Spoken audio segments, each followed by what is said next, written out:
The Dangerfield Talisman ******. The Dangerfield Talisman by J. Connington, Boston, Little, Brown, and Company, 1927.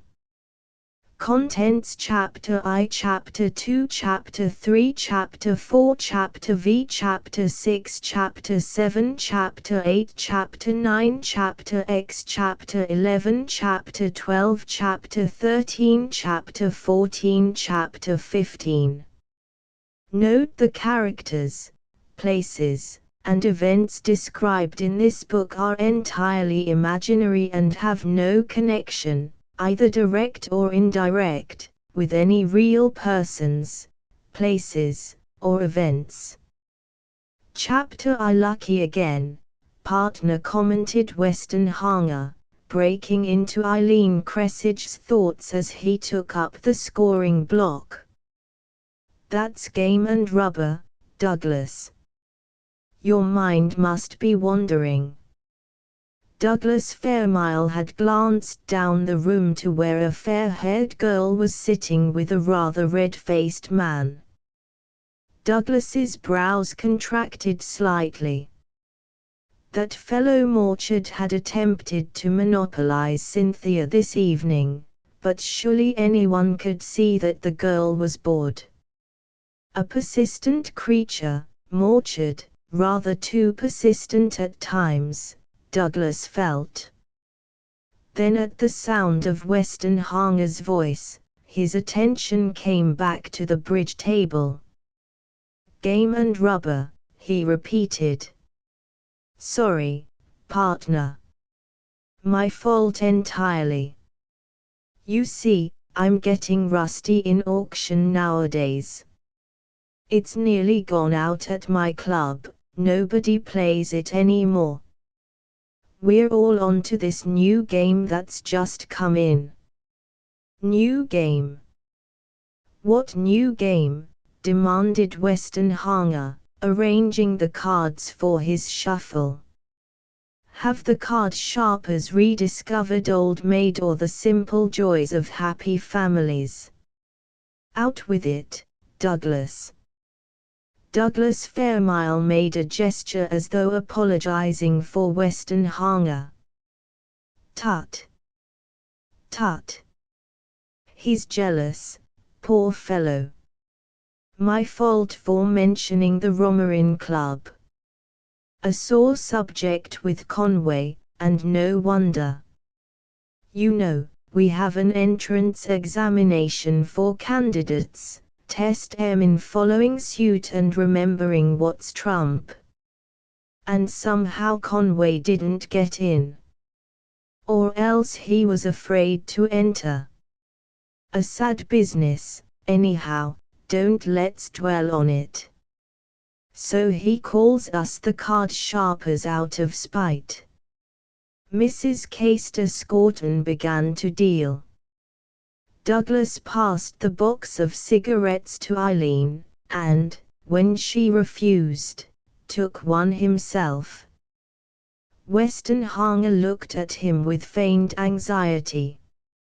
I notice a certain tendency to wander in your talk, of late. This inconsecutiveness of mind is growing on you, Douglas. Do you ever find yourself, in the morning, putting on your jacket first and your waistcoat afterwards? Pull yourself together. Squeals up to date, or something like that, was what you were trying to tell us about before you began to ramble. Oh. Suspension bridge, that's it. Suspension bridge. Never heard of it. Well, well. These soulless mechanics. You take the two of spades out of the pack, put in a joker instead, and then play according to auction rules. You've no notion of the superior feeling it gives you when you go no trump with 5 aces in your hand. Confidence, that's the word. A splendid game. Splendid. Weston Hanger conceded, sarcastically. Invite me to take a hand in the inaugural game, will you? It'll be an historic occasion, no doubt, and I might get my name into the newspapers. Douglas looked hurt. He doesn't believe me, Eileen, he thinks I'm... Oh, sorry. He picked up his cards, and the game continued. For the third time in succession, Eileen Cressage laid down her hand with an inaudible sigh of relief. Being dummy, she could think about other things than the table before her.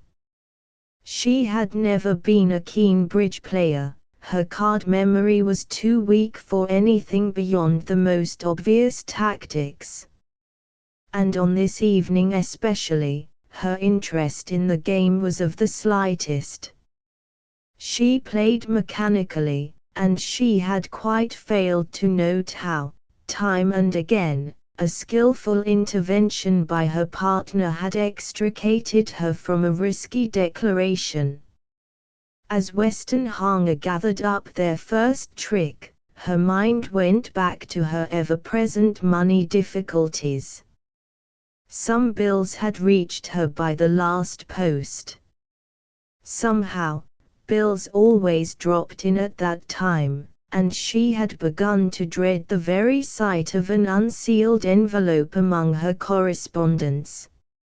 If these wretched things had come in the morning, the affairs of the day might have helped to put them out of her mind, but when they arrived after dinner, they seemed to rivet her attention through the whole night. The problems of a girl trying to keep up a decent appearance on a tiny income seemed to be approaching an insoluble state. Her quarter's income was nearly exhausted, and yet something would have to be done. It was no use approaching her trustees in the hope of anticipating her income for the next 3 months. She had tried that before, and all she had got was a lecture on the folly of overspending. It appeared that the thing was impossible under the will. Besides, the trustees were simply lawyers, without a spark of personal interest in her affairs or herself. So far as they were concerned, Eileen Cressage was a name on a deed box or a docket. No help there, obviously. And yet something would have to be done. She could pay some of her creditors and leave the rest of the affairs standing, but which people ought she to attend to first? Her mind was busy with a sort of jigsaw puzzle with the bills as a picture and the available money as the pieces, but with half the fragments missing, it was a hopeless business. One fact was evident: some of these bills would have to be settled, and settled soon. With an effort she put the whole affair at the back of her mind and tried to divert her attention. But her first glance across the room brought the thing back to her from a different angle. There was her host, old Rollo Dangerfield, sitting in a despondent attitude beside the window. What had he to be low-spirited about? If she herself owned the Dangerfield Talisman, her troubles would be conjured away. The thing was worth £50,000 on the last occasion when it had been valued, and the price of diamonds had gone up a good deal since then. Her eyes passed to where Mrs. Brent and the American collector sat. Neither of them had money worries. At 60, Mrs. Brent seemed to get a good deal out of life, and the steam yacht in the bay at the foot of the garden was a fair proof that a few £100 one way or the other was not likely to trouble her. A rustle of the cards brought Eileen's attention to the bridge table. She leaned back a little in her chair and glanced, with an envy which was quite devoid of malice, at the three players intent on their game. Mrs. Castor Scorton's husband had been one of those hard-faced men who had made fortunes in the war. When he died she had got the money, and her enemies said that the hard face had been bequeathed also, in a codicil to his will. She certainly had a very keen appreciation of the value of a treasury note. Then there was Douglas Fairmile, with a big private income. His only worry at present was whether Cynthia Pennard would marry him or not. No great need for anxiety there, Eileen reflected. Cynthia wasn't throwing herself at his head, certainly, but it was one of those affairs which are bound to come right in the end. If only her own affairs would look as bright. Finally, her partner, Conway Weston Hanger, very obviously hadn't a care in the world. Those mechanical inventions of his were known to be small gold mines. He wasn't in love with anyone, and he got on well with people. What more could a man want? Half unconsciously she compared the two men. Douglas was once described to her as one of those delightful people who can always be cheery without getting on your nerves with it. He had the gift of playing the fool in season without looking like a fool while he was doing it. One laughed with him, always, and never at him. Conway Weston Hanger was a more complex person, but just as attractive in his own way. She liked his mouth, its clean-cut lines seemed to have something sympathetic in their curves, and the thinker's sharply marked vertical lines between the eyebrows rather added to the attractiveness of his face. Mrs. Brent broke the silence, addressing her host. "Rollo, would you mind if we have that window opened further? The heat's almost unbearable tonight." Old Dangerfield came out of his brown study with a start, made a gesture of acquiescence, and threw open the window to its full extent. Through the embrasure a faint breath of air wandered in from the outer twilight, laden with the smell of parched soil and the heavy perfume of flowers, but it brought no coolness with it. "I suppose this doesn't affect you, Mr. Wraxall?"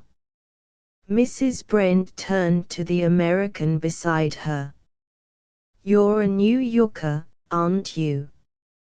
Heat waves won't trouble you as much as they do me. You're acclimatized, no doubt. It's warm tonight.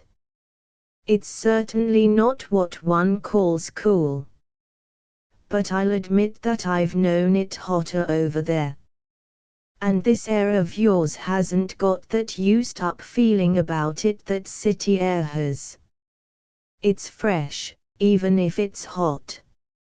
You'd know it was garden air and not street air, even if the flowers weren't there. But you're wrong about my being acclimatized. I don't use New York much in the summer. Of course, you've got a country big enough to let you choose your climate for almost any day in the year, haven't you? Well, there's something to be said for an island. If this heat gets worse, I shall simply take the Kestrel away for a night or two until the hot spell is over. Another couple of days of this would be unbearable. Luckily the Dangerfields understand me, they won't be offended if I disappear without warning. One would think twice about doing that with most people, but Freoxsham is a real Liberty Hall. They've been very kind in asking me down, the American explained.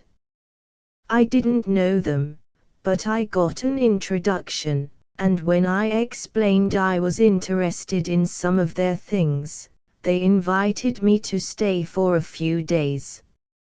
He glanced through the window and across the moonlit bay which stretched beyond the lawns. The Kestrel. Little white yacht with copper funnels, lying in the bay. Is that the one? I saw her as I drove up here this evening. Yes, that's the Kestrel. You liked her looks? Very pretty. Graceful lines, she has. My own yacht's rather larger, but she's not so neat, not so neat. I wanted lots of room on board. The very thing I didn't want on the Kestrel. I use her as a kind of retreat, Mr. Wraxall, the place for a rest cure. I've never had a guest on board, there isn't even a spare cabin. Sometimes I want to get clean away from everybody, and that was the best way I could think of for managing it. Callers don't drop in when one's 50 miles from port. The American looked at her with interest kindling in his eyes. You feel that way, too? That's interesting. That's very interesting. I take it you're not a philanthropist, then? Mrs. Brent shifted her position slightly and looked up at her neighbor's clean-shaven face.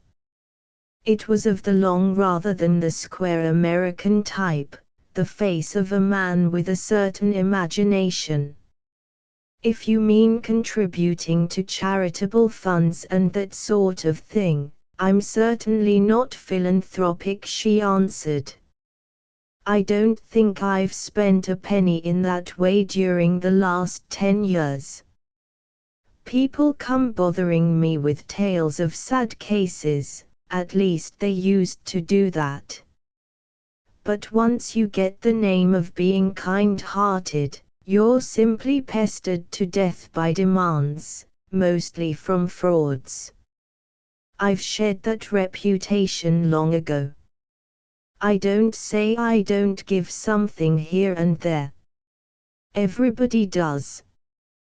But unless I see a thing with my own eyes, I refuse to part with a farthing. My eyesight is still fairly good for my age, and I'm quite able to see a thing for myself without needing some fussy creature to point it out to me. She broke off suddenly and showed her fine teeth in a faint smile. You've touched there on a thing that always irritates me. I've got rather a bad reputation over it. They call me a skinflint. There's an American phrase for that, isn't there? You mean a tightwad, perhaps? Yes, that would be it, a tightwad. He dismissed the subject, seeming to think of something else.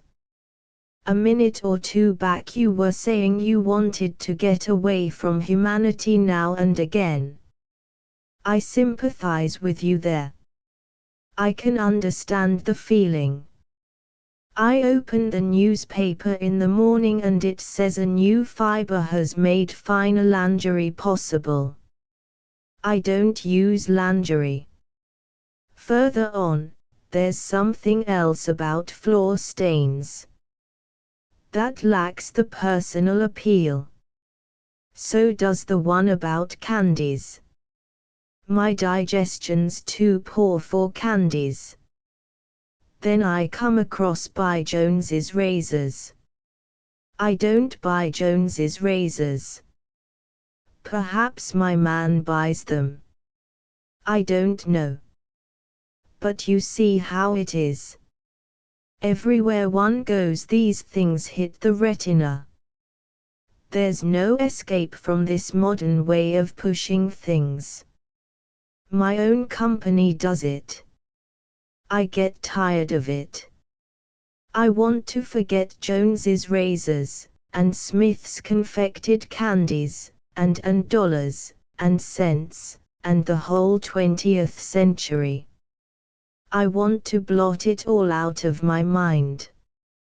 I want to get among old things, things that were made long before dollars were thought of. That's restful. That's the kind of thing I like. Something that looks as if your Queen Elizabeth might have used it, or one of your Henrys. If it's got a history attached to it, I like it all the more. Mrs. Brent's face showed a blend of sympathy and amusement. So that's how you became a collector. Wraxall smiled also. Well, Mrs. Brent, that's part of the truth. That certainly is a factor. But there's more to it than that. You may laugh at me if you like. You may certainly laugh. But I love these old things for themselves. It gives me a real pleasure to handle them, just to turn them over and look at them. And to wonder about the people who wore them. These things mean more to me than all the history books. Much more. Mrs. Brent's white-framed face became more sympathetic. She recognized a kindred spirit in the American, although his line of escape from the modern world was not the same as her own. Don't forget to see the Dangerfield Talisman before you go, Mr. Wraxall. They'll be glad to show it to you and tell you the legend. There are some photographs of it, too. You might be able to take one of them back for your collection. Mr. Wraxall brushed the suggestion aside. Photographs would be no use to me. They haven't the appeal. No. He paused for a moment, then, studying her face, he continued, I thought of taking the thing itself back with me in the fall, if it could be arranged. The Dangerfield Talisman. Mrs. Brent almost lost her manners in her astonishment. You thought of taking that back with you? Why, the thing's absurd.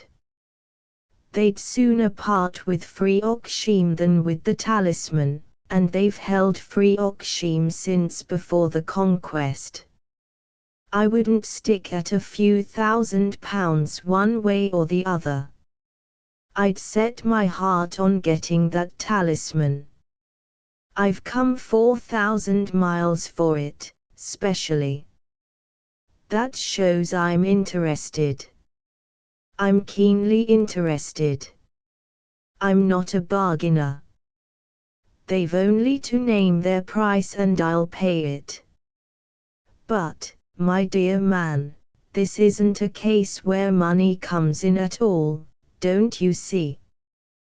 The thing's unbuyable, you may take my word for it. The American scanned her face carefully.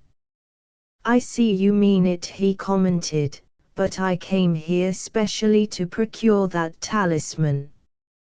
I couldn't be content to take your word for it.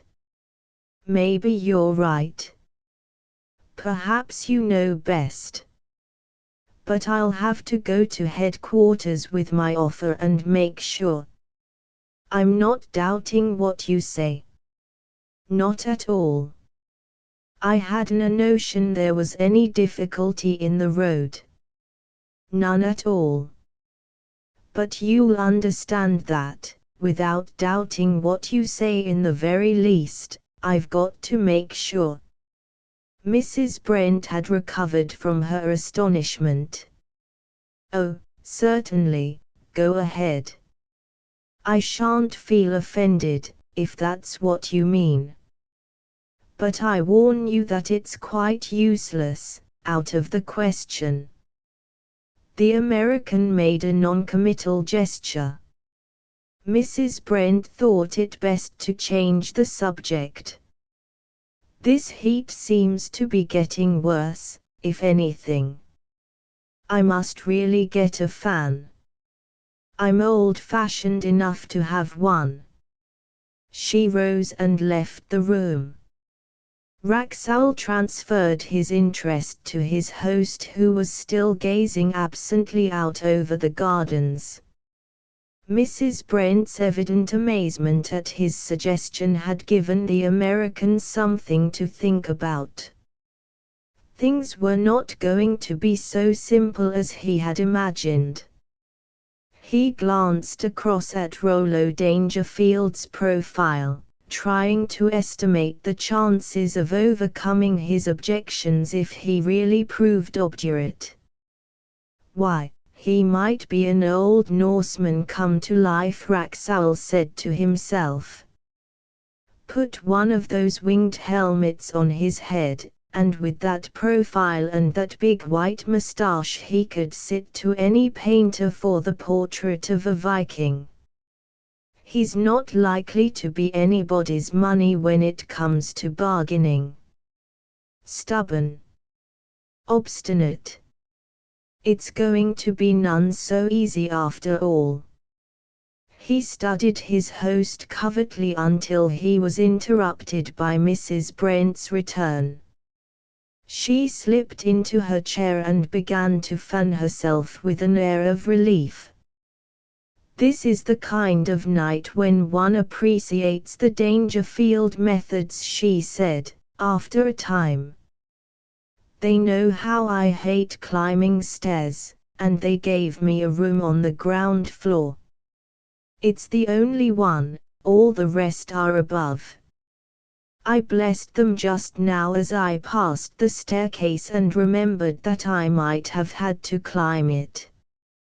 I've got to the age when one economizes on the unnecessary as far as possible, and I count stair climbing as a luxury on that standard. A great moth swept suddenly in through the open window, veered and swerved blindly over Rollo Dangerfield's head, and then blundered out once more into the darkness. Mrs. Brent followed its flight, and her eyes caught the sky beyond the embrasure. Rollo, she raised her voice to attract his attention. Is there any sign of that thunderstorm breaking? I wish it would come, and perhaps the air would clear a little after it. Old Dangerfield leaned forward a little and scanned the visible horizon. I'm afraid it's no good. The clouds are lighter than they were an hour ago, and I shouldn't expect it to break tonight now. Mrs. Brent fanned herself resignedly. I'm not altogether sorry. That cure is almost as bad as the disease for me, Mr. Wraxall. A thunderstorm shakes my nerves to pieces always, I don't know why.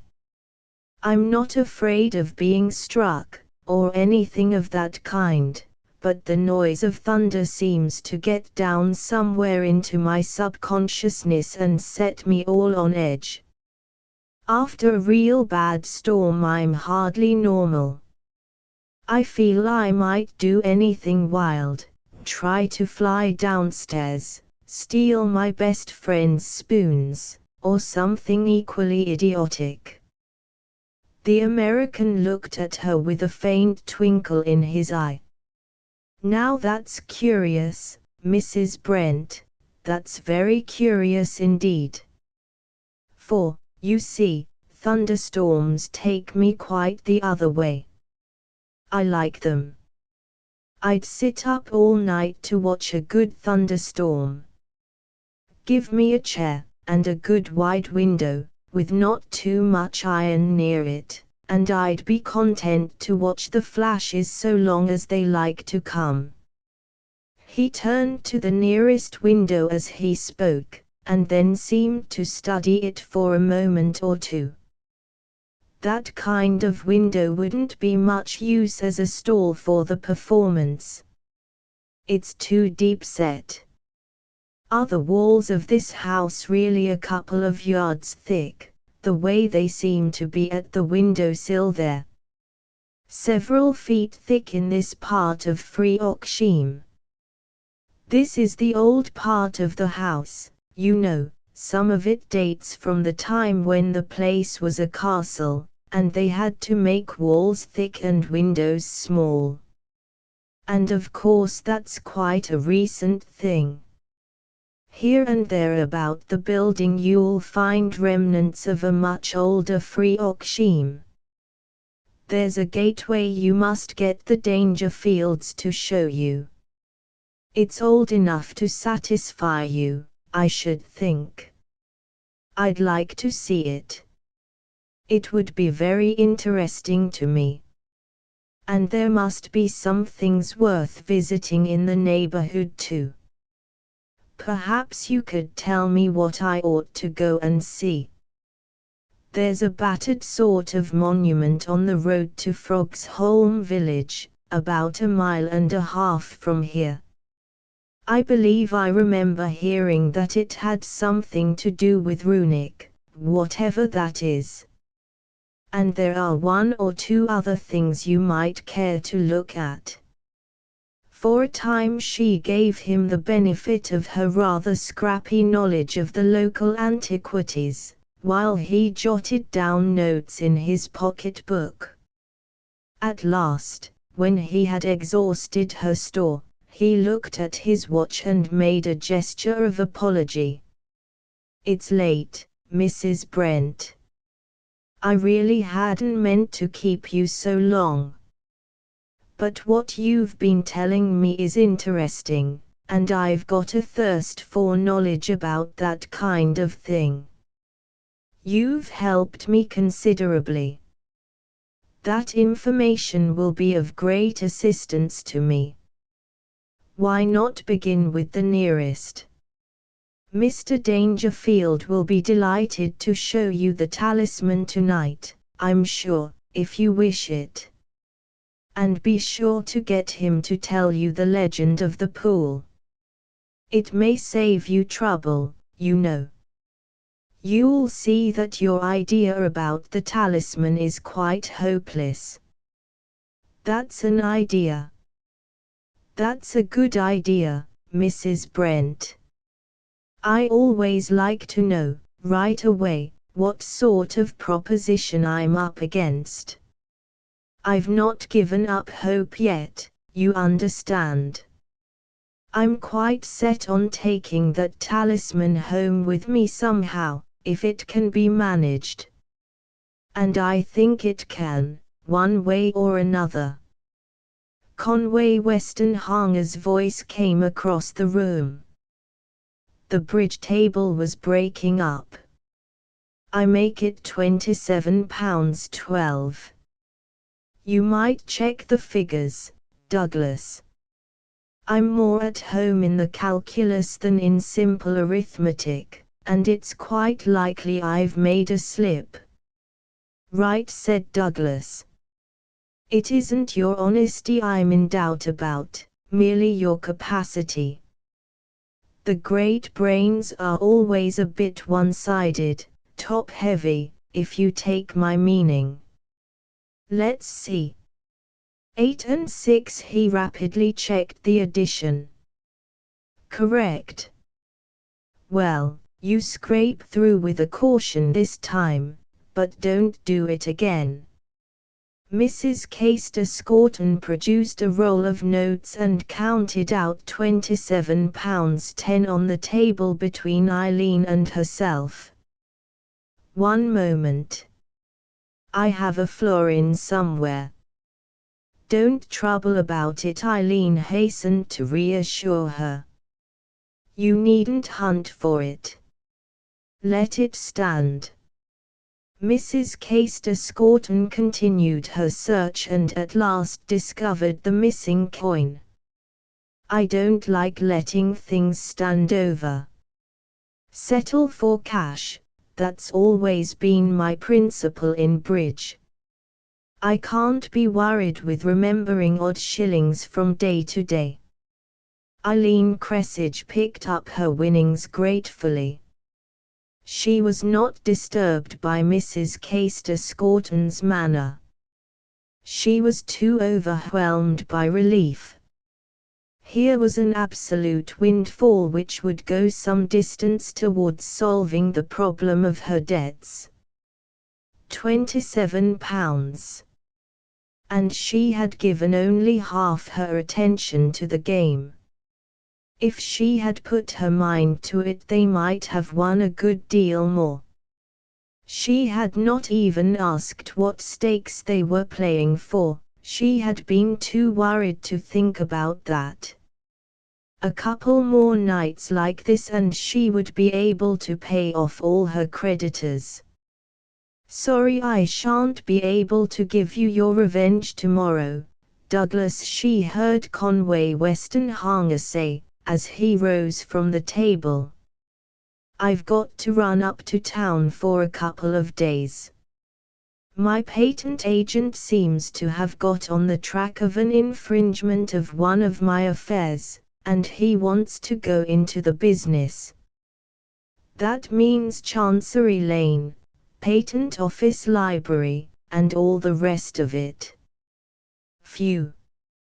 It will be hot." Douglas's good-natured face corrugated in a grin of commiseration, but already he was moving across the room to where Cynthia Pennard was sitting.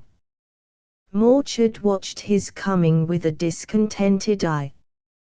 Mrs. Brent, glad to be relieved from the American's inquisition on local monuments, went across to Rollo Dangerfield's chair and gazed out of the window. "No, that storm won't break tonight, I'm afraid. It's moved further on. But it's got on my nerves already. I wish it would break and get the thing over. This heat wave might pass, then." She drew back from the embrasure and bent over old Dangerfield. "Rollo, I think Mr. Wraxall would like to have a look at the talisman tonight, if you aren't too tired." Rollo Dangerfield heaved himself up out of his chair, his 6-foot height overtopping Mrs. Brent's slight figure as he rose. "Certainly, if Mr. Wraxall wishes it. We can go along now, if he cares about it." Eileen Cressage had caught the rapid interchange of talk. "Oh. Are you going to tell him the legend? May I come? I'd like to hear it." "What legend?" "About the talisman." "I haven't heard it either," said Westonhanger. "Do you mind my coming with you along with the rest?" Rollo Dangerfield's smile had a touch of wistfulness, in which it seemed curiously alien from the general cast of his features. "Anyone who is interested will be welcome," he said, with a touch of an old-fashioned courtesy which seemed to be so much in character in his case. And, crossing the room, he opened the door for the party to pass out under his guidance. Chapter 2. The group of Rollo Dangerfield's followers diminished as it passed along the corridor.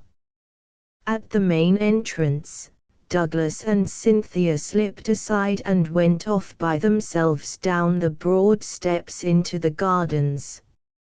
Further on, beyond the great staircase, Mrs. Brent bade her companions good night and turned into her room. Only 5 of his guests were left to follow the old man to the end of the corridor, where he threw open an unlocked door.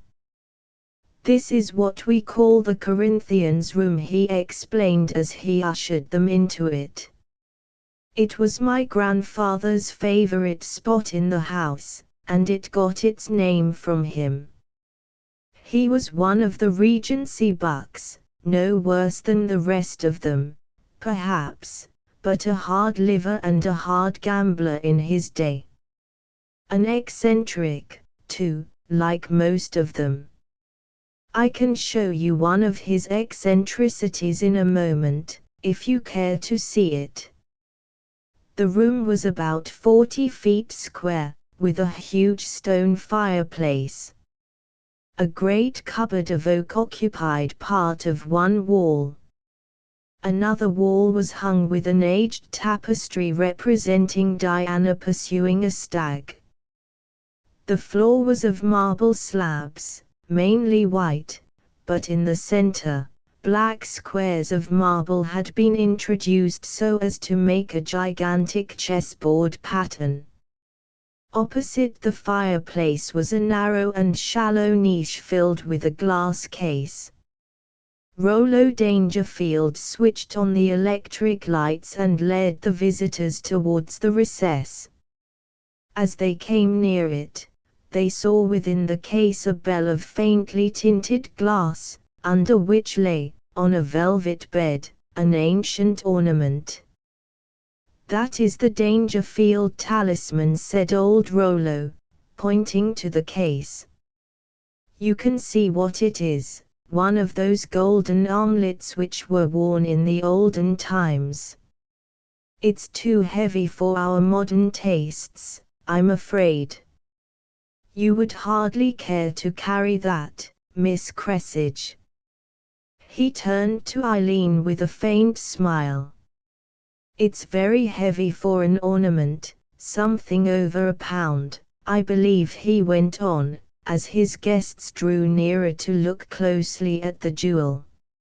"Of course, the value of the gold is nothing to speak of, perhaps under £100.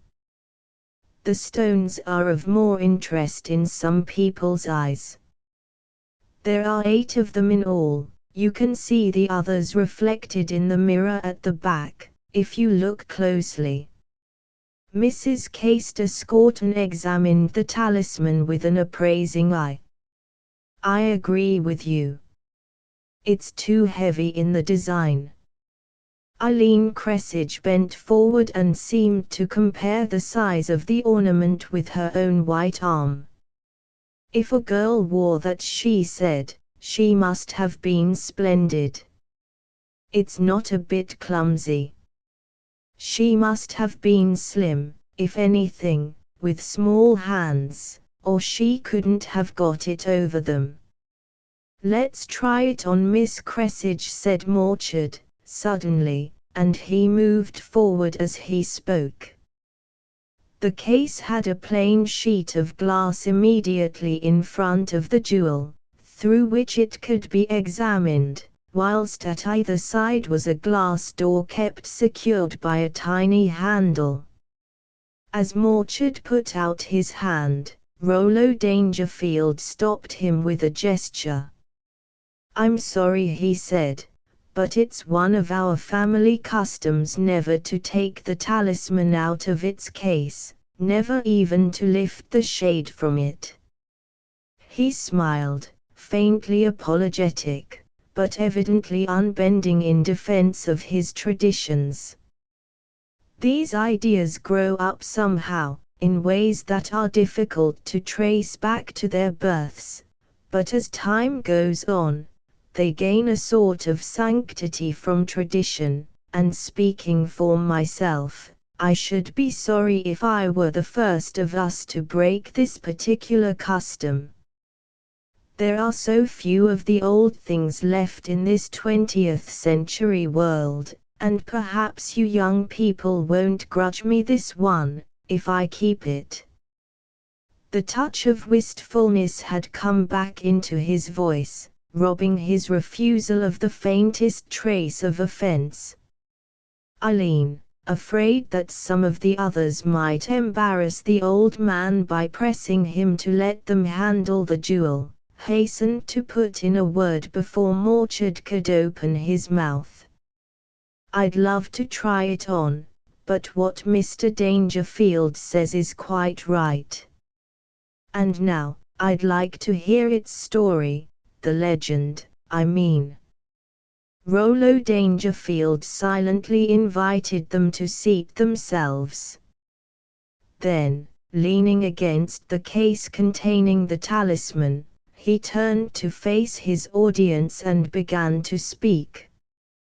At first he seemed nervous of his effect, but as the tale went on, his voice changed into a monotone, as though he were reciting some well-remembered ritual. "You must bear in mind that this is a very old tale, far older than any written document that we have. True enough, it fits the geography of Frioxheim, but for all we know, the legend may be far older than Frioxheim and may deal with some pool which none of us has ever seen. You know that we Dangerfields came into England from the north, away back in the troubled days before the conquest. Frioxheim, I'm told, is a corruption of Frickersheim, Friersheim, the dwelling of Freya, the wife of Odin. There is no doubt about us as a race." He lifted his old head proudly, and the Viking resemblance stood out undeniably in his features. Then, with a smile that showed the strong white teeth, he added, "I needn't emphasize the final stage in the corruption of the name as you find it in the village. Our Frioxheim has changed to Frogsholm, on the lips of these godless aborigines." He paused for a moment and shifted his position slightly, so that he could see the talisman as it lay under his arm. "You must understand," then he went on, "that this legend comes down to us from days when Valhalla still opened its gates to the heroes, and the spirits of winds, and woods, and streams, moved among men in their visible forms. It may be mere allegory, possibly it is the transmutation of some quite normal happening, a love tale magnified and distorted in the telling. One summer's night, the legend runs, Ulrich, the lord of Frioxheim, went out into the moonlight, seeking coolness after the heat of his castle walls. And, so wandering, he came by the pool and sat beside the water, watching the rising of the mist from the surface of the mere. As he sat thus, lost in thought, the moonlight sparkled upon something before him, and, bending forward, he grasped the talisman. So he sat, with the armlet in his hand, and as he watched, the mists of the lake grew denser and drew closer, and there stepped at last from among their folds a maiden. Old Rollo bent towards the talisman, so that his face was partly hidden from his audience. "Very little has come down to us, only a few words in a tale. Yet even these halting words conjure up for me a wonder, a being, young, and proud, and fair, a form and grace surpassing all the beauty of women, a flash of divinity passing across the screen of the flesh." He let his voice drop into silence for a moment before he continued. "The legend tells that she was betrothed to the spirit of the pool, the Frog King. But Ulrich won her. She gave him the talisman which she had come back to seek, and, when he desired her, he had but to dip it in the pool and she came to him, for so long as that moon still shone. And she charged him, when she was with him, to keep the talisman and to hand it down, for it would be the luck of Frioxheim. And so, night after night, the Lord of Frioxheim went down to the pool and washed the talisman in its waters and wandered with his love in the wood beside the mere, until the moon came no more over the trees. But the next night, when he dipped the talisman in the waters, there came swimming to him a loathsome little shape which laughed and jeered at him, saying, "The Frog King has her for his bride."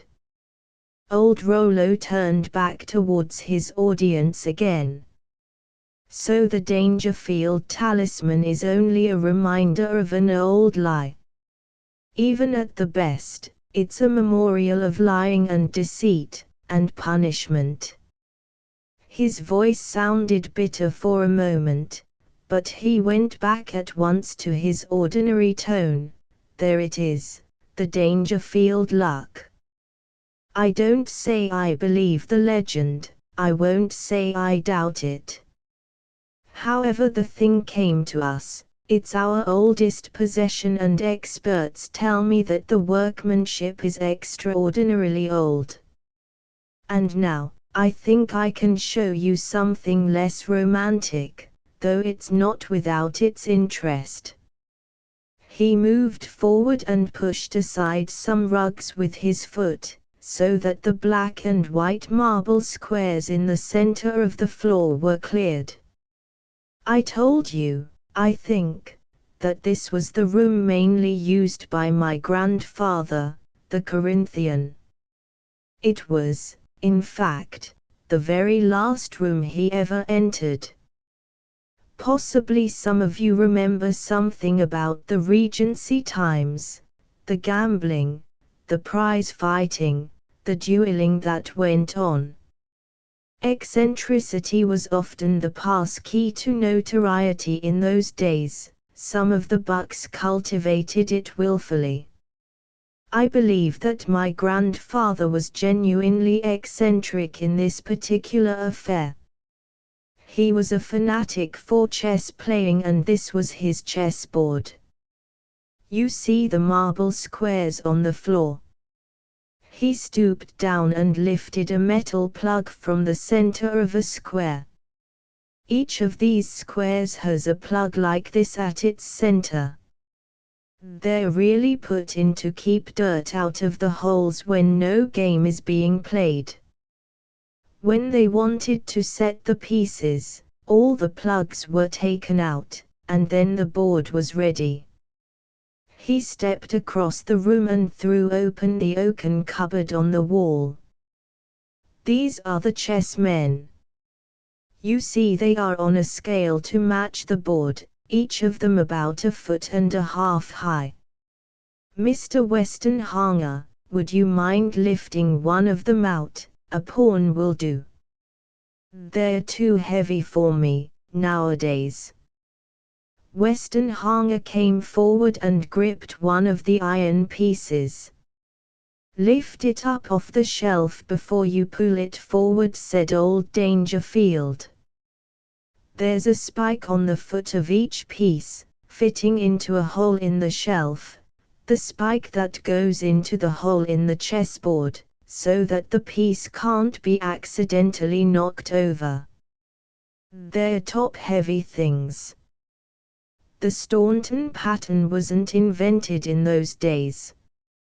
It took more effort than Westenhanger had expected to lift the thing from its place and carry it over to the chessboard. He dropped it into position on one of the squares, the iron rod slipping easily into the hole and fixing the piece firmly. Rather like a railway chessboard, isn't it? He said, as he went back to his seat, but a good deal of trouble to play a game with pieces of that weight, I should think. Old Rollo's eyes twinkled. I doubt if they'd have played much if they'd been left to their own exertions. As a matter of fact, Each player had a lackey to shift his pieces for him while he sat comfortably in his chair. He came forward and sat down as he spoke. "This chessboard looks innocent enough, but it brought the death of my grandfather. You know what it was like in those days. Men would quarrel about the tint of a snuff box and fight a fatal duel over the fit of a cravat. My grandfather was as much of a fire-eater as his friends. Some miserable squabble took place in this room while they were actually playing on that board, probably a mere drunken difference of opinion about some absurd trifle or other. They went out with pistols in the dawn, and the other man was the luckier of the two. Perhaps he deserved to be. No one knows now what they fought about. My grandfather was shot in the head, killed instantly." Rollo Dangerfield rose, and drawing from his pocket a bunch of keys, he opened a small safe buried in the wall of the room beside the fireplace. From one of the divisions of the safe he extracted a worn-looking paper and a peculiar disc-like object. "Here are 2 other relics. We preserve most things, and as this was the last document my grandfather put on paper, we've kept it in safety. You may as well see it." He handed the paper to Raxowl, who studied it intently before passing it to his neighbor. At the top of the sheet were 2 lines of handwriting: "Nox nocti indicat scientiam. Matt 6. 21, Luke 12. 34. Below this was a rough diagram of a chessboard with certain pieces placed as in an endgame or a problem. A chessboard diagram. Black is down a bishop, both knights, and 2 pawns. White is down 5 pawns and the queen. Neither player is in check, however. The black king cannot move, being surrounded by its own pieces as well as a white bishop." Raxowl turned the paper over in search of something further, but the back of the sheet was blank. The American passed the manuscript to Mrs. Castor Scorton and held out his hand for the second object which Rollo Dangerfield had taken from the safe. It was a circular disc cut from a sheet of leather. Originally the sheet may have been the same thickness as a boot sole, or rather thinner, but a century of atmospheric changes had warped and contorted its form. Evidently when new it had been about 2½ inches in diameter. Through the center of the leather there passed a piece of twine secured on one side of the disc by a knot and looped on the other side into a fixed ringlet of a size which would just admit a hand. Raxowl turned the object over and over, but it suggested nothing to him. After a final inspection, he passed it also to his neighbor, and then turned inquiringly to Rollo Dangerfield.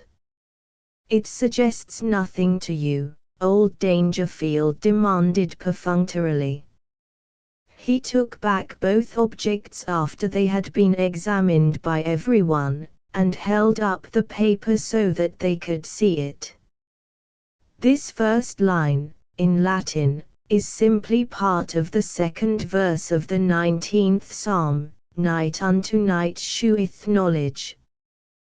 The 2 references to the Gospels give you the verse, 'Where your treasure is, there will your heart be also.' I am afraid we can't discover anything from that part of the document. The rest of it seems easier to account for, if I tell you a little more about the paper." He put the sheet on his knee and leaned back in his chair as though tired. "You see the rough sketch of the chessboard," he went on after a moment or two. "That gives the position in which the pieces were found on this board here after his death.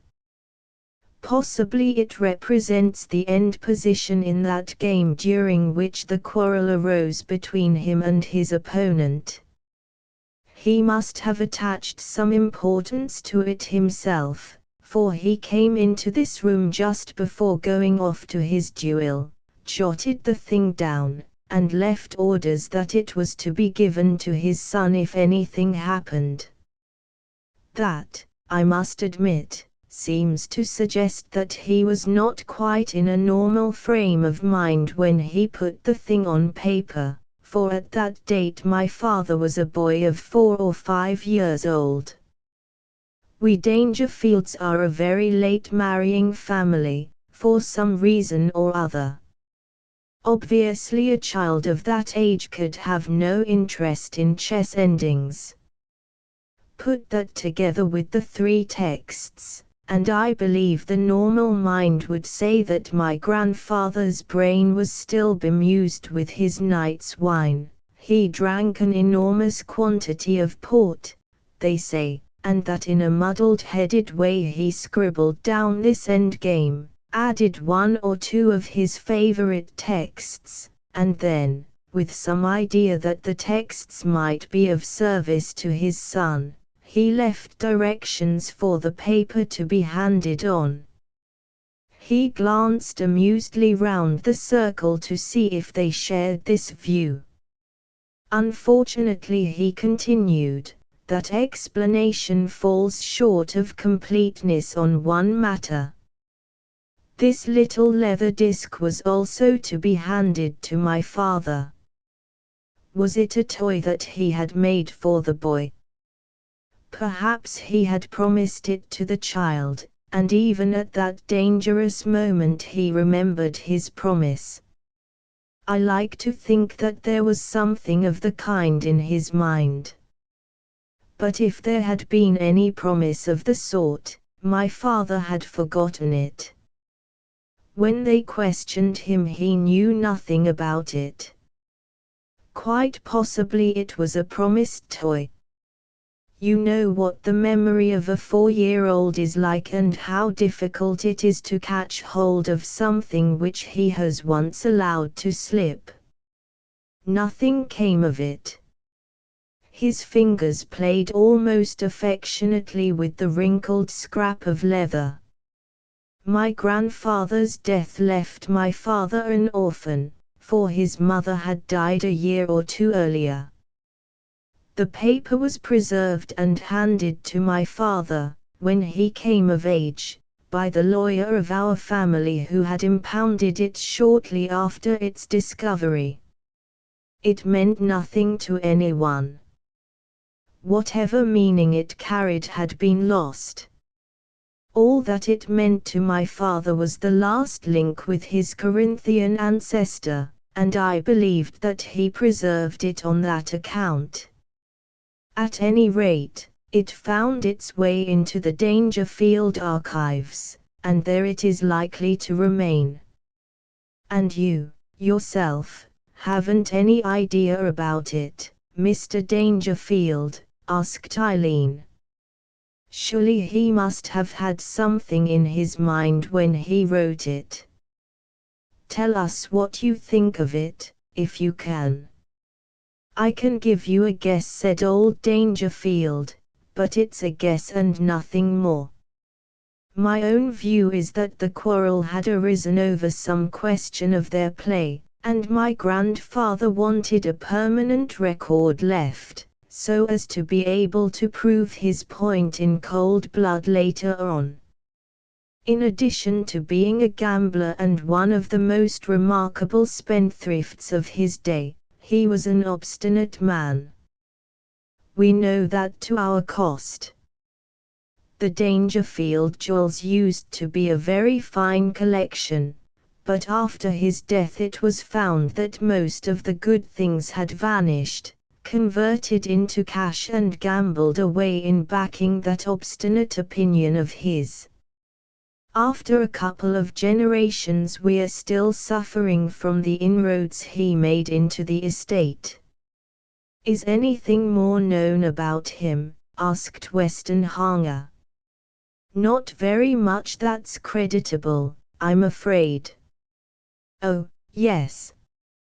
I believe that he made himself rather ridiculous by an improvement of the hobby horse.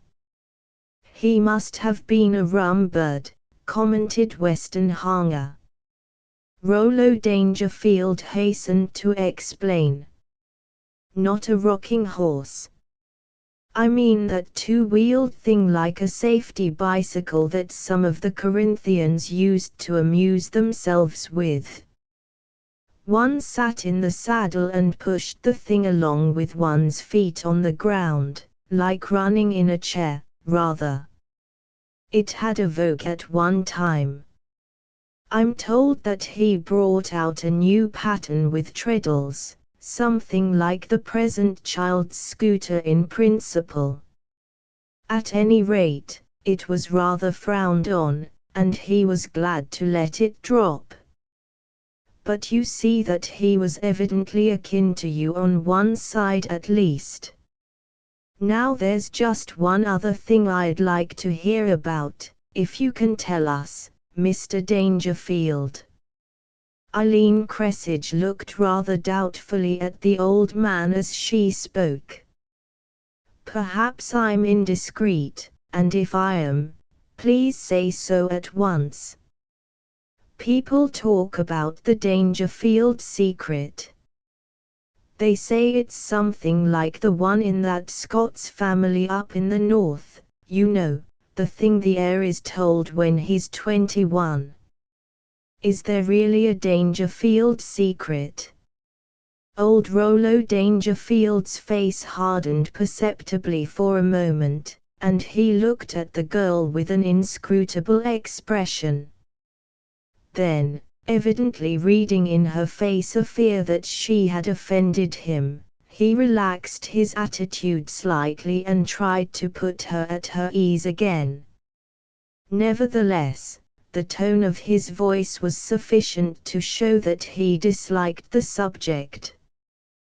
There is something which people call the Dangerfield secret. Helga doesn't know it. She'll be told when she's 25. My nephew Eric knows it, since he's the next male heir. I can say no more about it. Westenhanger relieved the slight strain that followed by getting up and stepping across to the talisman's case. I suppose you put this in the safe each night, Mr. Dangerfield. It would hardly do to leave it exposed like this for anyone to pick up. It must be worth a small fortune. Old Dangerfield looked across the room. It was valued last in my grandfather's time, and they put it down as being worth some £50,000 then.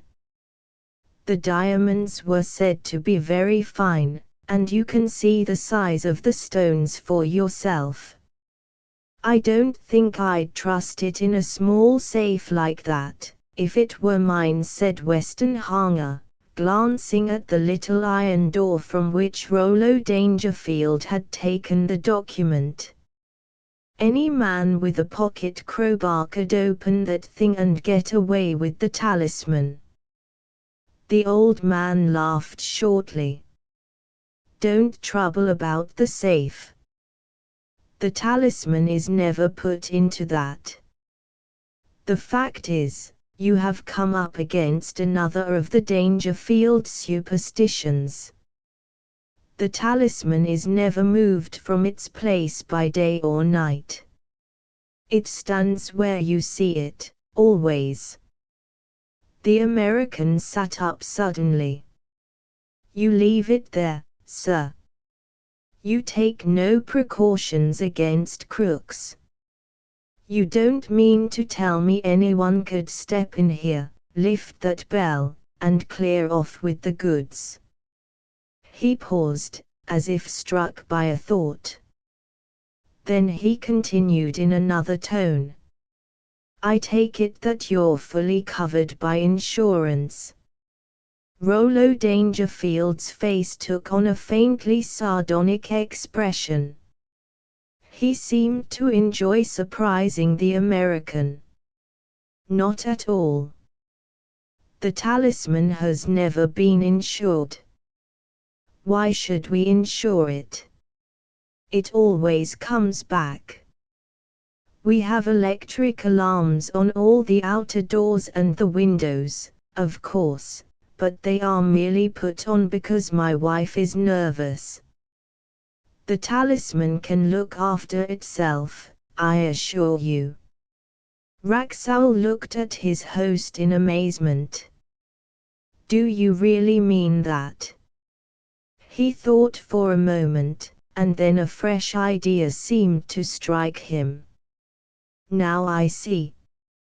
You've got some medieval mantrap or spring gun attached to the thing, something that grips your burglar if he comes after your property." Rollo Dangerfield's laugh was quite free from sarcasm. He evidently enjoyed the jest which he alone could see. "No, Mr. Raxowl, nary a spring gun, as I believe some of your compatriots might say. Not so much as a man-trap. You could lift the thing from its bed at any hour of the day or night without the slightest risk. My nephew Eric has rooms in the tower above us, but even if he heard you, I doubt if he would trouble to interrupt you. We know our talisman. It always comes home." The American was plainly astounded. "It seems to me, Mr. Dangerfield, that you're presuming a good deal on your safety in the past. Crooks nowadays aren't likely to be frightened off by talk. No, it would take more than a castle spectre to keep some of our smashers out of here if they only knew what you've told us." Rollo Dangerfield's white eyebrows contracted slightly. It was evident to them all that he was displeased at being doubted. He leaned forward and spoke directly to the American. "Now this is authentic, Mr. Raxowl. You can look up the accounts in the local papers of the time, if you care to go to the trouble. I shall be very pleased to give you the dates, if necessary. At least twice within the last half-century an attempt has been made to rob us of the talisman. Once a drunken tramp made his way in here during the night and took the armlet. He was afraid to get rid of it anywhere near here, and 3 days later he was arrested for some other crime. The talisman was found on him and returned to us. The second case was a genuine burglary. One of the keepers saw the man leave the house and gave chase. The fellow dropped dead, heart failure, it was said to be, and the talisman was found in his hand." The American said nothing, but quite obviously he was not convinced. Old Dangerfield seemed to be nettled. "I am not trying to convince you, Mr. Raxowl. I suppose that would be quite impossible. But I tell you this frankly, if the talisman disappeared tonight, the last thing I should think of doing would be to call in the police. The talisman guards itself. Within 7 days at the outside, it would be back there under the bell." Eileen Cressidge had been listening eagerly to the old man's words, but at this last statement, her surprise broke out. "You wouldn't call in the police, Mr. Dangerfield? You'd really trust to the talisman finding its way home. It seems amazing. You may take me at my word, Miss Cressage. I mean exactly what I say in this matter. If the talisman disappeared, either by day or by night, I should not trouble to call in police assistance. Why should I, when I know what I do know? Of course I mean what I say. Did you ever see anything like the talisman guarded with so little care? If I did not believe implicitly that it would come back, wouldn't I have it trenched round with all manner of protections? Of course. Let it go. What does that matter, since it is certain to be over there again before long?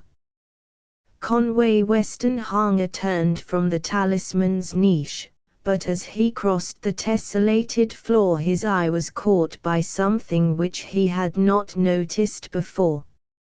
He stooped for an instant and glanced keenly at the corners of one or two squares.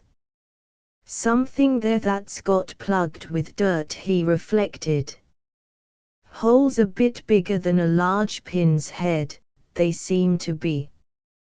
Nothing important, evidently, since they're choked up in that fashion.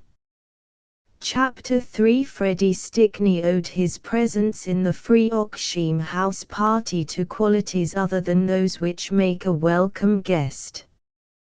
He was a mean little man, with a skin which invariably proved itself impenetrable to ordinary social pinpricks, and this thickness of hide enabled him to thrust himself into positions wherein an average individual would have felt too keenly that he was an intruder.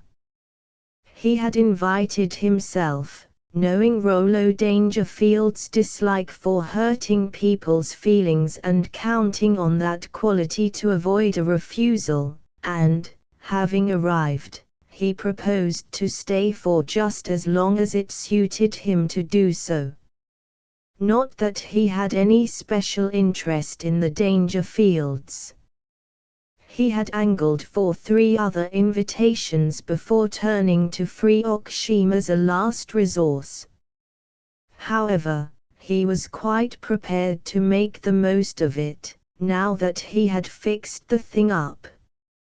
Even the best of us, he reflected philosophically, even the best of us have to put up with the second best at times. And in this kindly spirit he had come down from town.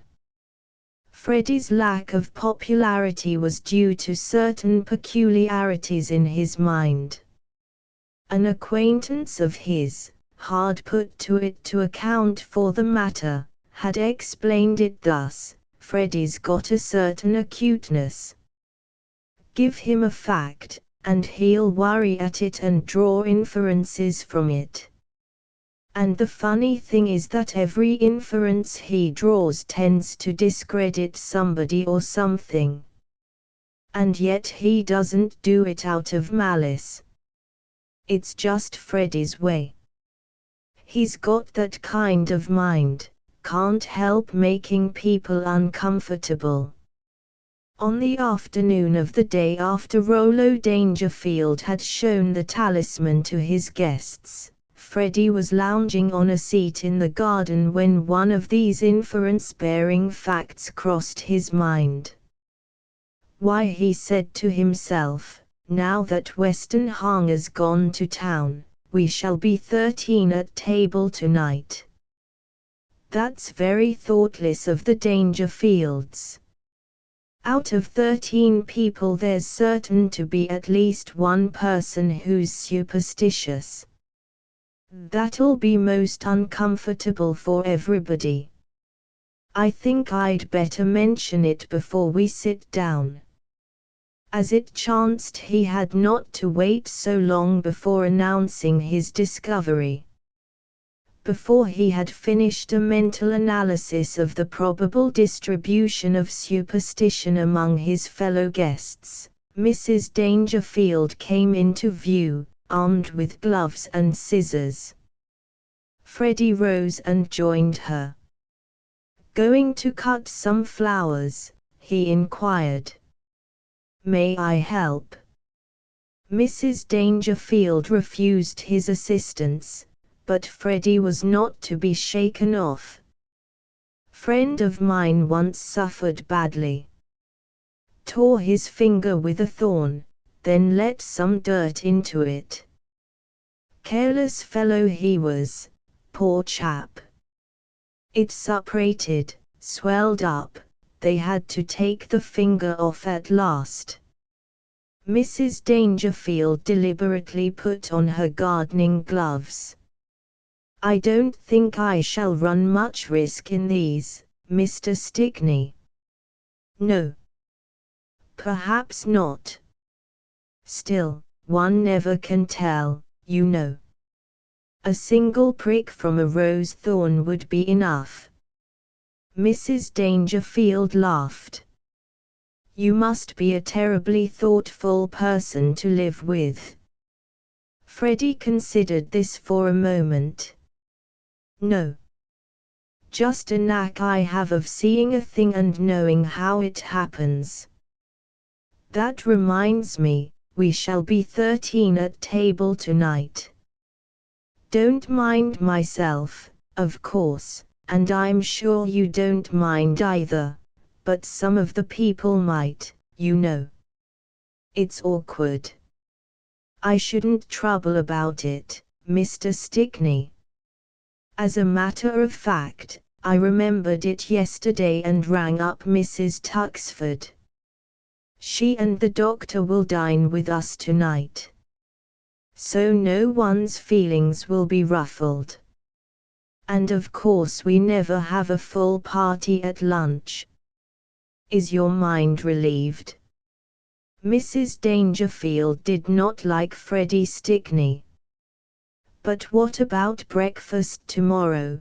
pursued the indefatigable inquirer.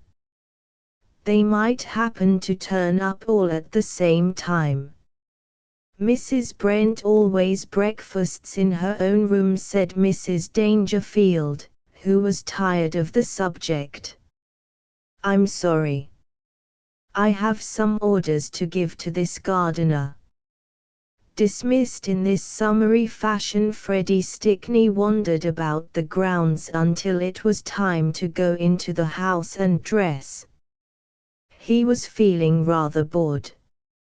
Freoxshire might be cheaper than the continent, but undeniably it was slow. Nothing happened at Freoxshire. These people seemed to have no interest in scandal. He began to wish that something would turn up to liven things a little. He had had hopes of Morchard at first. The mottle-faced fellow seemed to be keen on the girls, and anything might turn up. But none of the girls seemed interested in Morchard. Nor did they seem fascinated by Freddie himself. A slow place, decidedly slow. He was thoughtful while he dressed.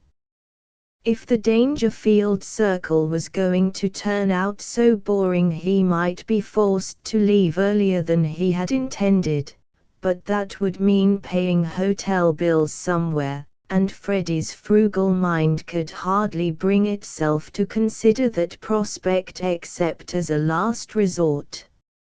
After dinner the party split up. Douglas Fairmile, complaining bitterly of the heat and clamoring for fresh air, easily persuaded Cynthia to follow him out into the gardens. Old Dangerfield impressed Freddie Stickney to make up a bridge four with Nina Lindale and the doctor's wife.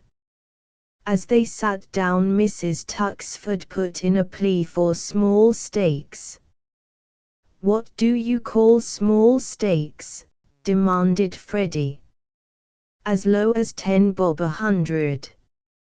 They're playing their usual points at the other table, I think." He glanced over his shoulder as he spoke, and noted that Mrs. Castor Scorton and Morchard were playing against Eric Dangerfield and Eileen. The doctor's wife, a shy-looking girl, seemed taken aback by Freddie's ideas. "I simply can't afford to play for anything higher than $100," she said, ignoring Freddie's ill-suppressed astonishment at the figure. "I'm sorry, but there it is." Rollo Dangerfield winced under Freddie's tactlessness. He knew that the doctor's practice was a very small one, and he admired the girl for having the grit to keep the stakes down. "Quite right," he interjected, swiftly, before Freddie could say anything further. "I agree with you, Mrs. Tuxford. $100 suits well enough if one's keen on the game for its own sake. I'd much rather play with people who want to win a rubber than with other people who only want to win a sovereign." "I'm quite pleased to play for $100," said Nina Lindale. Freddie could take a hint as well as most people. His eyes opened a little wider, but nothing else showed whether he was pleased or displeased. As the game began, the doctor came across the room and glanced at his wife's hand. Mrs. Brent, feeling the thunderous closeness of the night, had made her way to a chair beside one of the deep windows, and leaning back in it she tried to persuade herself that she felt a breath of cooler air. Wraxall and Mrs. Dangerfield followed her, and they were joined almost immediately by the doctor. Helga Dangerfield circled round the two tables, halting for a moment or two to scan the cards. Then, saying she had some letters to write, she left the room. "The storm must be coming tonight," Mrs. Brent asserted, as a faint puff of sultry air momentarily stirred the curtain beside her. "It's been banking up all day, and I'm sure it can't keep off much longer. I can feel all my nerves at twitch." Wraxall bent forward in his chair and scanned the heavy clouds. "I'm not up in your weather signs," he said, "but it does seem to me that there's a shake-up coming. I should certainly judge we'd have rain soon. I should say we're in for a regular waterspout if those clouds burst overhead. It will be wet." The doctor was examining Mrs. Brent's face with an interest more friendly than professional. "Nerves?" he asked kindly. She nodded. "A dose of bromide. Quieten them, and give you a chance to get to sleep. I can take my car down and make it up for you in 10 minutes, if you'd like it." Mrs. Brent thanked him with a smile, but she nodded dissent to his suggestion. "No," she answered, "I don't believe in running away from things. I loathe thunder, but I'm not so feeble as all that. I'd much rather take it as it comes." The doctor was about to say something when she stopped him with a gesture and bent forward to the window, listening intensely. "What bird was that?" she asked. "I heard nothing," said the doctor. "Listen." She motioned for silence, and they sat with ears strained. "There. Didn't you hear it?" "No, nothing," said the American. "There it is again." Mrs. Brent held up her hand for a moment. "It's stopped now. Didn't you hear it, Anne?" Mrs. Dangerfield shook her head. You always forget that the rest of us aren't gifted with supernormal hearing, you know. Well, I heard it quite distinctly. It's down yonder in the trees near the pool, I think. Nobody else heard it, at any rate, said the doctor.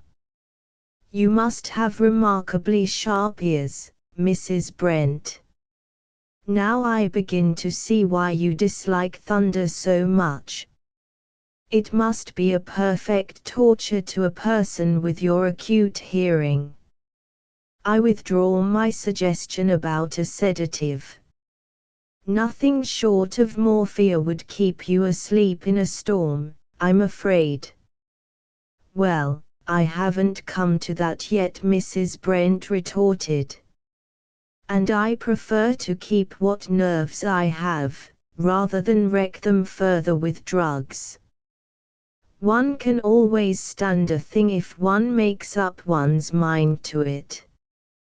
One thing I won't stand, said Mrs. Dangerfield, and that's the heat in this room. Let's go outside and see if we can't find a cooler spot to sit. The doctor rose and followed her as she crossed the room, but Mrs. Brent seemed to reject the idea.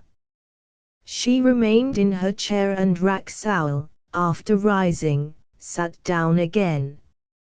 For a time Mrs. Brent remained silent, gazing out at the inky sky, but at last she turned to the American. Well, Mr. Wraxall, she demanded in a low voice which could not reach the bridge players. Are you still confident of getting what you want? The American's face betrayed nothing of his thoughts. I couldn't say. No, it's too early yet to say. I'll admit that it's a stiffer thing than I expected. It's certainly stiffer than I supposed. But I haven't tried to get it yet. I think I'll wait till I have tried, before I say what I think. But I thank you for what you told me. I take that kindly of you. If you'd said nothing I'd have made a mistake, likely enough. I hadn't quite a grip of the situation, I'll say that frankly. Mrs. Brent scanned his imperturbable features for a moment and then changed the subject. Rather a contrast between those two bridge tables over there. Mrs. Tuxford plays well, but she kept the stakes down. The play at the other table seems to me little better than gambling. I've heard redouble twice in the last round or two, and Miss Cressage isn't half as good at bridge as Mrs. Tuxford. Wraxall looked at her with a faint admiration showing on his face. You don't miss much, Mrs. Brent. That's a fact. I've been watching them play, but it hadn't struck me.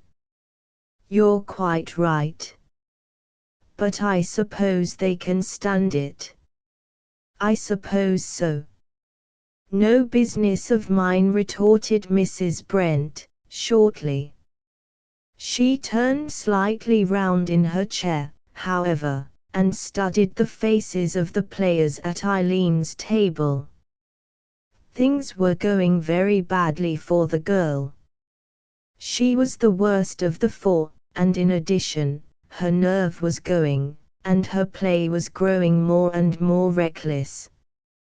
That night she had sat down with the pleasant feeling that in an hour or two she would have won something more towards the payment of these bills which still hung over her. But somehow, this evening, things were different.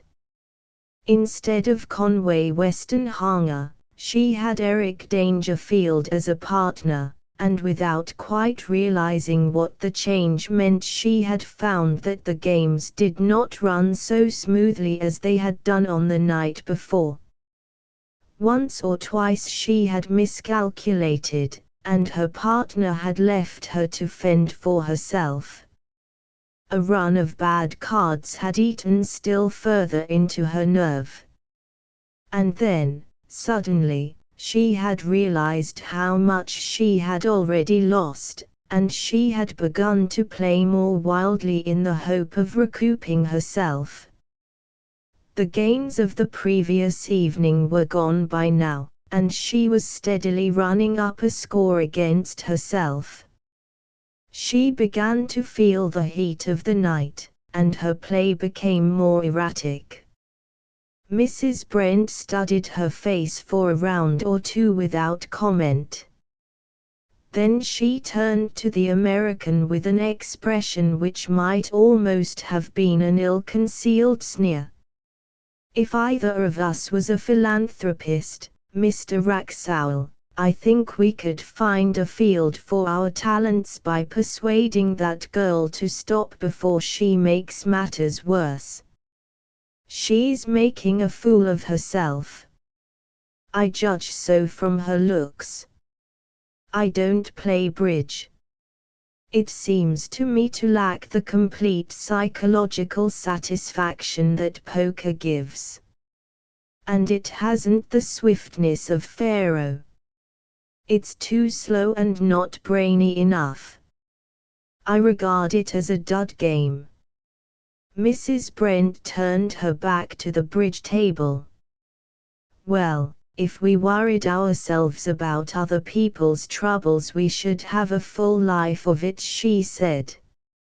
"As I told you the other night, I'm not a professing philanthropist." The American made no direct reply. "You've got a headache?" he asked. "Frightful. It's the storm, I think. I judged so from your eyes. If you'll excuse me, I'll go off and leave you.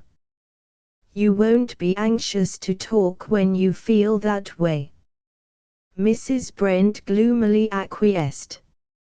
Wraxall rose from his chair and left the room. As soon as he had gone she turned again slightly and resumed her study of Eileen Cressidge's face. The girl was evidently slipping into desperation, and her play had degenerated into mere gambling on long chances. Once or twice she won heavily, but the run of luck was persistently against her. Mrs. Brent shifted her attention to Eric Dangerfield's face, and from it she could learn that he was growing uneasy. Once or twice he endeavored to take the play out of his partner's hands, but he had nothing like the skill of Conway Westonhanger. More often than not, his attempts at rescue ended in worse disaster. Occasionally he glanced at the score and knitted his brows, but his play continued steady. He had not lost his nerve, like the girl. After a final disastrous round, the bridge party completed the rubber and came to a close. Mrs. Brent saw Eileen Cressidge lean over and watch Morchard as he added up the long array of figures, and the girl's perturbation at the sight of the scoring block was written plainly in her face. Morchard was slow in arithmetic, and as he laboriously totted up column after column, the distress deepened and the girl went whiter. At last he jotted down the total and worked out the cash equivalent. "That's, let's see, £206.18, isn't it?" he said, putting down the scoring block and pencil. "What did you say?" "I didn't quite catch," said Eileen. £200. She knew they had been losing steadily, but this was far beyond her worst anticipations. She couldn't possibly pay that, even if she were given a year to do it. What had persuaded her to play at all? She felt her throat dry and mechanically moistened her lips. £206.18, I make it, repeated Morchard. Not bad, partner. Mrs. Caister-Scorton glanced keenly at the girl's face.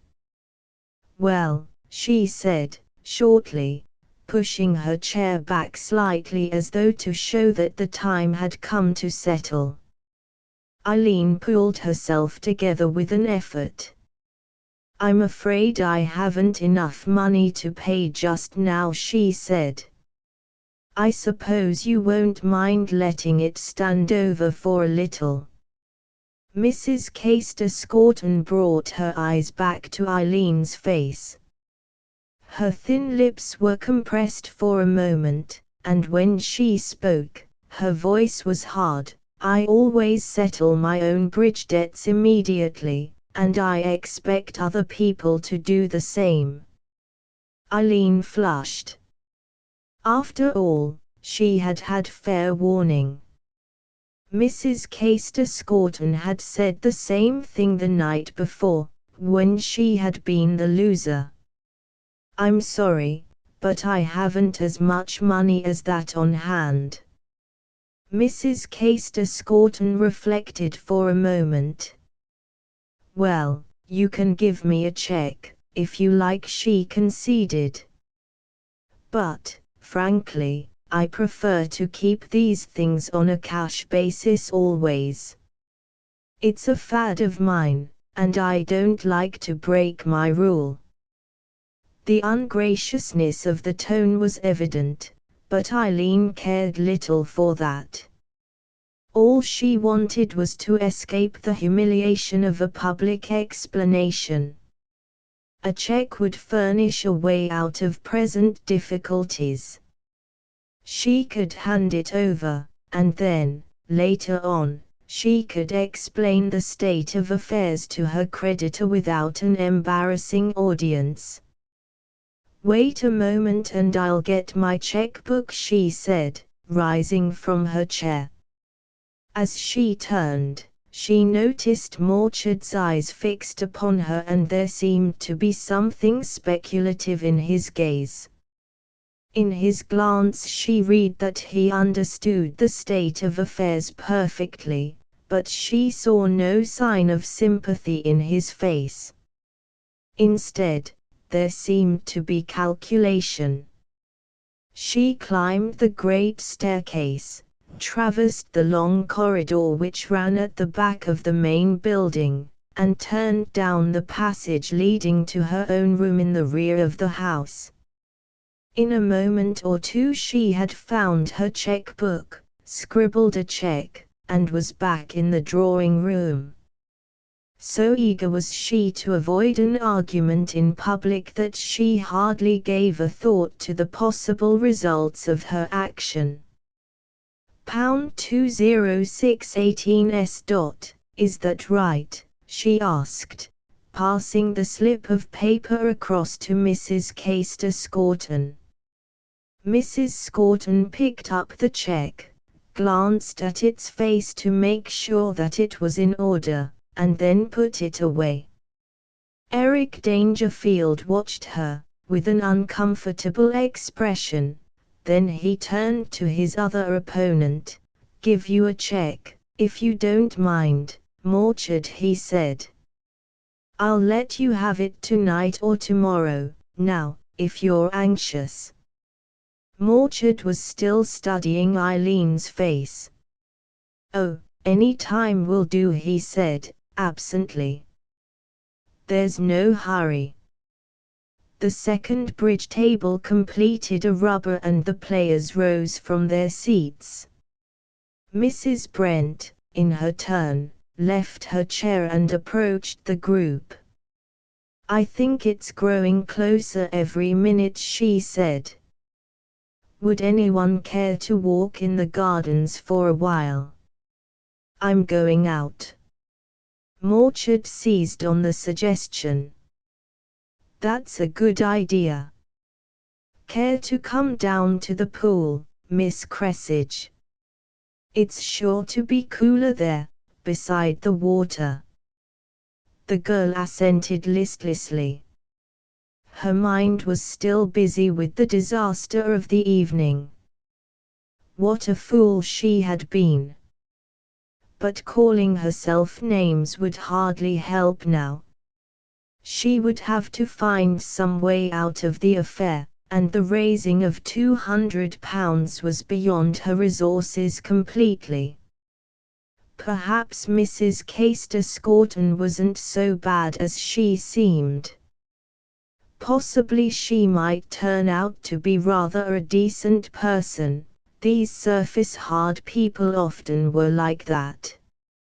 Of course the money would have to be found eventually, but if time were given, something might be done. The group moved out onto the terrace in front of the house. Freddie Stickney attached himself to Nina Lindale, and they went off together down into the gardens. Eric Dangerfield, looking worried, approached his uncle, and they followed the other two. Morchard and Eileen descended the steps and turned off into one of the side alleys. Mrs. Brent turned to the remaining two. "Mr. Morchard's quite right, I think," she said. "If there's any coolness to be had tonight, it will be down at the pool. Shall we go?" She looked up at the inky sky with some distrust. Mrs. Caister-Scorton turned back towards the door. "It looks very like a downpour," she reflected. "I don't think I'll join you. I have to write a note to my bankers and one or two other things, and I may as well do that now." "Oh, very well," said Mrs. Brent, placidly. "Perhaps you're right. Will you risk it, Mrs. Tuxford?" They moved off in the track of the two Dangerfields, leaving Mrs. Scorton to return to the house. "I think we might walk a shade faster," Mrs. Brent suggested in a moment or two. She seemed anxious about something. "I hate moving about at all on a night like this, but I'd really give a good deal for a breath of fresh air. It's like an oven up there at the house, but down beside the water it ought to be cooler. Really, if this spell doesn't break soon, I shall simply take French leave and go off in the Kestrel." She pointed towards the bay, where one or two of the yacht's lights flickered upon the water. Mrs. Tuxford nodded understandingly. "I know how you feel, nerves all ragged. And you've got a headache, too. Don't bother to talk.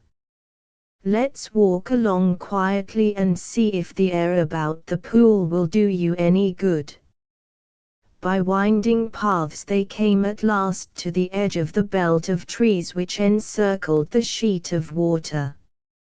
Just before they emerged from the shadows, Mrs. Brent pulled up and glanced round the pool.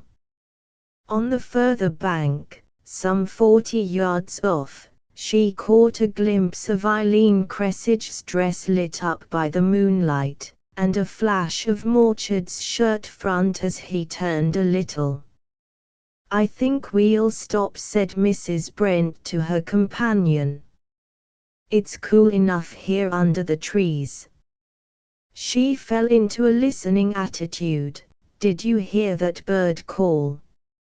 Mrs. Tuxford strained her ears, but heard nothing. Mrs. Brent excused herself with a gesture. "I always forget that my hearing is sharp." "Can't you even hear those people talking over there? Sound carries far across water." Again Mrs. Tuxford listened intently. "Nothing but a murmur," she said. Mrs. Brent held up a finger. there. That bird call lovely. Do you mind if I listen to it? Mrs. Tuxford nodded acquiescence and watched her companion listening intently to something which she herself could not catch. Her eyes wandered to the two figures across the pool, but they were standing half in the shadows and she could make very little of them. Just at that moment, as it happened, Morchard was engaged upon a psychological problem very much after his own heart. He had played bridge that evening with a steadily growing satisfaction.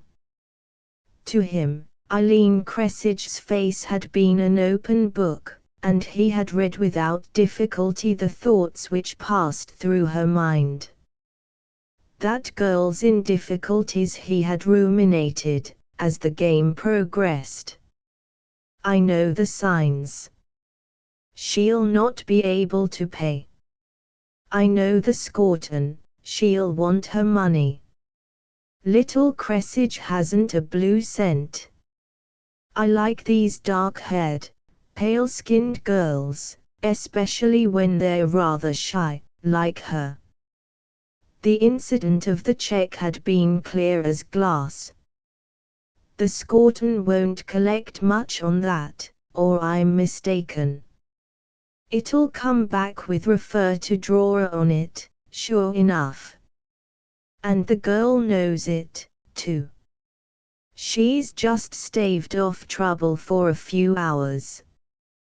That is, unless someone else foots the bill. 200's only a flea bite. He had wandered down to the pool beside Eileen without saying very much. That would give her time to think over things and to realize what a hole she had got herself into. Card debts were things one simply had to pay. At one point only he had broken the silence, and then it was to relate an anecdote of Mrs. Caister Scorton. An anecdote which brought out to the full the hardness of that lady's character where money was concerned. When they reached the shore, he glanced round to see that no one was within earshot.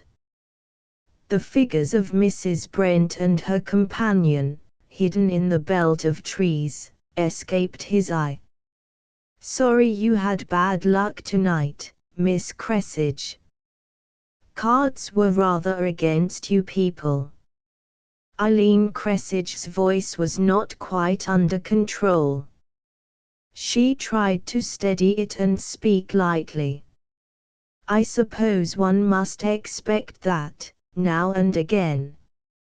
Oh, yes. Your turn last night, ours tonight. Yours again tomorrow night, very likely. We'll give you a chance for your revenge then. Eileen thought of her worthless cheque and shivered a little. No matter how things went, there would be no bridge for her next night. I don't think I shall play tomorrow, she said, hesitatingly. I'm rather tired of bridge. Oh. Sorry to hear that. Quite looked forward to it. No, I shan't play any more.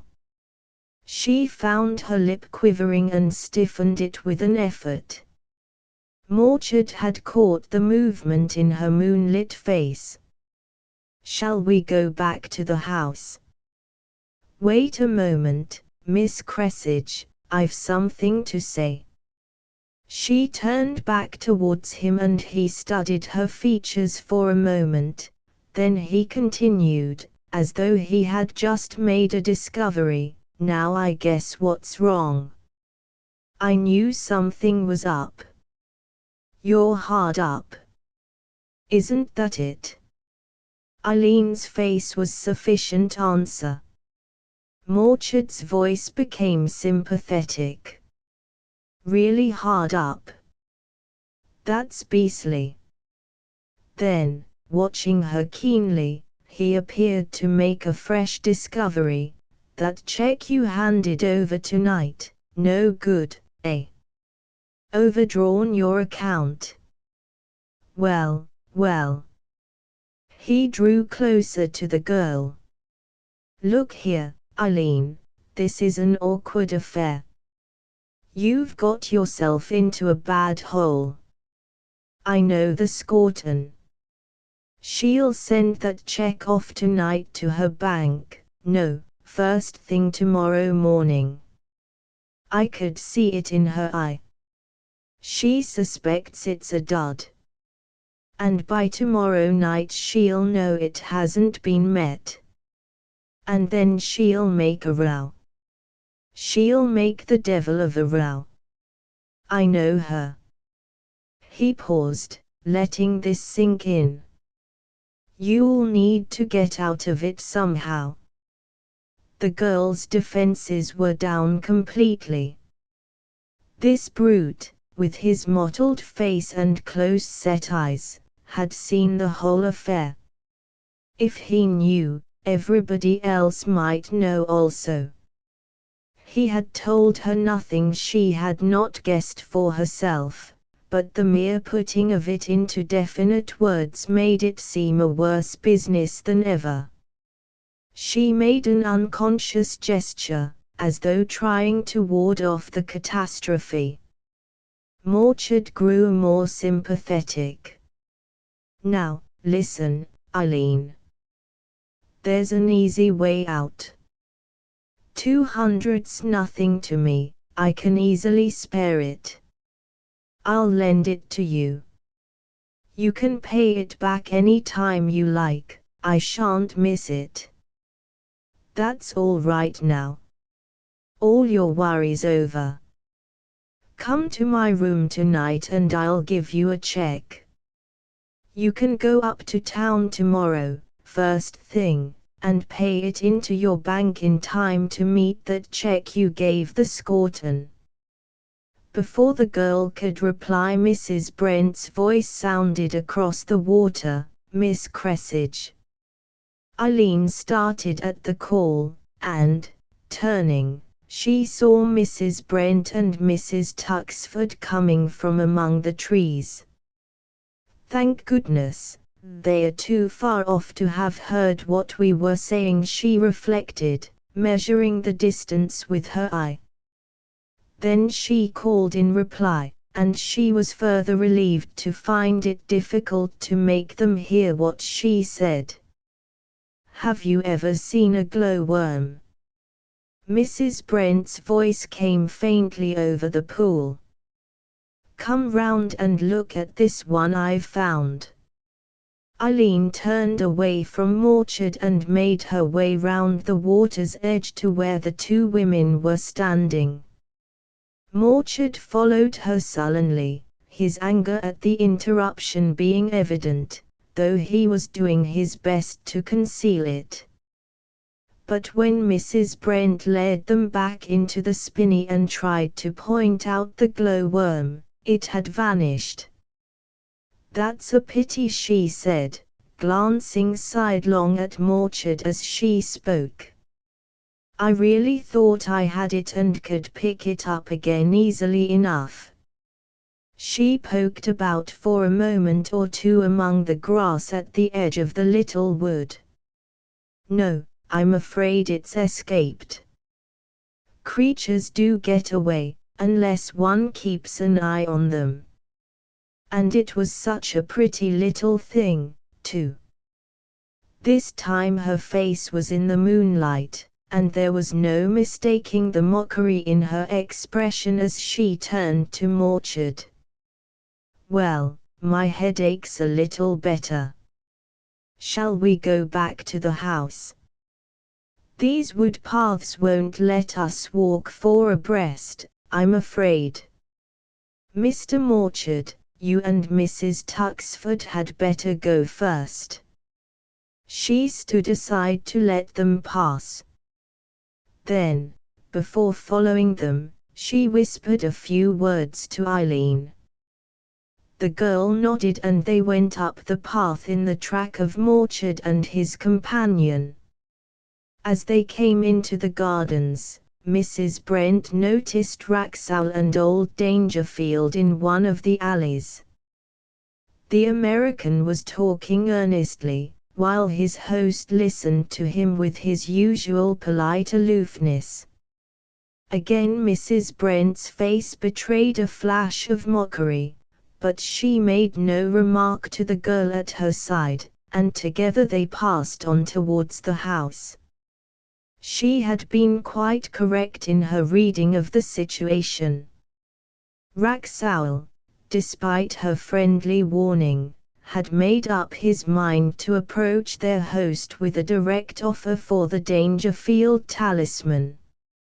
He had shown considerable tact in his manner of introducing the subject, for Mrs. Brent's hints had not been lost upon him. But, just as she had predicted, he met with an uncompromising refusal. "Part with our talisman, Mr. Wraxall. It's out of the question." The American tried to work round the flank of the defense. "One moment, Mr. Dangerfield, before you make up your mind definitely. Perhaps I could say something to alter your views. I'm a collector. I'm not the keeper of a public museum. I want your talisman for its own sake. I want it for itself and for myself. I shouldn't put it in a showcase with a ticket on it. No one would know that you had transferred it. The matter would be entirely between ourselves, completely private." Rollo Dangerfield halted for a moment in his stride. "And how would you propose to account for its disappearance from Freocksham, then? Anyone looking at our empty cabinet would know that it had gone." Wraxall had his solution ready. "A replica, of course. That could be made in a few days, by these modern electroplating methods, and paste stones could be put in, instead of the real ones. It would serve well enough. It wouldn't be spotted, Mr. Dangerfield, if you kept it out of people's hands.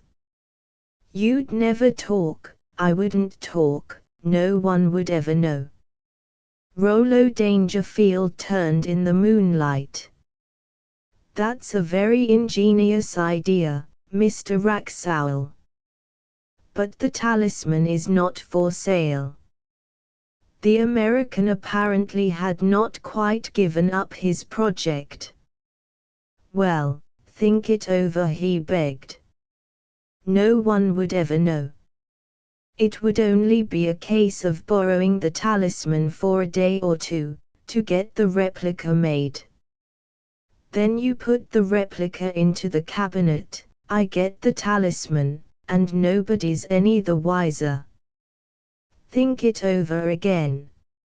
Rollo Dangerfield seemed deep in thought. He made no reply, and they walked on once more. On the horizon a faint flicker of sheet lightning illumined the sky, heralding the coming storm. As they turned back towards Freocksham, the moon slipped behind the edge of the thundercloud. Chapter 4. Douglas Fairmile, coming down to breakfast next morning, found Nina and Cynthia already at table.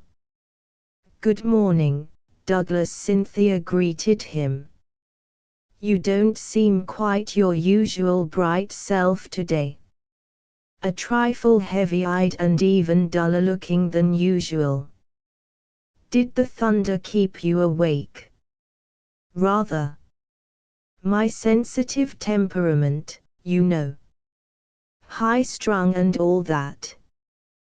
The least thing puts me off my sleep." Cynthia looked him over with mock sympathy. Ah, neurasthenic, no doubt. It's hard lines on these healthy-looking people, Nina. Their nerves are all fiddle strings really, but they get no sympathy because they look so frightfully robust. Observe, however, the leaden eye, the trembling hand.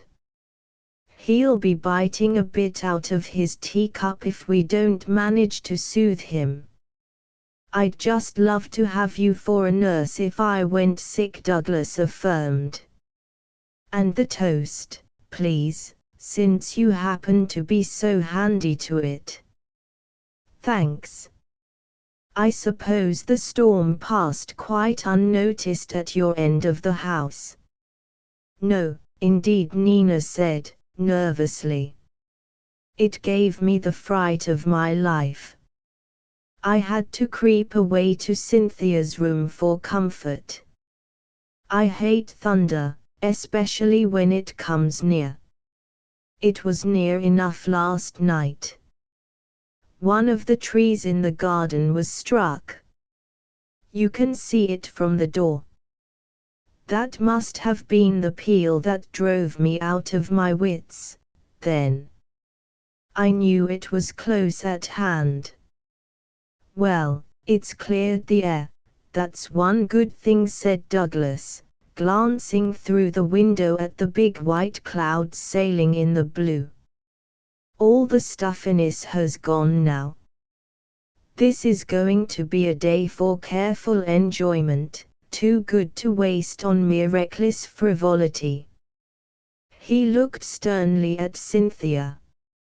I do love Freoxheim, said Nina, irrelevantly. It's a place where one can do just as one likes and no one bothers about things. What about borrowing the Kestrel and going up the coast until the afternoon, suggested Cynthia. Mrs. Brent would let us have it if we asked her. Douglas glanced again through the window. Hello. She's gone. What a nuisance. Cynthia looked over the empty waters of the bay.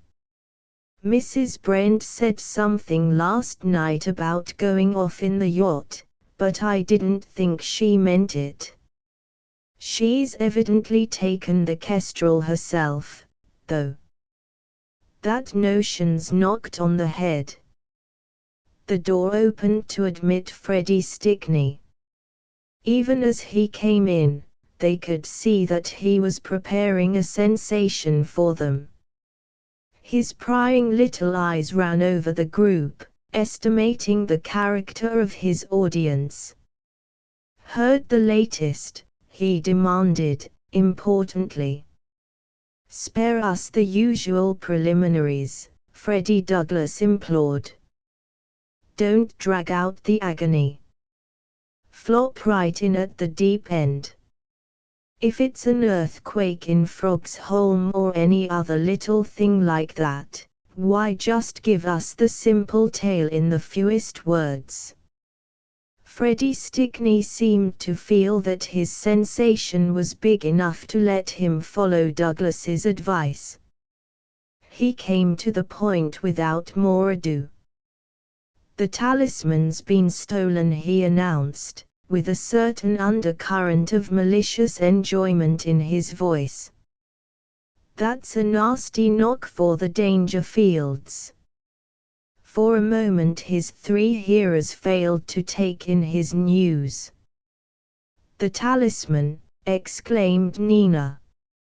You don't mean to say somebody's taken it? Freddie confirmed his statement with a smile. Are you sure about this, Freddie, or is it just some rot you're making up? Demanded Douglas. Quite sure about it. I've been to look at the cabinet where it's kept, to make certain, and it's gone. No sign of it. Cynthia looked distressed. That's bad business, isn't it? Poor Mr. Dangerfield. The talisman's the thing he values most in the world, I should think. He'll be fearfully cut up. Oh, he'll be all that, agreed Freddie, unsympathetically. But it's a beastly nuisance. Freoksheim will be swarming with police and detectives, probably unofficial techs as well. The Dangerfields will do anything to get the thing back again, you can bet. It'll be most unpleasant for all of us. They'll expect us to turn out our suitcases to see that none of us has taken it. Well, what's the harm in that? Inquired Cynthia. They can do what they like, so far as I'm concerned. The main thing is to get the thing back again. I suppose they'll get it back in a day or two.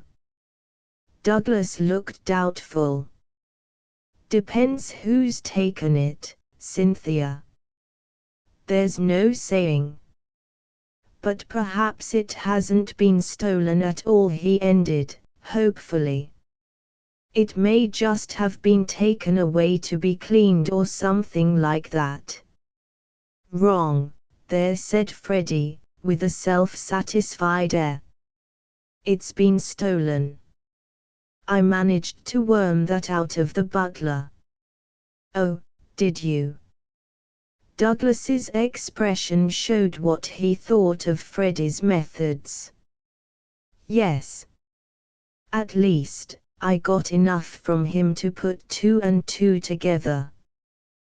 There's been a theft of some sort, whether it was burglary or stealing from inside the house.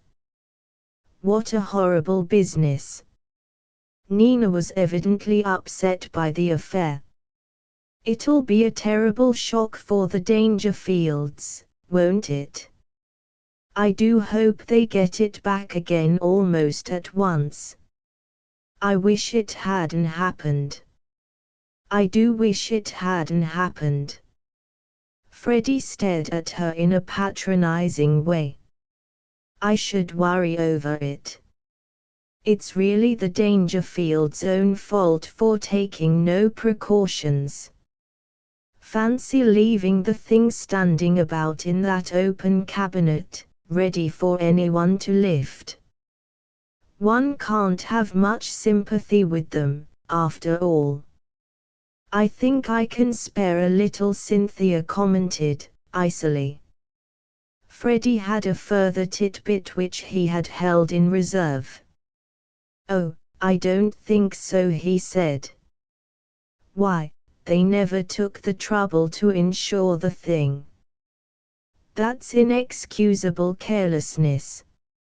Really, they seem to deserve all they've got. Douglas leaned forward in surprise. Do you mean to say, Freddie, that the thing wasn't insured? So I believe, asserted Freddie. I got it out of the butler before he realized what he was saying. Douglas passed this explanation without comment.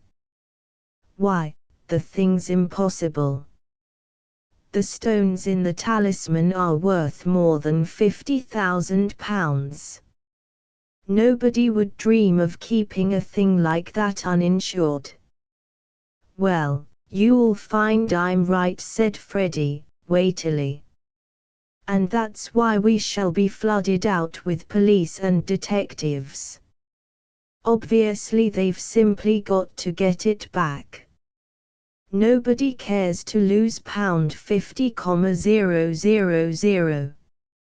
Nina was plainly taken aback by the figure. I should think not. I'd no idea it was worth so much. What a loss for poor Mr. Dangerfield. Well, he'll have to stand it, if the thing isn't recovered, said Freddie, philosophically. It makes me frightfully nervous, admitted Nina. Just think, Cynthia, that burglar may have been prowling about near us in the night. It gives me the creeps. Oh, that's all over now, Cynthia soothed her. You're too nervous, Nina. If it has been a burglar, he's not in the least likely to come back again. You can sleep quite quietly so far as that goes. Freddie hastened to play the part of consoler. I don't think you need worry. There's nothing much else in the house. The Dangerfields haven't a big stock of jewelry.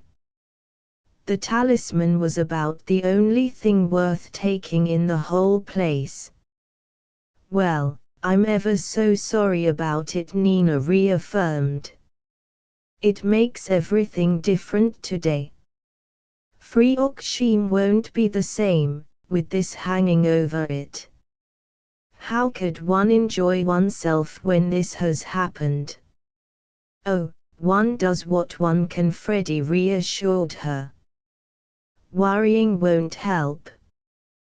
That's right, Freddie commented Douglas, contemptuously. Have your principles, and act according. The stern, unbending Roman touch, eh? Where's Mrs. Castor Scorton? Inquired Freddie. He was evidently anxious to find a fresh auditor for this news. She was just finishing her breakfast when I came down, volunteered Nina. I think she's gone out. Freddie was plainly disappointed by this information. She must have been down a good deal earlier than usual, he grumbled. Where's Raxowel? Not down yet, said Douglas. I expect the storm kept him awake like the rest of us, and he's been putting in some extra sleep. He'll be down later on. He glanced at the two girls, and all three rose. Well, ta-ta, Freddie. We're leaving you in the best of company, so you'll excuse us if we go. Freddie's expression showed that he saw the irony without appreciating it.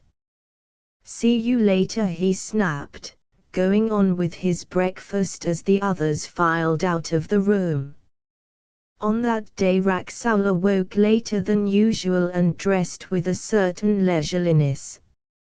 He had been about during the small hours of the morning, and even after he went to bed, some time had elapsed before he managed to fall asleep. On reaching the breakfast room at last, he was not altogether pleased to find Freddie Stickney the only other occupant. Thunder keep you awake too? Demanded Freddie, as Raxowel took his seat. Cleared the air, anyway. That's one blessing. I sat up and watched the storm, said the American, shortly. Frightful racket, wasn't it? Freddie inquired. Raxowel nodded vaguely and attacked his breakfast. Heard the great news, persisted Freddie, not to be balked. Raxowel, who preferred to breakfast peacefully, looked across the table with an expression of the very faintest interest. News? He asked. No, I haven't seen a paper yet. My doctor tells me it's better to read later on. He advises me to concentrate at breakfast time. I share his views. I believe he's right. Freddie ignored the hint. Oh, it's not in the papers. It's a Freoxime tidbit, exclusive. The Dangerfield Talisman's been stolen. If he expected to read anything in the American's face, he was disappointed. Raxowel's lean countenance betrayed no emotion of any sort, not even surprise. He continued to masticate stolidly for a few moments, as though excluding all extraneous ideas. Freddie felt that a good item of news had been wasted. "How do you know it's been stolen?" inquired Wraxall, at length. "Well, it's gone, at any rate." Wraxall glanced across the table. "That's hardly the same thing, Mr. Stickney. If I drop $1 in the street without noticing it, the dollar's gone, but it isn't necessarily stolen. When I send a clock to be cleaned, it's gone too, but the clockmaker isn't a thief for all that. Let's be accurate, if you please." This was hardly the reception Freddie had anticipated. "Well, it's gone, at any rate," he repeated. "And if it's gone, somebody must have taken it. It didn't walk off by itself. And if anybody took it, that's theft, isn't it?" Wraxall appeared to consider this proposition with some care before replying. "No," he replied, after a pause. "No, I'd hardly care to go so far as that." "Hardly?" "Mr. Rollo Dangerfield may have taken it. That wouldn't be theft, since it belongs to him. Somebody may have borrowed it. Borrowing isn't theft." "No, it seems to me you're rather apt to jump to conclusions, Mr. Stickney. I can't follow you to that length." Freddie Stickney flushed slightly. This confounded Yank was evidently presuming to pull his leg. Freddie contented himself with a reiteration of his former remark, "Well, it's gone, at any rate." As he said it, his eyes swept the American's face, and for an instant he seemed to catch a glimpse of something going on behind the mask.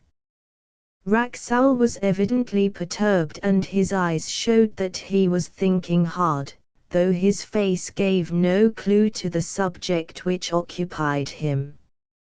Freddie relapsed for a time into sulky silence, and Wraxall was able to continue his meal undisturbed. From time to time, Freddie's beady eyes ranged round to the American's face, but its set expression betrayed nothing to him. Freddie began to contrast the reception which Wraxall had given to his news with the outburst of sympathy for the Dangerfields which had come from Douglas and the girls. Something very fishy about this fellow, he thought to himself. One would almost think it wasn't news to him at all. And why is he so anxious to make out that it isn't a case of theft? That's very rum. Freddie chewed the cud of this idea for a minute or two, but at last, feeling the lack of conversation to be too great a strain, he tried another opening.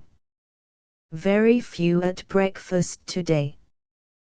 The American glanced round the empty table, but made no audible comment. "3 of the party went off first thing this morning," Freddie continued. "Mrs. Brent's away in the Kestrel. Didn't wait to say goodbye to me." At last a gleam of interest crossed the American's face. "Mrs. Brent's gone. Now, I'm sorry to hear that, Mr. Stickney. I shall miss her. She's a most understanding person. I'm sorry.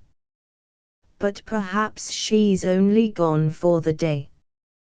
Freddie Stickney had to admit ignorance. "She didn't leave any message about when she'd be back.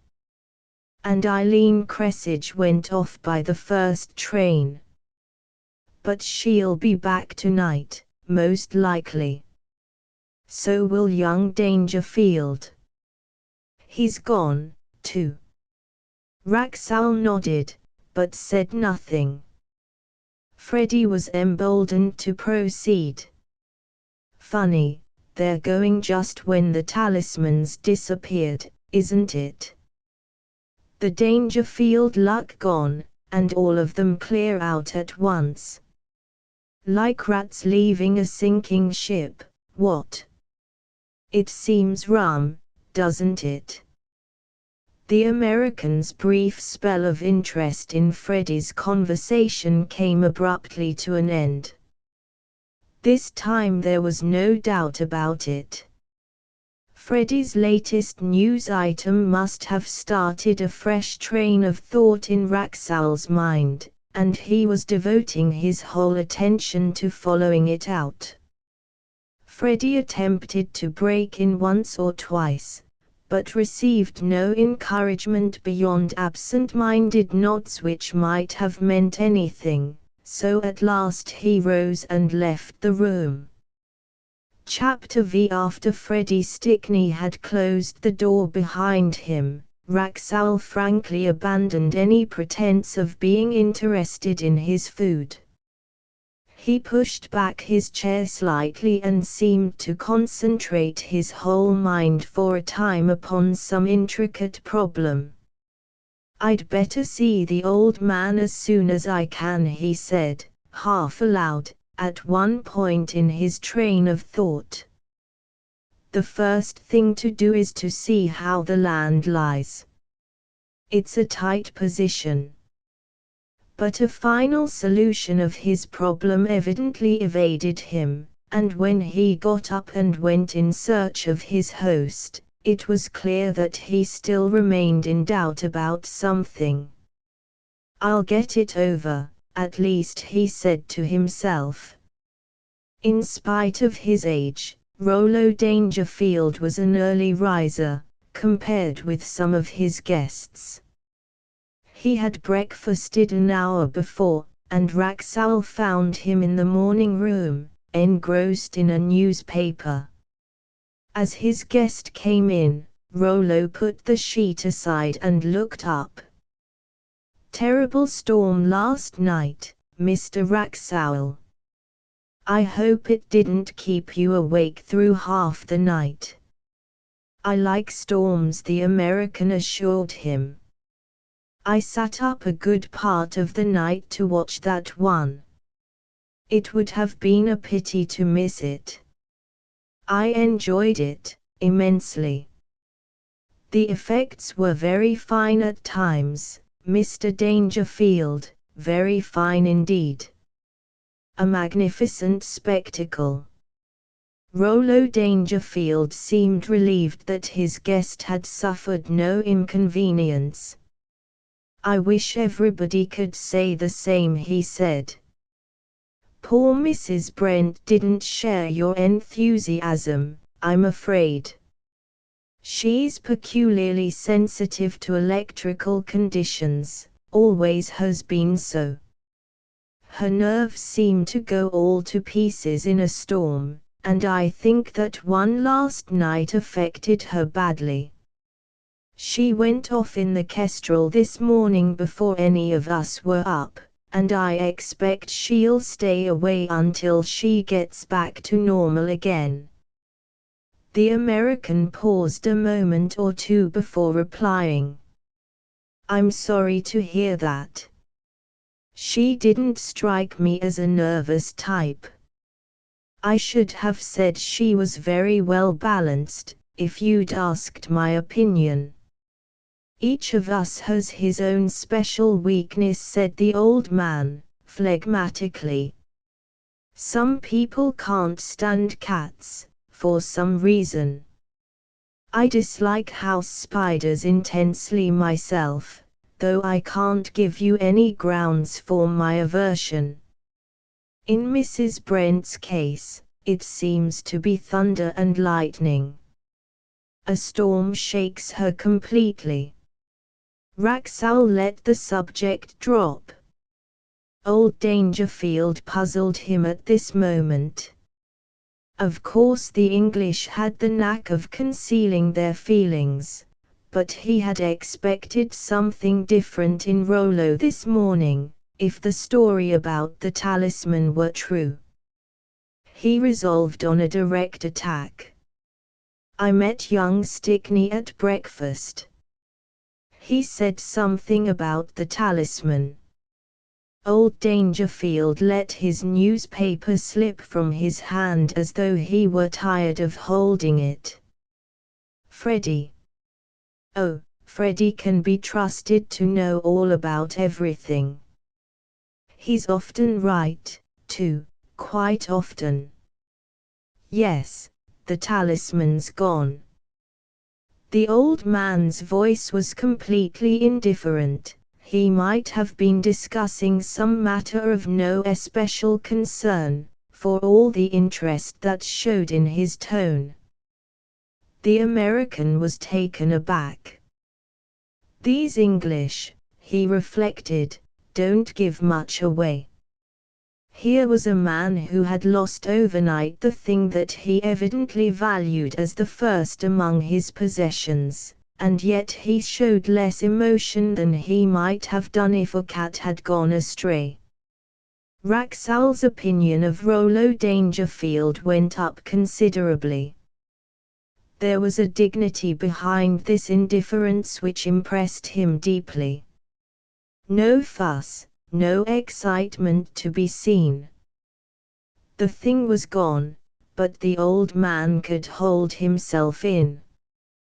His guests wouldn't be disturbed by him. Everything would go on as usual at Free-Oxheim. Rollo Dangerfield evidently carried the courtesy of a host to the extreme. "That's a big loss," said Wraxall, slowly. "But I expect you're counting on getting it back." "It would be difficult to dispose of. It would certainly be hard to sell." "Still, aren't you sorry you didn't close with my offer last night?" Rollo Dangerfield turned an inscrutable face to his guest. "Sorry I didn't sell the talisman while I had it." "No, it never was for sale. The matter didn't arise." The American persisted. "I suppose the police have some clue." The old man shrugged his shoulders slightly. "The police have nothing to do with it." "How could they have a clue?" Wraxall was frankly astonished. "You haven't called them in." "Why, I should have thought the very first thing to do would be to get them to work while the scent was fresh." A faint shade of irritation showed in Rollo Dangerfield's eyes, the first sign of emotion the American had seen. But when he spoke, his voice was as indifferent as before. "Why should we call in the police? The talisman will find its way home without their help." "Would you bring the police among your guests, stir up trouble, make everyone uncomfortable with suspicions and cross-questioning?" "No, Mr. Wraxall, we shan't need the police at Free-Oxheim. I told you so, before the talisman disappeared, and you obviously didn't believe me. But you see now that you were mistaken. I meant what I said." The American was shrewd enough to see what had given offense. Old Dangerfield resented the slight on his veracity much more than the loss of the talisman. He made amends frankly. "Quite right, Mr. Dangerfield. Honestly, I thought you were just leading us on, that night. I took it that you were pulling my leg. It seemed to me that perhaps it was one of your English jokes, just put out to see if the stranger would swallow it." We often do that ourselves, over there. But I see you mean it, right enough, now. Rollo Dangerfield reassured him with a faint smile. I see your point of view. I ought to have thought of it in that light. Wraxall considered for a moment or two before speaking again. I think I see what's in your mind, he said, going back to the earlier subject. You've reason to suspect somebody in particular, one of the maids, perhaps, and you don't want a fuss. I don't suspect any of the maids, or any of the servants, Rollo Dangerfield replied instantly. That's quite out of the question. I can tell you why. We have a number of old habits at Freocksham, and fortunately one of them has enabled us to clear our servants of any suspicion in this affair. He took out his case and lit a cigar before continuing. The servants' quarters are all in the west wing of the house, and there is only one door communicating between their section and the other part of the building. That door has a special lock, of which only the butler has a key, and it is his duty at 11:30 every night to see that that door is secured. After that, no servant can get into this part of the house without his knowledge. And the butler himself? Demanded the American. The butler's great-grandfather was born on the estate, and for 4 generations we have known absolutely everything about the family. This man has been in our service since he was a boy, and a more absolutely honest man you couldn't find anywhere. You may put him completely out of your calculations, Mr. Wraxall. I say that definitely, because the man can't speak for himself. Not a trace of suspicion could attach to him. Now are you satisfied? Wraxall nodded his acquiescence. Then he asked a further question. How did you hear that the talisman had gone? The butler told me this morning. His first business is to go round the house after he has unlocked the communicating door. When he went into the Corinthians' room he noticed that the talisman case was open, and the jewel was gone. He came at once and told me. And you suspect nobody, then? Rollo Dangerfield raised himself slightly in his chair and looked round directly at Wraxall's face. For the first time, the American saw a keenness in the old man's blue eyes, though their expression was inscrutable. No, I suspect nobody. I have no evidence, and I do not wish to collect any. The talisman will be back in its place within a week, and that is the only important thing in the case. For all I know, the whole affair may be a practical joke. Some of these young folks may have taken it into their heads to test the Dangerfield legend. His eyes scanned the American's features, but Wraxall betrayed nothing under the scrutiny. Rollo Dangerfield pulled at his cigar before continuing. I can imagine one of these youngsters playing a practical joke like that. Take away the talisman and see what old Dangerfield will say. It's quite possible that somebody, he glanced again at the American, may even now be wishing he had left the thing alone and may be looking for a chance to replace it under the bell. It's an awkward thing to have in one's possession, even innocently. Well, they can easily put it back again, if they wish to do so. Nobody's watching the Corinthians' room. A faintly sardonic expression crossed his face. Don't distress yourself unduly about the talisman, Mr. Wraxall. It will come home quite safely in the end, you may take my word for that. With a gesture as though asking permission, he picked up his newspaper again. Wraxall accepted the tacit dismissal and wandered out into the sunlit gardens. The interview had given him a good deal to think about, apparently.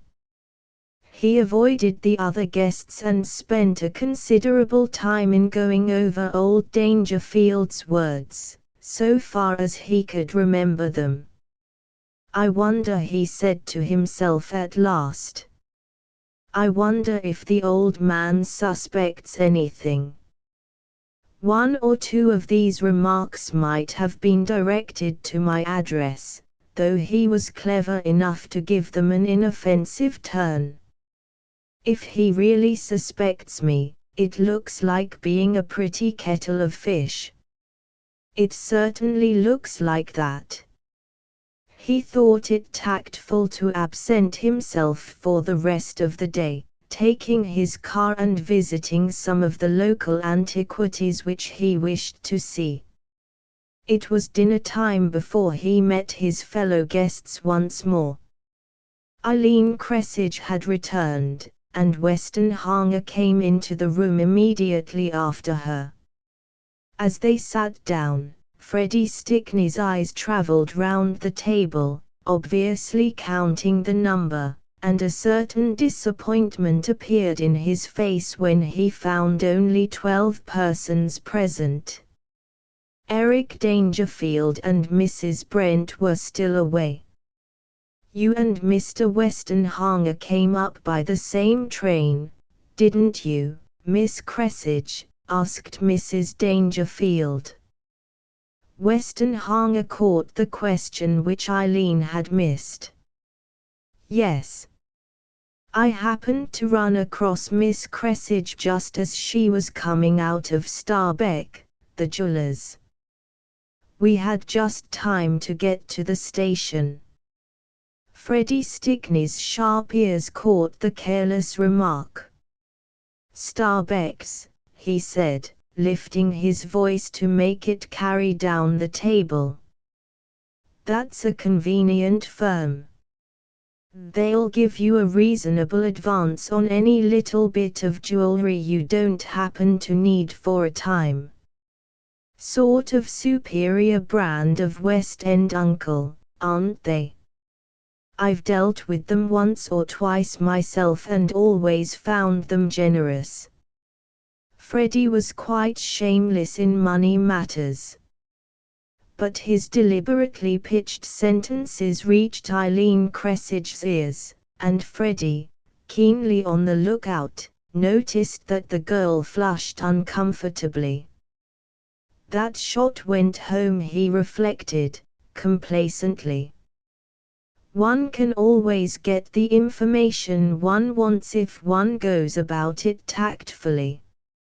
She's been doing a bit of quiet pawning this afternoon. That's interesting. I wonder what she put away in store. She never wore any jewelry here. He ruminated on this problem for a time, keeping his sharp eyes on the girl's face, but nothing further of interest fell into his net during the meal. As they passed into the drawing-room after dinner, Mrs. Castor Scorton picked up a telegram addressed to her which was lying in the hall. At the sight of it, Morchard's face lighted up with interest and he examined her closely while she read it. He edged himself up to Eileen and put a question in a low voice. The Scortons got her telegram about your check. Is it all right? Quite all right, thank you, said the girl, coldly. She moved away from him immediately, and as she sat down, Conway Westenhanger came up. "Have a game at bridge, Miss Cressidge. They're making up a table and I've reserved a place for you." "No, thanks. I'd rather not play." Mrs. Castor-Scorton passed close to them and Eileen made a gesture to catch her attention. "You found my check all right, Mrs. Scorton?" Westenhanger, to his surprise, detected more than a tinge of irony in the question.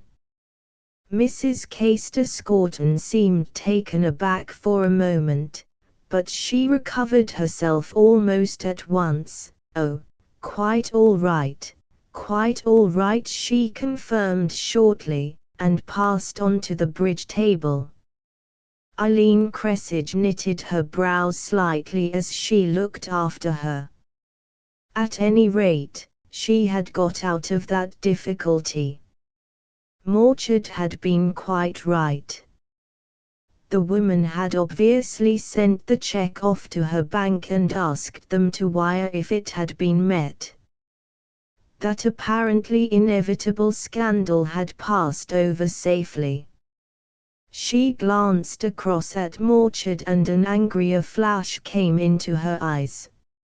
She knew what sort of a person he was, too. Freddie Stickney drifted over and sat down between her and Westenhanger. "Heard the news, you two? The talisman's out of print, it seems. No copies available for the public. Somebody's taken a fancy to it and simply lifted it. That's a fine end to all the Dangerfield talk, isn't it?" With a certain ill-suppressed maliciousness, he gave them all the information he had collected during the day. "Just as well you were away last night, Westenhanger," he wound up. "You're clear of suspicion. But all the rest of us are in it up to the neck. Servants exonerated without a stain on their character. Strong suspicion attaches to every guest. That's how the land lies." "Oh, indeed," Freddie said Westenhanger. "Then, if we must suspect somebody, we may as well begin with yourself." "What about it?" "Anything you say will be used against you at the trial, without regard for age or sex." "Where's my notebook?" "It's all very well for you," protested Freddie. "You're out of it all." "But what about the rest of us? It's a nasty idea to feel that the person sitting next to you in this room may be a thief." Westenhanger looked him up and down for a moment before replying. "If I were you, Freddie, I don't think I'd begin flinging words like thief about quite so early in the day. These things are apt to be resented by some people. Isn't there any other possible explanation?" Freddie pondered for a while in silence, then he made a half-hearted suggestion: "It might be a practical joke." Westenhanger considered the idea and rejected it almost immediately. "I shouldn't like to have the taste of the man who played a joke of that sort." "Who's your humorist?" "Douglas is the funny man of the company, but Douglas wouldn't play a trick of that sort on anyone. That's certain. Morchard hasn't that kind of mind. The American has a sense of humor, but not that sort, I'm sure. You don't attribute it to one of the girls, do you?" "No." "Well, then, that leaves us with Mr. Frederick Stickney as the only possible culprit. I don't think much of your taste in humor, Freddie, and that's a fact. All the same, said Eileen Cressage, I'd prefer it to be a case of practical joking rather than the other thing. Perhaps it will all come right and we shall find the talisman back again in a few days, just as Mr. Dangerfield said. Freddie had recovered from Weston Hanger's attack. Well, I'm going to find out who did it, he declared. As things stand, we're all under a cloud. I'm going to get the whole lot into the billiard room later on, if I can, away from the Dangerfields, and I shall put it to them straight that each person ought to account for his doings during the night. Nobody could object to that. He glanced at the girl for support and was surprised to see her flush and turn away as though to conceal her face. I don't think you'll be altogether popular if you start that kind of thing, Mr. Stickney, she said.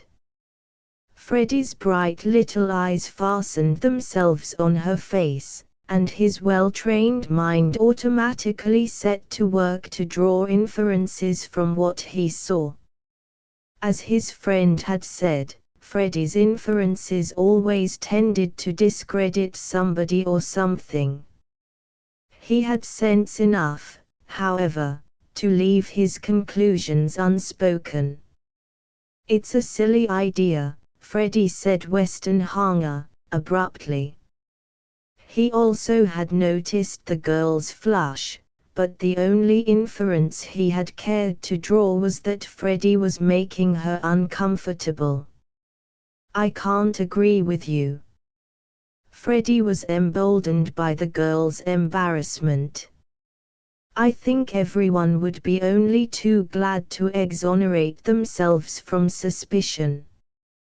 We oughtn't to be left under a cloud if we can clear ourselves straight off. Decidedly not.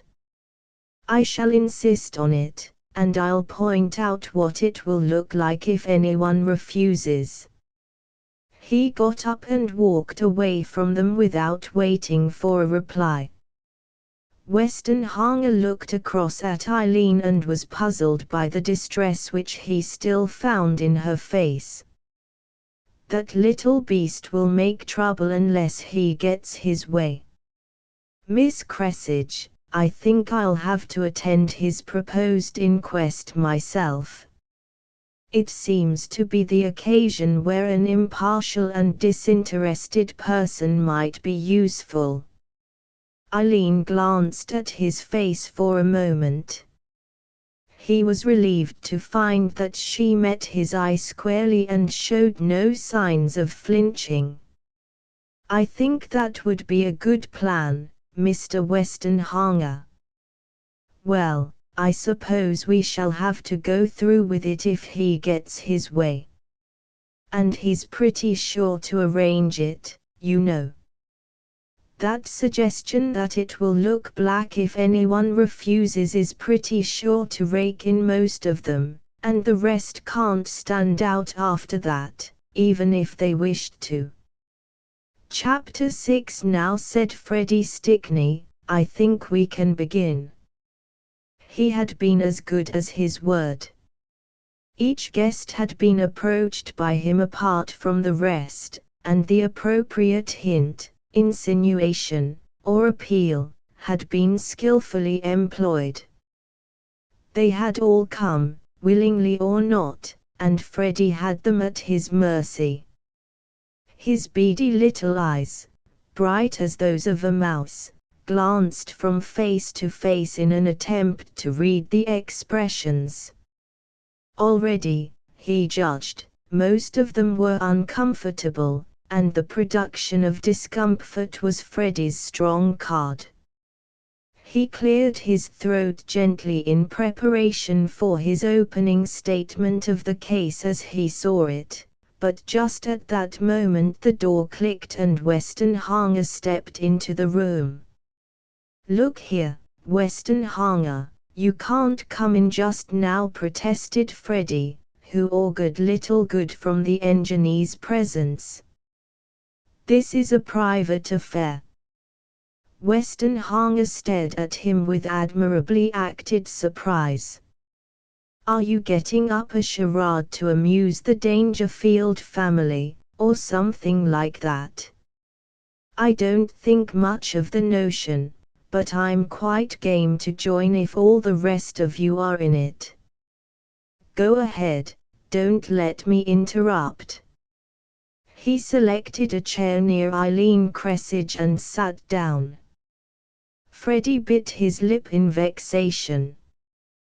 Westenhanger's entrance had taken him aback. He had not bargained for the presence of anyone except those who came under suspicion.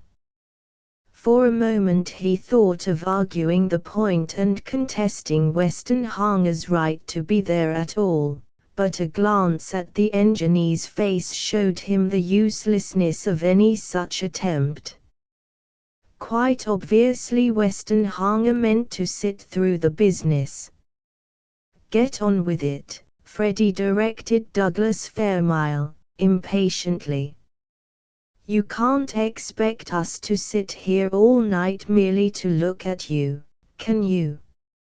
Freddie cleared his throat again, and launched into his exposition, but the two interruptions had flustered him a little and he failed to make his points tell as heavily as he had hoped. "You all know the Dangerfield talismans disappeared. The burglar alarms were all found correctly set in the morning, so obviously nobody could have got into the house from the outside. That limits the thing down to the people in the house.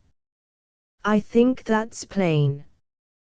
"Quite plain," commented Westenhanger. "Self-evident, in fact." "Proceed, Freddie."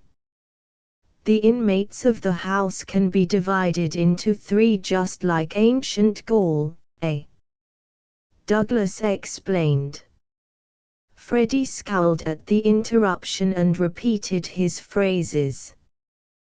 "The inmates can be divided into three groups.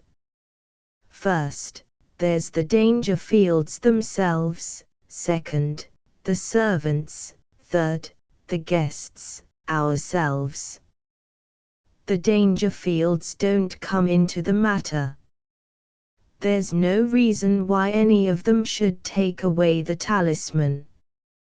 Then it's a fact that none of the servants can be suspected. At least, so the Dangerfields say, and they ought to know. That leaves ourselves. One of us must have taken it." He glanced round the group in the hope that, even at this early stage in the inquiry, someone might betray himself. Morchard was leaning back in his chair, lazily following the movement of a smoke ring which he had blown by accident.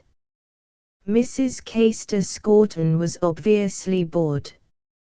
Nina and Cynthia were trying to repress smiles, evidently the results of some whispered aside by Douglas which Freddie had failed to catch. As for Raxowel, even an expert poker player could have made nothing of his inscrutable mask. Eileen Cressidge looked white and tired, and there was something in her face that encouraged Freddie to think that here he had found the weak point in the circle. Quite evidently she dreaded something to come, but she seemed to be hoping that the danger might yet be averted. Westenhanger, of course, showed nothing, since he was the solitary individual whose innocence was beyond doubt. Now there are two possible explanations of the talisman's disappearance, Freddie continued. One is that it's due to a practical joke. We all know how the Dangerfields boast about taking no precautions with the talisman. Somebody here may have wanted to give them a lesson about that. That's a possibility. But if that's the explanation, I think we have something to say. Joke or no joke, the thing's gone, and until it turns up again, every one of us is under suspicion of theft. Every one of us. He glanced round the faces once more, but still no one betrayed any definite sign of guilt. Eileen Cressidge's expression puzzled him. She looked up and caught his eyes for a moment, but it was he who turned away first, so manifest was the dislike in her glance. Quite evidently the girl had something to conceal, and Freddie grew more determined to bring it to light, whatever it was. "Just a moment, Mr. Stickney," the American interrupted as Freddie was about to continue. "Let's be accurate, if you please. You said every one of us. That's not correct. Mr. Westenhanger can't be included. He couldn't have had any hand in the affair, on your own showing." The engineer acknowledged the American's statement with a quick smile. Wraxall, evidently, was a kindred spirit, bent on spoiling Freddie's little effects. "Very well," snapped Freddie. "Then it's one of us here, excluding Westenhanger." Rather to Westenhanger's surprise, Morchard joined the critics. "Wrong again," he declared, weightily. "Mrs. Brent was in the house that night, and she isn't here." "I agree with Mr. Wraxall. Let's be accurate." Well, snarled Freddie, "have it as you like. The main point is that everyone here, bar one, is under suspicion. And whether it's a practical joke or not, it looks like plain theft. And that's a very unpleasant business, very unpleasant to us all, to myself at any rate. It's very unfair. And if this thing isn't cleared up as soon as possible, it'll leave a permanent stain on our characters. You know how people talk." "I hear you," Freddie interjected Douglas, and Freddie was annoyed to see Nina Lindale's lips twitch in a repressed smile. "It's no laughing matter," he said, indignantly. "Far from it. Somebody in Freocksham took the talisman, that's certain. Now all I suggest is that we should each voluntarily account for our time during the period when the thing was stolen. That's no hardship to anyone. I'm quite glad to do it myself, and I'm sure everyone else in my position will be just as glad. If anyone here took the talisman, let him say so now and we won't need to go any further." He fixed his eye on Douglas Fairmile as he spoke, more by accident than design.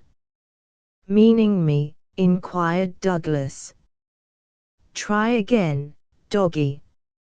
You're barking up the wrong tree.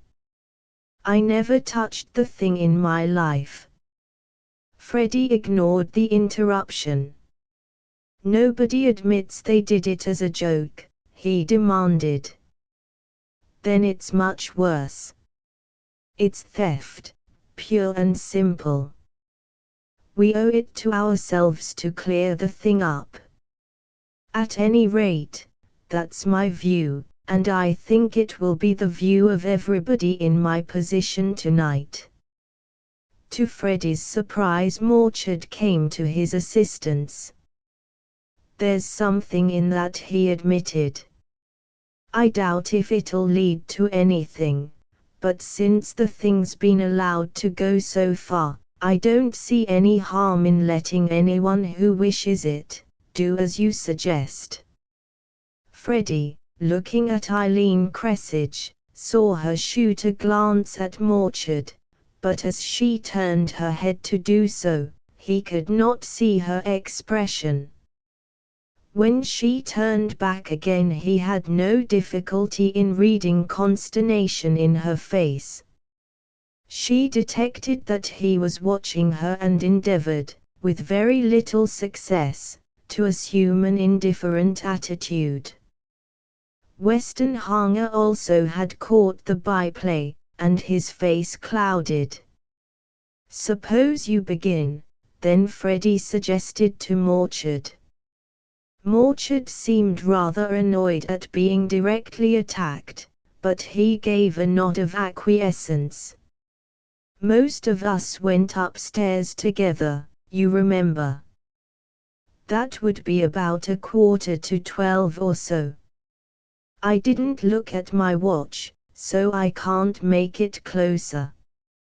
Anyway, it must have been about then. We've always been pretty early at Freoxheim. Then I undressed and went to bed, midnight, say. And I woke up as usual in the morning. That's all. Help you much, Stickney?" Freddie ignored the query and glanced round to see if anyone else would volunteer. Mrs. Castor-Scorton sat up in her chair. "I went to my room as usual, about 11:45, as Mr. Morchard says. Some people came up a little later. I heard steps in the corridor and the sounds of doors shutting. There was some talking in low voices and more doors shut. Then the whole house was quiet. I looked out of the window for a short time, wondering if the storm was coming at last. Then I heard a noise as if someone had stumbled on the mat outside my door. I opened the door quietly and looked out. It was Miss Cressage. She was carrying a lighted candle, and by the time I got the door open she was a good distance down the passage. I didn't call after her, but just shut my door again. I looked at my watch to see how late it was, and I remember it was 12:15. After a time I undressed and went to bed. The next thing I can remember is waking up as usual." Weston Hanger was completely taken aback by this evidence. What could a girl be doing, wandering about the house at that time of night? Almost without thinking, he swung round on Mrs. Castor-Scorton and put a question. "You're sure it was Miss Cressage?" "Quite sure," said Mrs. Castor-Scorton, composedly. "She was wearing her dressing gown and bedroom slippers. No one else has a silk dressing gown of that shade." Eileen Cressage had gone very white during Mrs. Castor-Scorton's evidence, but she made no comment. Weston Hanger, looking at her momentarily, saw that she had been completely surprised. At the same time, her attitude suggested that she might have something in reserve, though she was not very confident about it. Freddie Stickney in his turn put a question to Mrs. Castor-Scorton. "You said she was going down the passage. What does that mean?" "Miss Cressage's room is beyond mine. She was going away from it when I saw her." "Oh, I see," said Freddie. "You mean that she was going along the corridor in the direction of the bachelor's wing." Weston Hanger saw Eileen start in her chair at this elucidation by Freddie, but she evidently held herself in with an almost physical effort. Why on earth doesn't she say something, he wondered to himself. I'd stake my money that she's straight, and yet she lets that little swine go on unchecked with his insinuations. I can't understand it. Whether she wished it or not, Mrs. Caister-Scorton had changed the whole atmosphere. Up to the moment when she began to speak, the affair had been handled in an almost frivolous spirit. Freddie Stickney had been making a fool of himself, and no one liked him sufficiently to feel troubled by that aspect of the matter. Even the talisman theft had not weighed over heavily as a personal thing, for nobody had any formulated suspicions in his mind. But Mrs. Caister-Scorton, in half a dozen sentences, had brought them face to face with a new problem, and the silence of the girl made it difficult to find innocuous explanations. Something ugly had reared up in the midst of what, to most of them, had been little more than a joke. Eileen's white, strained face, and her attitude of a creature at bay, had taken away all humor from the situation. Freddie Stickney had achieved a masterpiece in the creation of discomfort. Weston Hanger could see Douglas Fairmile's face, and in its expression he read the twin of his own feelings. The American broke the silence, before its awkwardness grew too obvious. You mean that Miss Cressidge was going towards the head of the main staircase, I suppose? Mrs. Caister-Scorton nodded without speaking. I understand it better when it's put in that way, said Wraxall, bluntly. Eileen Cressidge threw him a glance in which Weston Hanger recognized gratitude. The American had taken the edge off the situation, to some extent, by his intervention. But a moment's reflection showed Weston Hanger that Wraxall had merely turned the matter into a fresh and difficult channel. Down the staircase was the way to the Corinthians' room and the talisman. Before anyone else could interpose comments, Wraxall again threw himself into the breach. My tale's more elaborate than these two. It'll take longer to tell, I expect. I went upstairs to bed with the rest of the party, but I didn't undress just then. I felt that storm coming up, and I like storms. I wouldn't miss one. So I just sat at my window.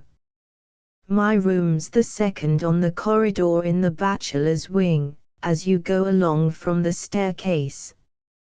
Yours is the first, isn't it, Mr. Weston Hanger? Yes, I'm next you.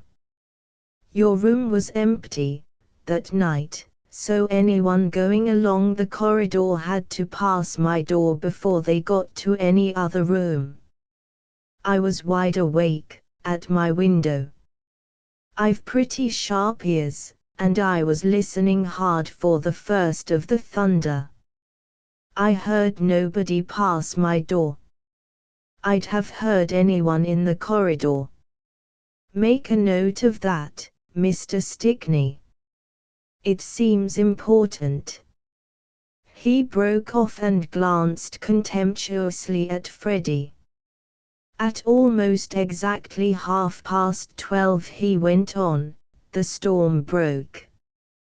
I looked at my watch at the first thunderclap. It was a good storm. I've seldom seen better. But from my point of view it was rather a failure, just then. I couldn't see well enough out of my window. I was losing half of it. So I got up, I hadn't undressed, and I took my candle with me because I didn't know where the corridor switches were. nor the switches in the hall below. I'd failed to make a note of them. He paused for a moment as though expecting comments, but no one said anything. I went downstairs. I wanted to get outside if I could. I didn't mean to lose any of that storm. At the main door, I had a glance at the burglar alarm. It's the same pattern as I use in my own house, so I put it out of action and opened the door. It was quite dry outside then. The rain hadn't started. So I went out. Weston Hanger was struck by an idea. Just a moment, Mr. Wraxall. That meant you left the door open behind you, didn't it? Could anyone have got in without you seeing him? Wraxall nodded approval. No, nobody could have got in. I had my eye on the door all the time. I was never away from it. To continue, the whole house front was dark when I went outside, except for some windows in the little tower above the Corinthians' room. They were lit up. That's Eric Dangerfield's room, interjected Weston Hanger. Quite right. You'll hear more about that when I come to it, but let's take things as they happened. Almost as soon as I got outside there was a terrific flash, blinding. And then the father and mother of all the thunderclaps. I found in the morning it had struck one of the trees nearby. That was at 12:39 p.m. exact. I looked at my watch by the next flash, which came immediately after. That must have been the peal that frightened me, Nina interjected. It was the loudest I ever heard. Within a minute or two, continued Wraxall, a light went up at the end of the east wing. That was in my room, confirmed Cynthia Pennard. We can ignore it for the present, then, said Wraxall. I'm just giving you what I saw. About 5 minutes later, that would be about 10 minutes to 1 by rough reckoning, a light appeared in the Corinthians' room. Ah, exclaimed Freddie Stickney. This is getting hotter. Only another of your mare's nests, Freddie, explained Douglas. It was I who switched that on. Wraxall continued without taking any notice. I saw a light in the Corinthians' room and, as I was about to say when Mr. Stickney cut in the library which leads out of the Corinthians' room. 5 minutes later, say about 1 o'clock in the morning, the rain drove me indoors. I bolted the door and put on the alarm again. As I came back into the hall, someone switched on the lights, and I found young Dangerfield there. I said something about having been out looking at the storm and he nodded. Then I went upstairs and back to my room. The best part of the storm was over, so I went to bed, perhaps round about 1:15. Like the other people, I woke up as usual in the morning. That's all I can remember at present. The American's narrative, whether intentionally or not, had brought a relaxation of the tension in the room. By his purely objective treatment of the matter he had produced an unconscious change in outlook among his audience. Weston Hanger was relieved to see that even Eileen's face had taken on a less strained expression. She was anything but at her ease, yet there was something in her face which suggested that she had passed the worst. Douglas Fairmile was the next to volunteer an account of his doings during the night. "I'm no great hand at exact times and seasons," he began. "You'll just need to take what you get. And I'm no amateur in storms, either. If lightning leaves me alone I'll never trouble it. But that storm forced itself on my notice, and not in a quiet insinuating way, either. To be frank with you, it kept me awake. After a while I got fed up listening to it, so I thought I might as well read, since I couldn't sleep. So I padded off downstairs to get a book from the library. Mr. Wraxall says it was just about 1 o'clock, and he knows more about it than I do. The only thing that strikes me as important in the affair is that when I switched on the lights in the Corinthians' room, I happened to notice that the talisman was still in its place. So that means it disappeared after 1 o'clock in the morning." He glanced at Eileen as he spoke.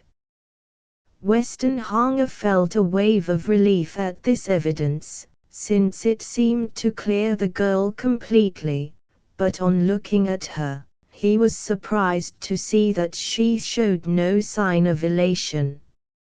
Her expression hardly indicated that she had appreciated the force of Douglas's statement. "I picked up a book," continued Douglas, "and just as I was leaving the room, Eric came down his stair. We exchanged a few bright remarks about the storm, nothing worth recording, and I left him writing something at the table in the library. I must have got through the hall. I didn't bother to switch on the lights before Mr. Wraxall came inside again. And so to bed. And may I repeat, Freddie, lest you failed to catch my whisper last time, that I did not steal the talisman as I was passing. Make a note of that. It seems important, as Mr. Wraxall says." "I'm afraid my story doesn't help much," said Nina Lindale, shyly, "and it makes me out to be a terrible coward. But I've always been nervous of thunder since I was a kiddie. I didn't mind the beginning of this one, at least I tried not to mind it. But then there came a terrific flash and a perfectly awful peal of thunder, and my nerves went to pieces altogether." "That must have been the time the tree was struck, I expect," said the American. "Say 20 minutes to 1. "Oh, don't ask me what time it was. I had other things to think about. After that, I felt I simply couldn't be alone for another minute. I got up and went next door into Eileen's room. I wanted company at any price, even if I had to knock up half the house to get it. But Eileen wasn't there. Her bed hadn't been slept in. So I thought perhaps she was in the same state and had gone to someone else's room. I rushed along to Cynthia's bedroom and burst in on her. And after that I didn't dare to go back to my own room again, so I just stayed with her all night.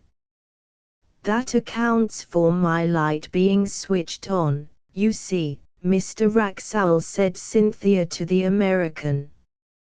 "I've really no idea of what time it was that Nina came along to me, but it was just after that awful thunderclap, and I expect that was the one you made a note of. Nina and I fell asleep after a while, once the storm had gone down. I don't know what time that was, either." "Do you generally fall asleep with your eyes on your watch?" Mr. Stickney. It seems very hard to fix any definite times for things which happen at night. Freddie smiled in a superior fashion.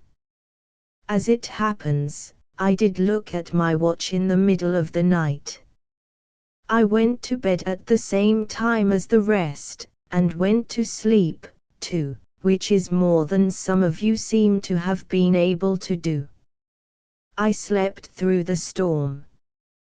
But later on the wind got up. My window blind began to flap badly, and that woke me up. I looked at the time to see if it was worthwhile getting out of bed and fixing it, or whether it wasn't worthwhile. That was at 20 minutes to 3, I remember distinctly. He glanced at Cynthia triumphantly. She took up the implied challenge at once. Yes, Mr. Stickney, you've given us one time. But you haven't told us when you went to sleep. It seems to me you're no better than the rest of us, really. Freddie ignored her and continued his tale. I made up my mind to get up and fix the blind. That was at 20 minutes to 3, as I said. While I was at the window, I looked out. My room looks right across the courtyard to the windows of Miss Lindale's room. As I was standing at the window, a light went up in the windows next to Miss Lindale's. He paused, and Westenhanger saw by his expression that he hoped to spring a surprise. Freddie swung round suddenly upon Eileen. "That's your room, isn't it, Miss Cressidge?" The girl's face showed that this was the piece of evidence which she had been dreading, but she managed to keep her voice under control as she answered. "My room is next Nina's, and I did switch on my light sometime in the small hours. I didn't look at the time, but no doubt you're quite right about it." Again the atmosphere had grown tense. Westenhanger swiftly scanned the girl's face, and he was distressed to see how haggard she seemed. "She looks just like a trapped animal," he thought in the first flash. Then some unidentifiable trait in her expression brought a second idea to the fore. "She looks as though she knew she's in a very tight corner, but she expects to pull out of it somehow in the end. She's pretty nearly desperate, but not quite." Freddie, having drawn general attention to Eileen's attitude, contented himself with completing his story. "I looked out of my window for a short time after fixing the blind so that it wouldn't flap again. After that I went back to bed again and fell asleep almost immediately. I waked up at the usual time." He waited for a moment and then added, "Now if we had Miss Cressidge's story we should have had everybody's version of the affair." Eileen rose to her feet, and they could see that she was trembling, though she kept herself under control. Westenhanger instinctively leaned forward in his chair. If the girl had some trump card in her hand, now was the time to play it. If not, then undoubtedly Freddie Stickney had put her in a bad position. She had left her room at 12:15. Freddie's evidence pointed to her coming back again at 20 minutes to 3 in the morning, and switching on her light as she re-entered her room. What could any girl be doing out of her bed at that time of night, and for 2 hours at a stretch? And, undoubtedly, from the evidence of Douglas, the talisman might have disappeared during the time she was moving about the house. No matter where she had been, it looked a bad business, and yet Weston Hanger could not help feeling that there must be some explanation. That girl's straight, he repeated to himself. She's over straight, if anything, by the look of her. And yet she's got herself into some deadly hole or other. Then an idea suddenly flashed into his mind. Suppose she's shielding someone else? I never thought of that. But it would need to be a pretty strong motive that would make her take the thing as she has taken it. Before he could follow out this train of thought, Eileen's voice broke in on his reflections. I really haven't anything to say. It's quite true that Mrs. Caister-Scorton saw me in the corridor after 12 o'clock. I didn't know she had seen me then. And it's quite true that I switched on my light when I came back again. I don't know what time it was then, but probably Mr. Stickney is quite right. It doesn't matter much. I wasn't near the talisman during the night. That's all I can tell you. Her control suddenly broke, and she moved hastily towards the door. Douglas Fairmiles sprang up and opened it for her to pass out. As she passed him, she could read in his face that he at least was quite prepared to take her word. As the door closed behind her, the atmosphere of strain grew more intense. The realization that they had narrowly escaped a nasty scene weighed upon the group, and no one seemed eager to break the silence. At last Weston Hanger, feeling that the first note struck was of importance, swung round on Freddie Stickney. He ignored the events of the last few moments completely. Well, Freddie, he said, coldly, your inquest doesn't seem to have led to much. I can't congratulate you. Speaking purely as a bystander, I can't say that you've achieved anything. Take your own case. You went to bed at some unspecified hour. You say you slept through that storm. That's quite possible, though some of us might have difficulty in believing you, if I can judge from the accounts I've heard of the thunder. At any rate, you tell us you waked up shortly before 3 o'clock and were actually out of bed at that time, just the period when the talisman was stolen. You were up and about for some unspecified time.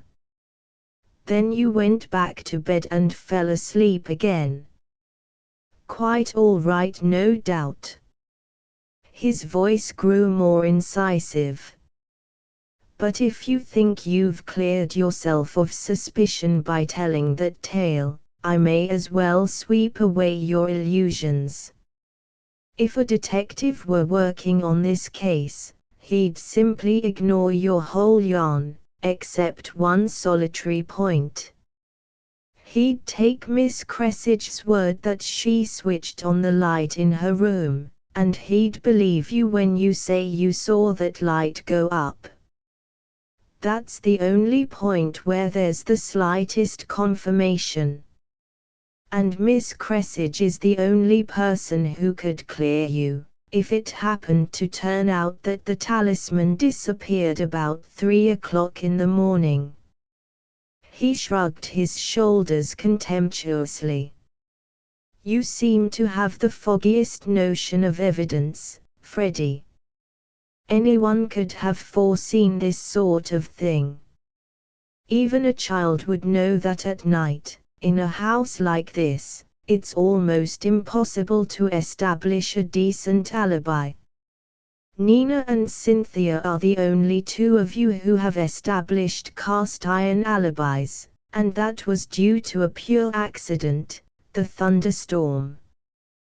"That's true," said Raxowel, before Freddie could reply. "That's quite correct, Mr. Westenhanger. Nobody could get an alibi under these conditions, in the normal way. I quite agree with you that this little playlet hasn't been a success. By no means. I think we'd be well advised to forget all about it."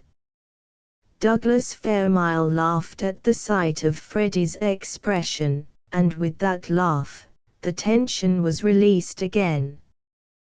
Douglas's mirth seemed infectious, following so closely on the strain of the last quarter of an hour.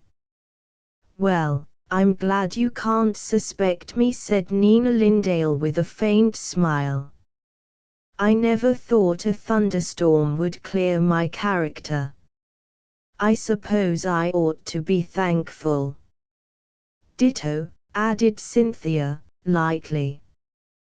Westenhanger returned to the attack in a sardonic tone. "One thing I noticed, Freddie, you didn't go the length of denying that you stole the talisman yourself. An oversight, probably." "Oh, don't trouble to do it now, it would look rather too much like an afterthought. Besides, no detective would take your word for it, with that look on your face. Detected guilt, or the sinner unmasked, what?" jeered Douglas. "Freddie, you'd make the fortune of a problem painter if he got hold of you just now." "Did he do it?" "That would be the title. Picture of the wily fellow who takes charge of the whole investigation and then leads all the sleuths on the wrong scent while he makes off with the swag, eh? Priceless." The three men had turned the tables on Freddie, and he had the wit to recognize the fact. The whole effect of his efforts had been nullified by this last touch of ridicule, which made a special appeal after the earlier tension. He nodded sulkily, as though admitting an error, but he made no direct reply to Westenhanger. Nina Lindale gave the signal for the company to break up. "I'm off to bed," she announced, unsuccessfully trying to conceal a yawn. "I got very little sleep last night, and if I stay up any longer I shall doze off in my chair." "That's a sound idea, Miss Lindale," said Raxowel. "I begin to remember that I lost some sleep too, last night." Morchard and Mrs. Castor Scorton joined the group which was moving toward the door. Cynthia linked her arm in Nina's and was turning away when Douglas called her back and spoke to her in a low voice. "What a thoughtful child it is," they heard her say, in mock admiration. "And did you imagine I hadn't thought of that long ago?" "Don't worry." She hurried after her companion. Freddie Stickney, left alone with Douglas and Westenhanger, shuffled for a moment or two and then retired to the door. "I'm going to bed," he said, reaching for the handle. "Right," Freddie, said Douglas, making a pretense of consulting his watch. "I've taken the time. Set your alarm clock every quarter of an hour and jot down that you were in bed each time when you woke up. It'll be an invaluable memorandum if anything happens to go astray tonight. Bye-bye. If you feel one of your ears burning, don't fret.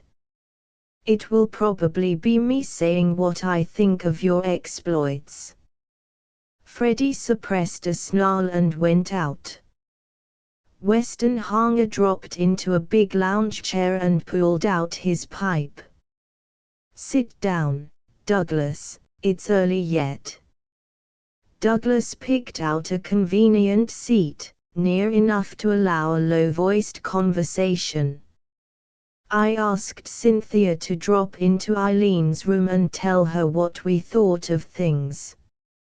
Couldn't leave the girl imagining we believed she was a wrong UN, could we? And she might have thought that, cutting off when she did. Cynthia was going to see her off her own bat, it seems. Sound girl, Cynthia, she'll do it tactfully. Some people might make a bad break in a case like that." Weston Hanger acquiesced silently, and filled his pipe before he spoke again. "Damnable business, that," he said at last. "And if we'd stopped it, there would have been some sort of scene. Everyone's nerves were on edge. Anything was better than that. But what actually happened wasn't so very much better after all. That girl was as near cracking up as she could be. If it hadn't been for her grit, we might have had a much nastier affair on our hands. One would like to wring Freddie's neck, of course," Douglas mused aloud, "but that would mean a row.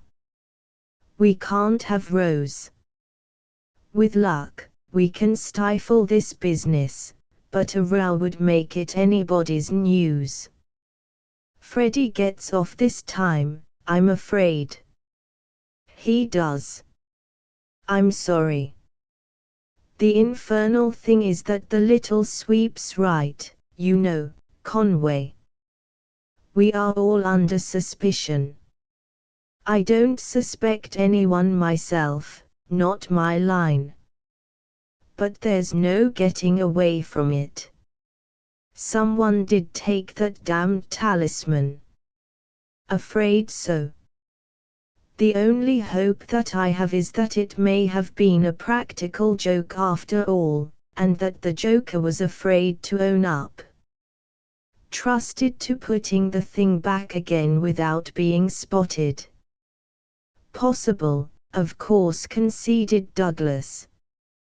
"But I can't identify the prize idiot." "Nor can I." "Well, take the other thing and see if it leads you any further, theft, I mean." "I'm out of it, by pure luck." "You've all the money you want. Morchard has more than's good for him. The Scorton woman is rolling in it. I take it that the girls don't come into question." He glanced interrogatively at Douglas, who nodded his agreement. "Then that leaves the American and Freddie as a residue. Know anything about Raxowel, Douglas?" "Nix, as I suppose he'd say. He's a collector, of sorts, and rolling in money, I've heard." Said Weston Hanger, pausing for a moment. "Well, pass Raxowel," he continued. "That leaves us with Freddie. I don't like Freddie. I've nothing against his morals, for I know nothing about them. I do know he's hard up, though. But I've been hard up myself at times. That doesn't necessarily make a black mark on one's record." "True," Douglas agreed. Then after a few seconds he added, "No, the Scots' verdict not proven, Conway. The accused was discharged with a stain on his character. All saved, bar honor. That's how you feel about Freddie, perhaps." "I'm not very friendly. The way that girl was baited tonight was enough to sicken any decent person." But there's a difference between feeling like that and calling the little beast a thief, you know. Not proven, that's so. Westenhanger considered for a few moments as though he found it difficult to choose words for what he had to say. At last he put down his pipe. There's one thing, Douglas, that girl has got to be cleared. We're all mixed up in that affair, thanks to Freddie's infernal maneuvers. We can't shirk responsibility.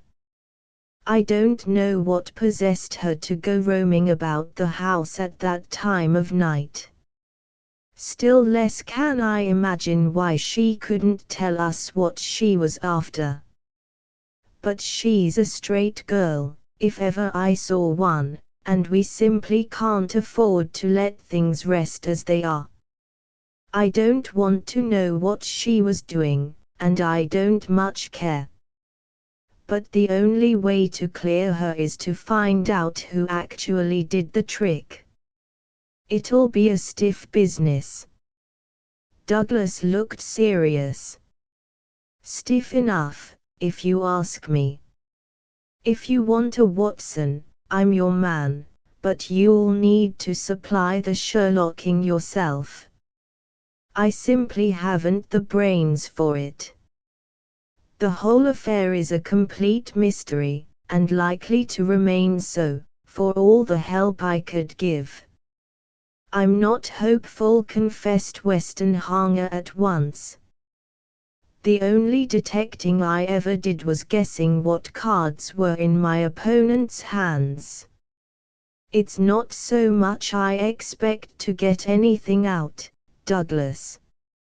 I feel one has to turn to and do what one can, or else I shouldn't be comfortable. That girl's face wasn't a happy sight tonight. It's got rather on my nerves, if you want to know. He took up his pipe again. Douglas said nothing, but his face showed that he understood Westenhanger's account of his feelings. What do you make of Wraxall? Westenhanger demanded, abruptly. Decent soul, I thought. Backed us up well in the matter of sitting on Freddie. Westenhanger made no comment. Douglas let him smoke in silence for a while before inquiring, "What do you think?" Wraxall was the only one of you who had a complete story ready to account for all his doings during the night. That's my impression about Wraxall, Douglas. Chapter 7. Cynthia Pennard moved slightly to avoid a spot of light which had crept across the cushions of her hammock until it reached her face.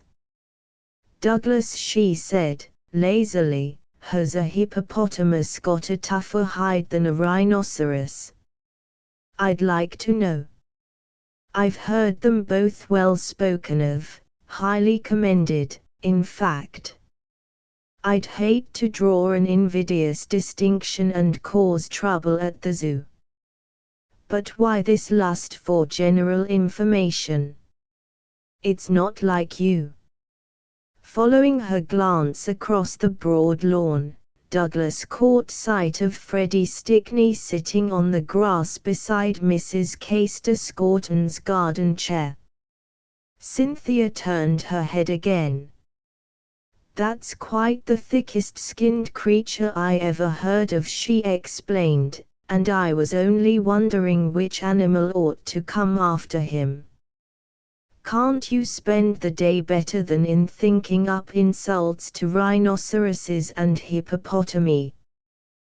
They'd wilt with shame if they dreamed you were putting them in Freddie's class. No flies on Freddie, as they say. Why so? Because they'd merely blunt their beaks if they tried to get through his hide.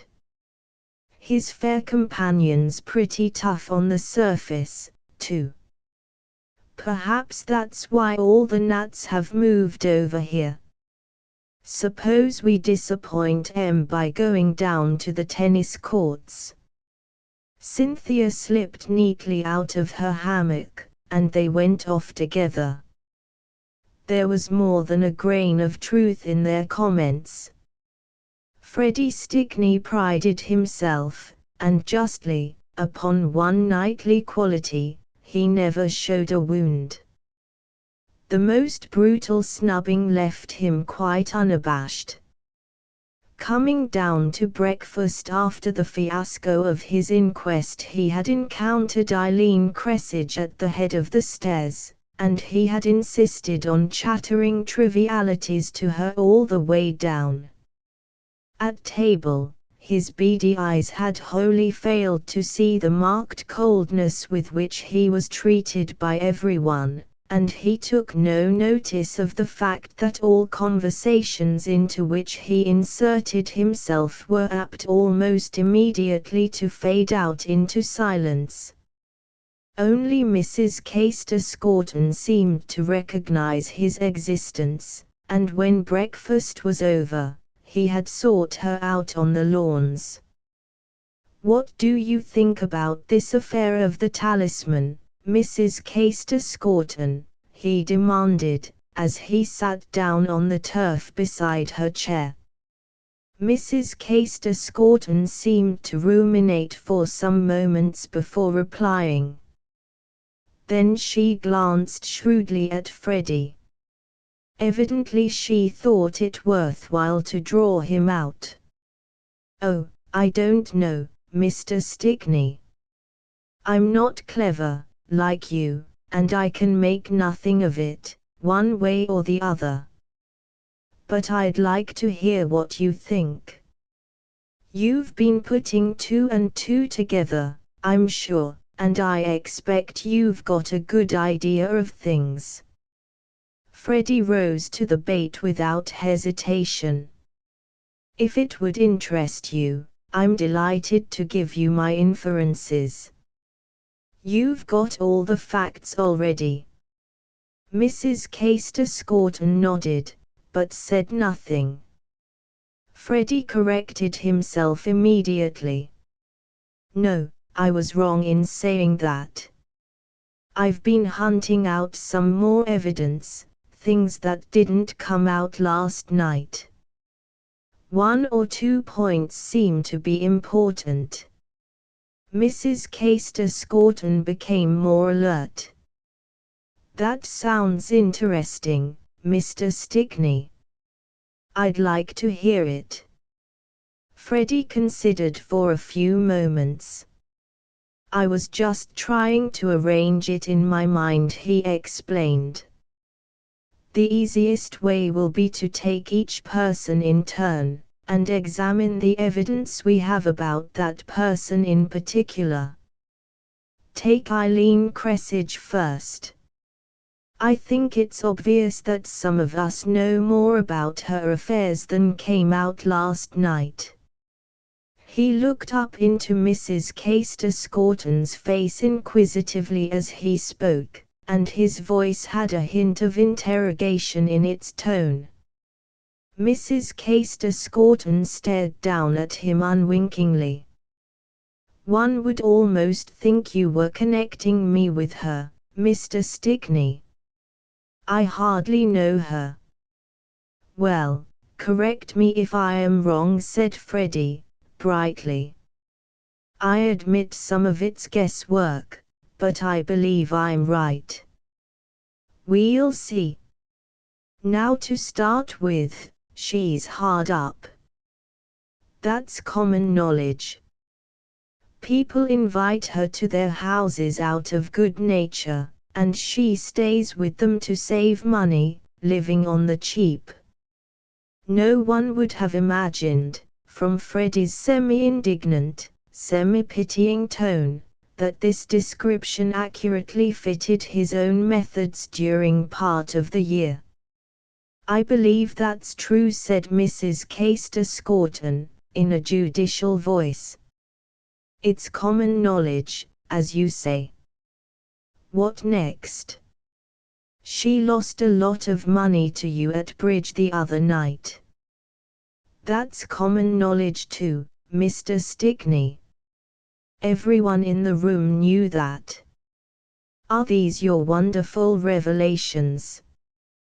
The quite perceptible ring of disappointment in her tone touched Freddie on the raw. He was put on his mettle, just as she intended. Wait a moment, he begged.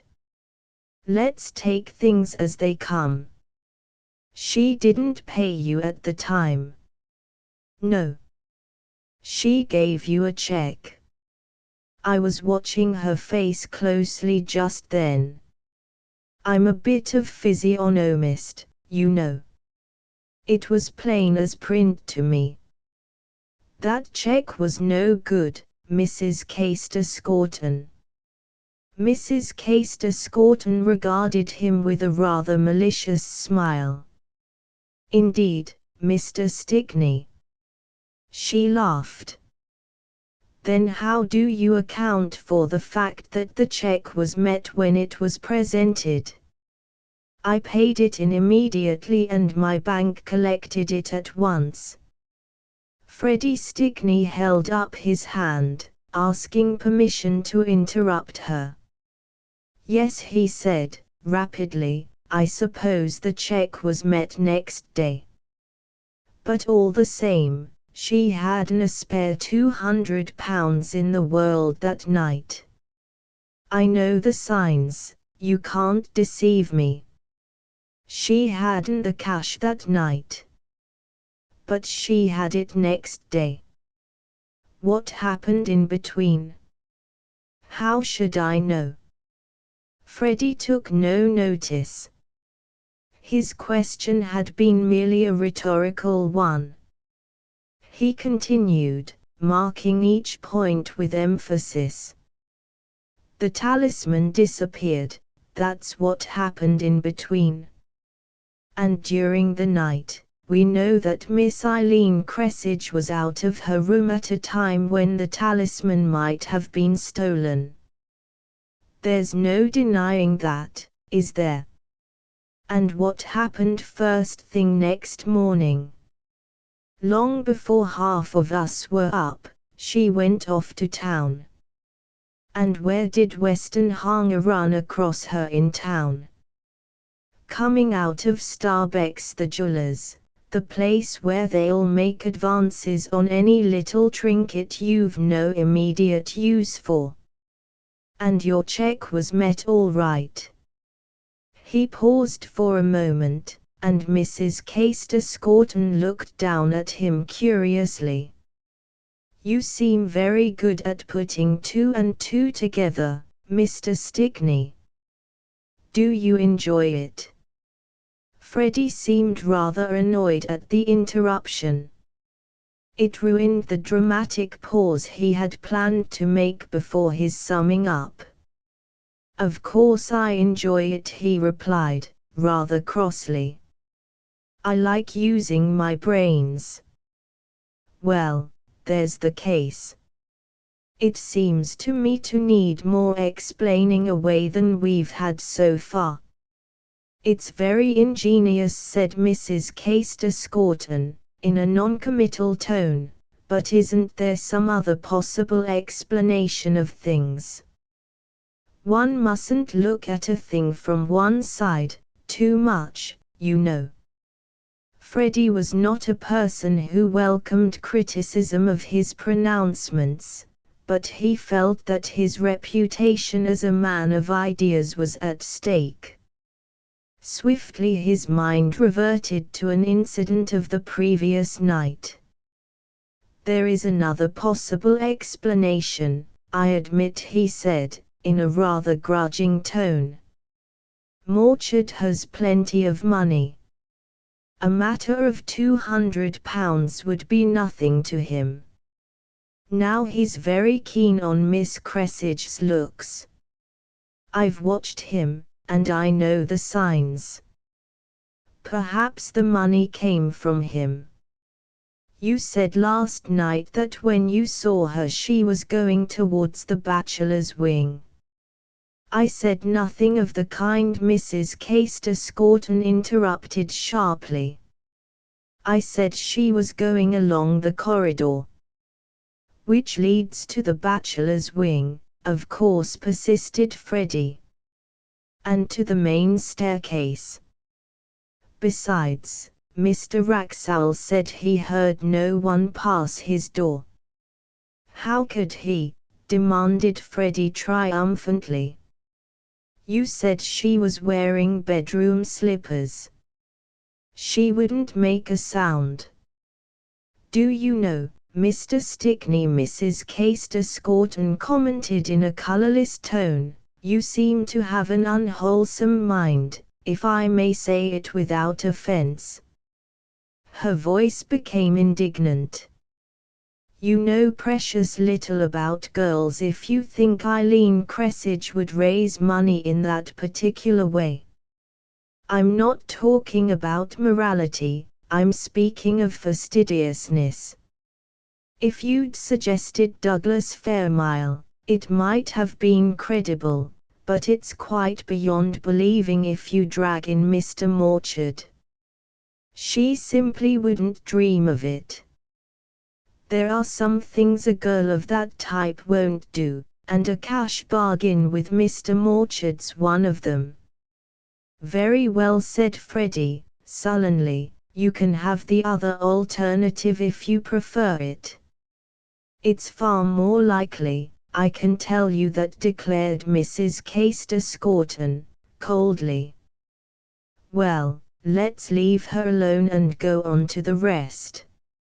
Mrs. Case-Scorton nodded an abrupt consent. Wraxall's the next on the list, Freddie went on, recovering his good humor in the eagerness of his dissection. I've picked up some facts about him too. He came here for one purpose, and one purpose only. Do you know what that was? To get the talisman for his collection. That's all he's here for. Now I found out, no matter how, that on the night of the storm he approached old Dangerfield and offered to buy the thing. Offered a gigantic price for it. It didn't come off. They wouldn't sell. So there he was, knowing he'd failed to get what he wanted.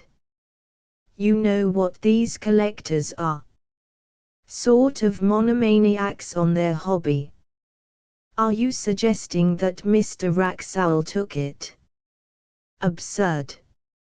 I'm not suggesting anything.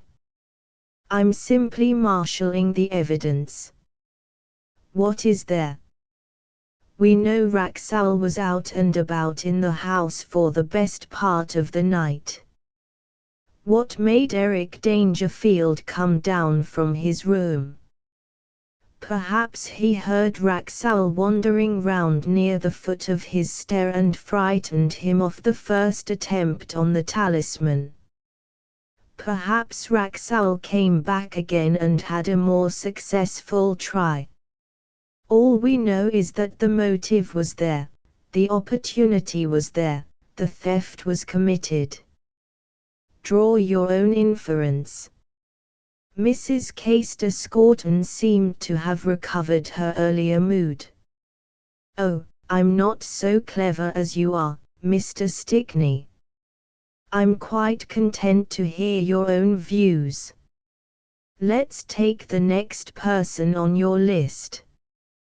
Take Douglas Fairmile, continued Freddie, quite restored to good humor by the scrap of flattery.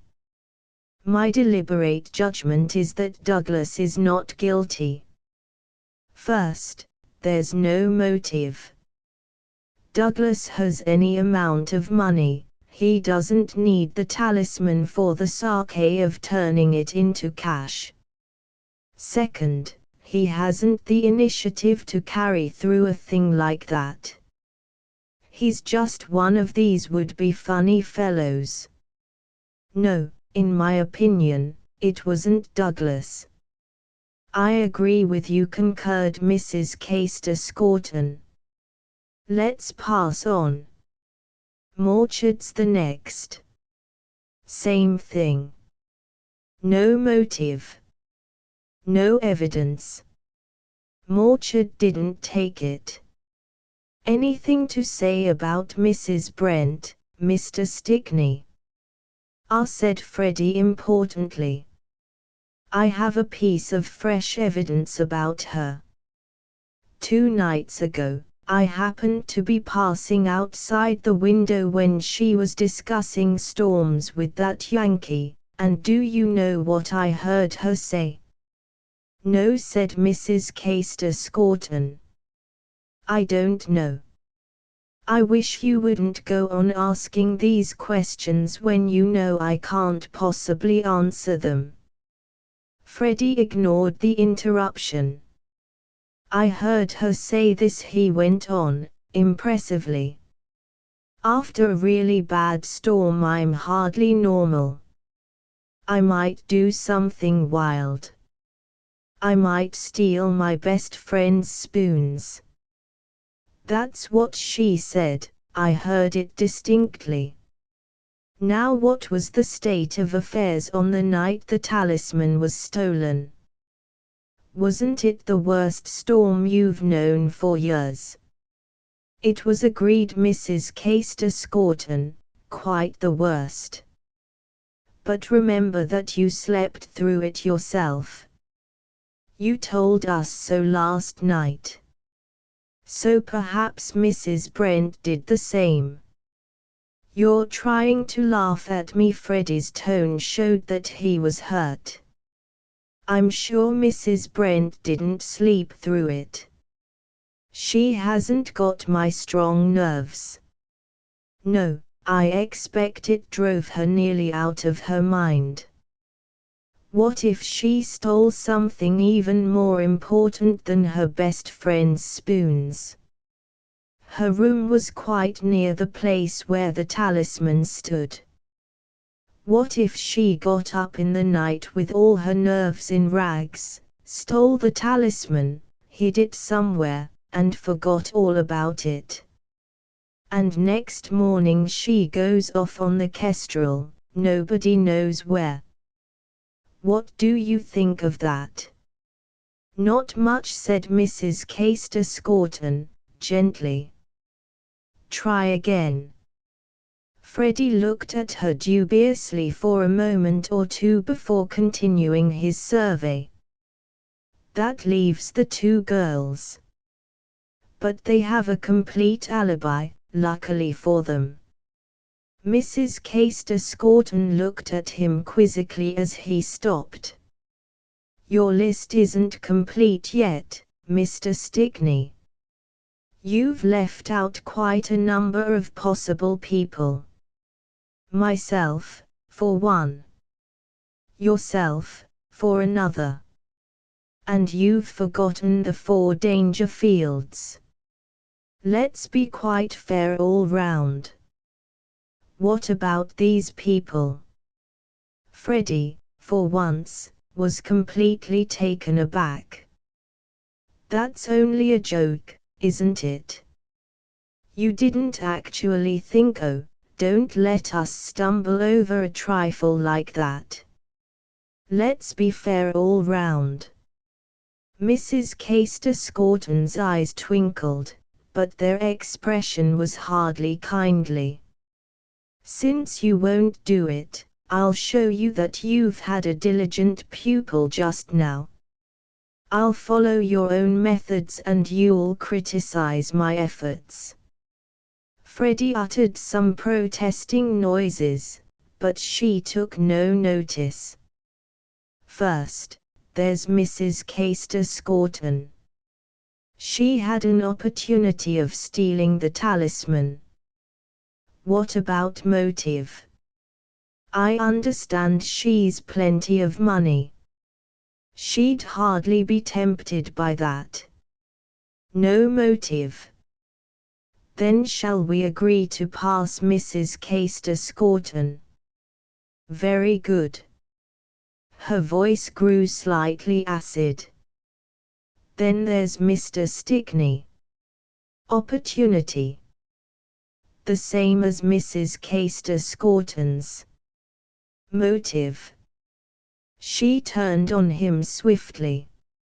You're hard up, aren't you, Mr. Stickney? Yes. So I've heard people say. People do talk, don't they? Well, then, what do you say about Mr. Stickney's case? He had the opportunity. He had a motive, we'll say. And he admitted last night that he was up and about just at the very time when the talisman was stolen.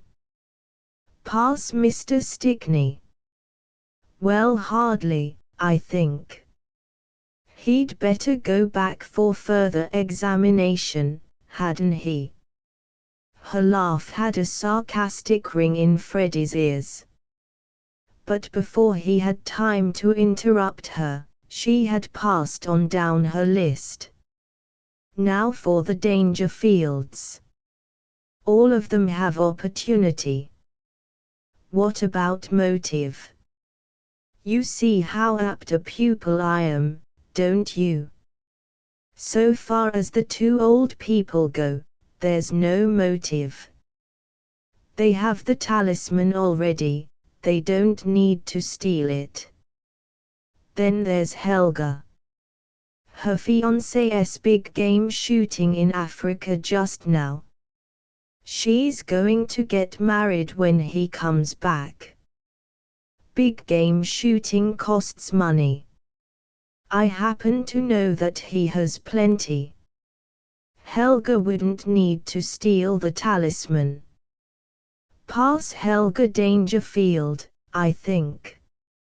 She glanced ironically at Freddie, who was somewhat mystified by the turn of the examination. That's the whole list, except for Eric Dangerfield. Do you happen to have picked up anything about him, Mr. Stickney? Freddie seemed to feel that his reputation as an authority was at stake. His beady eyes took on a meditative expression as he ran over his memory for information. He's Helga's cousin, of course. And he's the nearest living male in the family.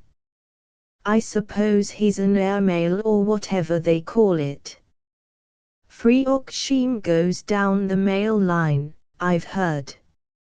Nothing very new in all that, Mr. Stickney. Don't you know something about him personally? Not much, Freddie replied, doubtfully. I've never met him before I came here this time. He's been abroad till quite lately. A bit of a rolling stone, from all I've heard. Remittance man, or something like that. A ne'er-do-well, then. I think so. Most likely. Any other pleasant characteristics you can think of? Freddie hesitated for an instant, then apparently he made up his mind to divulge something. Of course, Mrs. Caister Scorton, this is absolutely in confidence. You won't repeat it? She shook her head, and he continued. He's very hard up. I know that for a fact.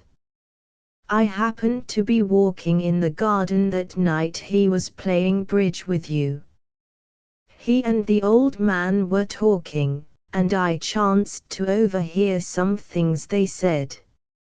Of course, I wasn't listening on purpose, but sometimes one can't help catching a sentence or two. Without giving his neighbor time to interrupt him, he hurried on to his revelation. I gathered that Eric couldn't pay up that night, either.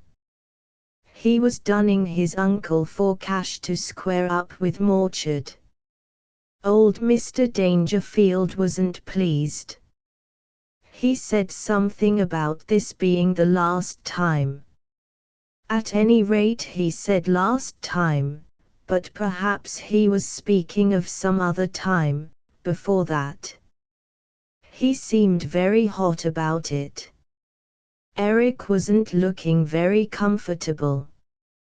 "You seem to have heard a good deal," said Mrs. Castor-Scorton, indifferently. But Freddie hardly seemed to notice her aloofness. He was off on a fresh scent. "I'd never thought of that," he volunteered. "Of course, that throws a fresh light on things. Let's see if we can put 2 and 2 together. Fact number 1, he's hard up. Fact number 2, he's a ne'er-do-well. Fact number 3, he couldn't pay mortgage that night. Number 4, he may not have been able to persuade his uncle to pay. Number 5, he did pay after the talisman disappeared. I happen to know that. Problem: how did he manage to pay? Well, suppose he took the talisman. He wouldn't need to sell it. He could raise some cash on it easily enough, being a Dangerfield. He could get an advance and let them notify his uncle. Old Mr. Dangerfield would be forced to pay up in order to get the thing back. Or he might even simply hide the thing and blackmail his uncle for money, hold the talisman to ransom, so to speak. You have a wonderful imagination, Mr. Stickney. I hope you'll go on looking into the whole affair. Perhaps you'll be able to clear it up for us. It's certainly been most unpleasant to feel that this cloud of suspicion is hanging over the place. You'll do your best, I'm sure." Freddie tried to appear modest under this testimonial to his capacity. "That's what I've felt all along," he admitted. "One really owes it to everyone to do one's best to clear the thing up. It's so awkward for all of us." Mrs. Castor-Scorton gave him what appeared to be a grateful glance. Then, with more interest than she had shown for some minutes, she put a direct question. "Whom do you really suspect, Mr. Stickney?" Freddie apparently had been tabulating his conclusions as he went along, and he was able to answer her without a pause. "3 people. I can't get nearer than that." "And they are?" inquired Mrs. Castor-Scorton, with just a touch of eagerness. "Miss Cressidge, of course," responded Freddie at once. "I think her doings need looking into. I'll pay special attention to her." "Quite true. There's a good deal that would be all the better of some explanation. I don't pretend to see through it myself. Now, the next person. The American, obviously. If we knew all that he knows, we might know a good deal more than we do know," explained Freddie, with the air of a sibyl uttering some profound monition. "Possibly. And the third person? Eric Dangerfield. Curious that I hadn't thought of him before, isn't it?"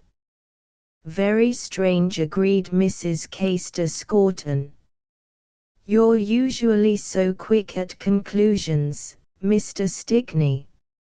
She rose to her feet with an air of dismissal. "Well, I mustn't detain you," she said. "Be sure to let me know if you discover anything else that's interesting." As she moved across the lawn, she glanced over her shoulder and smiled encouragingly.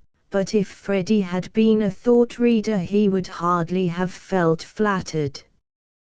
What a malicious little reptile, she reflected.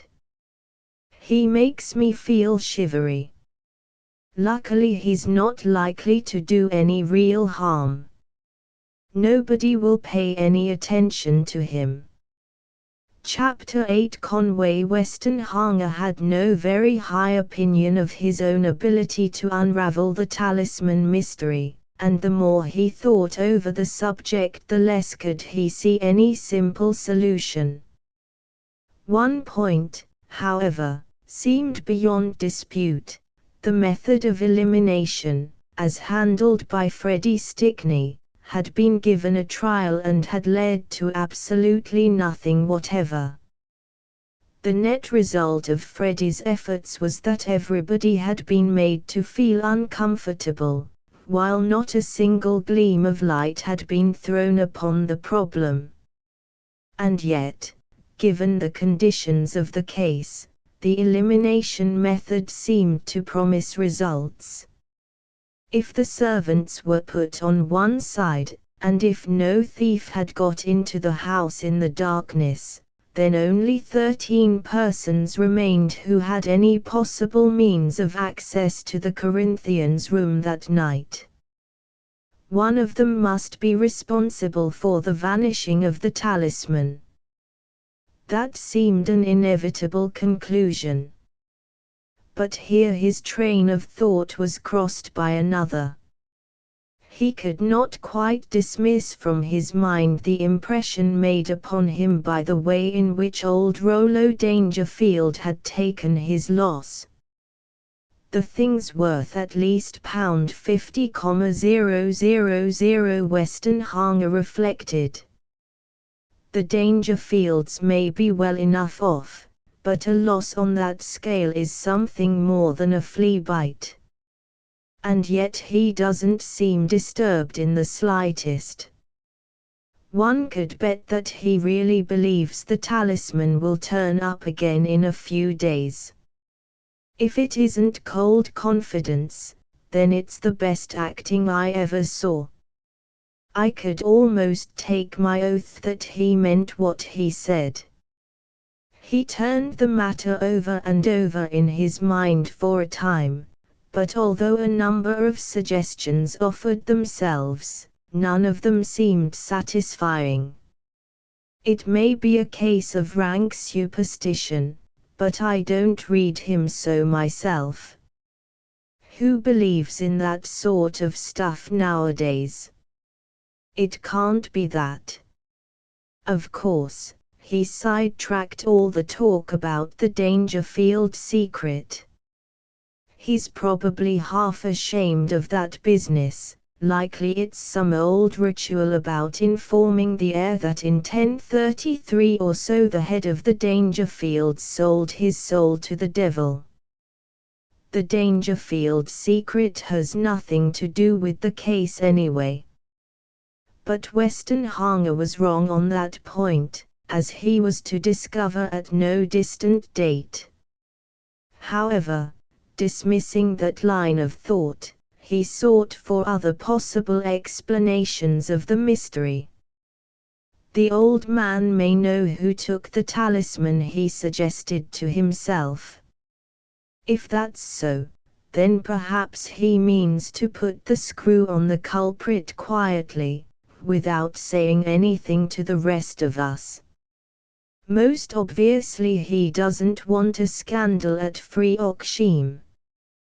But in that case he must have spotted the wrong UN immediately, because, first thing in the morning, he was quite certain that the talisman would turn up again. He wasn't worried in the slightest degree. If he tracked down the thief between 1 a.m. and breakfast time, it was a lightning bit of detective work. But if it wasn't a case of detection, then the only possible explanation is that he actually saw the theft committed. Westenhanger paused only for a moment on this idea, however, for its inherent improbability struck him at once. That's no good. If he'd caught the thief in the act, he'd simply have threatened to expose him, got the talisman back from him, and replaced it in its cabinet without giving rise to all this trouble. Then a new thought occurred to him. But suppose old Rollo couldn't trust the thief not to have a second try, with better luck the second shot. That's a possibility. If I'd been in old Rollo's shoes under these conditions, I think I'd have pocketed the talisman and kept it safe until that particular guest's visit was up. Then he could put it back in the cabinet with a comfortable mind. That's a possibility, too, and Raxal might fit the case. But here again his knowledge would hardly fit the hypothesis. No, that won't work, either, he admitted to himself. Old Rollo's a chivalrous old bird. He knows Miss Cressage is under suspicion now. Freddy's sure to have let that leak out. If the old man knew the identity of the thief, he certainly wouldn't stand aside and let the girl bear the brunt of things for a moment, I'm sure. Raxal isn't even a friend of the Dangerfields, he's the merest casual caller, so far as they're concerned. There's no reason why they should shield him. He cudgelled his brain for another alternative hypothesis. Suppose the old man didn't spot the thief, but managed somehow to discover where the talisman was hidden after it was stolen.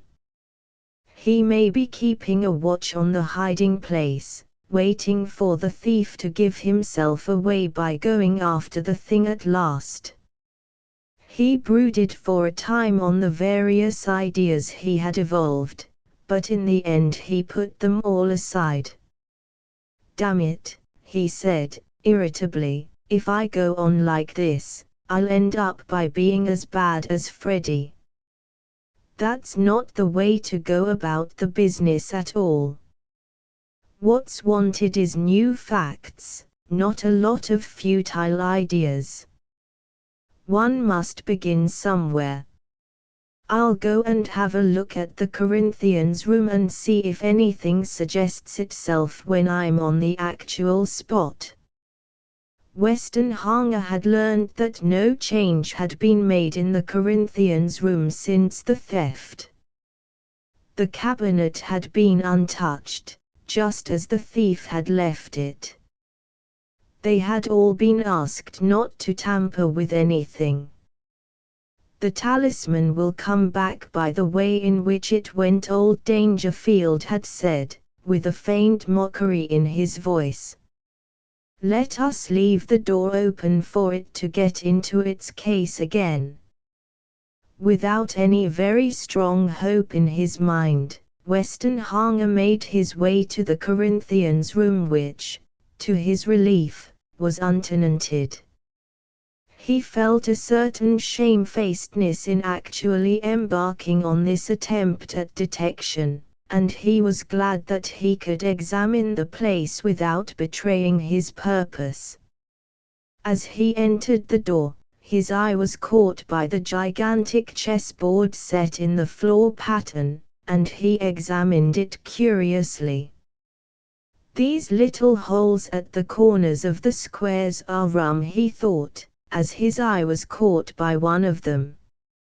I begin to wonder whether Raxal wasn't near the mark when he talked about some kind of man-trap for protecting the talisman. But no, that's obviously rubbish, because the talisman's gone and yet none of us shows much in the way of visible damage. Besides, old Rollo declared there was no man-trap, you could lift the talisman and come to no harm. He volunteered that. And if there's one thing certain in this business, it's that Rollo isn't an aimless liar. That notion has nothing in it. He stepped across the chessboard and halted before the empty cabinet which had held the Dangerfield Talisman. It stood on its stone pillar so that the glass front was breast high, and he examined it minutely in the hope of detecting something significant. The central plate glass slab, through which he had inspected the omelette 3 nights before, was intact. On the velvet floor of the cabinet he could see the clearly marked ring made by the long-continued pressure of the bell cover of tinted glass, which now stood in a fresh position a little to the right, almost behind the closed door of the cabinet. The other door stood half open, and he noticed that it had no lock but only an ordinary spring catch. Idly he tried the strength of the spring, using his nail to avoid leaving any finger marks, and he found that the catch was in good order. The handles of the doors were simple in pattern, like miniature corkscrew handles. Conway Westenhanger studied the glass surfaces with care, but after a time he abandoned his self-imposed task. "Not much use bothering about finger marks there," he commented.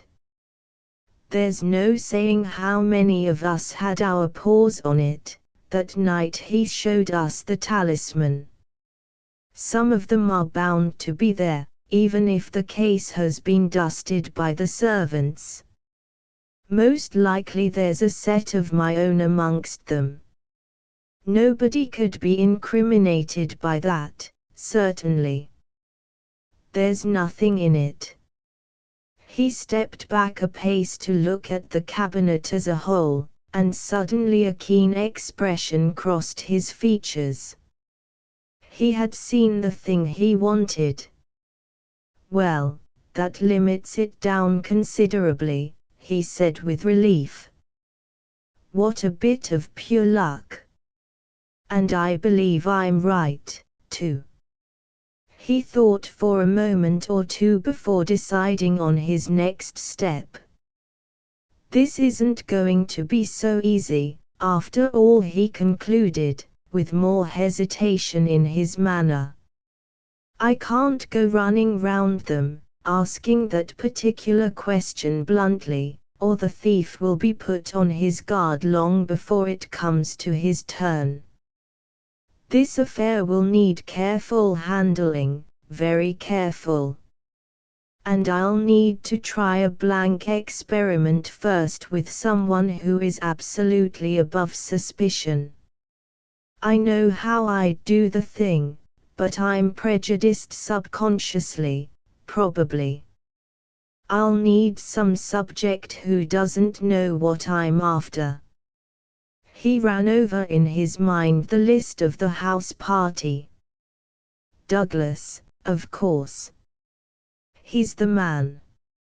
He offered to help if I needed him, and he's able to keep his tongue quiet." Then a fresh thought occurred to him. A picture of Eileen Cressidge's strained face came up in his memory and changed his immediate purpose. "I'll see her first, and try it," he decided. "After all, the main thing is to clear her and get her out of this affair if possible. Once that's done, there will be time enough to think about Douglas." It took him longer than he expected to hit upon a line of procedure that satisfied him. More than once he was forced to discard an idea which proved faulty after consideration and think out something fresh. At last, however, his plans seemed to be sound so far as he could see. He closed the door of the Corinthians' room and made his way into the hall. Freddie Stickney was sitting beside the main entrance, evidently deep in thought. Wake up, Freddie. Weston Hanger brutally interrupted the reflections of the amateur detective. Seen Douglas about anywhere? I think he's been playing tennis. Most likely he's still down at the courts. Oh. Seen Cynthia and Miss Cressage since breakfast. Weston Hanger was careful to couple Eileen's name with Cynthia's in his demand.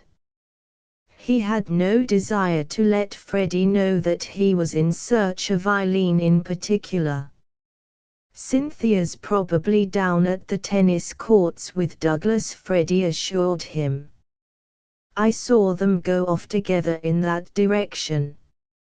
Miss Cressage went away by herself some time ago, towards the shore, over yonder.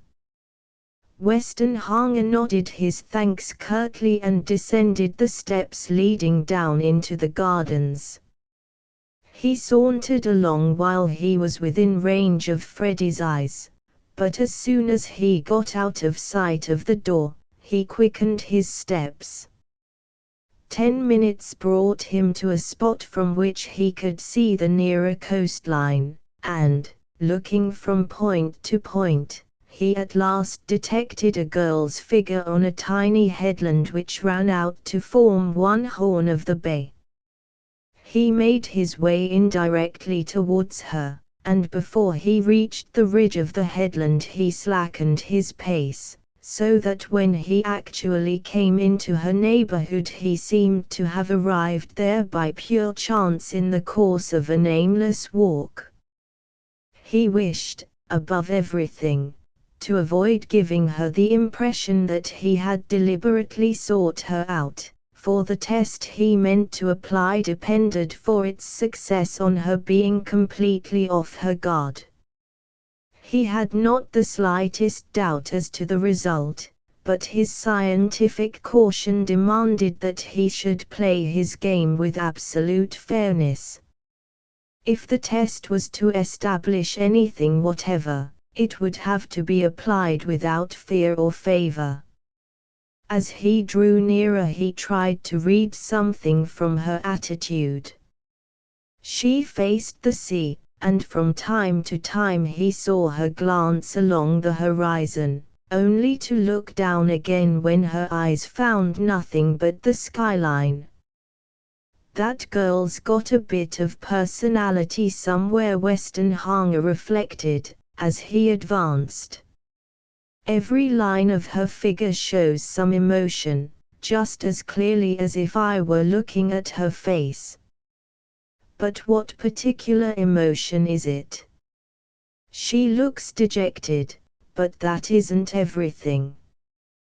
There's something else there as well.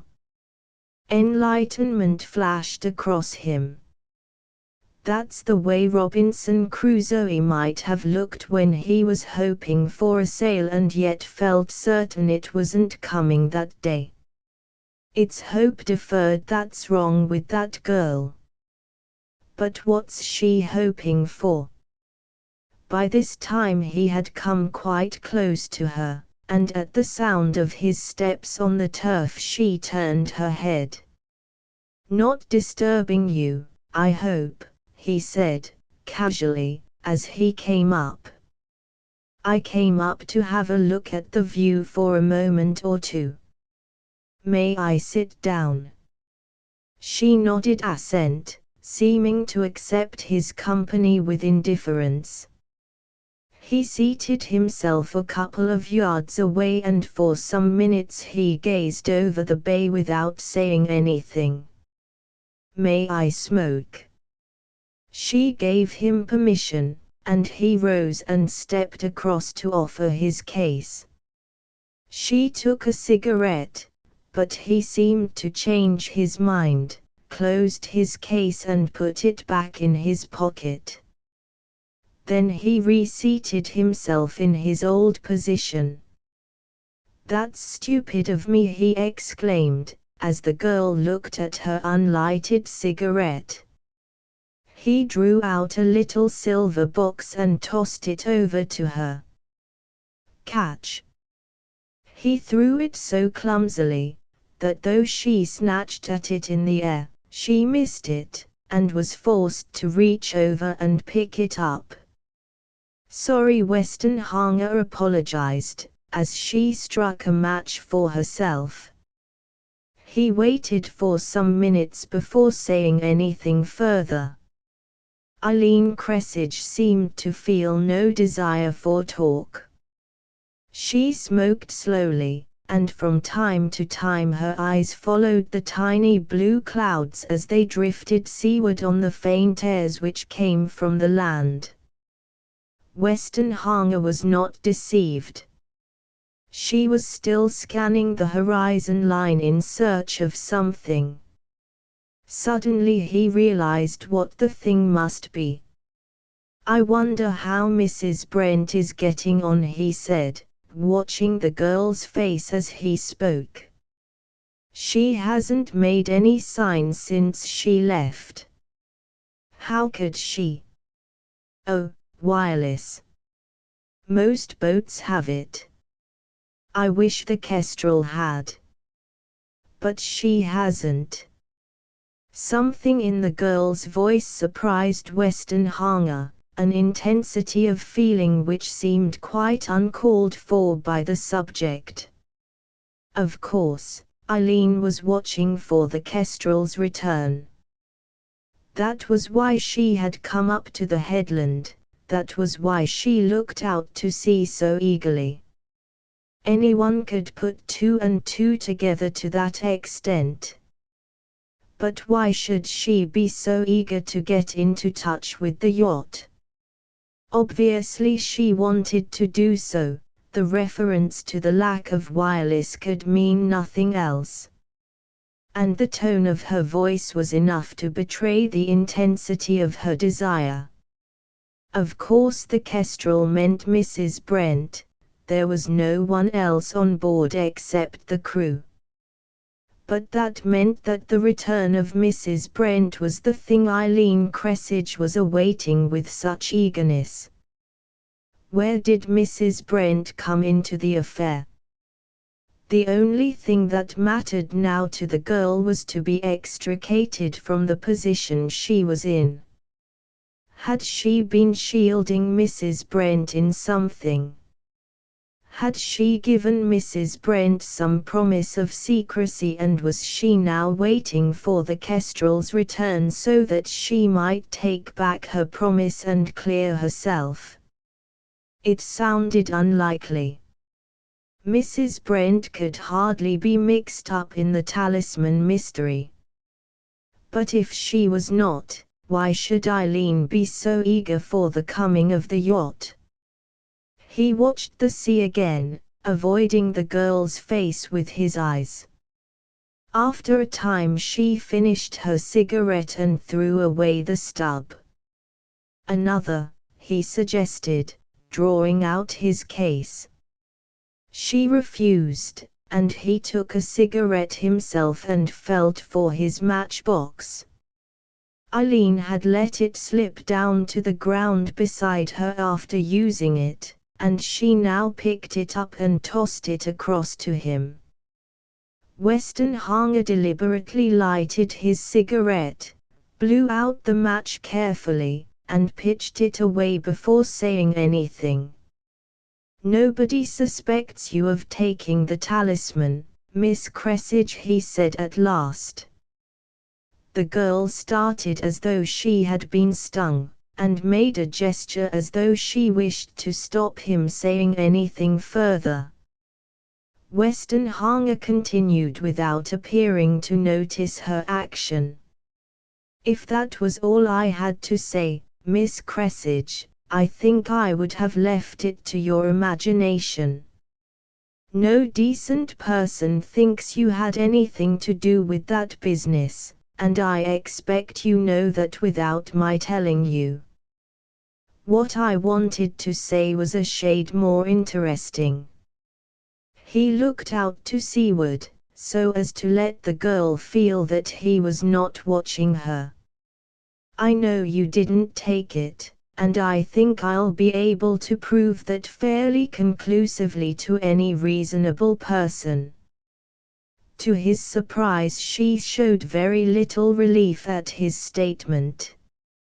Her voice had no particular ring of pleasure in it when she replied. It seemed almost as though she regarded the matter as of slight importance in comparison with something else that was in her mind.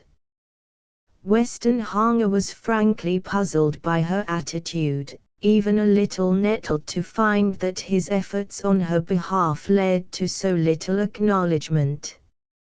"It's very kind of you, Mr. Westenhanger. I know I have some very good friends here at Frioxheim. But there are some other people here too. I know perfectly well what some of them think. Even if I were cleared of the talisman theft, they'd go on repeating other things about me. Oh, I know what they've been saying. I'm not a fool, Mr. Westenhanger. I know quite well what that miserable little beast Stickney has been hinting about me."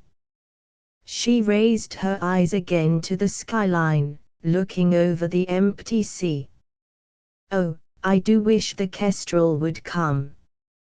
For a few moments Westenhanger also scanned the horizon, giving her time to pull herself together again.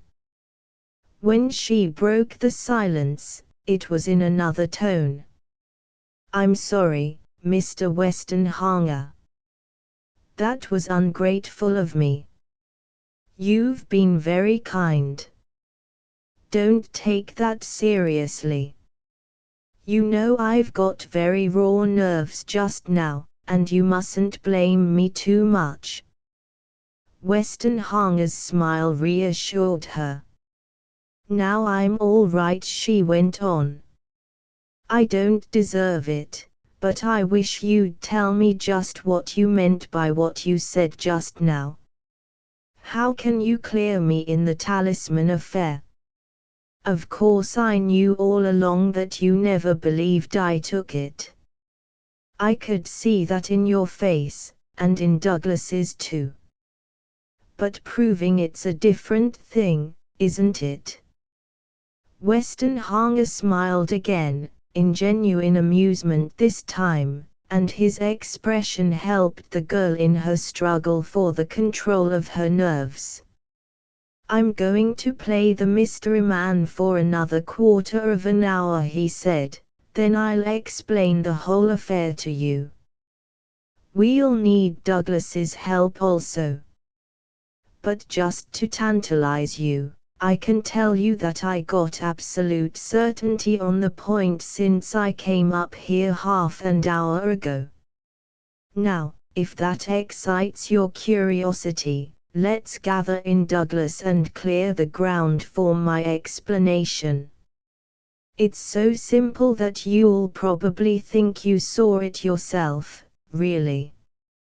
She rose to her feet and gave a last glance round the sea rim, but no smoke showed on the horizon. Then they made their way down the headland and back into the Frioxheim grounds. Douglas had finished his tennis, they found when they reached the courts, and as Cynthia had gone into the house to write a letter, he was easily persuaded to go with Westenhanger and Eileen. As they walked through the gardens, the engineer puzzled Douglas by a request. "Have you a thick scarf, Miss Cressage?" "Yes." The girl's face showed that she had no idea of what lay behind the inquiry. "Well, would you mind getting it, and a pair of gloves? And then would you come to the Corinthians' room?" She nodded without saying anything, and Westenhanger turned to Douglas. "Your outfit, my lad, will be a pair of thin gloves, if you have them. Bring 'em to the Corinthians' room, and don't keep Miss Cressage waiting. I'm going there myself direct. In a few moments they rejoined him. Now, Douglas, he said, your business is to stand in the corridor at present and detain any possible intruder by the charm of your conversation. Nobody's to get into this room for the next 5 minutes. You're a peaceful picket, you understand. Douglas grinned and retired into the corridor. Now, Miss Cressage, said Westenhanger, pushing the door until it was almost closed, would you mind putting on your gloves? The girl did so and then looked at him with a puzzled expression. What's all this about, Mr. Westenhanger? I don't understand. I'm afraid you must bear with it for a minute or two more and then it will be quite obvious. Do you mind if I blindfold you with this scarf? I know it looks like a child's game, but I really am serious. He wound the scarf round her head and fastened it gently. Can you see? No, you've been quite efficient. It's most important that you shouldn't see anything. Quite sure you're absolutely blindfolded? Quite. Very good. She heard a click like the closing of a pocket knife, then Westenhanger's voice in a low tone near her ear. I've just shut the door of the cabinet. Now let me lead you over to it. He guided her carefully for a step or two. Now he continued in the same low tone, you're standing right in front of the center of the cabinet. If you lift your hand you can open the door. Try it. Obediently Eileen put out her hand, groped and caught the handle and, after turning it, opened the door. Now, said Westenhanger again, suppose you try to reach the place where the talisman was. Wait. You might knock over the bell, being blindfolded. Don't move an inch after I say stop. Stop. She brought her hand to rest immediately. Now, bring your hand back to your side and then take a step backwards. I'll see you don't trip. As she stood, after completing the movement, she heard another slight click. That's all, Miss Cressage. Now I'll take the scarf off. He did so, and she looked round, slightly dazzled by the sunlight which streamed into the room. Nothing seemed to be changed, and she failed to understand what his maneuvers meant. Then her eyes ranged over the cabinet and something caught her attention. You've been playing some trick on me, Mr. Westenhanger, she said, indignantly. I'm sure I opened the right-hand door of the cabinet, and now it's the left-hand one that's open. Westenhanger, as soon as she began to speak, had crossed the room swiftly and closed the door leading into the corridor completely. He turned back with a vexed expression on his face. My fault entirely, he said. I ought to have shut that door. You nearly gave the show away to Douglas. Didn't I tell you it was obvious? Eileen looked from him to the cabinet and then back again to his face, which showed a mixture of triumph and amusement. But it isn't obvious, she protested. I don't understand what you're driving at.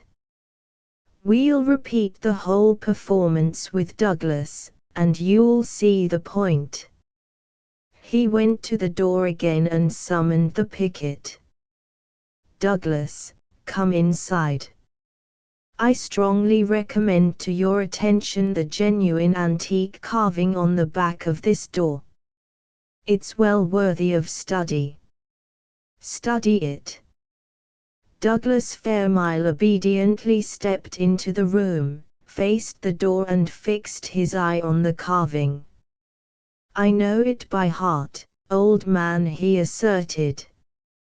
You can't puzzle me with any of your parlor games. Got it well into your mind? All right. Miss Cressage will now blindfold you. The girl, still more puzzled by this procedure, put the scarf over Douglas's eyes and fastened it in position. Blind as a bat, Douglas, demanded Westenhanger. His tone changed. I'm serious. You can't see anything. Not a thing. Right. Westenhanger took out his penknife and opened it silently. He drew Eileen's attention to it with a glance. Oh, half a jiff, he exclaimed, as if he suddenly remembered something. One of the cabinet doors is open. I'll shut it. He shut his penknife with a click, but to Eileen's surprise he made no attempt to close the open door of the cabinet. Now, Douglas, this way.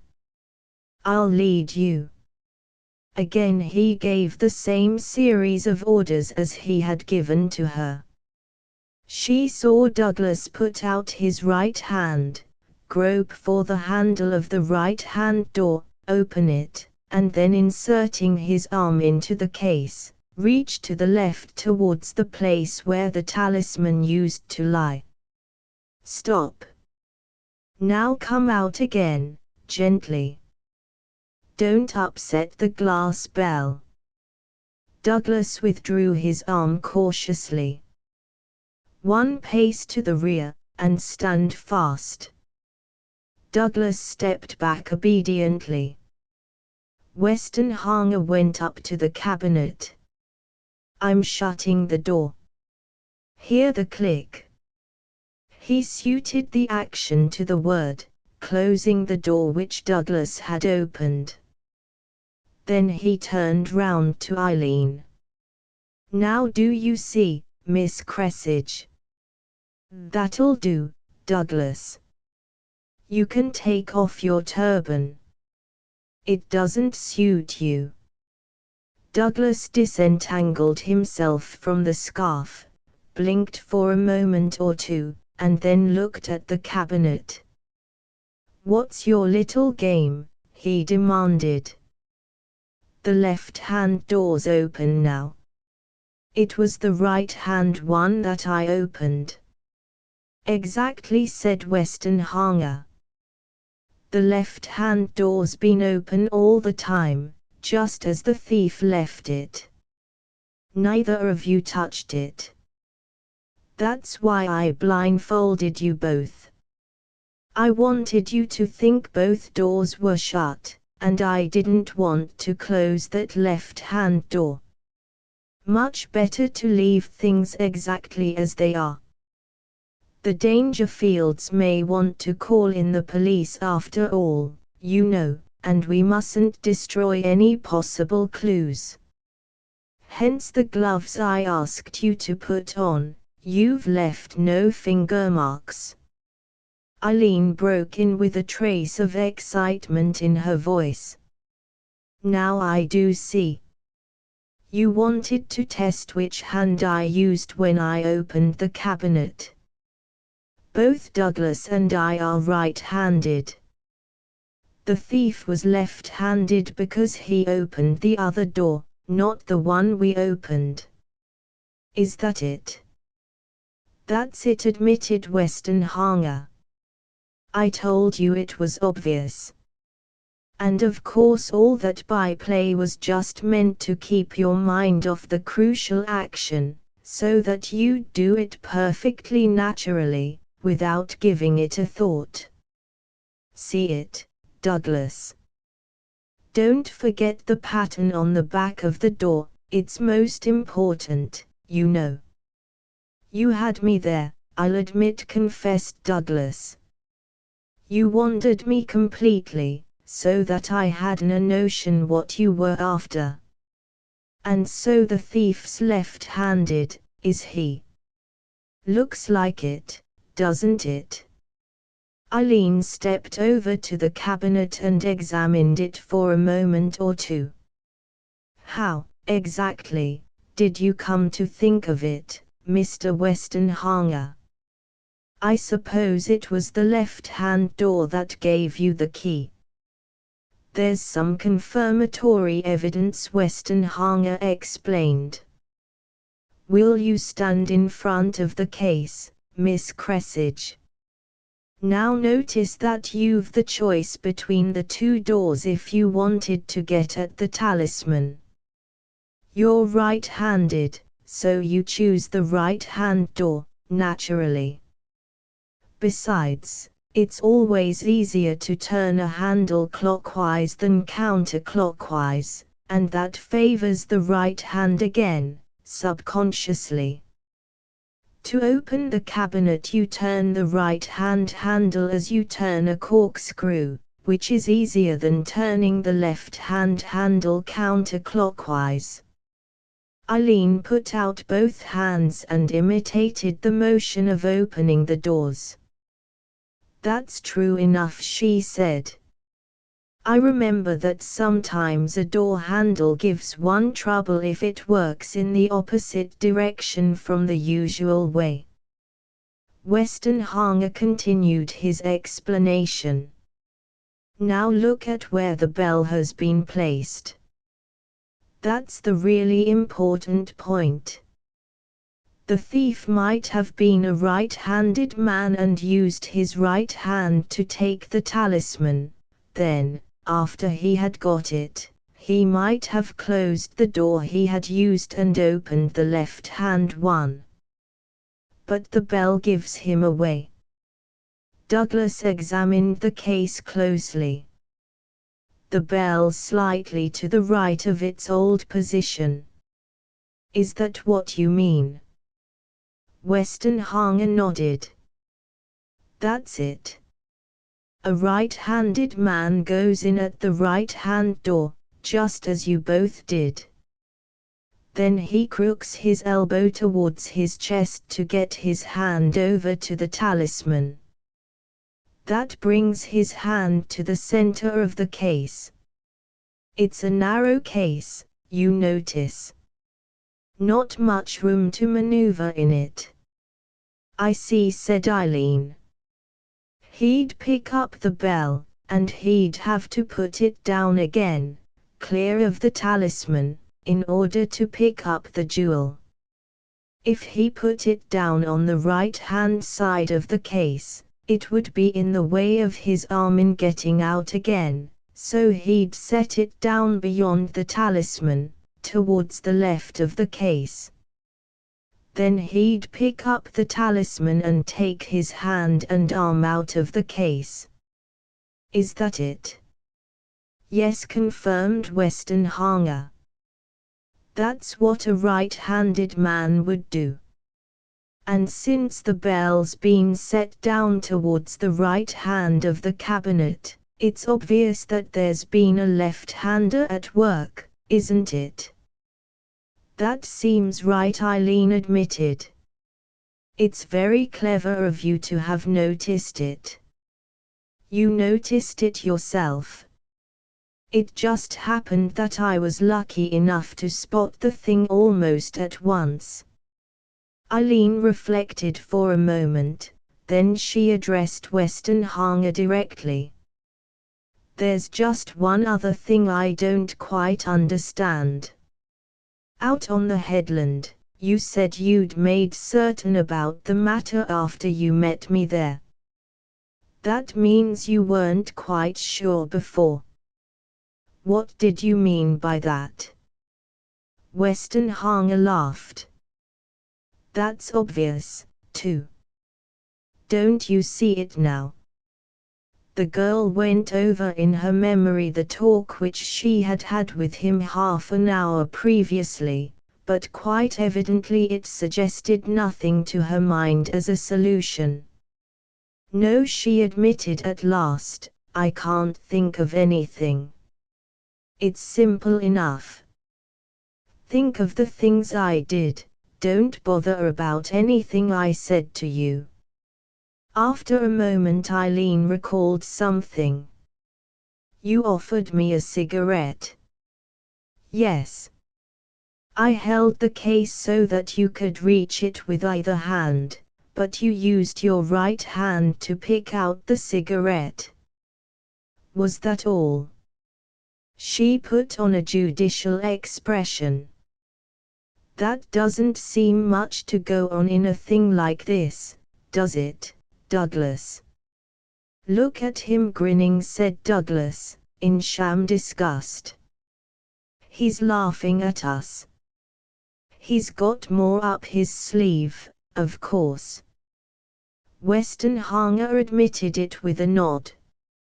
Of course I have. What happened next, Miss Cressage?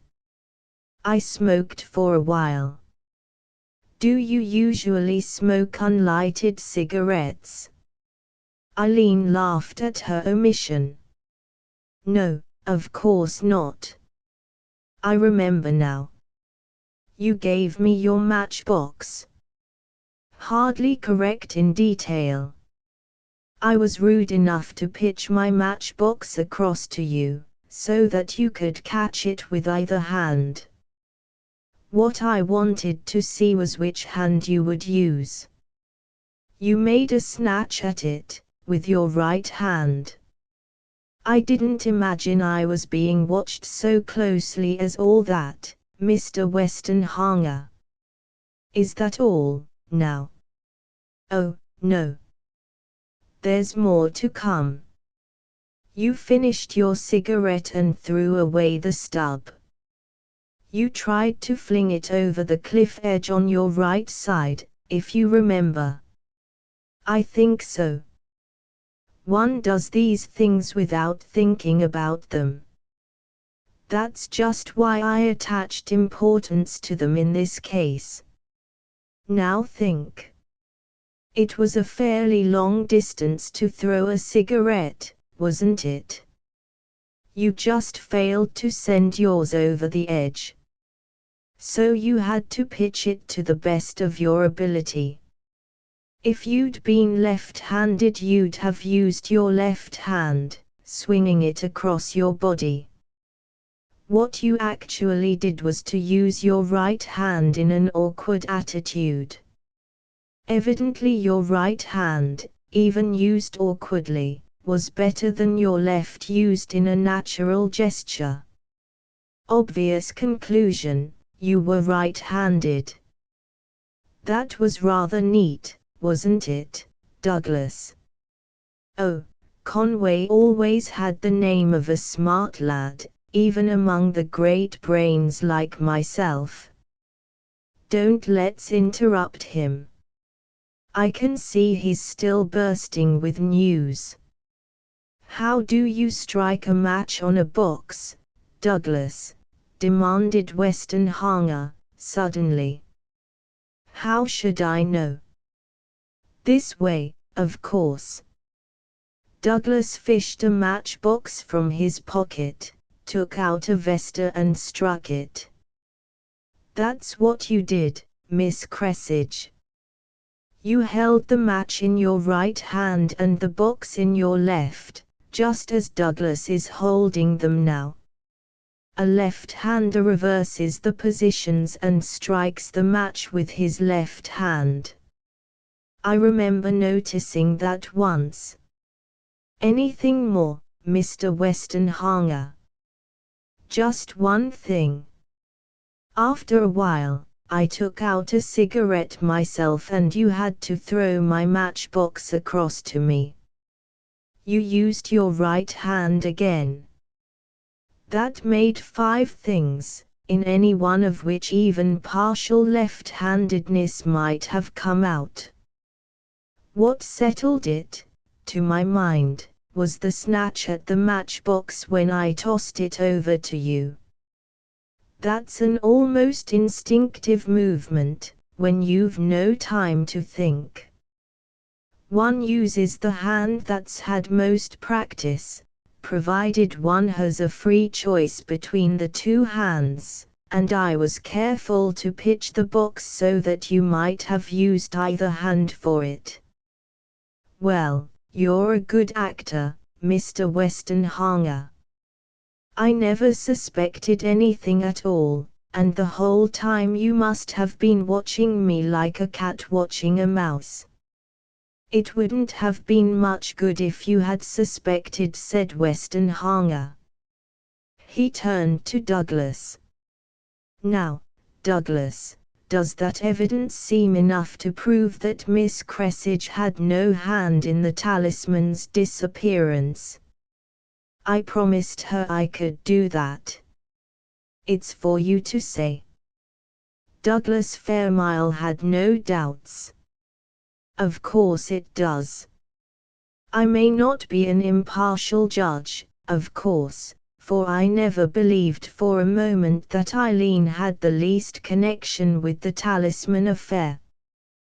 But that evidence would convince most people. Smart of you to spot these things, Conway. Conway Westenhanger glanced from one to the other. It's for Miss Cressidge to say what we ought to do next, he pointed out to them. My main reason for going into the thing at all was simply to clear her of suspicion. Eileen gave him a grateful glance and seemed inclined to say something. Then quite evidently she changed her mind and chose a fresh subject. What do you think, Douglas? Never suffered from doubts in my life. Seems to me the first thing is to put a stop to any more chatter with your name in it, Eileen. Call another general meeting. Let Conway make a few remarks. That would finish it. Eileen looked from one to the other doubtfully. She reflected for a moment or two, while Douglas and Westenhanger waited for her to speak. At last she gave them her view. No, you're wrong, Douglas. That wouldn't finish it. It would simply turn it into something worse. Both Mrs. Castor-Scorton and that little creature Stickney were accurate enough in what they said last night. I was out of my room, just as they made out. If I wasn't stealing the talisman, then they'd have their own ideas about where I was during that time. Mr. Westenhanger knows what I mean, and so do you, Douglas. And I can't clear myself. I really can't. She deliberately caught the eye of each man in turn and held it long enough to show that she was not avoiding them, then she looked down, as if thinking carefully. You certainly mustn't say anything about this, just now. It wouldn't do me any good. And there's a better reason. Our one chance of catching this thief is to find the left-handed man amongst the people here. If you bring out this evidence, he'll be on his guard at once and cover up his left-handedness somehow. He could cut his right hand badly, or something like that. I knew that, admitted Westenhanger, but the main thing still seems to me to get you cleared. Don't you want to be? Eileen studied his face in silence for a moment. I'll tell you something, she said, at last. When you came down this morning and began to talk, I thought you were just trying to be sympathetic, but I didn't take it at face value. I believed you were only trying to cheer me up, and that your talk about proving things wasn't meant to be taken seriously. Now I know you really did mean what you said. What's more, I've learned that somebody did more than just sympathize. You didn't stop there, Mr. Westenhanger, you did something practical to clear me of suspicion. I happened to be lucky, first shot, that's all. She waved that aside and went on, you really did something, no matter how you choose to describe it, you didn't simply stand round, pitying me.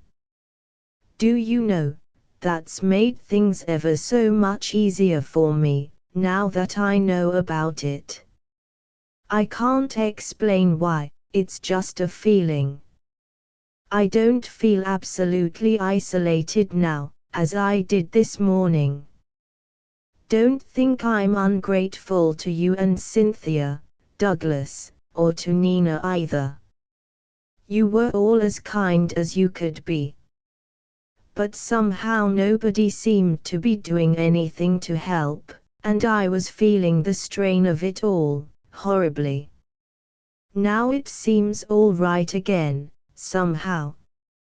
She stopped for a moment, then added doubtfully, I don't suppose I've made it clear, but it is so.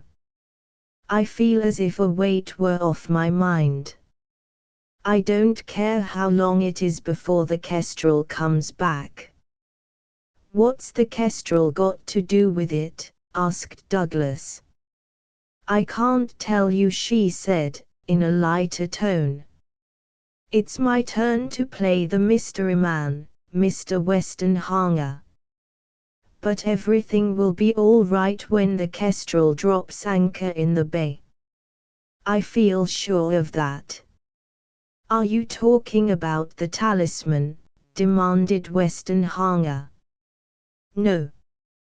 What's the Kestrel got to do with the talisman? Eileen asked in surprise.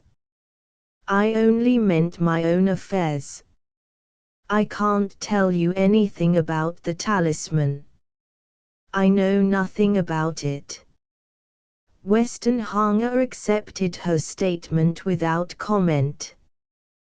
Then I take it that you think we ought to use this affair, he indicated the cabinet, to track down the fellow who stole the talisman. Things are to be left as they are, so far as you're concerned. You don't want us to say anything to the rest of them? No, certainly not. There was no hesitation in her tone. You've got a trump card with this thing, Mr. Westenhanger. You know that well enough. And the thief must be found. One has to agree even with Mr. Stickney at times. He's quite right. We are all under suspicion until this thing is cleared up, and I think it ought to be cleared up. I know just exactly how it feels to be under suspicion. You must see it through to the end and catch the thief. I'm sure you can, you're quite clever enough for that, and it's the only way to clear the rest of us completely. I wouldn't hear of it being used and wasted merely to clear me personally and leave all the rest in the lurch. We've got other people to think of as well. Very sporting of you, Eileen, said Douglas. I think you're right. But if you change your mind, of course you'll let us know. I'm really all right again, thanks. I shan't worry a bit now. Things are quite different, and I can wait for the Kestrel. Chapter 9. For almost a week, Freoxheim had been under strain. First had come the sultry spell, days of oppressive heat which set sensitive nerves on edge and brought a certain lassitude to even the most active of the guests. The storm, though it cleared the physical atmosphere, had coincided with the creation of a fresh tension. A cloud of suspicion, heavier than the cumulus in the sky, had settled down upon the house, and as the days passed without any sign of its dispersion, its influence showed more and more clearly among the house party. Even Douglas Fairmile's normal high spirits were unable to resist it entirely.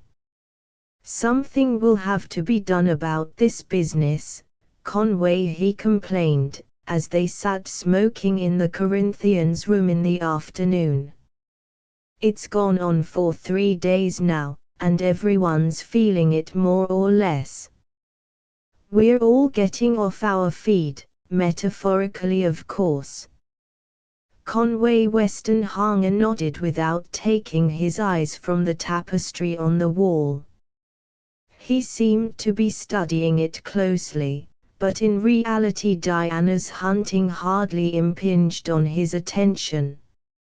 Like Douglas, he was feeling the strain, although personally he was free from any suspicion. "Unrestful atmosphere, right enough," he commented, shortly. Douglas made a gesture of impotent irritation. "Everything's at 6s and 7s," he went on. "Even old Rollo, decent bird, is getting too much for me. If the talk drifts round towards the root of the trouble, he just smiles that faraway smile of his, as if he was thinking about something else entirely, and one almost expects him to tell us again that it's all right, that the damned thing will turn up again in due course, and that we needn't worry over it. Politeness carried to that pitch is enervating, Conway. That's a fact. I feel the same myself. But somehow, he's almost beginning to make me believe he really means it.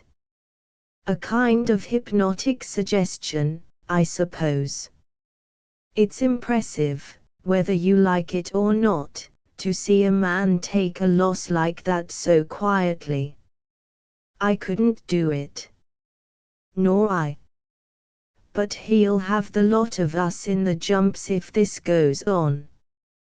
I'm not a suspicious oaf like Freddie, but it irks me all the same. It's not so much that there's a thief among us that bothers me. We've mixed with all these people before, bar Raxowel. What really puts my nerves on edge is that I don't know which of them's the thief. I want to see the rest of us cleared."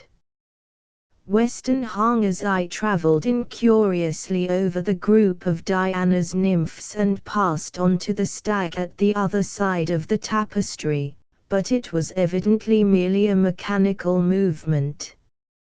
His thoughts absorbed the whole of his attention.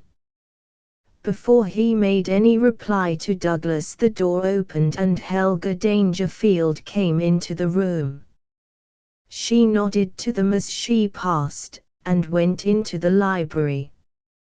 "Where's Raxowel today?" asked Westenhanger, merely to avoid leaving an impression on the girl that they had stopped talking on her account. "Digging up megathriums or flint arrows somewhere in the neighborhood," said Douglas, taking the hint. "Or else he's chaffering for the oldest nutmeg grater in Frogsholm. He seems really keen on that sort of stuff." Helga Dangerfield came through the library door with a book in her hand. "You like this room?" she asked, pausing for a moment as she passed. "So do I. It used to be my playroom when I was getting beyond the crawling stage. Nice floor for building castles on," Westenhanger suggested, with a glance across the smooth marble pavement. "You must have had rather a jolly time." plenty of room. Sometimes I wish I had it all over again." She smiled at her own idea, then added, "I must hurry off, Nina and Cynthia are waiting for me." As soon as she had left the room, Douglas returned to the point at which the conversation had been interrupted. "Can't you think of anything, Conway? I admit I'm not the star performer in the thinking orchestra. It's up to you to play a solo while I do the grunts of approval down in the bass." Weston Hanger shook his head. "Eliminate and eliminate, that's the only way. And the only thing we have to eliminate with is this left-handed affair. It's none so easy, Douglas. The real bother rises out of the fact that most left-handed people are partly ambidextrous." "I get your meaning up to the word fact," said Douglas, apologetically, "but it seems to slip a cog after that somehow." "What about words of one syllable? I seem to remember seeing special clubs for left-handed golfers.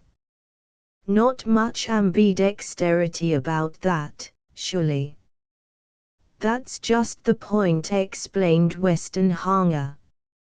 "I've been thinking about one or two left-handed people I know, and in most things you wouldn't spot that they were left-handed at all. If it's a one-handed job they're doing, they may use their right hand oftener than their left. It's only in two-handed things, like golf, or cricket, or billiards, or cutting hay with a scythe, that they give themselves away completely. It's the arm motion rather than the hand that seems to come in.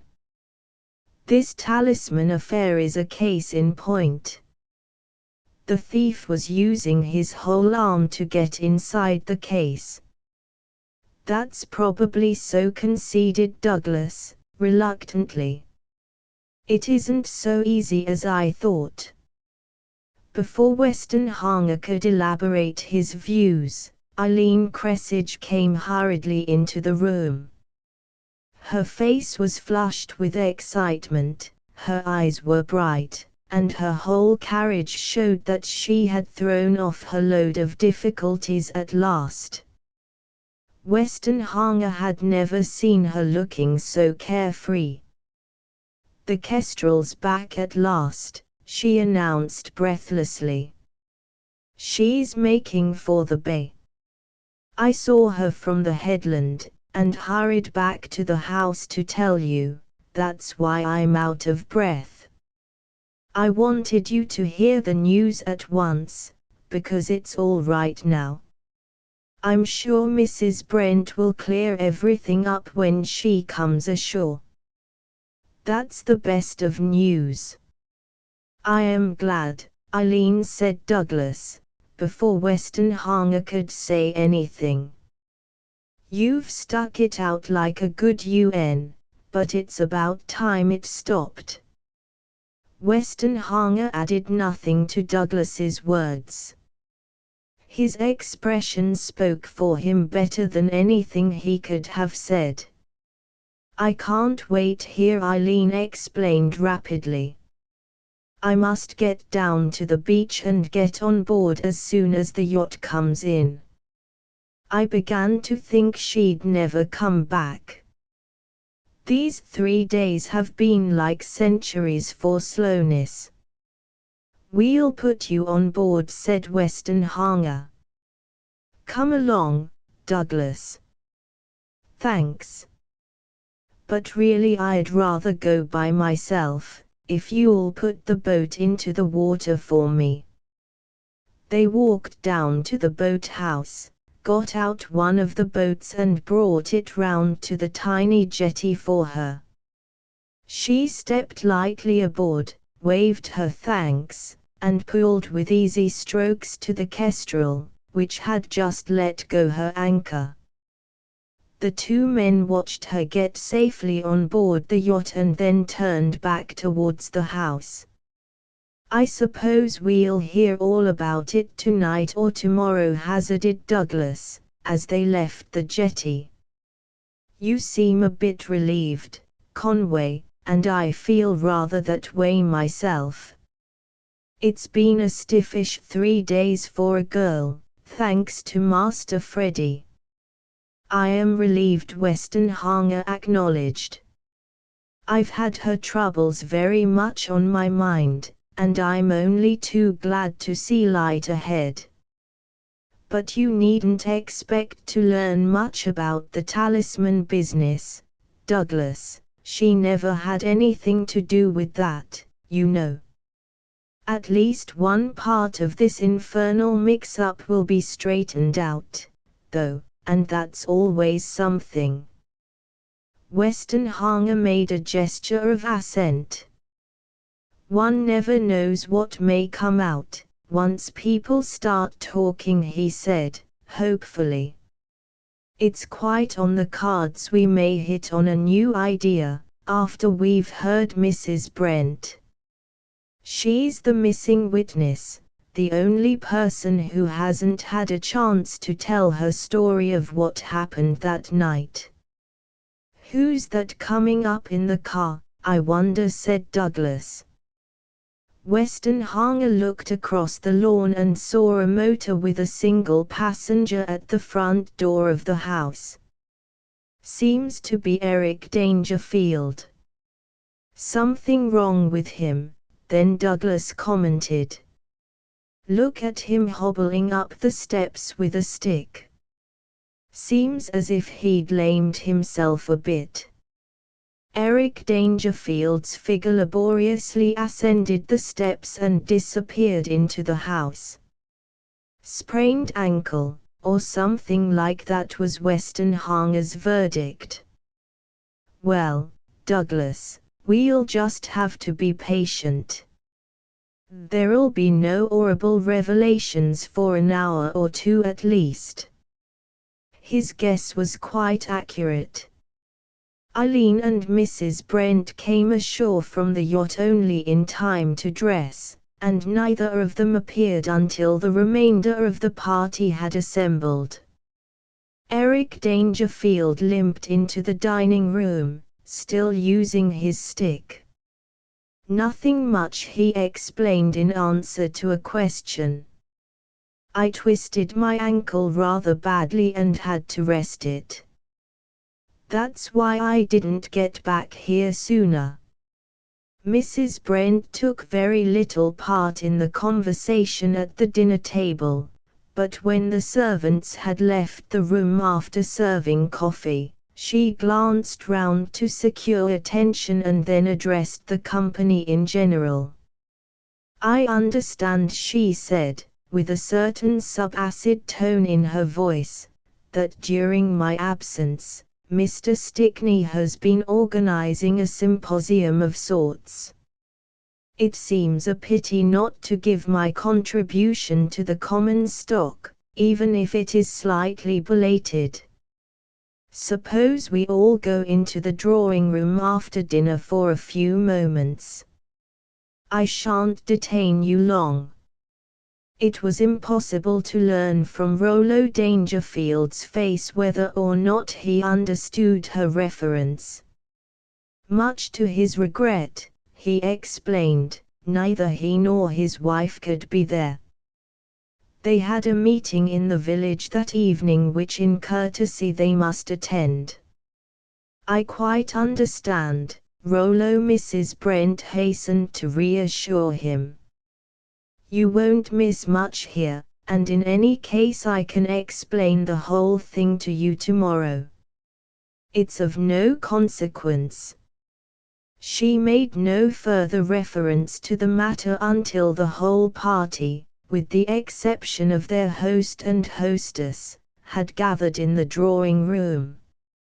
Choosing her favorite chair, she made a sign to Eileen to sit down beside her, and then waited until the others had grouped themselves. "It appears," she began, frowning in Freddie Stickney's direction. It appears that privacy has gone out of fashion since I went away. That's a new phase for Freoxheim, and I don't feel I'm much to blame for not anticipating it. Certainly, I didn't foresee such a state of affairs, and to that extent I'm responsible for some events which ought never to have occurred. She stared at Freddie as though he were some curious animal which she was inspecting for the first time.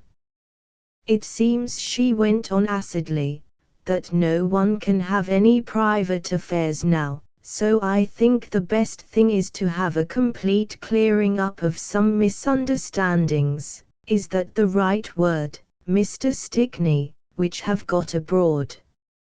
I don't wish to leave any ground for such things in future. Miss Cressidge agrees with me. She turned to the girl. Tell them the whole affair from start to finish, Eileen. Eileen Cressidge looked up, but paused for a moment or two before saying anything. Westenhanger could see that she hated the business, but was determined to go through with it. Some of you know, she began, that the other night I lost a lot of money at bridge. I didn't realize during the game how big a loss it was. Very foolish of me, I admit. Mrs. Brent interrupted her sharply. I think the facts will be quite sufficient, Eileen. I shouldn't make any comments, if I were you. Eileen accepted the correction, understanding the underlying motive. I was taken aback, she went on, when I heard how much I owed Mrs. Caister-Scorton. I don't wish to keep anything back now.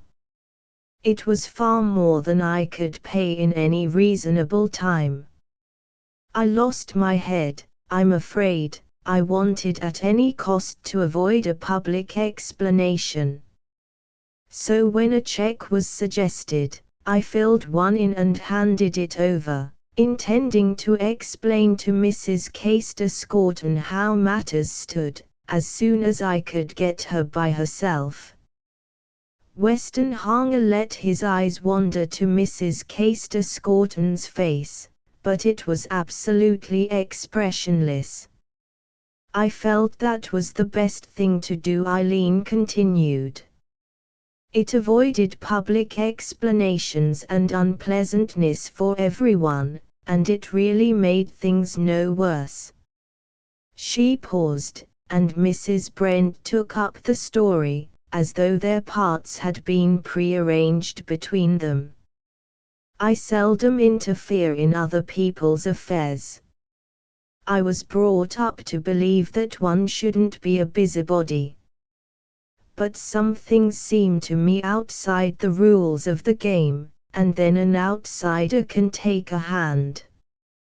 I noticed a thing that evening which seemed to me outside the rules. Taking advantage of a girl in a tight corner is, well, I needn't comment on it. She darted a contemptuous glance at Morchard, without taking any pains to disguise it. That was what happened that evening. Naturally, I stepped in. Morchard's face showed that he had not known this before. He made no comment, and Mrs. Brent continued.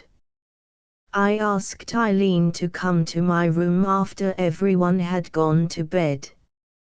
I wanted to have a good talk with her, strike while the iron was hot, you see, and get a promise out of her that she wouldn't gamble in that way again. If I'd waited till next morning I wouldn't have been able to make such a strong impression. She glanced towards Freddie Stickney again. I asked her to come to my room without letting anyone know she was coming, because things like that are better done without the chance of any other party poking his nose into the affair. It seemed to me quite a private matter, with which no one else had any concern. Curiously enough, Mr. Stickney, my views on that point are still unchanged. Freddie's beady eyes were fixed on the carpet. He refused to be drawn. At a gesture from Mrs. Brent, Eileen continued the narrative. I waited until I thought everyone was out of the way. Then I took my bedroom candle, slipped on my dressing gown, and made my way to Mrs. Brent's room. That was where I was going when Mrs. Caister-Scorton saw me. The girl had got over the worst of her story. She reached a point where no blame could attach to her, and her voice showed the difference. At last she was able to shake herself free from suspicions. Westenhanger noticed that she did not even look in Freddie's direction. He had ceased to be of any importance. I went down the staircase and along the corridor to Mrs. Brent's room. She had been sitting up waiting for me. "I'd like to tell you how kind." "No comments, please," Eileen interjected Mrs. Brent again. "Let us have the facts." The girl's eyes met Mrs. Brent's, resisted for a moment, and then dropped. "Very well," she assented. "It's for you to say. They'll know how I feel without my putting it into words. I'll go on. Mrs. Brent told me she would pay my debt. She gave me some advice. And she made me promise two things. The first was that I wouldn't play bridge again for stakes higher than I could afford. I promised that. I'd had my lesson. The second promise was that I wouldn't mention to anyone anything that had happened that night. I promised that, too. It seemed little enough to promise, after her kindness. She laid a good deal of stress on it. She said she hated to have anything of the kind known. "I do," confirmed Mrs. Brent. "I've no desire to publish things of that sort. It's a private affair." Of course, I'd no idea then that privacy was a back number. I've learned. Eileen took up her narrative again.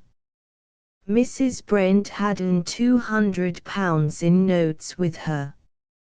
She gave me a cheque and told me to go up to London first thing in the morning and pay it into my account, so as to meet the cheque I had given Mrs. Scorton, in case it was paid in immediately. Meanwhile, the thunderstorm began. Mrs. Brent interposed once more. I found the storm was getting rather too much for my nerves after the first peal or two. Having someone in the room with me helped to steady things a little, so I asked Miss Cressidge to stay with me until the thunder passed off. She waited with me till some time in the small hours. Then I let her go, for she had to get some sleep, and she had to be up in order to catch the first train. She broke off and invited Eileen to continue. I left Mrs. Brent's room and went back to my own. Just as I got out of Mrs. Brent's room, Helga passed me. Helga Dangerfield's face showed complete amazement. "You saw me?" she demanded. "You must have made a mistake. It was someone else, surely." "Why?" I fell asleep at the tail end of the storm and didn't wake up again till morning. Eileen looked puzzled. You were going towards the Corinthians' room, Helga. I thought perhaps you were looking for a book to read, if the storm had kept you awake. You were past before you noticed me, I thought, and I was quite glad you hadn't seen me, since Mrs. Brent didn't want anyone to know I'd been down to see her. You had your blue dressing gown on. Don't you remember? Helga Dangerfield shook her head definitely. You must have been dreaming, Eileen. Well, it doesn't matter, said Eileen. I'll go on with the story. I went up to my room, blew out my candle, switched on my light, and crept into bed. I didn't sleep for quite a long time. I was rather shaken up, you know, between the storm and the things that had happened. But I dropped off at last, and just wakened in time to catch the first train. She looked round the circle till her eye fell on Eric. You remember we went up to town together? Eric nodded, but said nothing. Eileen took up the thread again. In town, I went straight to my bank and paid in Mrs. Brent's check. After that I did some shopping. Then I suddenly remembered something. I never wear jewelry, but I have some things. It struck me that I might raise something on them and so be able to repay Mrs. Brent part of her check at once. It would be a kind of relief to my mind. She'd know I was taking things seriously. So I went back to my bank, where I kept them, took them out, went to Starbucks with them. I've dealt with Starbucks for years. They know me quite well, and they made no difficulty about it. I didn't get enough to repay Mrs. Brent entirely, but I felt it was always something done. As I was coming out of Starbucks door I met Mr. Westenhanger, and we had just time to get to the station and catch the train. Mrs. Brent made a gesture to stop the girl at this point. I think that covers the whole question, she said. Now I've just a word or two to say. If I had imagined what was going to happen, of course I'd never have asked Miss Cressage to give me that promise. But I hardly suppose that any sane person could have foreseen what was coming. It passes all reasonable bounds. I've nothing to say about Miss Cressage's views on the matter. Apparently she believed in keeping private affairs confidential even under very great strain. She'd given her promise, and she kept it. What I felt, explained Eileen, was that I'd given you two promises together. If I broke one of them straight away, what reliance could you have placed on my word in the second affair? I had to keep both. And, of course, I had only to wait for you to come back. Then you'd let me off my promise, and I could explain everything. It only meant waiting, I thought. But I hadn't quite counted on the construction that would be put on things. Her eyes flashed indignantly as she turned to Freddie Stickney. I haven't enjoyed giving these explanations. Probably most of you haven't enjoyed listening to them, but I'm sure you'll understand why you had to hear them. There was an almost inaudible murmur of sympathetic assent from most of the circle. As it died down, Mrs. Brent closed the incident in a phrase or two. That's all. Miss Cressage had one serious fault, apparently. She was overstraight. I shouldn't have blamed her in the slightest if she'd told the whole story when she was asked. She preferred to keep the very letter of her promise. I don't envy some people their feelings just now. But perhaps they haven't any. Toads and so forth are said to be very insensitive creatures, and the reptiles generally feel little discomfort. So I am told. She took Eileen's arm gently, and they left the room together. Undoubtedly, as a creator of discomfort, Mrs. Brent ran Freddie close. Weston Hanger caught Douglas's eye, and they followed Mrs. Brent. Let's try the garden, suggested Douglas. Air in there seems a bit sultry for my taste. That last wang of Mrs. Brent's wasn't perhaps tactful, but it was nothing to what she might have said if she'd really let herself go. I've never seen her even peeved before, and tonight she was boiling underneath the surface. Even the trained observer, Freddie, can hardly have failed to notice the weather signs. Well, I suppose we'll be rid of some of them by the first train tomorrow. No, we shan't. Nobody can leave Freoxheim till this talisman business is cleared up. Your ways are not ours, Conway. All the rest of us are still under suspicion and we've got to hang on until the all-clear signal goes. Pleasant prospect, isn't it? Well, we needn't talk to M more than's needful. Weston Hanger looked gloomy. There's only one way out of it, then. We've got to find the thief, if we can, and as quick as we can. Right you are, but easier said than done. Douglas's voice did not sound very hopeful. Another canter in the elimination stakes to begin with. All right. We'll be rigid this time.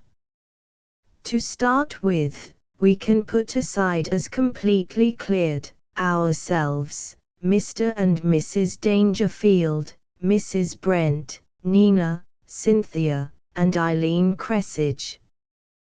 Do you okay that? Douglas acquiesced with a nod. No doubt in these cases. I'm going on character as much as alibis and so forth. Let's sit down. They found a garden seat which was dry and seated themselves. Mrs. Scorton. No motive that I can see. I think she drops out also. Agreed. Then there's Morchard. An angry tone came into Weston Hanger's voice. He's out of it too. You see why? Well, naturally he was the man Mrs. Brent was getting at. Didn't you see he offered to give Eileen the money if she'd come to his room? He'd be waiting there for her, not roaming about the house picking up the talisman. Obvious, I think. Unless. Could he have taken it and meant to throw suspicion on her? No, he wouldn't know she had been out of her room at all that night. No, that's wrong. We can leave Morchard out of it. Douglas kicked angrily at the ground. The infernal thing is that one can do nothing to Morchard. The least row would lead to the devil of a scandal, and Eileen would suffer. It's Freddie's case over again, only 50 times worse. Our hands are tied. That's so, said Westenhanger, shortly. Let's go on. Quite evidently he disliked the whole subject. That leaves still in the net, he continued, Wraxall for one. I'm prejudiced in favor of Wraxall, but if he'd planned that theft beforehand, he'd have fixed up some very neat, circumstantial story to account for all his night's doings, you may be sure. And he undoubtedly had the most complete tale of the lot. I'm morally sure he didn't do it, but there's a loophole all the same. Besides, we can't afford to ignore possible motives, and there's no question that he came here for one purpose only, to get the talisman. Leave Wraxall in, eh? We're trying to be inclusive, remember. Wraxall's a good sort, was Douglas's verdict. I can't think he's the man we're after. But leave him in, since we can't count him as definitely cleared. Freddie. I'm all for keeping Freddie under observation. I don't say he took the thing, of course. Can't go that length. But the line he's followed all along has been just the sort of thing he might have been expected to do, if he were the man we want. Who would suspect him, when he volunteered as a sleuth from Sleuth Town? Good bit of camouflage for a criminal, I think. And he had a very poor account to give of himself when it came to the pinch, very thin. Freddie stays in, so far as I'm concerned. My feeling too. Well, that leaves only two more, both Dangerfields, Eric and Helga. I'm not an enthusiast for Eric. Rather a rotter, it seems to me. But there's nothing very definite against him, we agreed on that before. Leave him in, then Douglas decided. We can't say more than not proven for him, can we? That brings us to Helga. I say, Douglas, did you make anything of that affair tonight?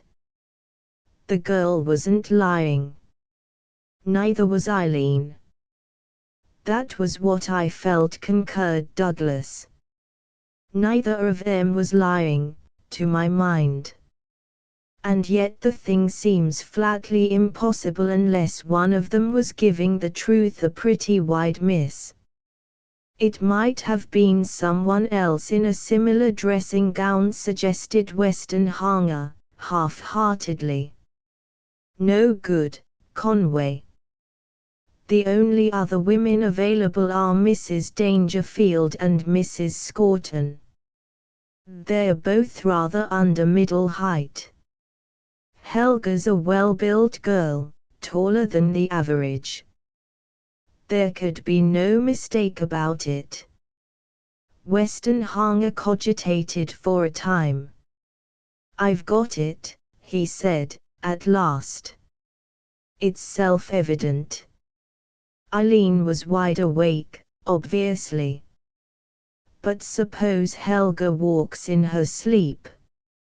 She wouldn't know she'd been there at all, if she got back to bed eventually without waking up.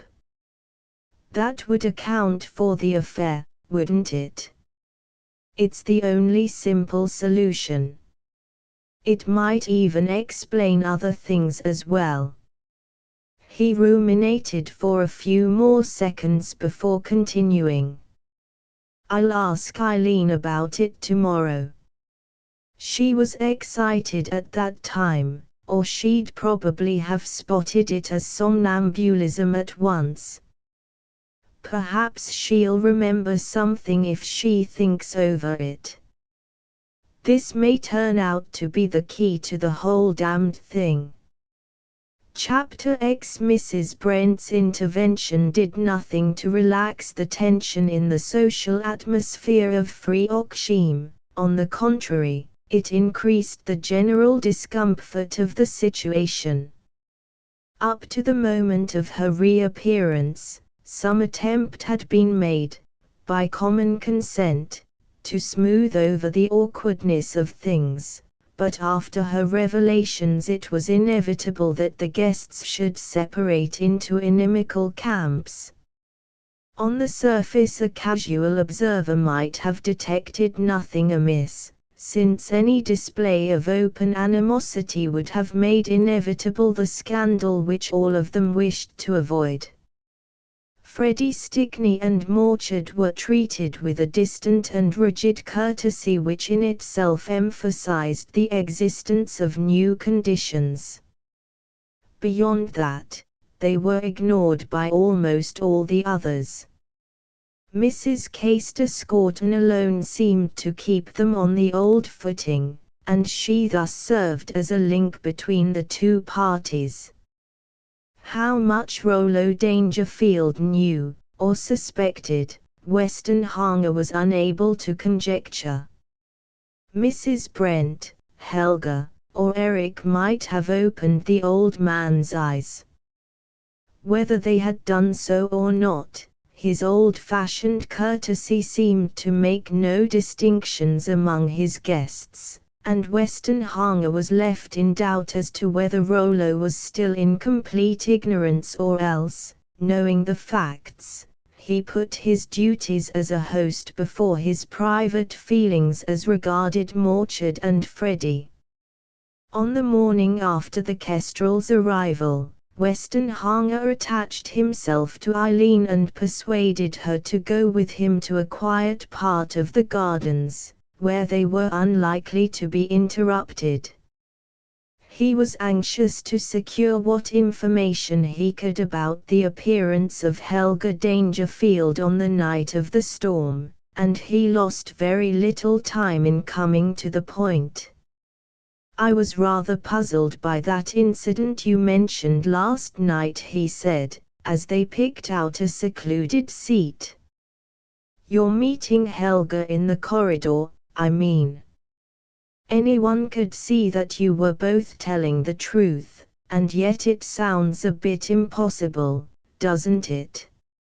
"I was puzzled, too. I saw her quite plainly, hardly much farther off than you are just now." "Had you both got candles?" "No, she had none, but I saw her quite distinctly by the light of my own." "The electric lights weren't on?" "No. But I could see perfectly plainly, except that a draught made my candle flicker. I recognized her dressing gown. And no one could mistake her height and her walk, you know that way she carries herself, quite unmistakable, so graceful." "Oh, it was she, undoubtedly." "Did you see her face, by any chance? Did she look towards you?" "No. She passed by as if she hadn't noticed me." "I thought she hadn't." "With your light in your hand. Curious, isn't it?" Eileen considered the matter for some seconds without replying. Then her face lighted up. "Oh, now I see what you mean. Of course. It was stupid of me not to think of that immediately. She was walking in her sleep. It would account for the affair, if she were. I mean, that idea fits with what you remember, does it?" "Of course it does. I ought to have thought of it for myself, at once. But I never knew anyone who walked in their sleep. It's always been outside my experience, and I rather disbelieved most of the tales I've heard about it. So it didn't suggest itself to me until you mentioned the candle in my hand. Of course, then I saw at once that she couldn't help seeing me if she had been awake. Suppose we assume she's a somnambulist. She doesn't know she walks in her sleep. That's evident. For if she knows she's subject to it, she'd have seen the explanation for herself at once, whereas she was just as puzzled as you were over the thing. Now doesn't that suggest something further to you? Eileen knitted her brows for a moment or two before she saw his meaning. The talisman, she asked finally. Yes. Suppose she took it away that night. She may have concealed it somewhere and clean forgotten, or never known, rather, that she had ever touched it. The girl's face showed her surprise at this suggestion.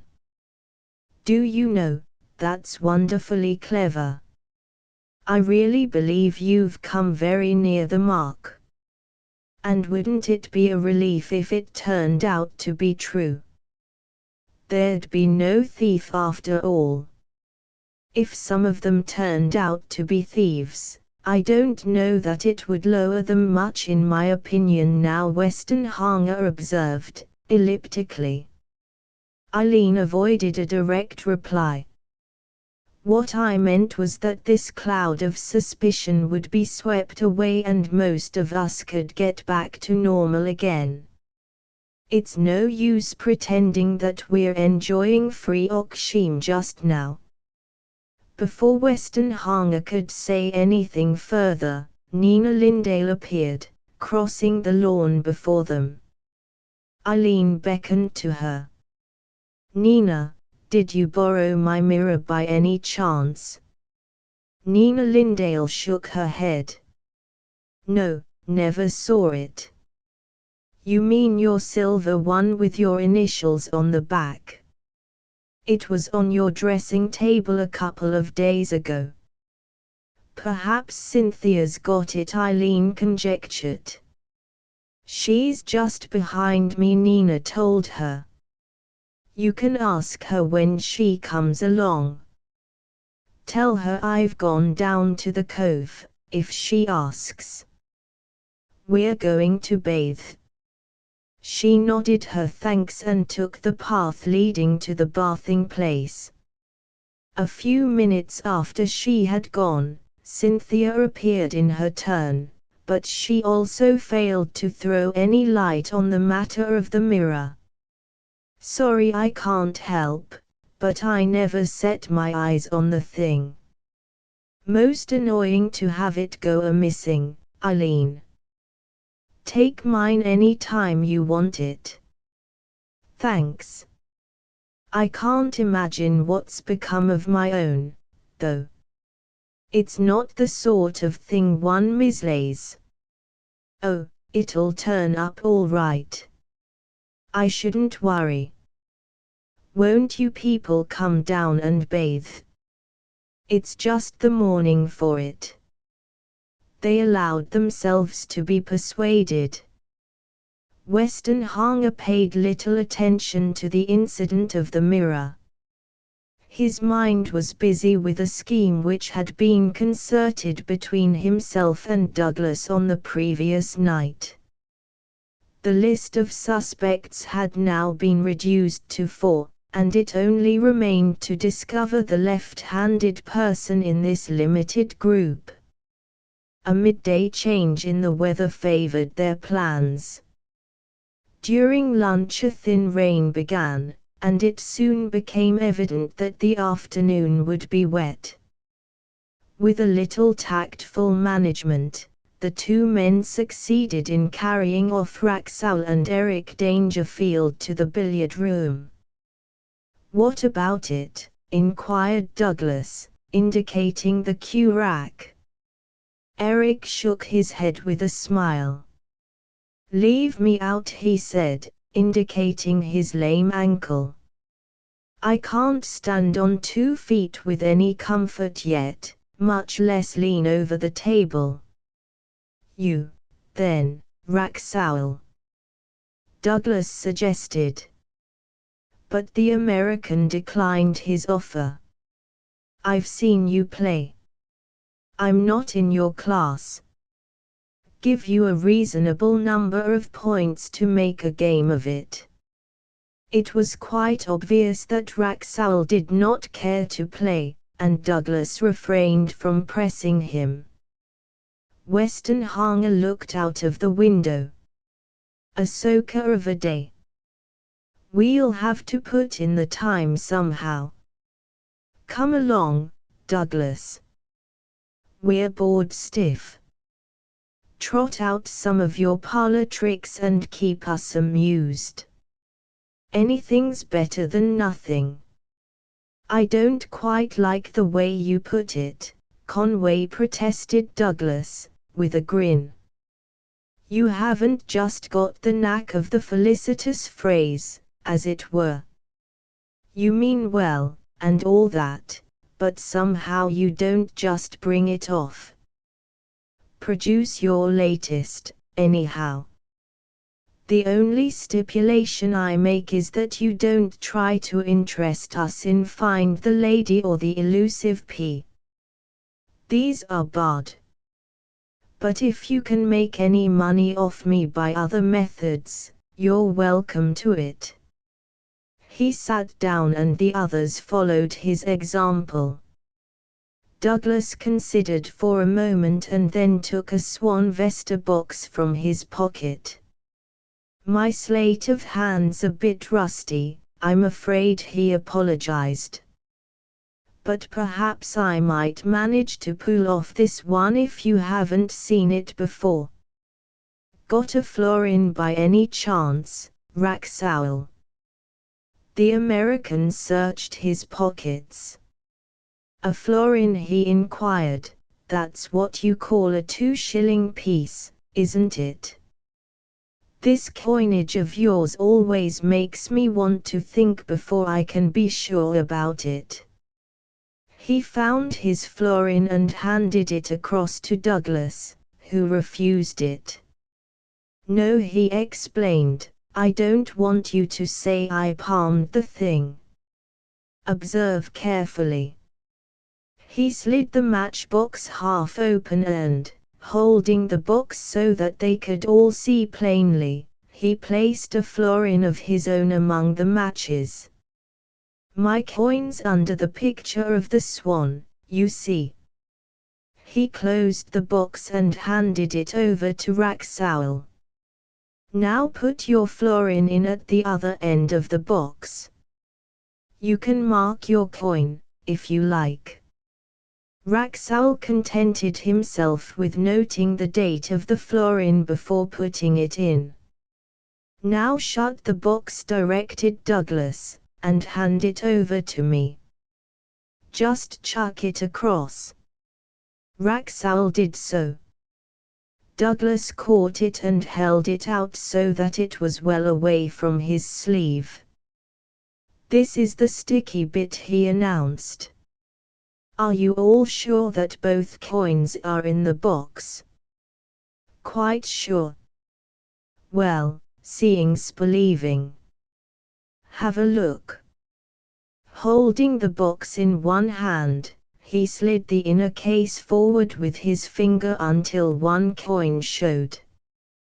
Then, without using his left hand, he reversed the box and showed the other end open, so that they could satisfy themselves that the 2 coins were still there.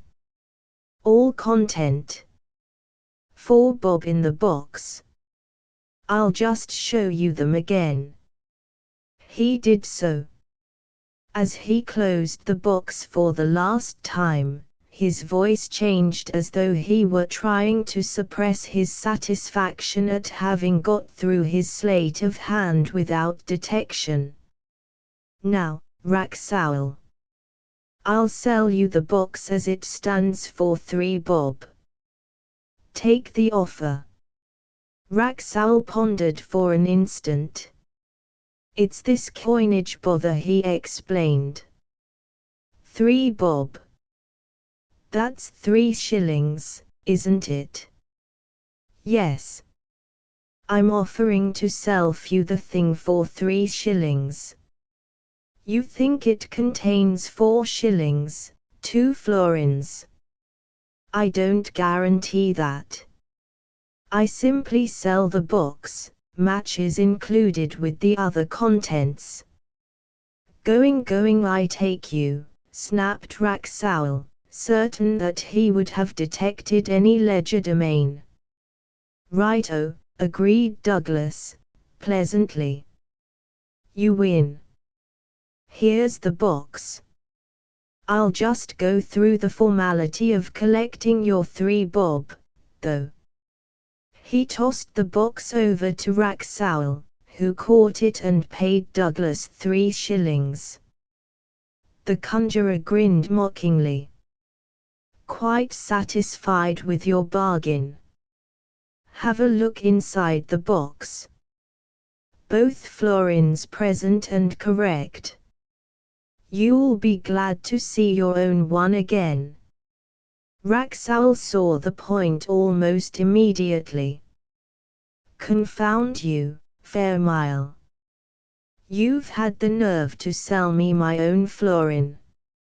So I've paid 3 shillings for your florin. Is that it?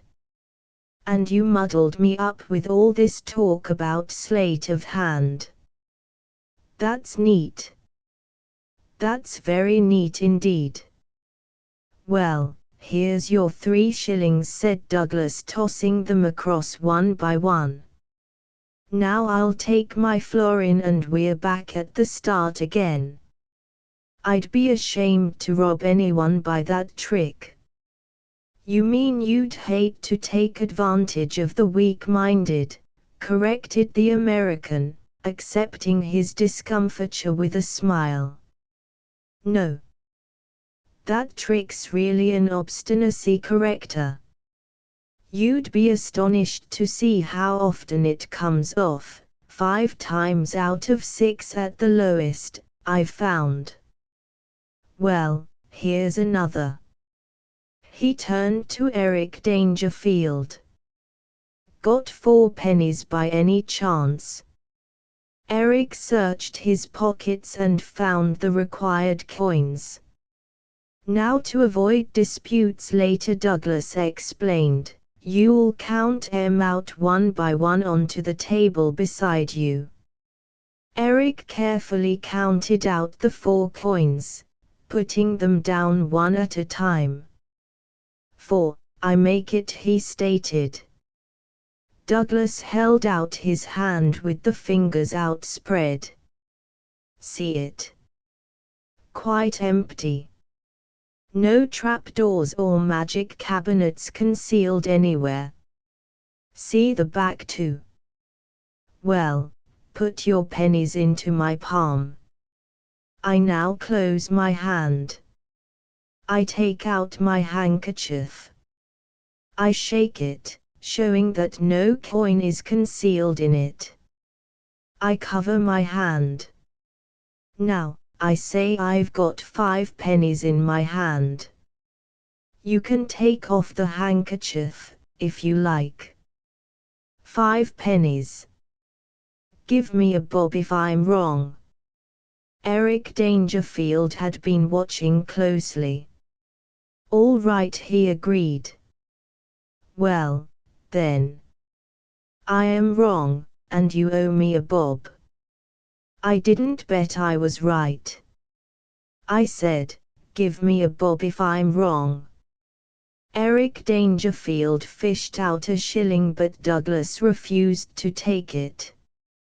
He was about to continue the prearranged series of tests when, to his surprise, Western Hanger introduced a variation in the program.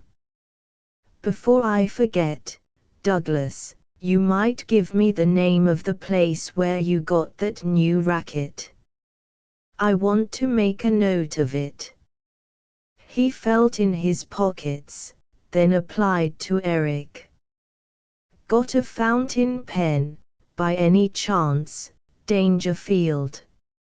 Eric took one from his waistcoat pocket and offered it to Westenhanger, who had pulled out a piece of paper.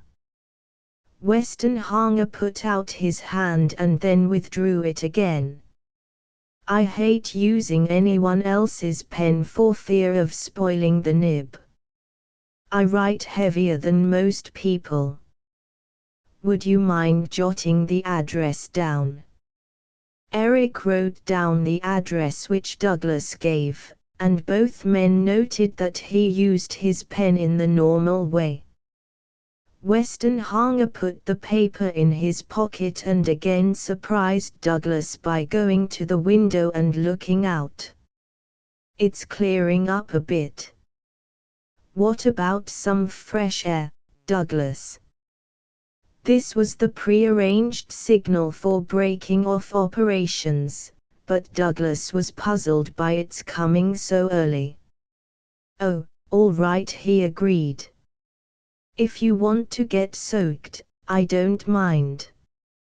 Eric could not be expected to join them, and Raxowl, for the sake of politeness, had to stay behind to keep the lame man company. As soon as they were well away from the house, Douglas showed his surprise. "You broke that off a bit soon, Conway." "Of course, I'm quite satisfied. They're both right-handed." Raxowl handed the box and grabbed at the shillings quite according to plan, and Dangerfield counted his lot of coins in the normal way. "But I'd like to have worked a few more stunts on them, just for certainty's sake." "Not worthwhile," Westenhanger said. "I've got something absolutely certain to go on." "As it happens, you're wrong, Douglas. Raxowl is right-handed. But the other fellow is ambidextrous. He uses his right hand for hand movements, but when his arm comes in, he's left-handed." "How do you make that out?" demanded Douglas in surprise. "Just an accidental observation. He carries his fountain pen in his right-hand waistcoat pocket. You and I carry ours in the left pocket, so as to get at it easily with our right hands. He uses his left hand to take it from his pocket, and then he passes the pen to his right hand before he uses it. You see, he uses his arm in taking it out, and he's left-armed. That's absolutely conclusive to my mind, and I didn't want to run any chance of arousing suspicion by going through the whole program. I think we've got our man." "That was pretty cute. I was watching him, but I didn't spot the thing, although I was on the lookout for it. It was just a bit of luck. Nothing to boast about." Douglas considered for a time. "Well, where do we stand?" "Motive. He's hard up and lost a lot at cards." "Opportunity. He was wandering about the house late that night. Besides, his room is close to the one the talisman was in. He's left-armed, the type we're looking for. He went up to town next morning, possibly to get the thing out of the house for fear of a search, even if he didn't dispose of it in some way then, pawning or some such business. And, by the way, he's got lamed in some way. I wonder if there is a man-trap after all, and he got mixed up in it slightly." Westenhanger listened to this catalogue with a gloomy face. There isn't an atom of real proof in the whole lot. We could never satisfy anyone on the strength of that stuff alone. I'd never mention a word to anyone about it, Douglas, because we must have definite proof. And I don't quite see our next move. Watch him, and keep on watching, on the chance of something turning up, I suppose. It's a poor chance, said Westenhanger. That idea remained with him for the rest of the day. The step-by-step process of elimination had been carried through with complete success, but it was useless to pretend to himself that the result was conclusive evidence. At the best it became a case of not proven, a moral certainty, perhaps, but nothing more. Something further was needed to establish the identity of the culprit beyond doubt. And the more he puzzled over the problem, the less chance could he see of bringing the thing home. One might devise a scheme for trapping a fellow guest, but how could one outmaneuver a man working on his own ground with complete knowledge of all the possibilities of the environment? Even when he went to bed, Westenhanger lay awake seeking some solution of the problem. At last he realized that he was unlikely to get any further forward, but by that time he had fretted himself into a state of complete wakefulness. No use going on like this, he reflected at last. I must get something to take my mind off the thing. It's infernally tantalizing to be so near it and yet not to hit on the right track. I'll go down to the library and get a book. I can read myself to sleep all right, push the affair out of my thoughts. If I lie here I'll simply worry at it till morning. He got up and put on his dressing gown. His watch showed him that it was in the small hours, and all the house was quiet. He opened his door cautiously, took his candle with him, and went down the stairs. When he reached the hall below, he was surprised to find a light shining from the open door of old Dangerfield's study, and as he came opposite the room he looked in.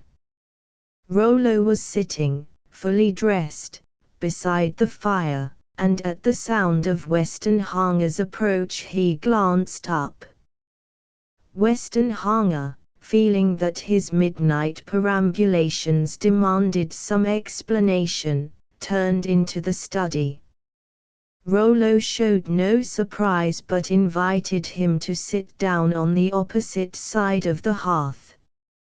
Got a touch of insomnia tonight, explained Westenhanger, so I thought I'd come down for a book and see if I could read myself to sleep.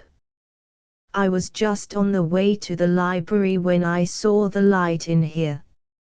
Rollo's face expressed some concern. I hope you aren't subject to it, he said. Anything going wrong with one's sleep is a terrible thing. Westenhanger detected more feeling in the comment than he had expected, and for a moment he was surprised. Then it flashed across his mind that Rollo probably knew of Helga's somnambulism and had thus a keener interest in such matters than most people. He hastened to reassure the old man. No, it's not chronic. Just a touch of it one gets at times. A fleeting expression changed Rollo Dangerfield's face for an instant, but it was gone before Westenhanger could identify it.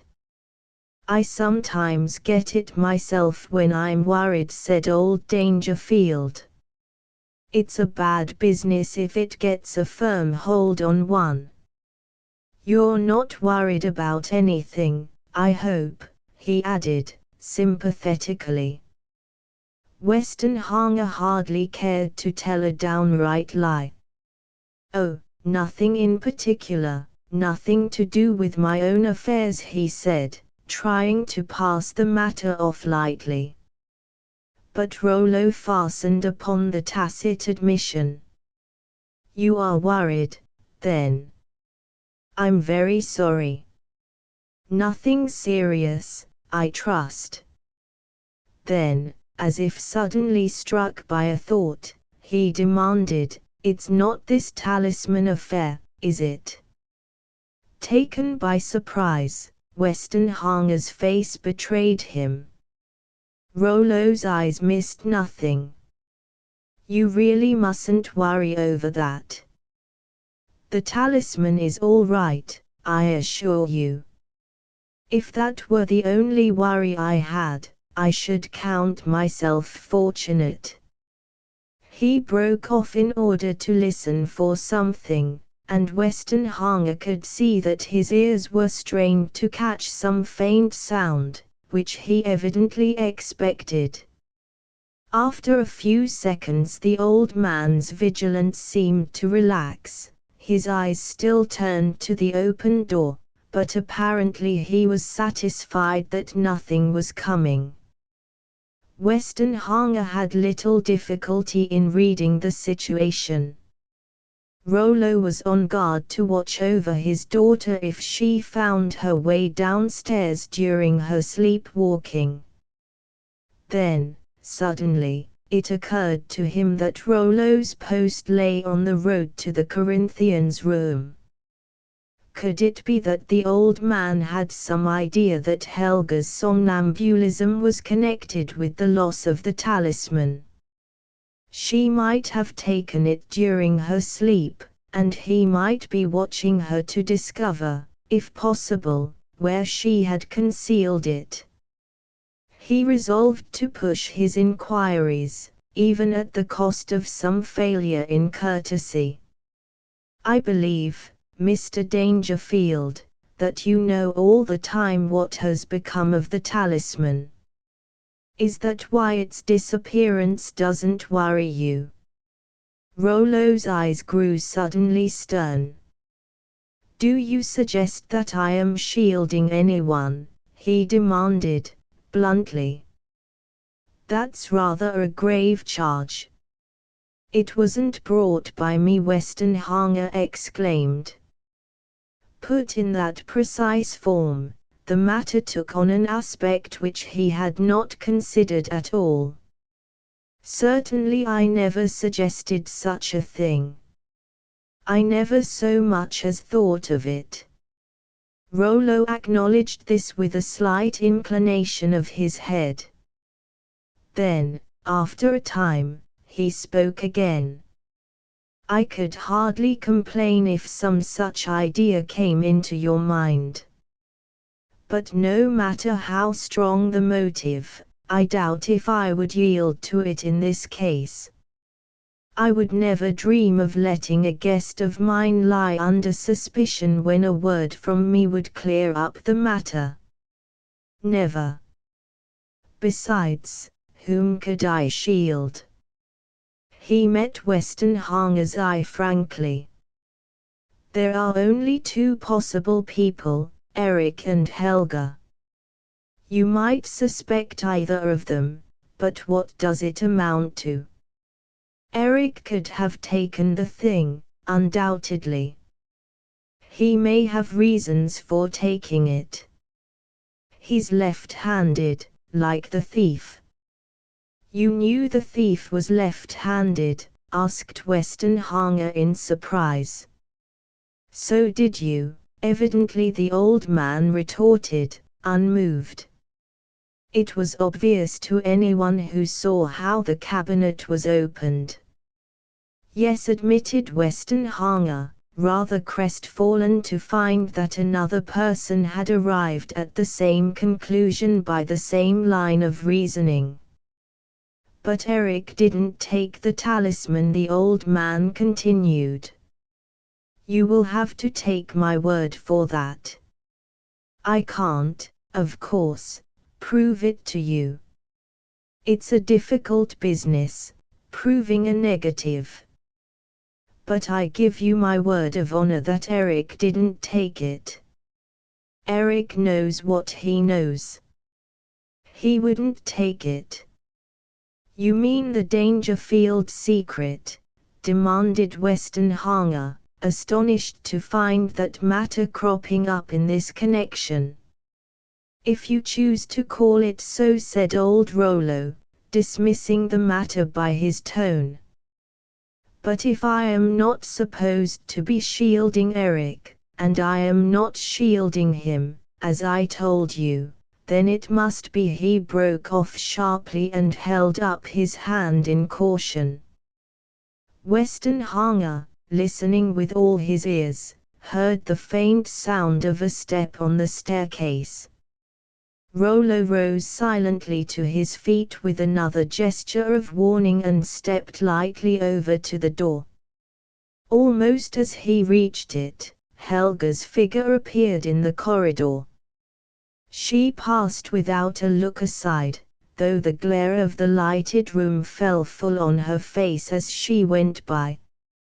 Old Rollo softly switched on the corridor lights and fell in behind her.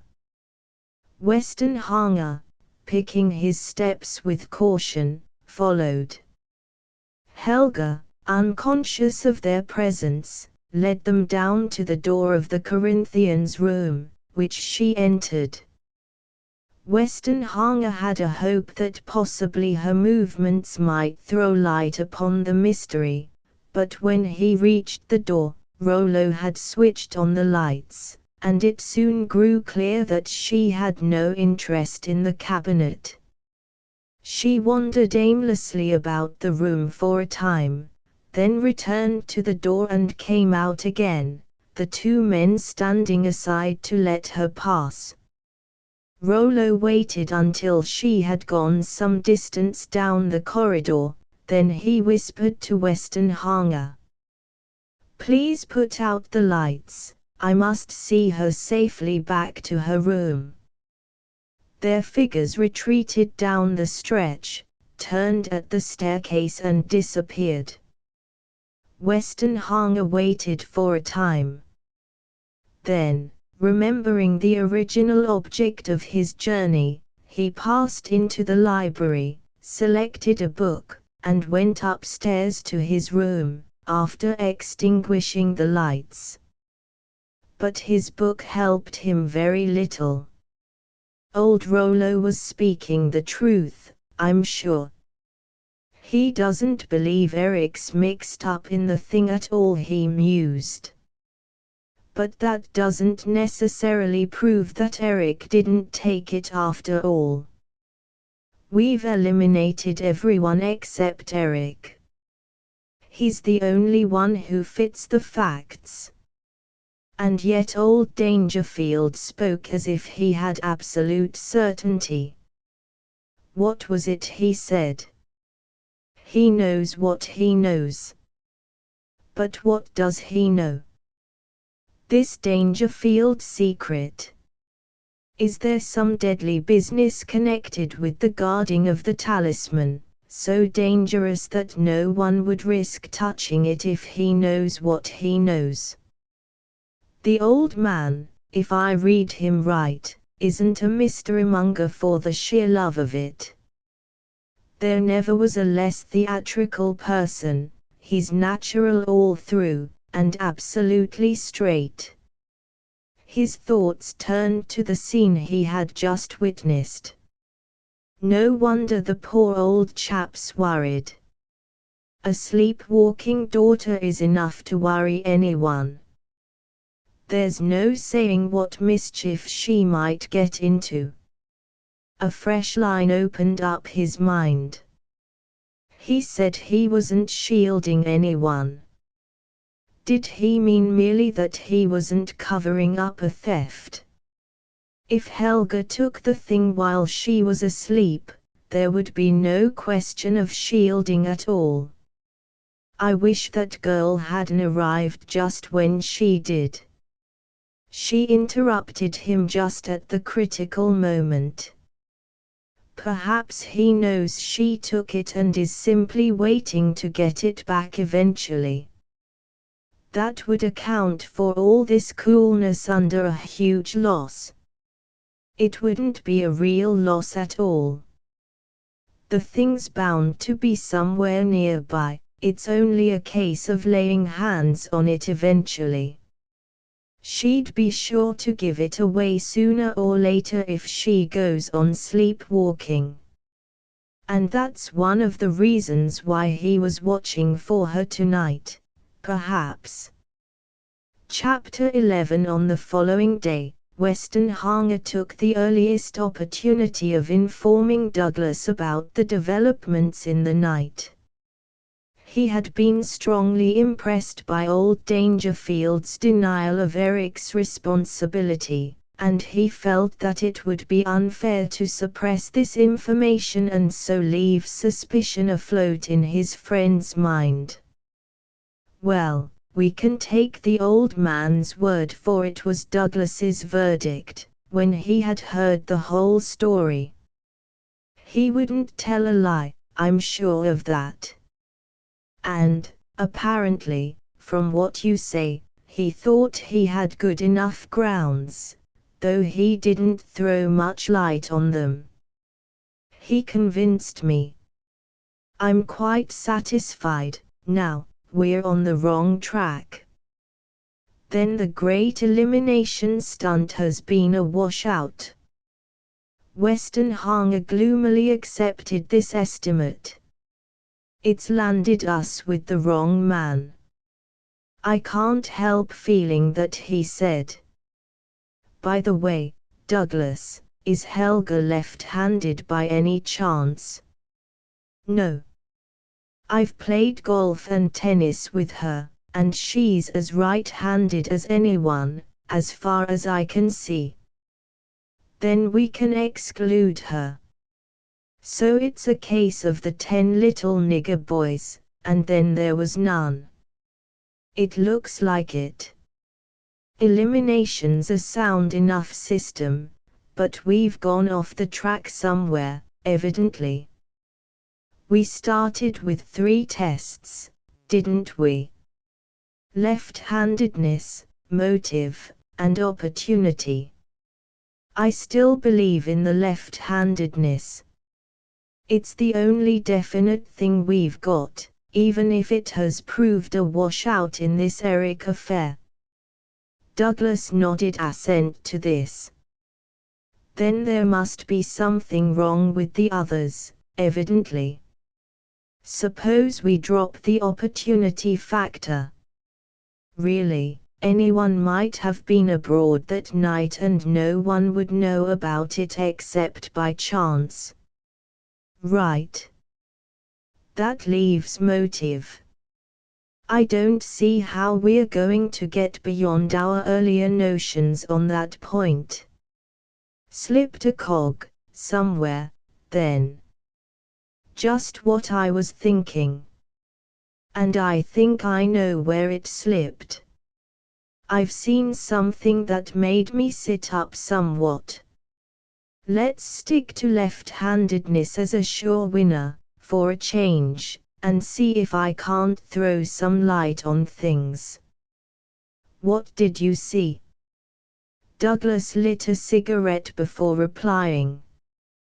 "Last night," he went on, "while you and Eileen were wandering around outside, admiring the moon after dinner, our 3 pariahs, Freddie, Morchard, and Mrs. Scorton, got up a little game of cutthroat.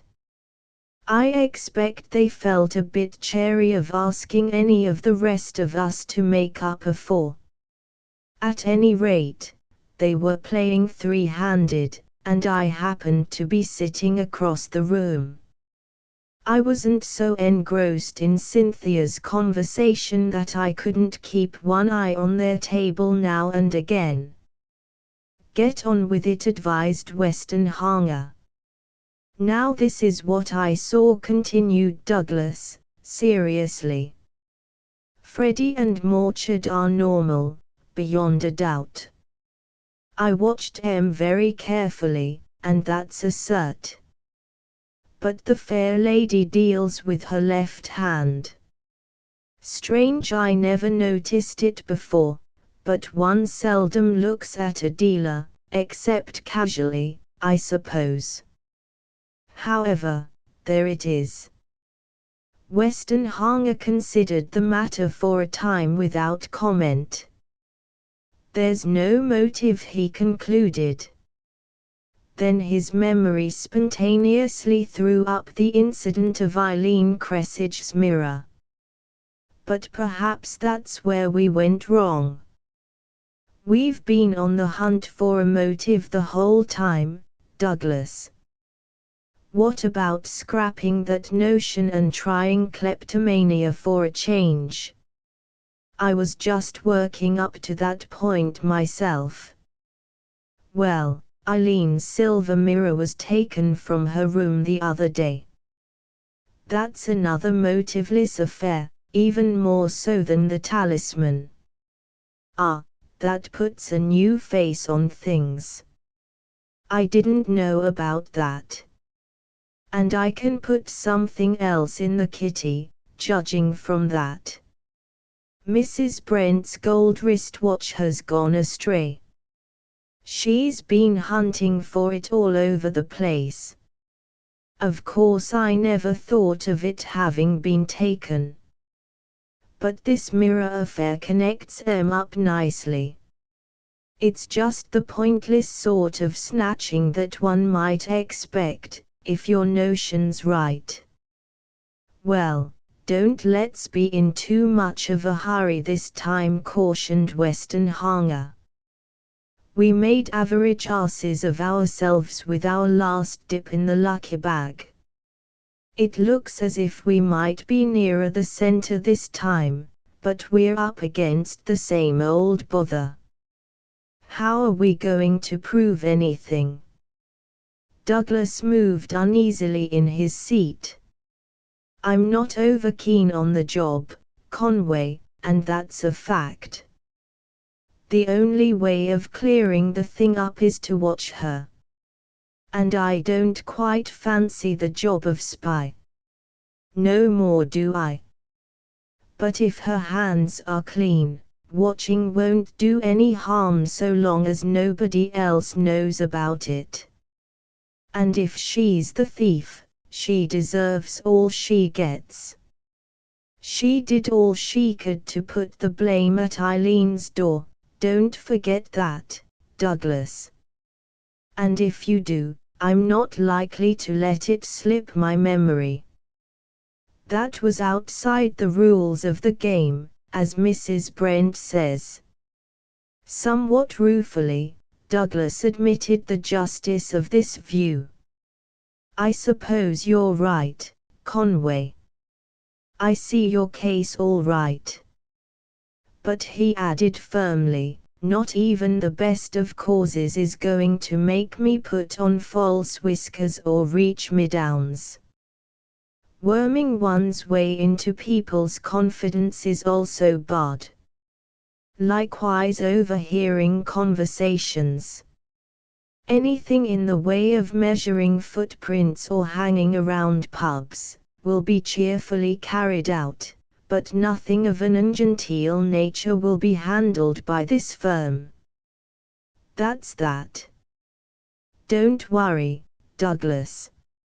It won't even run to a false nose. All I propose to do is to keep my eyes open.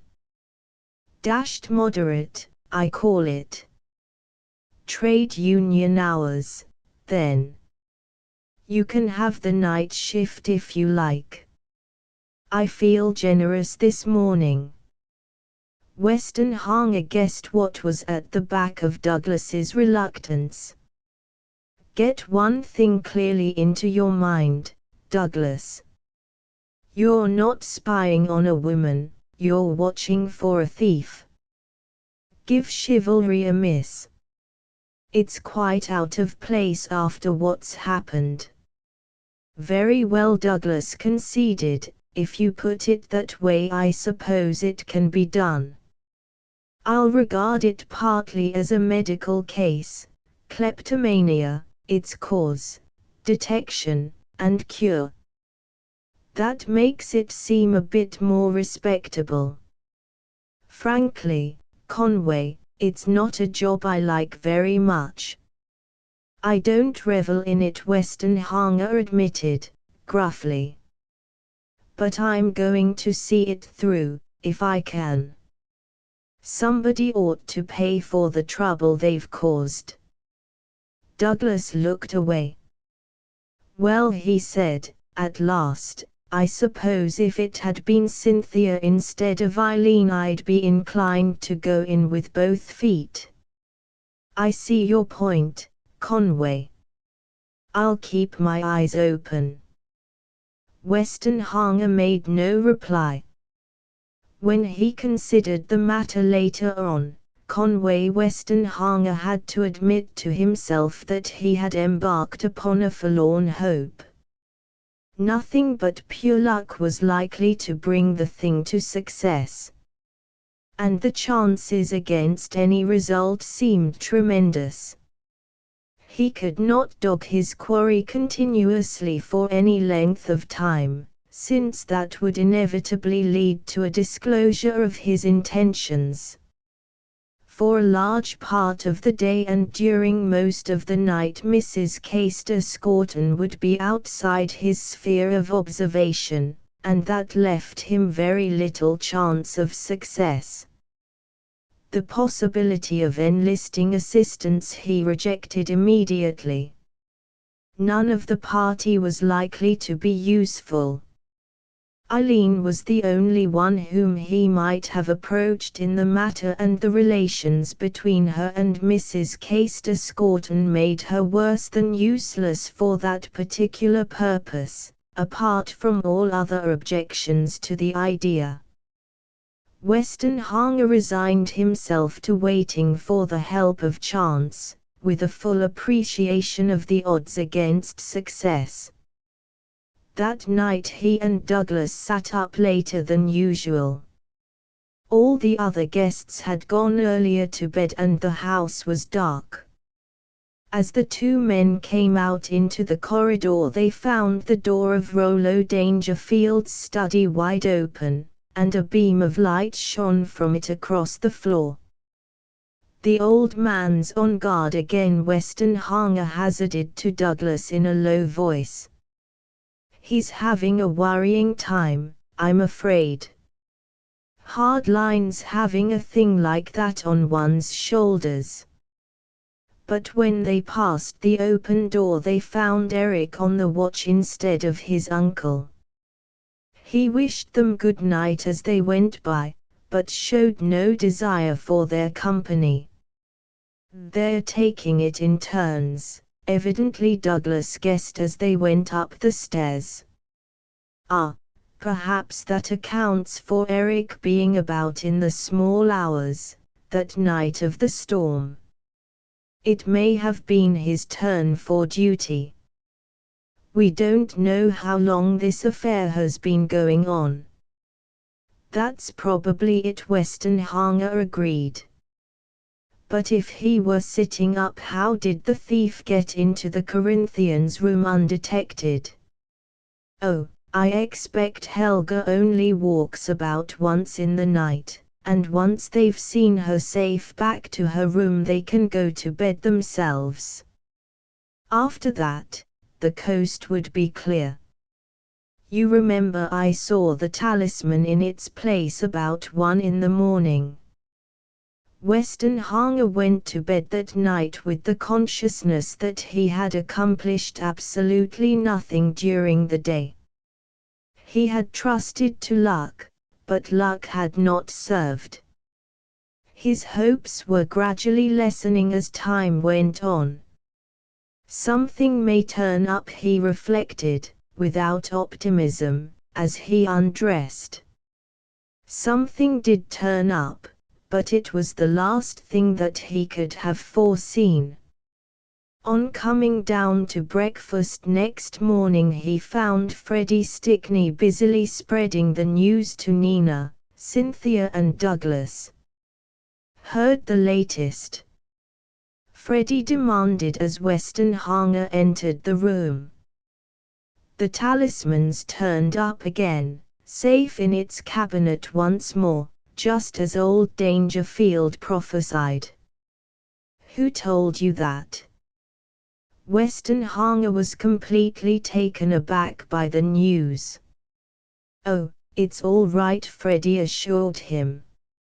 "You don't catch me swallowing things on mere hearsay. I've been along to the Corinthians' room myself and had a look. And there it is, as large as life. Stuck under the glass bell, just as it used to be." Weston Hanger took his seat at the table without comment.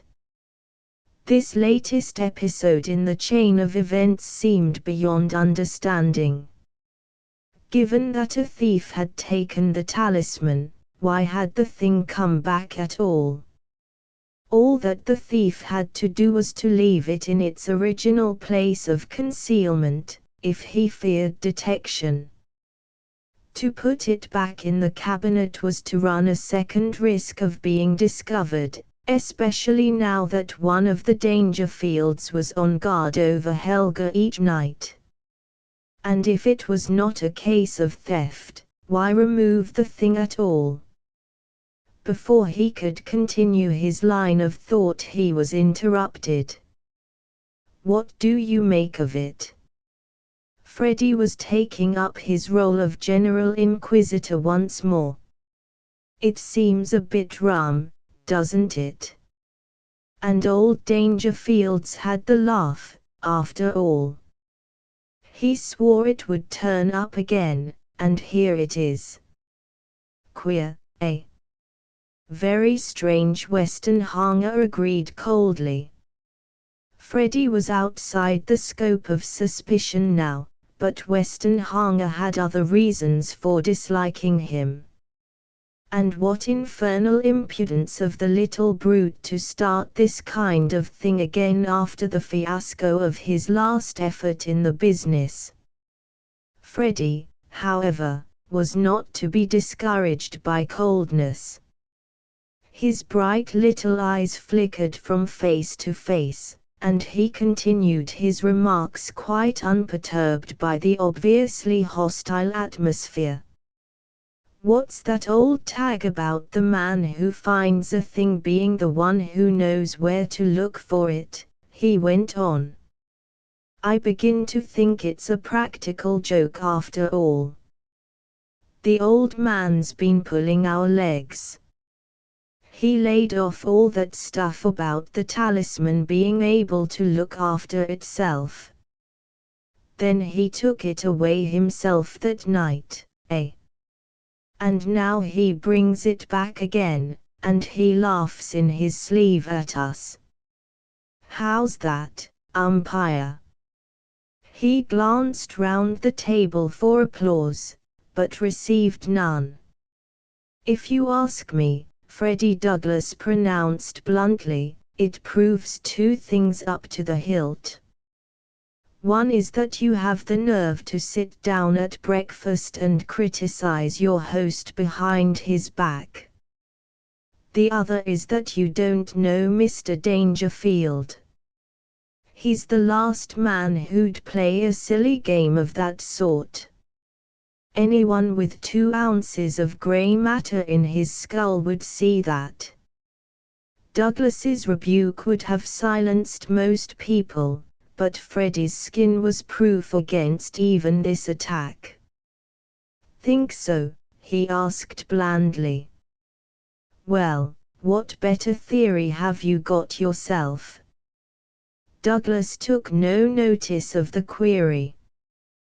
"Well, I'm very glad Mr. Dangerfield has got it back," Nina said, ignoring Freddie's remark. "It's been so uncomfortable all the time to feel that he'd lost a thing like that, a thing he cared for so much. He didn't seem to worry over it, Freddie reminded her. Mr. Dangerfield's a thoroughbred, Cynthia commented. No matter how he felt about it, he'd never show it to us. You think not? No. Well, perhaps not the irrepressible, Freddie conceded graciously. That's one way of looking at it, certainly. Westenhanger took no part in the talk. His mind was busy with the task of fitting this new evidence to the earlier events. If a thief had taken the thing, why had the talisman come back? The only possible explanation was that the thief had taken fright. But why should he take fright? So far as Westenhanger knew, nothing had come out which made the solution of the problem any clearer, and only imminent exposure could have forced the culprit to disgorge. Days had passed since the loss of the talisman. There had been plenty of time to get it into a place of safe concealment. Why take the risk of replacing it in the cabinet? There seemed to be no plausible answer to that question. But if it wasn't a thief, then it must have been one of the Dangerfields. One could leave old Rollo out of the business. He was the last man to play a practical joke on his guests, especially a practical joke which carried a tang as nasty as this affair did. Helga was another possible agent, and an innocent agent if it did turn out that she had a hand in the thing. Westenhanger began to incline towards this solution. But then Helga, according to Douglas, was right-handed, while the talisman had been removed by someone who was obviously left-handed. Perhaps one turned left-handed in one's sleep. But on recalling fragments of his dreams, Westenhanger had to admit that he remembered himself as right-handed during his sleep.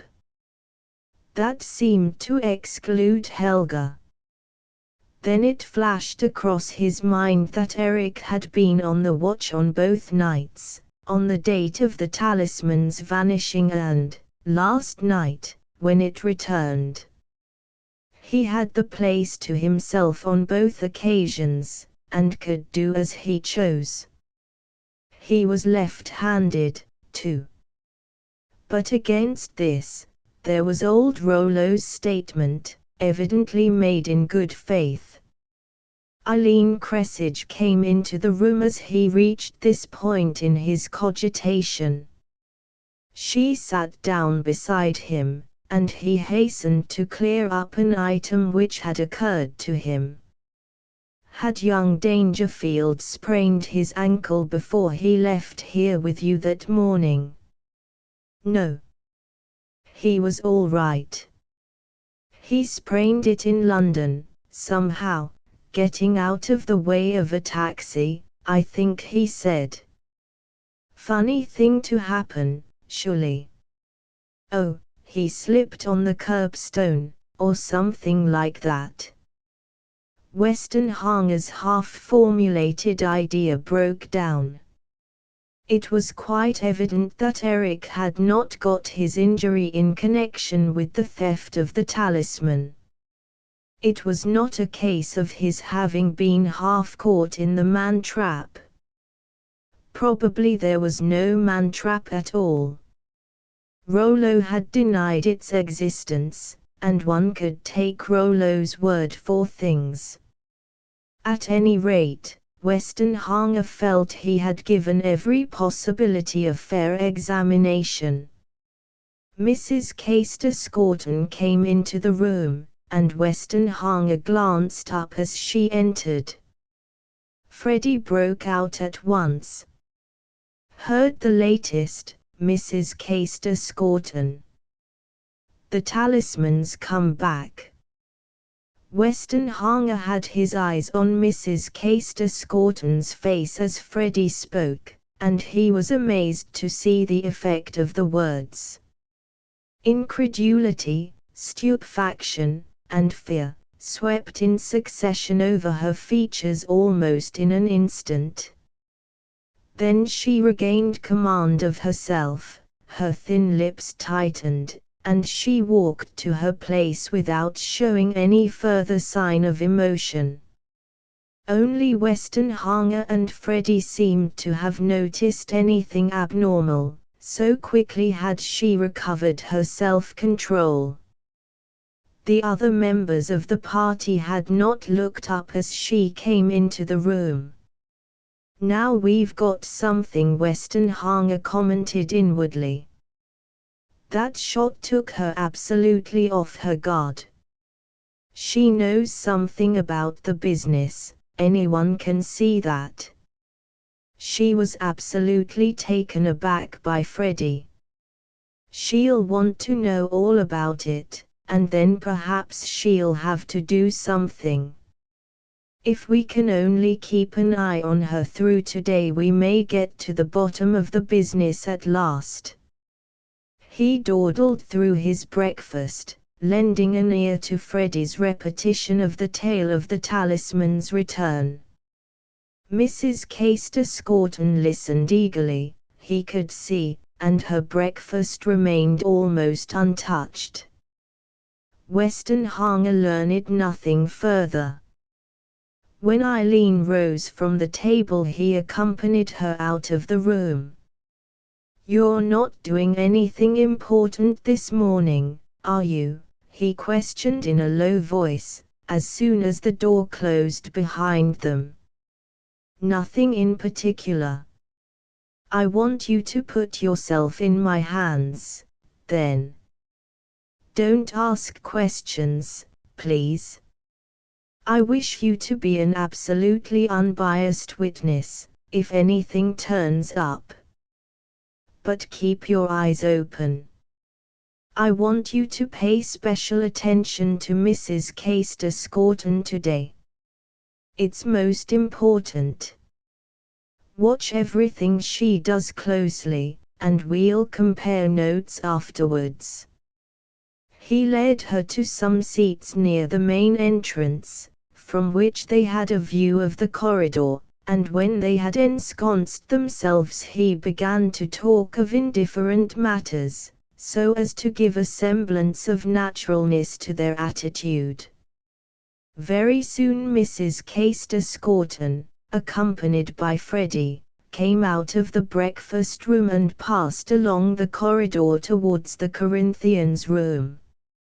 "Quick! I want to overtake them," ordered Weston Hanger. He and Eileen came up with the others just before reaching the end of the passage. Weston Hanger stepped forward and opened the door, so that he could see Mrs. Caister-Scorton's face as she entered, but he learned very little. She seemed to have regained complete control of herself.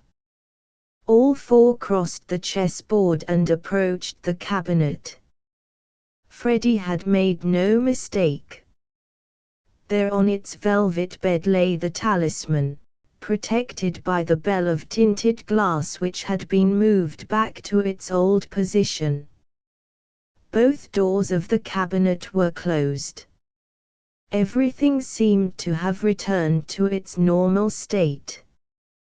Weston Hanger, covertly scrutinizing Mrs. Caister-Scorton's face, saw a flash of expression which took him by surprise. She seemed to be witnessing some incredible happening, something beyond the bounds of the possible.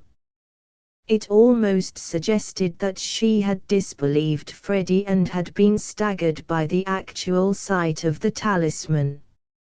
In an instant the signs of bewilderment vanished and she again had herself under control. Freddie had evidently noticed her amazement. "Oh, it's come home again, all right," he said, triumphantly. Old Dangerfield was sound enough, after all. But how it got here is a mystery, isn't it, Mrs. Caister-Scorton? I don't understand it, she admitted, dully, and as she spoke she allowed her face to reveal the stupefaction which was evidently still her dominant feeling. Well, I'm very glad to see it again, said Eileen. It's a relief to find that it wasn't stolen after all. Her glance made Mrs. Caister-Scorton wince. Neither of them had forgotten Mrs. Caister-Scorton's evidence against Eileen, and the older woman evidently had little difficulty in reading the girl's feelings. She avoided any recognition of the underlying meaning in Eileen's last remark by turning to Freddie Stickney. I really hardly believed your story at first, Mr. Stickney, but one can't disbelieve one's eyes. It seems incredible that it has come back again. I feel almost inclined to doubt it even now. We can soon settle that for you, said Freddie. I'll take it out of the case and you can handle it. Weston Hanger broke in with a violence which surprised them all. Paws off, Freddie. Don't lay a finger on it. He laid a rough hand on Freddie's shoulder and drew him back from the cabinet. Then, noticing their surprise, he went on in a milder tone. Mr. Dangerfield refused to allow any of us to touch it, the night he showed it to us.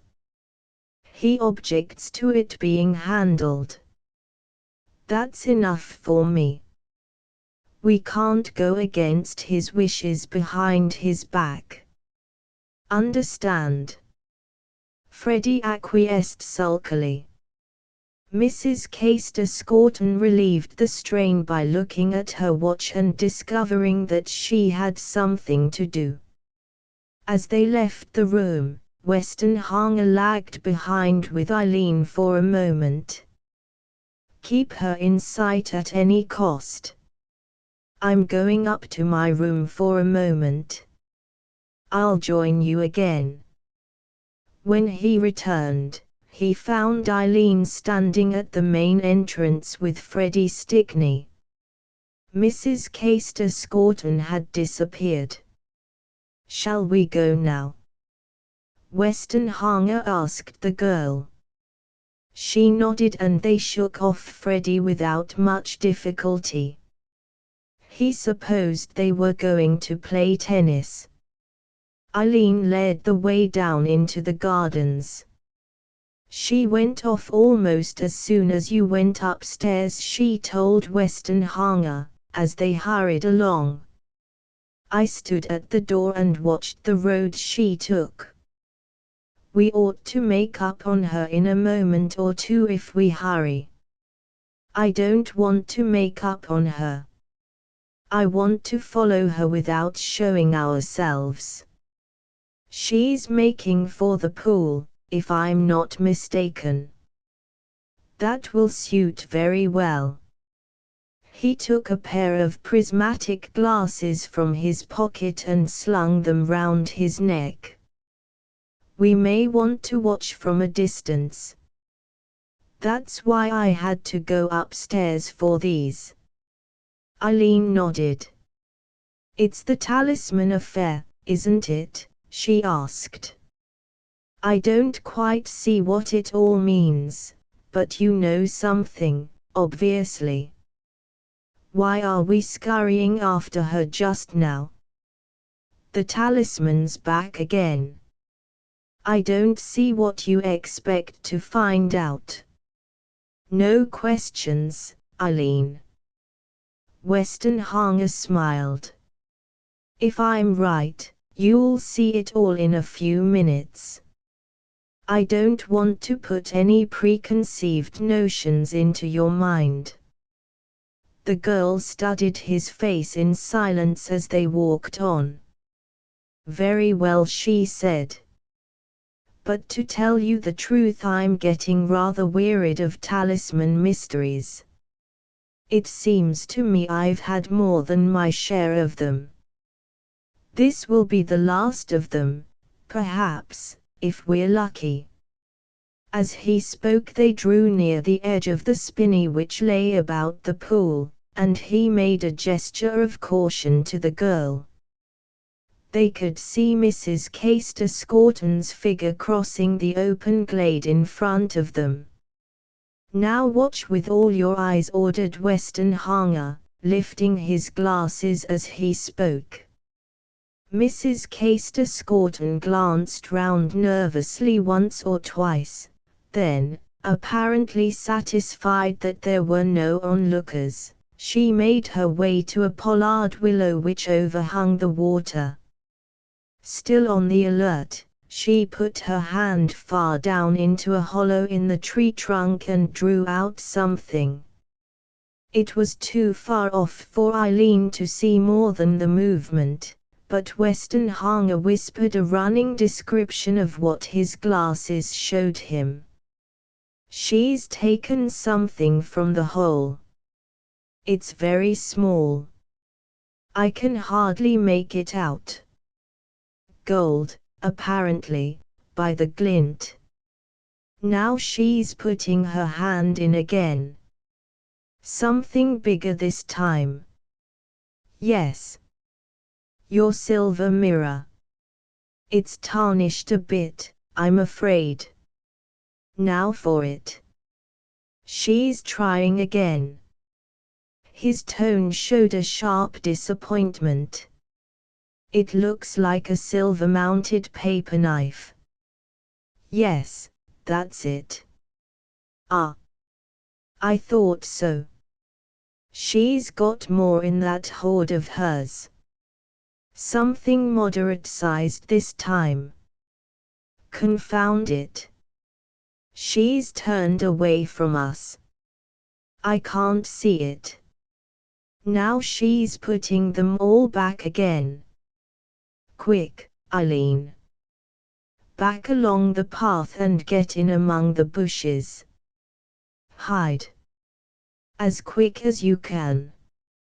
Don't make a sound."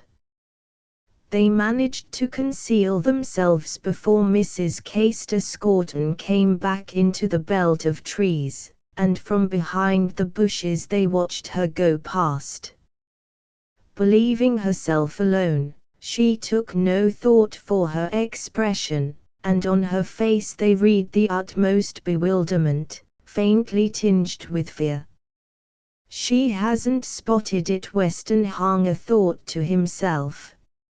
"She ought to have done. But I expect she's completely jarred up. Well, this is the end of her little game."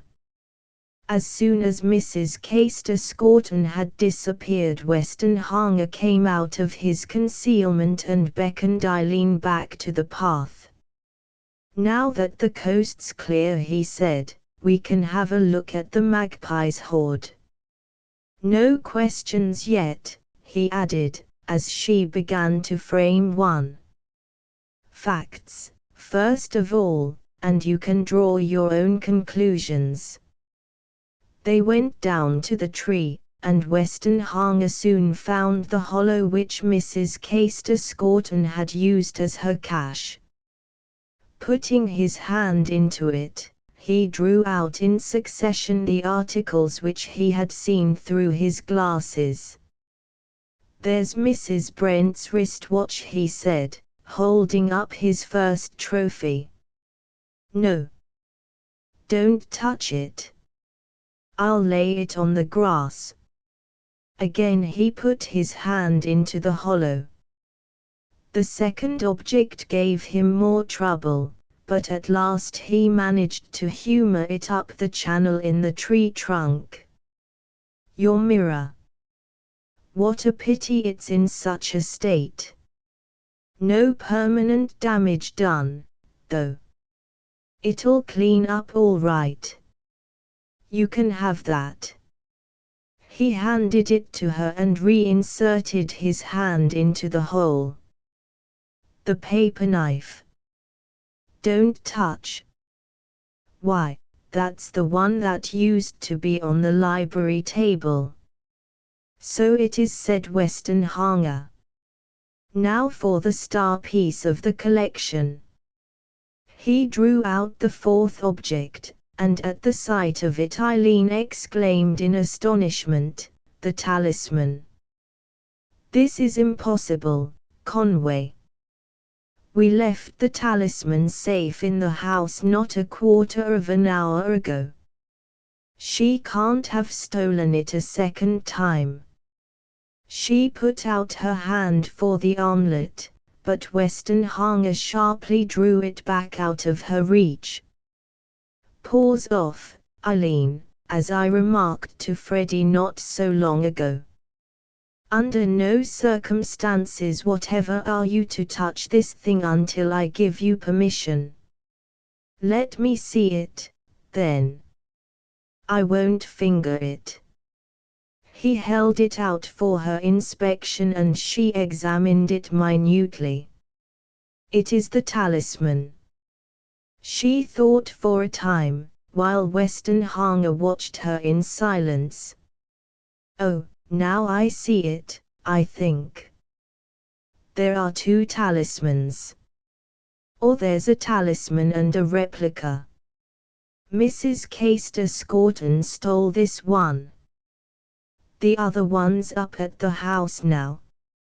She must have got a shock when she heard the talisman had come back again. Is that it?" Westenhanger's reply seemed irrelevant. "Mrs. Castor Scorton's not a very clever person like you. Ah, now I see what it means. She stole this one, and when she saw the other one in the case she was absolutely puzzled. She never thought of a replica. And so she thought she'd come up against magic and spells. Is that it? No wonder she was so staggered. I was completely puzzled myself for a moment or two, and I expect her conscience, if she has one, must have upset her a bit. That's how I explain it myself," said Westenhanger. "But proceed. What else do you make of it?" The girl considered for a time, then at last she hit on a solution. "Of course, it's obvious when one puts two and two together. The Dangerfields never kept the talisman in the cabinet at all. They had a replica for show and they kept the real talisman in a safe place." "Yes," agreed Westenhanger, "and that would account for the bell of tinted glass. The tinge would conceal the fact that the stones in this thing are paste. Even an expert couldn't see anything wrong with the water of them, if he looked through that dingy cover." "You think that's why Mr. Dangerfield wouldn't allow it to be taken out of the cabinet?" "Quite probably. And that's why he has been so easygoing over the whole thing. He didn't stand to lose much, only a piece of sham jewelry." "Obviously correct, I think. It's very clever of you to have noticed it, as you once said to me." Eileen laughed. "How you seem to treasure my sayings." She examined the armlet again. "So this is the thing that brought me into all that trouble. And it's only a sham after all. By the way, didn't Mr. Dangerfield say something rather bitter about the original talisman that night he told us the legend? Something about its being a sham and a fraud from the very start." "It wasn't quite that. He said it was a memorial of lying and cheating. It seems an unpleasant sort of thing altogether. We'd better get it off our hands, I think." What are you going to do with it now? Take it up to the house again. But that reminds me, you're still under the law of no questions. Everything shall be cleared up to your satisfaction in a very short time, if you'll only wait. He wrapped the armlet carefully in his handkerchief and dropped it into his pocket, taking care to touch it as little as he could. The wristwatch and paper knife he put into his breast pocket with less precaution. Now for the next act. Wait a moment, pleaded Eileen. Just one question. Why did Mr. Dangerfield put out the real talisman this morning? Weston Hanger had his answer ready. What happened? The thief got a nasty jar. I expect that was what he intended to do. He may have been on the lookout as well as ourselves. They made their way up to the house. On the road they met Eric Dangerfield walking slowly. Seen Mrs. Caister-Scorton? Asked Weston Hanger, casually. She was just in front of us. Yes, answered Eric. She's gone up to the house. He walked on and they hurried forward towards Freoxsham. She's gone to have another look at the cabinet, I expect, said Weston Hanger. Well, since she's in the house, we may as well strike while the iron's hot. I'll not keep you on tenterhooks much longer. As a matter of fact, there's no more mystery in the business. Chapter 12. At the door of Freoxsham, Weston Hanger gave Eileen his directions. I must get rid of these, first of all, he explained, tapping his binoculars. While I'm upstairs, will you go along to the Corinthians' room and wait for me there? I shan't be a minute. When he rejoined her, he had a brown paper parcel in his hand, and from its shape she inferred that it contained the stolen articles. Now we can get to business, Eileen. With a gesture, he invited her to come with him to the cabinet of the talisman, and to her astonishment, he opened one of the doors and withdrew the armlet from beneath the bell. Putting it aside with a warning not to touch it, he took from his pocket the replica which they had discovered in the hollow tree, and this he placed on the velvet bed, arranging it as nearly as possible in the position previously occupied by its duplicate. He then covered it with the bell and closed the door of the cabinet. Now the trap's baited, he said, putting the second armlet in his pocket with no particular precautions. But we can't risk the chance of a fresh mouse nibbling the cheese before we're ready. I'll have to stay here on guard. Your business will be to go off, now, and collect all the people you can. It doesn't much matter who they are, so long as Mrs. Caister-Scorton's one of them. Bring half a dozen at least. Tell them anything you like to get them here. I'll guarantee to keep them, once they arrive. Eileen went off on her errand without venturing to put the question which obviously was trembling on her lips. Weston Hanger sat down to await the arrival of his audience. The first to appear were Mrs. Brent and Wraxall. Mrs. Brent was plainly rather mistrustful. Is this another of these peculiarly unsatisfactory general meetings, Mr. Weston Hanger? I hardly expected to find you issuing invitations of the kind. Didn't my messenger reassure you? countered Westenhanger, with a smile. Well, I hope my character's not going to be dissected this time, she retorted tartly. If I'm dragged into it in any form, I warn you I shall simply go away. Westenhanger's amusement grew more apparent. Don't make too rash promises, he advised. I don't think you'll ask for your money back at the door if you manage to sit through the first act.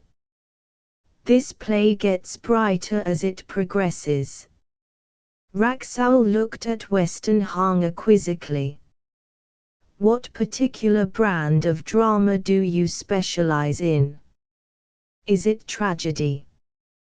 Tragedy's hardly my line. Nor yet is sob stuff. I don't seem to react much to sob stuff. Or are you a happy ender? I'd rather you were. It's preferable. I don't care about having an attack of catawampus as the curtain flips down. I'll hear your criticisms afterwards, Westenhanger said lightly. Mrs. Caister-Scorton entered the room, but it was evident that she would have stayed away had she dared to do so. It was a very different Mrs. Caister-Scorton from the one who had so calmly given her damning evidence against Eileen a few nights earlier. An air of bewilderment was still on her face, and Westenhanger saw that she was puzzled by his summons and uncertain as to its meaning. Quite obviously she was afraid, and afraid of something which she could not define even to herself. She walked across the room and seated herself with her back to the light. Westenhanger avoided looking in her direction. Just as I thought, he reflected. She has no notion that she's been spotted, but the general complexity of the affair is giving her the jumps. She'll brazen it out if she can, when it comes to the pinch. Lucky I was careful. Rollo Dangerfield followed close on Mrs. Caister-Scorton's heels. As he entered, he shot a glance at Westenhanger from under his white eyebrows, a glance in which doubt seemed to mingle with a certain hostility. He doesn't like being dragged into this affair, was Westenhanger's interpretation. I suppose it jars on his notions about the code of a host. I can't help his troubles, though. He's got to go through it with the rest. We must get rid of that woman today, and he ought to be put on his guard in case he ever thinks of bringing her down to Freoxsham again. Freddie Stickney lounged into the room a few minutes later. At the sight of the assembly, his eyebrows rose momentarily and he glanced inquisitively from one to another as though he hoped to discover from the faces the secret of the meeting. Westenhanger curtly invited him to sit down. He augured little good from Freddie's presence, and was inclined to blame Eileen for having dragged the creature into the affair at all. But then, remembering that she probably wanted Freddie to see the final clearing up of the affair, so as to leave him no chance for tittle-tattle, Westenhanger had to admit to himself that she was right in her choice. Almost at once, Eileen and Cynthia came through the door together. Cynthia looked round the room in some surprise. Eileen had evidently brought her there without explanation. "Who's in the chair this time?" she inquired languidly, when she had inspected the company. "You, Mr. Westenhanger." "Well, that's a relief." She and Eileen chose seats near Mrs. Brent. The gathering now seemed complete, and Weston Hanger was about to begin, when the door opened again. Eric Dangerfield came into the room. It was evident that he had not been summoned like the others, and that he had no idea of what was afoot. He seemed wrapped in a brown study, for when he raised his head and caught sight of the company, he was obviously surprised. He made no comment, however, but Weston Hanger saw him glance swiftly round the group until he picked out his uncle. Eric's face was glum, and the message which his eyes telegraphed was evidently unsatisfactory, whatever its purport. Old Rollo's expression showed that the silent communication had taken him completely aback. Incredulity, followed by something like dismay, flashed for an instant across his features before being effaced by the return of the old man's normal expression of aloofness. Weston Hanger was at a loss how to interpret the incident. Eric, having delivered his message to his uncle, looked again at the company and then seated himself in the nearest vacant chair. He seemed to be brooding over some problem which puzzled him, and he appeared to pay little attention to Weston Hanger's opening words. "I think we're all rather bless of these meetings, by now," Weston Hanger began. "It'll be a relief to you to know that this one is positively the last. Most of us have had evidence of sorts dragged out of us on one pretense or another. It seems a pity to be out of the fashion, so I'll give you mine. And that will finish the business." Mrs. Castor Scorton shifted slightly in her chair, but Weston Hanger could make nothing of her face. If anything, she seemed more bewildered than ever. "As you know," Weston Hanger continued, "I was away from Freocksham on the night of the Talisman's disappearance. I've nothing fresh to say about that.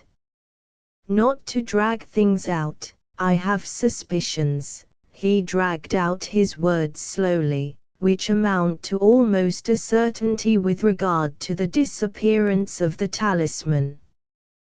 To avoid glancing at any particular person, he fixed his eyes on the tapestry of Diana's hunting, as though that chase engrossed his whole visual attention for the moment. "Somebody suggested that this business has been a mere practical joke," he continued. "If so, then this is the last chance for the perpetrator of it to own up. Anybody volunteer?" Nobody accepted his offer. At last Freddie Stickney broke the silence. "Anyone can see it's a practical joke. There's the talisman staring you in the face. It's not been stolen at all." "Think so, Freddie?" "Perhaps you're right. But some other things have gone a-missing: Miss Cressidge's mirror, Mrs. Brent's wristwatch, and," he glanced at Eric for confirmation, "a silver-mounted paper knife from the library table." Eric nodded his confirmation of this. He was paying more attention to Weston Hanger now. "There's no question of a practical joke in these cases, for the articles have not been returned." "That doesn't prove anything about the talisman," Freddie objected with an air of acuteness. "It was returned, they weren't. Obviously the cases are different." "If you insist on their reappearance," answered Weston Hanger, "it's easy enough to gratify you." He unwrapped his paper parcel and took out its contents one by one. "Your wristwatch, Mrs. Brent." No, don't touch it, if you please. And Miss Cressidge's mirror. And the paper knife with the silver handle, which most of us know well enough. Eileen was surprised to find that he had not included the talisman in the series. As he drew out article after article, Westenhanger had shot a sidelong glance at Mrs. Caister-Scorton. With the appearance of the stolen goods, her figure had grown rigid, and her face now showed fear as its dominant note. She waited breathlessly for Westenhanger's next move. These things, Westenhanger went on, I recovered this morning from the place where they had been hidden. His eyes happened to light on Eric's face as he spoke, and he noticed an expression flit across it as though this evidence had cleared up something. But immediately perplexity reappeared in Eric's features. A fresh point seemed to have arisen to puzzle him. Westenhanger refrained from dragging out the agony. The thief was Mrs. Caister-Scorton, he said, bluntly. At the words, Mrs. Caister-Scorton rose from her chair. Mr. Westenhanger is very free with his insinuations, she commented. So far, he has produced nothing to support that lie. Westenhanger turned on her. These things were stolen from various places in the house. This morning, Miss Cressidge and I watched you take them from the hollow tree down by the pool. I think that's clear enough. Then it's simply your evidence against mine. Miss Cressidge doesn't count, I'm afraid. She was under suspicion herself not so long ago. Westenhanger went white with anger. Miss Cressidge cleared herself of any charge that you brought against her. But you're mistaken if you think the thing rests solely on that evidence. The thief was left-handed, so are you. So are other people. Westenhanger admitted this with a curt nod. He had tried to drive her into an acknowledgement without using the talisman, but there seemed to be no way out of it. It's no use bluffing, Mrs. Scorton. Your fingerprints are on the talisman. Rollo Dangerfield interrupted him sharply. You are mistaken there, Mr. Westenhanger.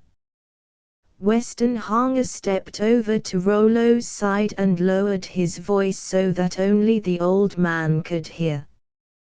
Take my word for it.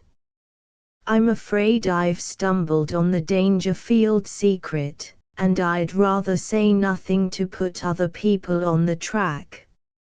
Rollo could take a blow without wincing. Apart from the dismay in his eyes, he showed nothing to mark that he had been touched on his most sensitive spot. Very well, Mr. Westenhanger. Do as you please. And thanks for your restraint. He raised his voice and spoke to the company at large. I'm sorry that I inadvertently threw doubt on Mr. Westenhanger's statement. He knows best. Westenhanger pressed his point. Do you deny that your fingerprints are there? Mrs. Caister-Scorton had seized on Rollo's intervention as a possible way opening to safety, but with his recantation she seemed to lose heart completely. Well, I took it, then she admitted. I couldn't help it. I'm a kleptomaniac. I can't help taking glittering things like these. I'm not a thief. I don't steal for money. I don't need money. It's simply I can't help taking some things. They fascinate me. I simply have to take them. I've fought against it, but it's no good. So I thought, said Westenhanger. But that hardly excuses the way in which you tried to throw suspicion on other people. If you hadn't done that, it might have been possible to hush this up. But you made it impossible to stop short of complete exposure. I gave you every chance. Need we go any further? Interposed old Rollo. I think the matter is now quite clear to all of us, and I'm quite sure none of us wish it to go any further. The main thing is that suspicion has been cleared away. Westenhanger agreed. You've got off lightly, Mrs. Scorton. And you've Mr. Dangerfield to thank for it. If the police had been called in, Mrs. Castor Scorton made no response. Nothing which she could have said would have lessened her defeat or gained her any sympathy. Westenhanger had put his finger on the main point of her offense when he spoke of her attempt to throw the blame on other shoulders. Kleptomania might be forgiven as a morbid effect, but her effort to shield herself at Eileen's expense had put her in an even worse light. Without a look at anyone, she crossed the room, fumbled with the door handle for an instant before Westenhanger could come to her assistance, and then went out. With her departure, a sudden slackening of the tension made itself felt. Everyone seemed anxious to minimize the whole matter as far as possible. The third uncomfortable scene of the week was at last safely behind them, and obviously, as Westenhanger had predicted, it would be the last of the series.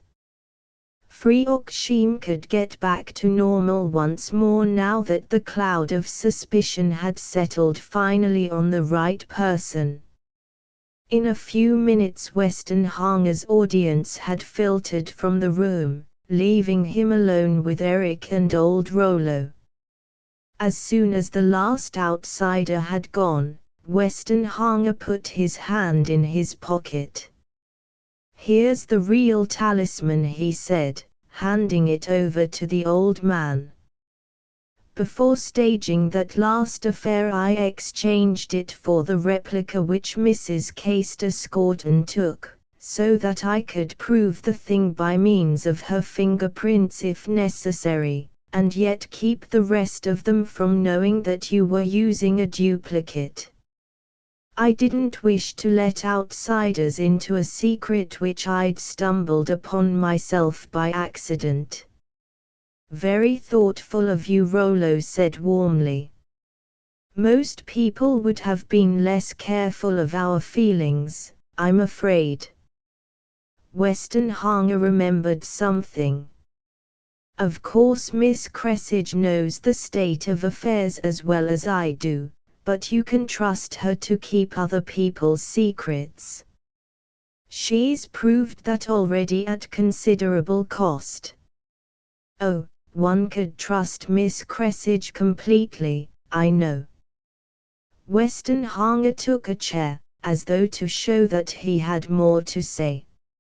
Rollo Dangerfield, after placing the talisman in the little safe in the wall, sat down in his turn.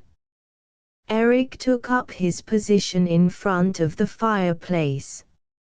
"I'm not quite clear about the whole of this business," said Westenhanger to his host.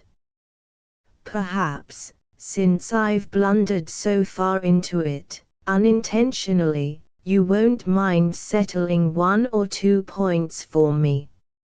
Again he noted with surprise that an expression of dismay seemed to flicker for an instant in Rollo's face. Now what on earth is he jumpy about, at this stage in the affair? Westenhanger asked himself, but he could find no immediate answer to the question. Rollo merely nodded in response to his guest's remark.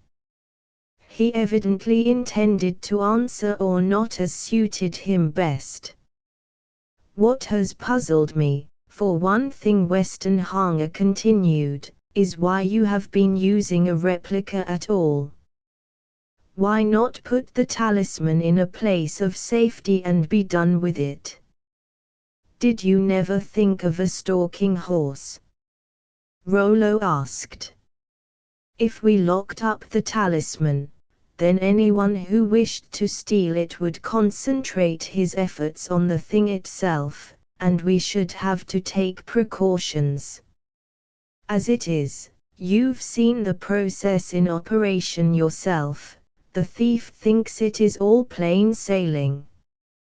He concentrates on the sham talisman and never thinks of anything else. If he's successful, it matters very little to us. All he gets is some gilded lead and a few bits of cheap paste. I hadn't thought of that, Westenhanger admitted. It's certainly a sound piece of tactics. But doesn't the secret leak out if the thing happens to be stolen? No, explained Rollo. Suppose a thief takes the replica, it's been stolen oftener than we say in public, what does he do? He can't publish his information. Nobody learns anything about it. That's true, of course, when one thinks of it, Westenhanger admitted, dismissing the matter. Now there's another point that puzzled me. Why did you suddenly put the talisman back into the cabinet last night? This time it was Eric who took the matter up. Look at the position from our point of view, Westenhanger. The thing was stolen in the small hours, that morning. I was round the house in the earlier part of the night, watching to see that Helga came to no harm. By the way, Douglas saw me writing a note to Morchard, enclosing a check for my losses, and I think Raxall must have seen me leaving it in the hall for Morchard to get in the morning. You seem to know a lot of details, commented Westenhanger. Freddie Stickney has his uses, Eric explained. He gave my uncle a full and embroidered account of all that went on at that inquiry of his. Well, we come to the next morning. Of course my uncle and I went straight to the cabinet, and at once I knew the thing had been stolen by a left-handed person. It was obvious to me, because I'm left-handed myself, as you know. He smiled ironically. You and Douglas were very ingenious, Westenhanger, but as my own mind was running on parallel lines, I hadn't much trouble in seeing what you were after with your coin counting and all the rest of it. Westenhanger felt the home thrust, but Eric seemed to attach no importance to the matter. I had to go up to town that morning to pay in a check to meet the one I'd given to Morchard, before he could present it. Same case as Miss Cressage, in fact. So we decided to postpone investigation till I got back in the afternoon.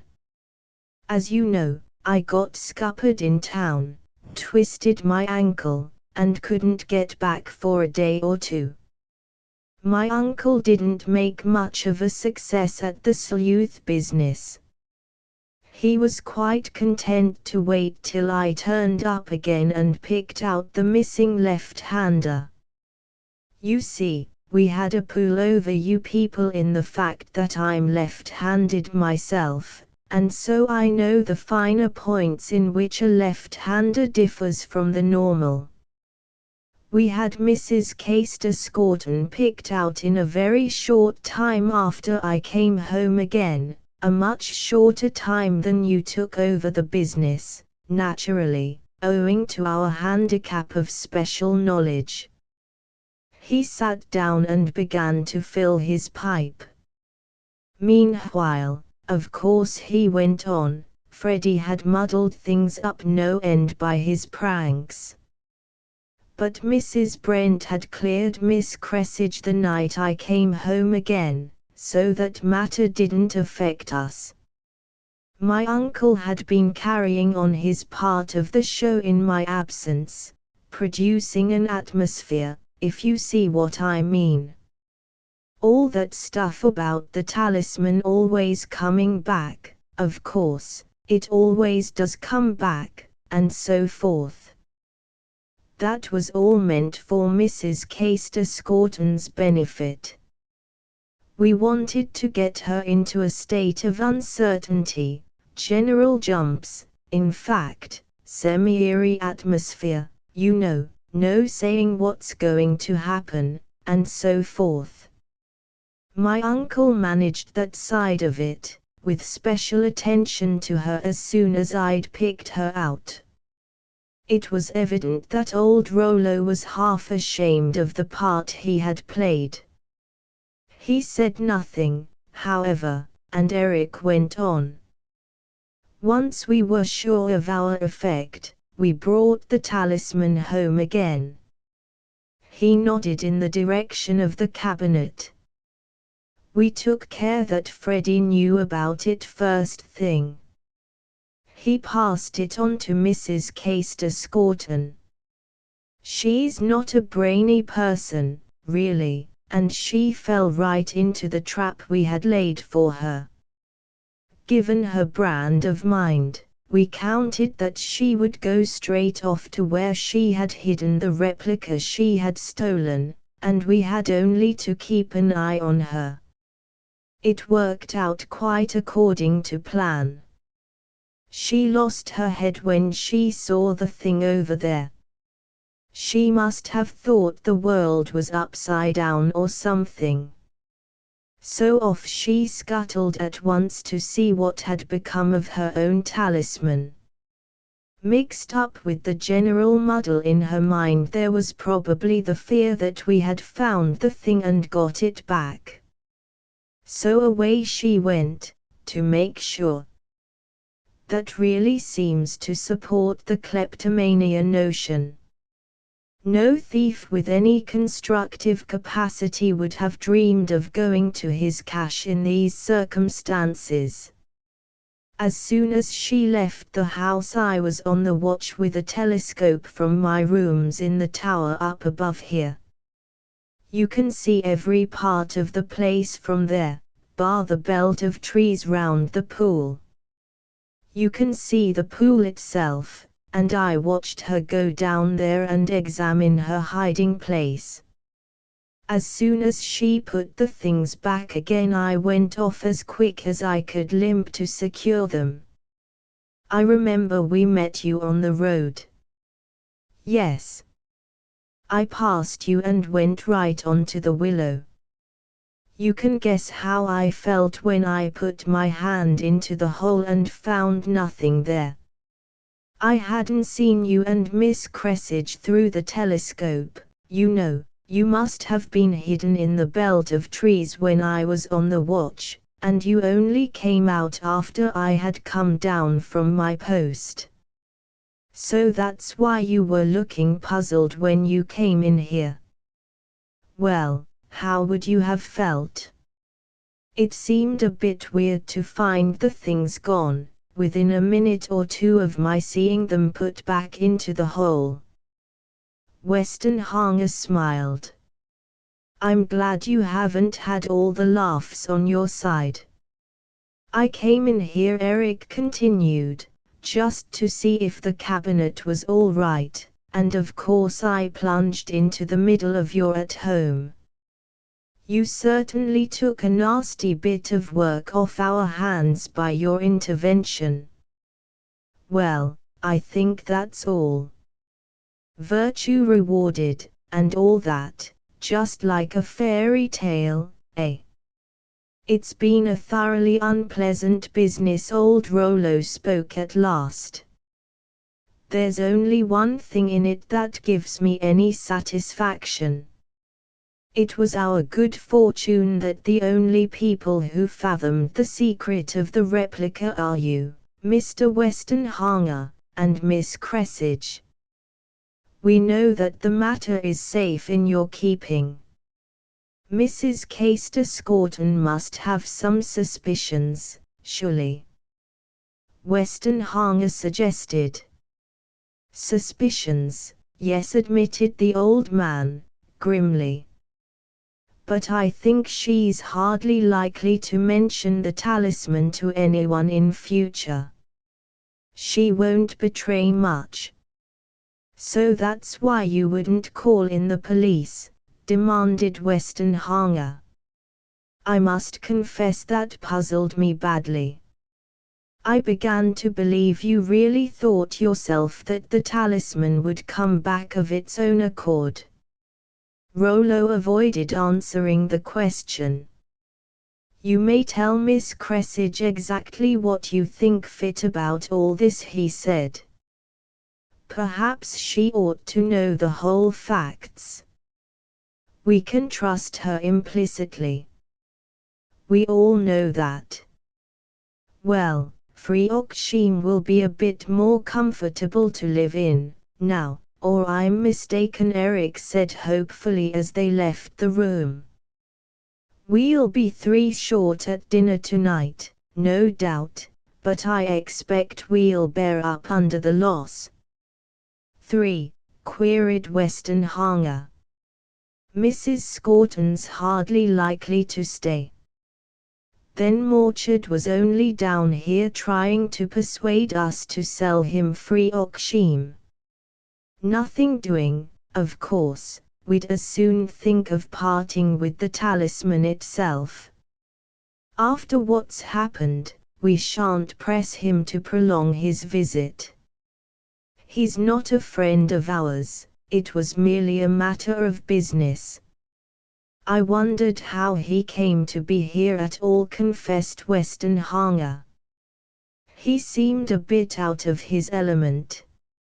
And who's the third? Freddie. I have an idea that my uncle will politely but firmly hasten his departure. He's stirred up enough trouble to last us for a while, and we'll be happier without him. As it turned out, Eric was accurate in his forecasts. Mrs. Caister-Scorton took her departure in the afternoon, without meeting anyone, and by the same train went Morchard and Freddie Stickney.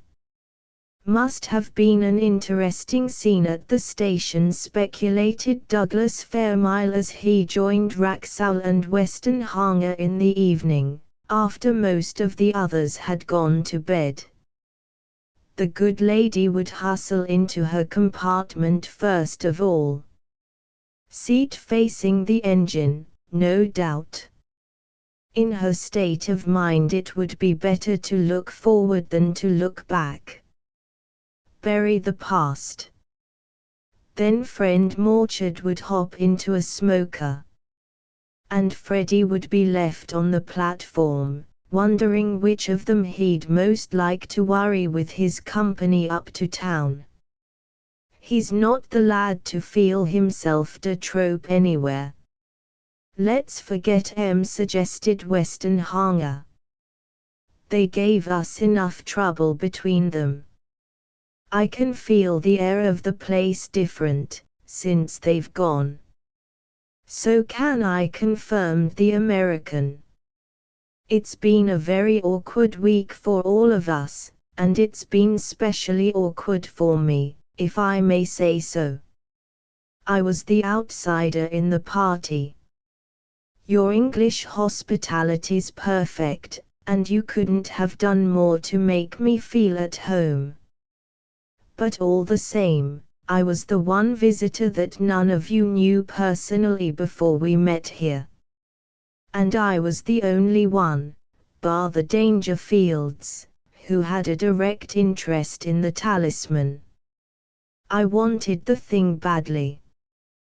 The Dangerfields knew that quite well. I'd even made an offer for it, the very night it was stolen. Old Mr. Dangerfield put that offer aside. Quite polite, of course, but you know that uninterested way he has, as if he were thinking of something else all the time. No good. But I'd showed him how keen I was on the thing. He put down his cigar. And that very night, the thing disappeared. Collectors have the name of being an unscrupulous gang. I might have lifted it easily enough. And next day I got a notion he suspected me. It was very awkward. It was most awkward. And we've got you to thank, Western Hanger, for getting us out of it. I'm grateful. I'm very thankful to get my character cleared. But surely you didn't expect to buy the talisman, said Douglas. The Dangerfields would never part with the thing. If you're ever hard up, Fairmile, you'll do a lot of things you wouldn't think of in your present state. I reckoned it out this way. The talisman is the big Dangerfield asset. So long as they have it, they're all right. Their credit's good. But money's more use to them than jewels just now. I have ways of finding out things like that, and I banked on it. My offer would have been a better spec for them than the talisman itself, from the credit point of view. I offered far more than the thing's worth in the open market, 25% more. But it seems this family pride comes in. They won't part with the thing. I was struck by that. I haven't met that so strong before. Perhaps your information's wrong about their finances. One would need to be in the last ditch before one would think of selling a thing like the talisman. And I doubt if the Dangerfields are anywhere near the last ditch. That's where you're mistaken, Western Hanger. That's what made me so sure I was going to get the thing. They're right in that ditch now. Chapter 13. Conway Western Hanger had never pretended, even to himself, that he had a natural gift for detective work. He had quite frankly recognized that only good luck could bring him to success in his search for the taker of the talisman, and a retrospect over the events of the week served merely to confirm the idea. Nonetheless, the history of the case caused him to feel a touch of chagrin. While he had been following out erroneous inductions, the two Dangerfields had gone straight to the mark, and if he had actually beaten them by a short head in the end, it was by good luck and nothing else. In fact, he had profited by their maneuvers in the matter of the talisman's return. Without that incident, he would have been unable to discover anything at all. Now, so far as he was concerned, the episode seemed to have reached its end, but when he thought over the whole affair, one point still remained a mystery to him. Why had old Rollo shown that touch of dismay at a reference to the Dangerfield secret? The thing had been only momentary, but it had been unmistakable, and Western Hanger had seen it twice over within a very short period. The first time, he recalled, was when he had hinted to Rollo that he had stumbled on the secret, The second occasion was when he had shown signs of asking questions which, possibly, might touch the same subject. Is this secret of theirs merely the use of the replica as a stalking horse, to mask the real talisman? Westenhanger asked himself. But a moment's reflection showed him that this explanation would not cover the facts. No, it isn't that. Old Rollo knew I'd tumbled to their use of the replica. That was what startled him the first time. But it was some time after that, when I began asking questions to clear the affair up, that he got really worried. He couldn't have been troubled about his stalking horse then, because obviously I knew all about it already. But he was quite evidently afraid I was getting near something. Ergo, the replica affair isn't the real Dangerfield secret at all. There's something further, behind all this. And it must be something pretty big, too. For Rollo Dangerfield isn't a person one could easily jar off the rails. Westenhanger hated to be puzzled. A problem worried him, until he could get at its solution. And this affair at Freoxheim had given him more anxiety than he had expected, when he had first gone light-heartedly to Freddie Stickney's inquiry. Then, he had been in a completely detached position, the one person who could not come under suspicion. But the outcome of Freddie's operations had been to drag Westenhanger into the business on behalf of Eileen Cressage, and from that he had gone further in his attempt to clear up the whole affair and fix the blame on the right shoulders. And now, something seemed to lead him another step on the road. A fresh mystery confronted him, obscure and tantalizing by its very vagueness. With an effort he put it to the back of his mind. "It's no affair of mine," he repeated to himself again and again. But even that truism failed to exorcise his demon. Ever and again the Dangerfield secret crept up out of his mental background and insisted on forcing itself upon his conscious thoughts, and with each appearance it took on a slightly different and more definite form. He gathered no fresh data, but things which he knew already began to fit themselves together in his mind, until at last, in a flash of illumination, he seemed to see the whole puzzle completed. So that's the Dangerfield secret. Then, as the fuller implications of the thing forced themselves upon him, no wonder they were afraid. Poor devils! He ran over the evidence once more, and found himself forced to believe that he had reached a correct solution. Everything pointed in the same direction. Not only so, but other things now fitted themselves into the scheme, things which he had noticed casually, and had not hitherto thought of, connecting together. And then a further conjecture shot across his mind, completing the whole history of the Dangerfield secret. That's it, almost certainly, he reflected. They've made nothing of it themselves, though they're cute enough. But I wonder, he paused, in doubt for a moment.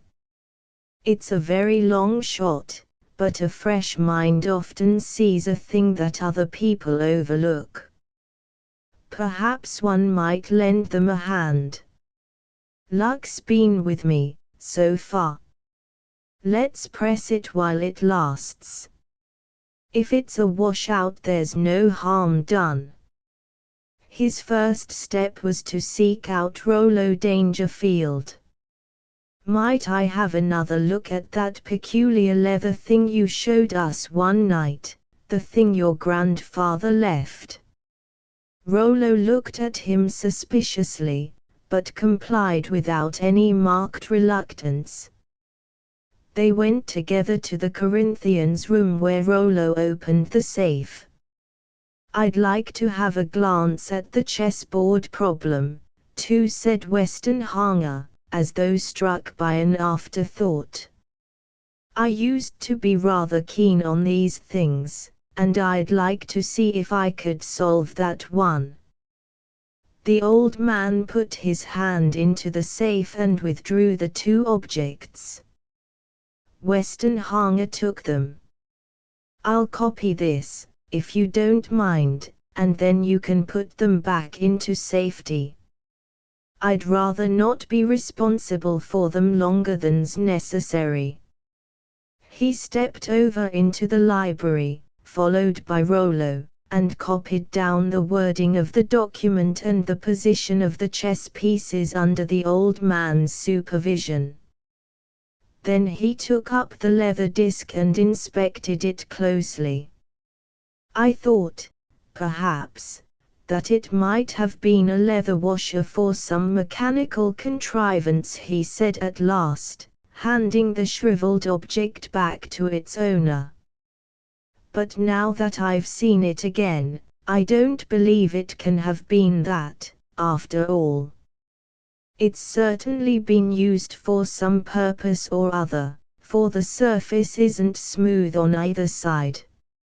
Shoemakers' leather sheets always have one side semi-polished, if I'm not mistaken."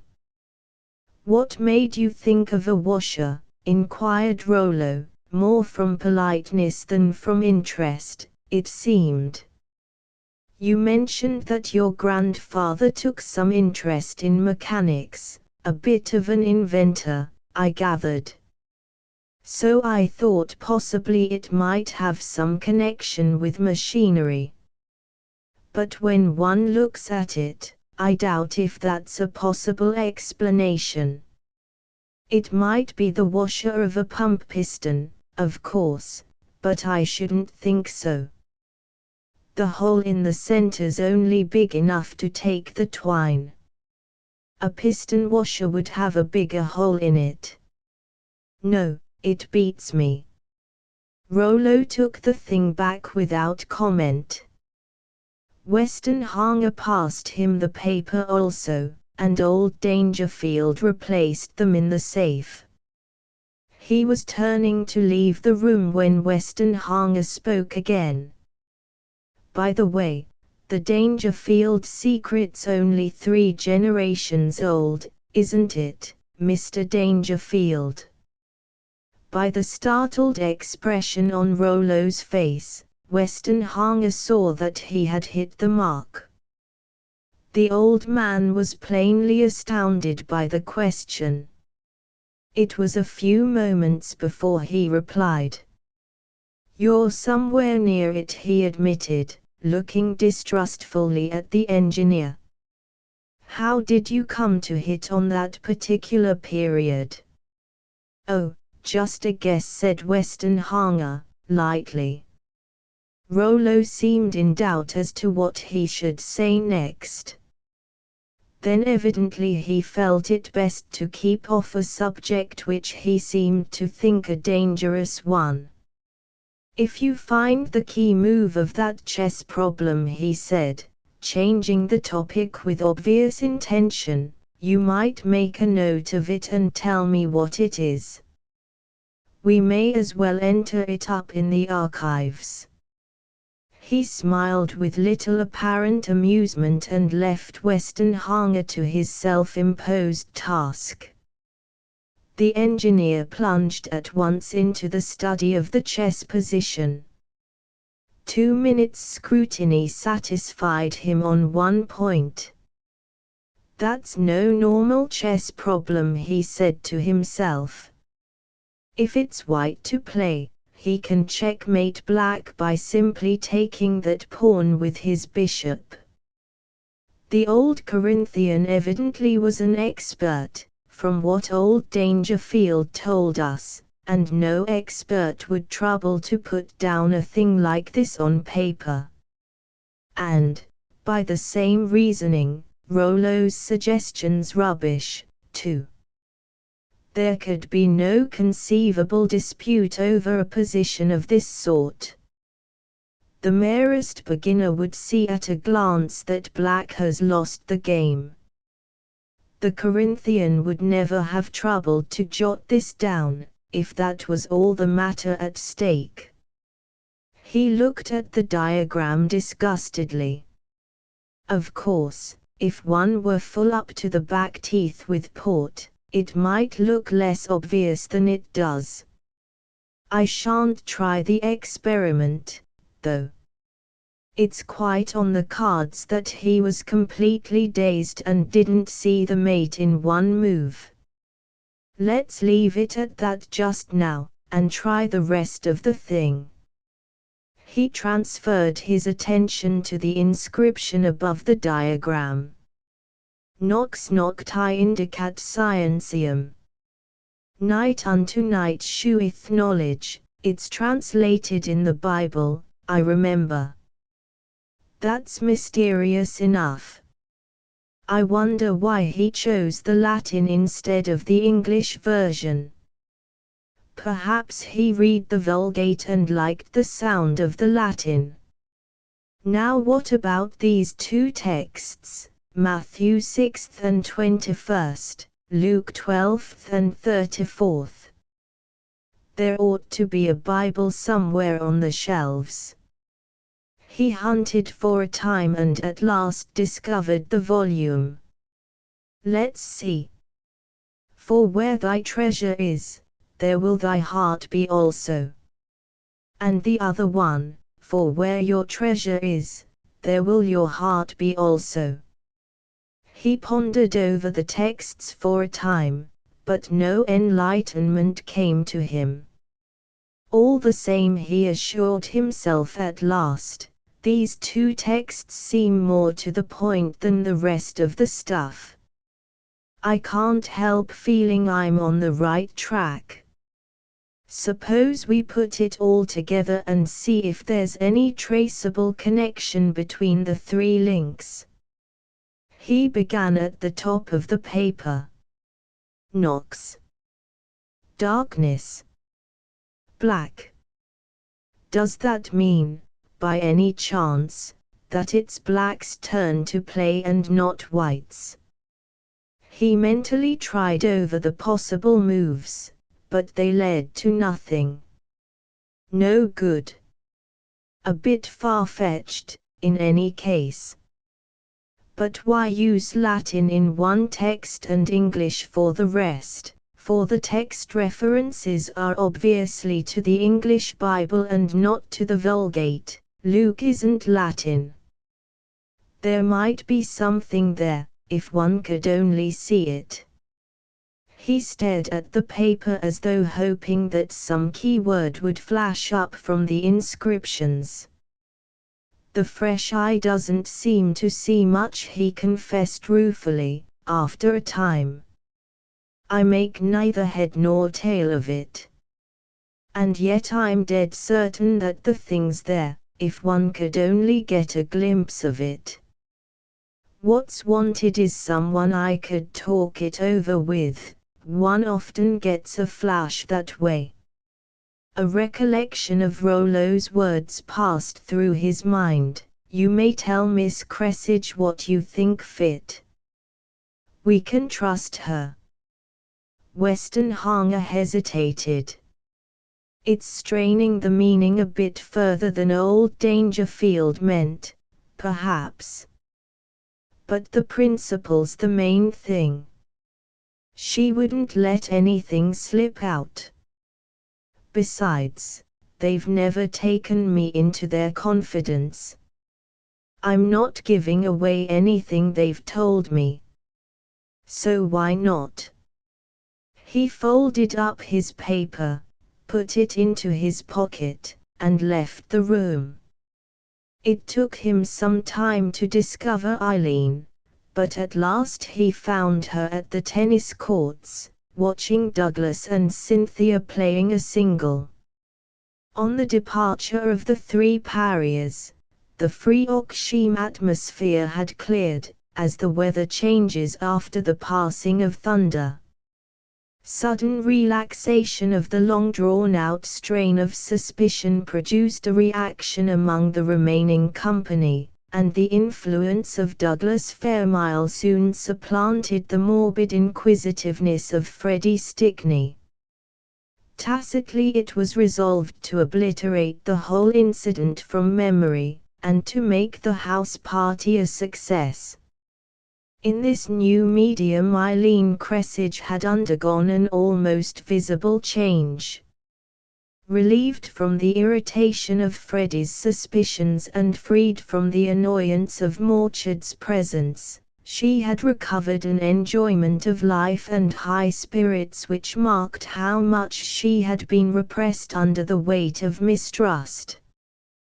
Weston Hanger had been surprised to find in her almost a new character. "Care to walk down to the sea?" he asked, as he came up to where she was sitting. She sprang up at once and joined him. "Let's go to the headland again," she suggested, as they passed through the gardens. "I'd rather like to sit there for a while." The kestrel's still in the bay, Weston Hanger reminded her. "You won't have to sweep the horizon for her smoke this time, thank goodness." "No. That's over. And I suppose you won't be worried over puzzles about whether I'm right or left-handed this time." Weston Hanger took up the challenge, much to her surprise. "Don't be too sure of that. I've got another problem on hand now. Care to help?" Eileen's face clouded suddenly. "Not more suspicion, surely. And I thought we'd got rid of all that. Freoxsheme's been lovely, since we put all that affair behind us. You're not raking it up again, are you?" Weston Hanger reassured her with a smile. "No. That's the last thing I'd want to do. You know that quite well. This is a philanthropic effort, if it's anything." "Oh, well, if it's merely a case of helping someone, I'll be delighted to do anything." They had reached the headland, and he took a seat by her side before saying more. "It's just a thing that's puzzling me," he explained. "You remember Mr. Dangerfield showed us those relics of the old Corinthian that night? I've had another look at them, and I feel sure there's something behind the business. I'd like to talk it over with you, just to see what you make of it. Of course, we say nothing to anyone else about it, that's understood." Eileen nodded agreement. "Go ahead then, Conway. But I shan't be much help, I know." Weston Hanger pulled out his copy of the Corinthians document. "This is the thing. I feel sure that it's the key to something or other. The Dangerfields evidently have made nothing of it, so I thought I'd try my hand, or our hands, at it." Eileen took the paper from him and scanned it for a moment. "You've come to the wrong girl. I don't know Latin and I don't play chess. What help could I be?" "Well, ask any questions you like. Perhaps they'll suggest something. That's the way you can help." Eileen looked again at the sheet in her hand. "What does this Latin sentence mean, first of all?" I've forgotten what Mr. Dangerfield told us. Nox nocti indicat scientiam. One knight gives a tip to another knight would be a colloquial translation of it. The girl looked puzzled. But I thought it came from the Bible. I never heard knights mentioned in the Bible. Are you sure you're right? It was Westenhanger's turn to look blank. Your education's been neglected. Didn't it rain for 40 days and 40 nights about the time of the deluge? Eileen's face cleared. Oh, I see what you mean. I thought you meant Knight when you said that one gave the other a tip. Westenhanger's excitement was obvious. I knew you'd throw some light on the thing. That makes it clear enough. But who'd have thought of a pun? What do you mean? Look here, Eileen. Night unto night sheweth knowledge. That's how it reads in English.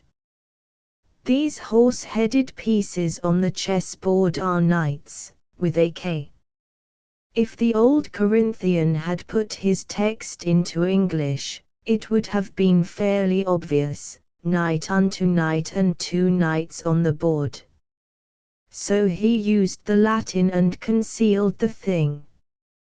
It could only be understood if one translated into English and took the sound of the words as a guide instead of the spelling. I think I see. So that really means that one of these knights on the chessboard has something to tell the other one. What is it he can tell? You play chess, I don't. Westenhanger shook his head. It's not so easy as all that, Eileen. Chess doesn't help much here, so far as I can see. But suppose we go up to the house and get a board and the pieces. It'll be easier to see then, perhaps. If anyone comes across us, I'm teaching you chess, remember. We don't want this talked about. Very good. She rose to her feet. Let's go now. They went up to the house and Westenhanger unearthed a chessboard and men in the library. Soon he had set up a duplicate of the diagram with the pieces, and he and Eileen bent their heads over it. Even if you don't know chess, at least you know what a knight's move is. 2 squares on and then 1 to the right or left. You can make the move in any direction you please. Like this, or this. He illustrated it on the board. Yes, I remember that. It comes into puzzles and things of that sort. Westenhanger thought for a short time without saying anything. One knight gives a tip to the other, he mused at last. There's only one tip worth having in chess, and that's how to checkmate your opponent. He looked over the board once or twice. That's it, he exclaimed. One of these knights can mate the black king without the help of any other piece if he moves this way. 1, 2, 3, 4 moves. He moved the white knight from the knight's square successively to the squares number 1, 2, 3, and 4 in the diagram. The same chessboard diagram, this time with 4 squared numbered to show the moves that one of the white knights can make to put the black king in checkmate. That gives checkmate. Now let's try the other knight. He tried a move or two. This second knight can't get a mate in 4 moves by any chance. That looks all right, doesn't it? You mean that the one knight could show the other one how the thing ought to be done? Something like that. A bit far-fetched, of course, but so is the pun on the word knight, and I'm sure we're right about it. Well, demanded Eileen, eagerly. What does it lead to? Do you see what it means? Westenhanger made a gesture of negation. No. In itself it doesn't mean anything to me. We'll need to guess again. I'm afraid I'll have to think it over for a time. At present it suggests nothing to me. Eileen's face showed her disappointment. Oh, I thought we were just on the edge of finding out something. What a nuisance. Westenhanger thoughtfully folded up his paper. Then he replaced the chessmen in their box and put the box and chessboard back into their proper places. Well, let's go out and see if we can't find something else to do, he suggested. Sometimes a thing occurs to one easier if one doesn't think too hard about it. Shall we take out one of the cars for an hour or two? They left the library and passed into the Corinthians' room. Westenhanger's eye was caught by the chessboard on the pavement and his face lighted up. I believe I've got it, he exclaimed. Didn't Mr. Dangerfield tell us that night, something about the pieces being found in position on that chessboard? Eileen recalled the scene. Yes, she confirmed. He said that after the duel they found the document on his desk and the pieces in the same order on that big chessboard. You remember he suggested that it might be the end of the game he and his friend had been playing. Westenhanger's features showed the elation he felt. Well, I believe we've stumbled right on the solution. Our luck's holding, after all, for it was pure luck that I happened to look at that chessboard as we passed. I'd forgotten about the thing, or at least I hadn't thought about it in that connection. But when my eye caught the board I remembered something else. He knelt down and scrutinized the corners of one or two squares. Yes, they are oil holes right enough. I was sure they were, the first time I saw them, but I couldn't make out what they were there for. They're all stopped up with dirt. We'll need a fine wire and a bottle of oil. Probably the whole affair's rusted up with age, for it can't have been working for years and years. Eileen's eyes shone with excitement. You really think you've got to the bottom of it? Let's go at once and get the oil and the wire and whatever else you need. I do want to see you clear the thing up. This last bit sounds exciting. It may be all wrong, you know, Westenhanger warned her. Don't imagine we're out of the wood yet. What do you think you're going to find out? The Dangerfield secret. If this turns up Trump, said Westenhanger, you and I will know more about the Dangerfield secret than the Dangerfields themselves do. I'm pretty sure of that, at any rate. But there's an if with a capital I in it yet, so don't expect too much. It's quite on the cards that we're on a wild goose chase with a mare's nest at the end of it. Well, let's get the things you need and start as soon as we can. Westenhanger had little difficulty in getting what he wanted. They came back to the Corinthians' room and, with precautions against being surprised, set to work to clear the oil holes of the accumulated dirt. After that, Weston Hanger, with an oil can, liberally dosed each channel. "There," he said. "We'll need to give the stuff time to ooze into the bearings.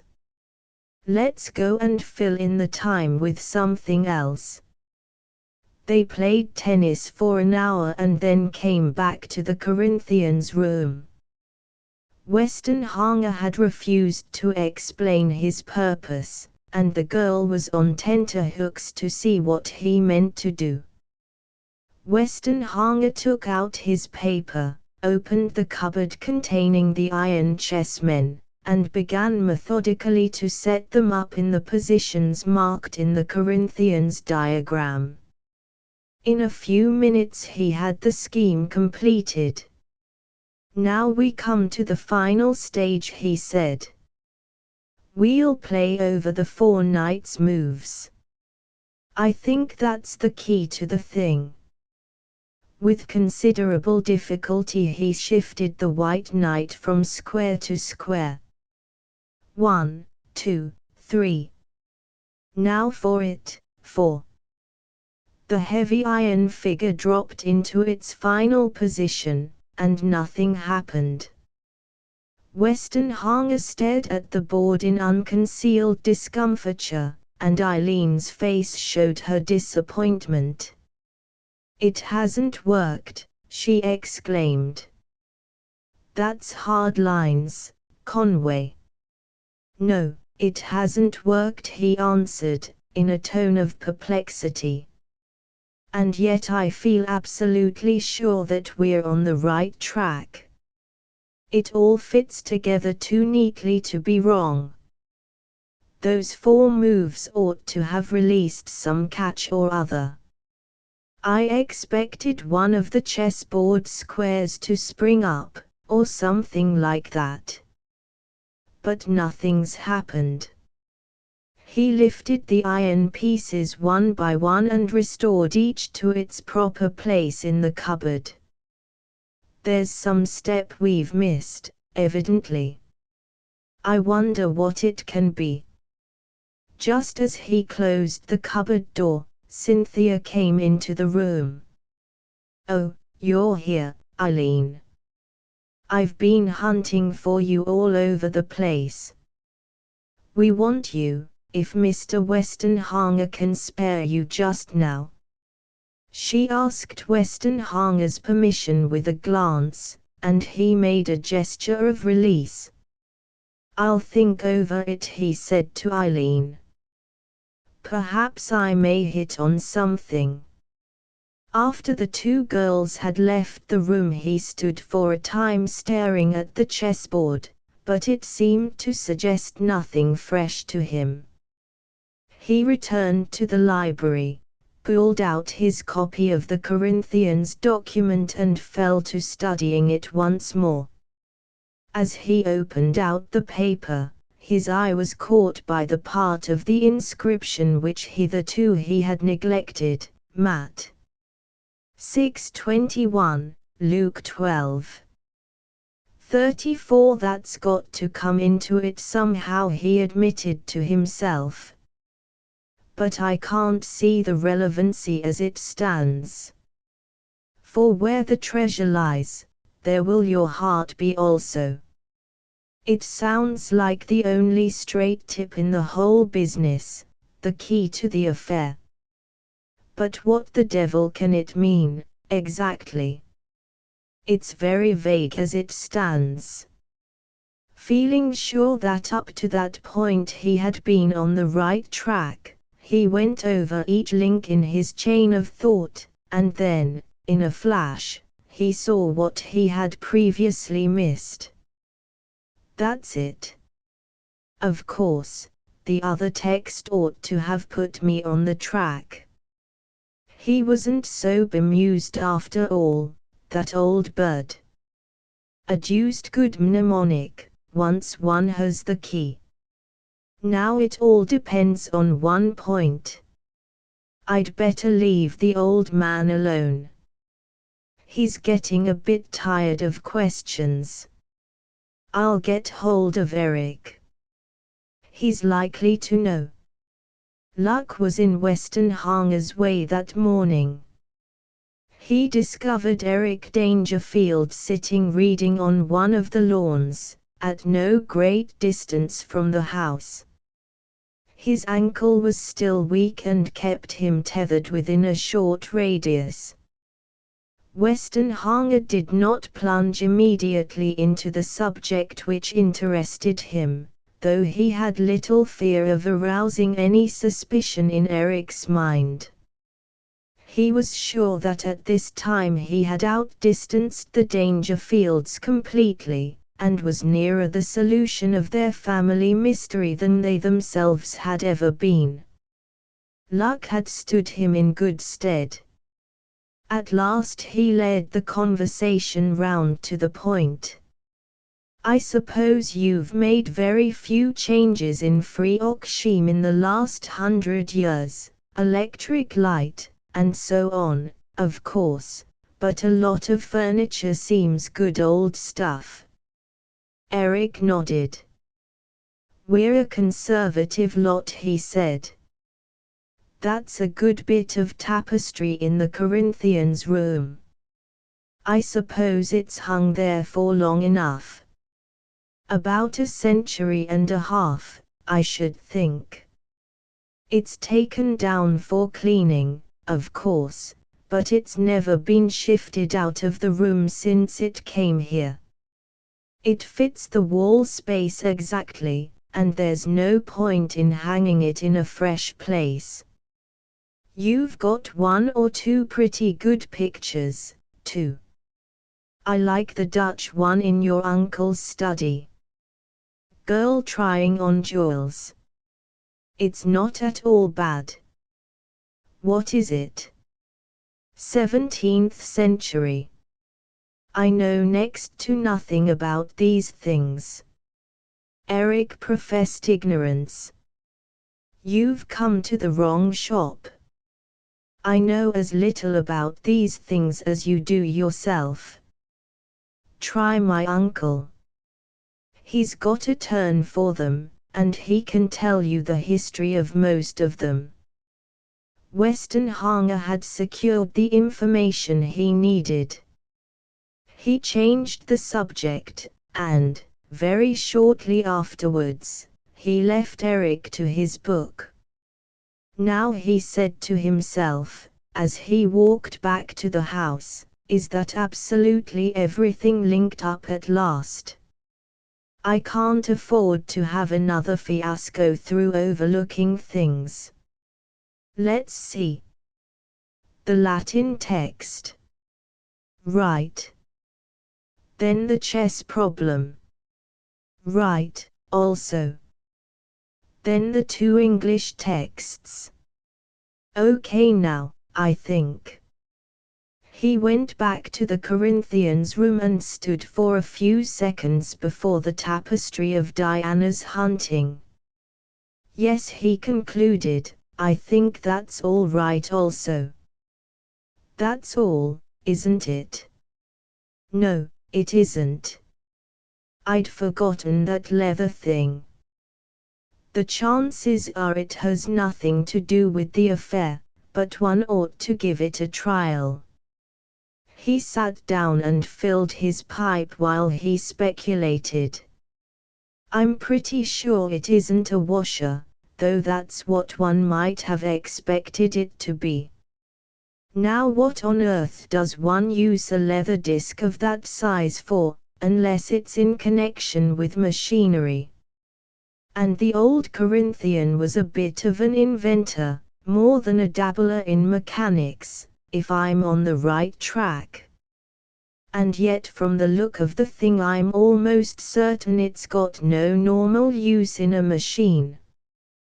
The twine through it proves that almost conclusively.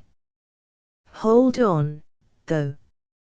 It might be a valve of sorts. That might be it. But why leave a valve piece along with the document? That must be wrong. He thought over the matter without evolving anything which seemed to throw light on the problem. At last he took up a fresh line. Old Rollo suggested that it was a toy that the old Corinthian had made for his kiddie. But then, why leave it along with the document? That seems a silly sort of thing to do. And from the look of the leather, the thing had been used in some way. I don't know much about leather, but the way that disc was warped. It must have been wetted and allowed to dry, or something. That would crinkle it. Then a final flash of illumination lit up the whole problem in his mind. He laughed partly at himself and partly at the simplicity of the solution. Why, of course, it's a kid's toy. I've played with the same sort of thing myself. And that's what he used it for. He was a bright old bird, right enough. No wonder we got no result with the chessboard. He stepped into the Corinthian's room, drew aside the tapestry, and examined the paneling behind it. To the ordinary eye it showed nothing, but Westenhanger seemed satisfied with what he saw. He let the tapestry fall into place again. Now let's see. Nothing doing today, that's certain. I'll have to wait till tomorrow before I can try it out. But I'm dead sure of it this time. It's no wonder the Dangerfields never got near the thing. I'd never have been near it myself if it hadn't been for that talk with Eileen. Pure luck. No credit to any of us. He turned away from the hanging and consulted his watch. Just time, if I take the car down. The Frogsholm cobbler first of all, and then a shop where I can get some long needles. That fits me out. And tomorrow I'll give old Rollo the surprise of his life. The bottom will be out of the Dangerfield secret. What a relief for the old man. Chapter 14. On the following afternoon, having completed all his arrangements, Westenhanger ushered Rollo Dangerfield and Eileen into the Corinthian's room. Mind if I lock the door for a short time? He asked, turning to his host.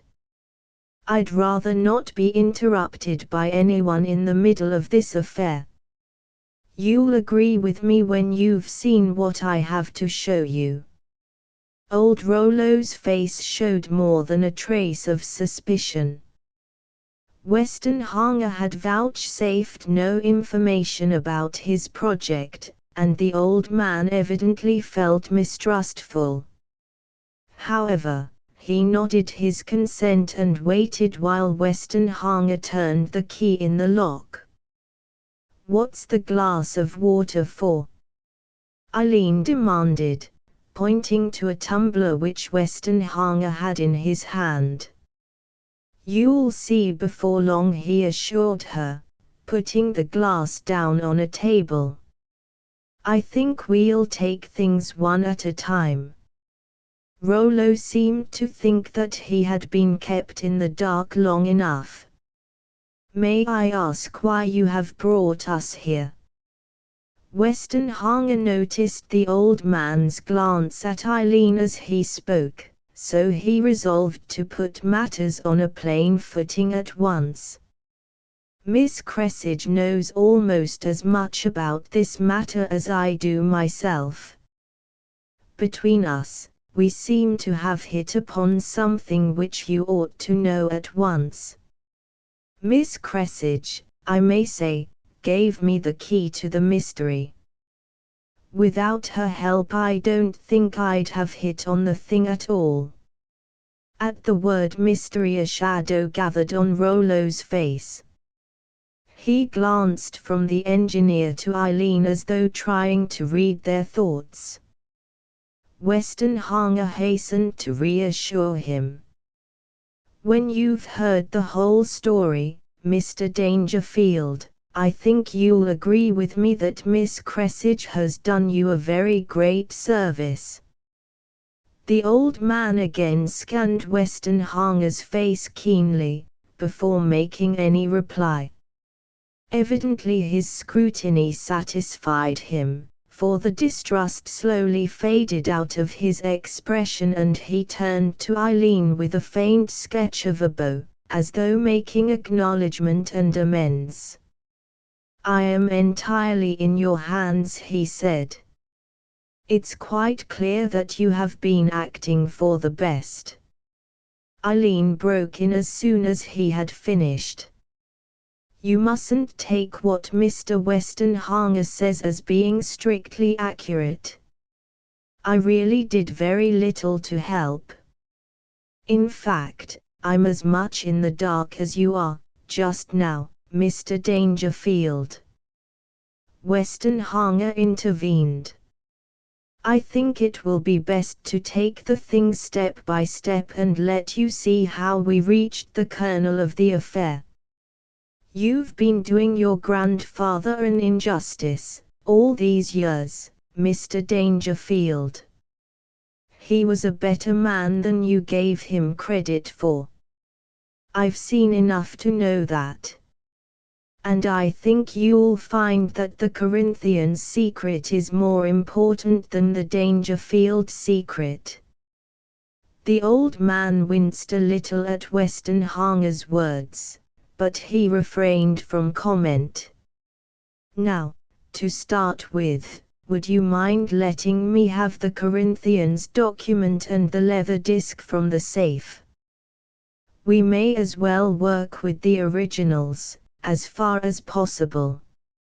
Rollo stepped slowly across the room, unlocked the safe, and took out of it the two required articles which he handed over to Westenhanger in silence. "I think we'll sit down," said the engineer. "It's going to take a little while to explain the matter." He indicated 3 seats and brought a small table over, so that they could all see the document which he placed on it. "In the first place," he began, "you once told us that your grandfather had mechanical leanings. He'd invented some kind of geared bicycle. That didn't strike me at the time, particularly, but as it came back to some purpose later on, I mention it first. On the same evening, by pure chance, I happened to notice these little holes at the corners of the squares of the chessboard on the pavement here. These things, I mean." He rose and pointed out 1 or 2 of them. "When you told us that the talisman was safe, I must confess I thought of a man-trap. The holes in the pavement suggested some kind of machinery needing lubrication, and I had some notion of a trapdoor which would open when the talisman was touched and so trap a thief. That was an entirely mistaken idea, as you told us yourself. Still, at the back of my mind I had connected these oil holes with the presence of some machinery or other and with the mechanical tastes of your grandfather." The distrust had passed completely away from Rollo's face. He was now listening with obvious eagerness to Westenhanger's explanation. "The next thing was, of course, your showing us these things from the safe. They were quite meaningless to me then." He lifted them lightly and put them back on the table. "The next bit's hard to account for. Somehow I got a feeling that the document was the key to some problem or other, and I asked you to let me copy it. It was just an impulse. I really can't say what I expected to do with it. It certainly wasn't mere vulgar curiosity to dig out the Dangerfield secret. Again a flicker of distrust crossed Rollo's face. Westenhanger saw it. You can take it from me now, Mr. Dangerfield, that the Dangerfield secret is of no importance whatever from today onwards. Least of all to you personally. Make your mind quite easy on that score.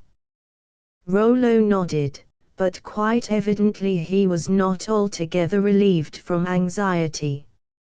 Eileen's face showed that she was puzzled by Westenhanger's words, but she refrained from asking any question. We'll take the document next, Westenhanger continued, picking it up from the table as he spoke. You know its contents, 2 texts and a chess position. The chess position is a dud affair. There's a mate in one move staring one in the face as soon as one looks at it. Obviously the thing isn't a problem, and no one would trouble to write down an endgame so simple as this. I made nothing of it. He looked across at the old man. Rollo's face had taken on its old mask of inscrutability. Quite evidently he could not see whither all this was leading. I come now to Miss Cressidge's part in the affair, Westenhanger proceeded. So far as I was concerned there was nothing confidential in the matter. You hadn't pledged me to secrecy, because you had told me nothing. Still, before speaking to Miss Cressidge about it, I asked her to promise she would say nothing. We know that she can keep her promises. Rollo's glance at the girl made it quite clear that he had full confidence in her. Between us, Westenhanger went on, we hit on the key to the first text. Nox nocti, night unto night. Spell the word with a K, and you get night, the chess piece. Old Dangerfield sat up sharply. Do you know, Mr. Westenhanger, 2 generations of us have puzzled over that scrawl, and not one of us saw it. I congratulate you on your acuteness, both of you. That was very clever indeed. Just a chance, Westenhanger had to admit. It's a thing one could only hit upon in the course of talk, and even then it would be only by accident. Rollo's indifference had slipped from him completely. And next, he demanded. I think we'll set up the position on the big chessboard before we go any further, Westenhanger suggested. I have a reason for that, as you'll see. He went to the case holding the chessmen and set up the pieces one by one on the pavement squares. Then he returned to his seat and took up the document again. You see 2 white knights. Knight unto knight sheweth knowledge. That means, as I read it, that one knight can do something which the other knight can't do. Very little examination shows what that thing is. It's an unaided mate in 4 moves. Thus, he moved the one white knight successively from square to square until it reached the mating position on Queen's 7th. Eileen watched eagerly, expecting that this time something would happen, but she could detect nothing whatever. Westenhanger had noticed her attitude. He looked across the table at her with a smile.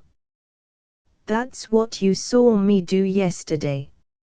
Now I'll tell you what I was looking for. He turned to Rollo.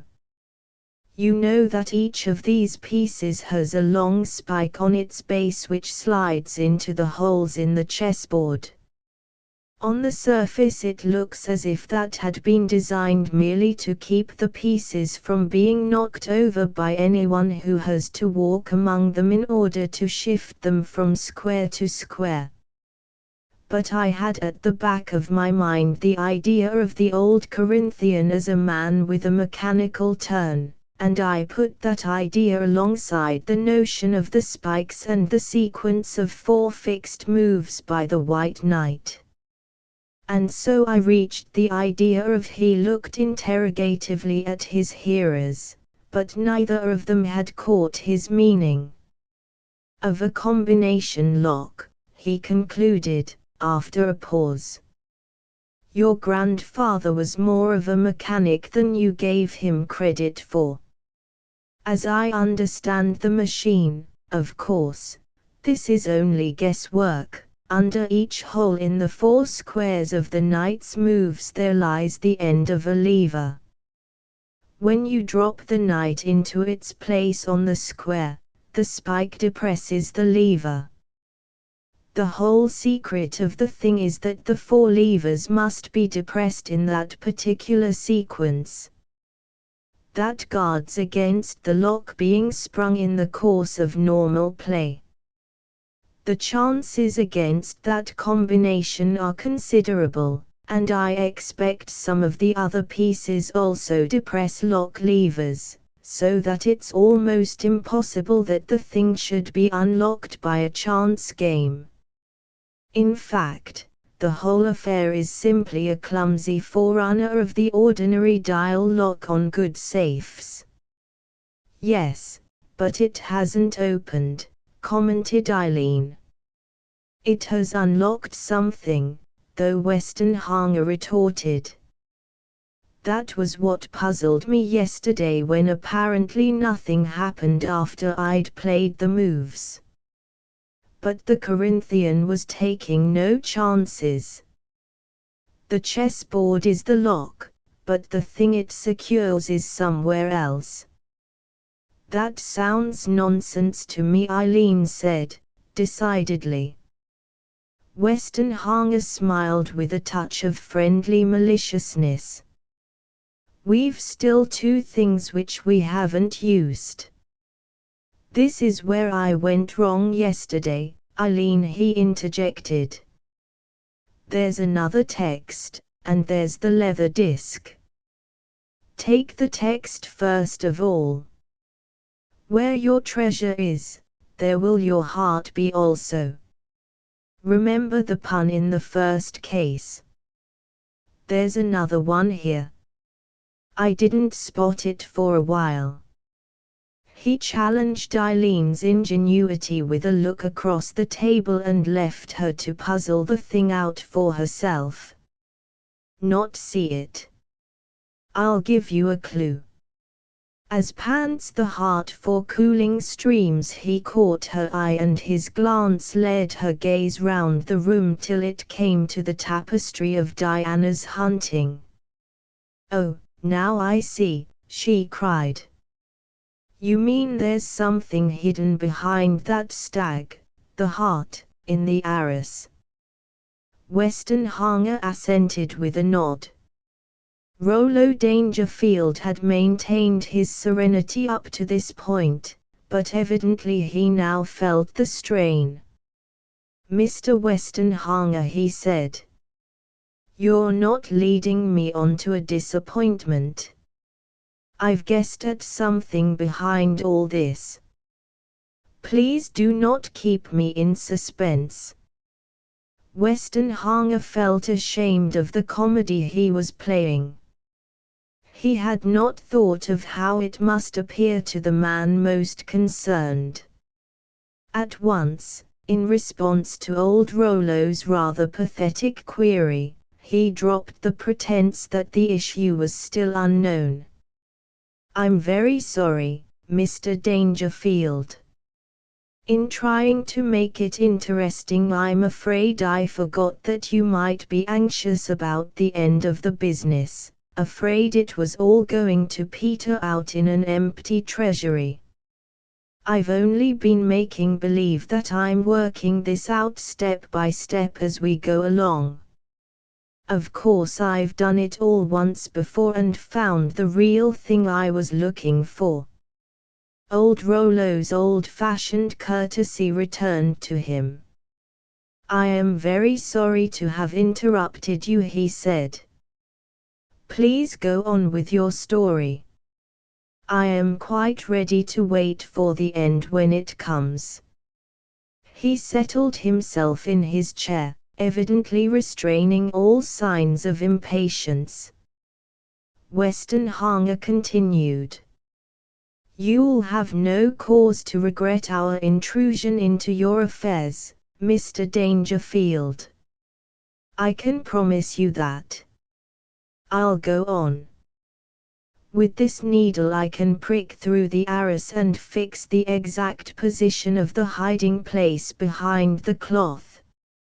You see, the stag's very small, anywhere near the center of the body will do.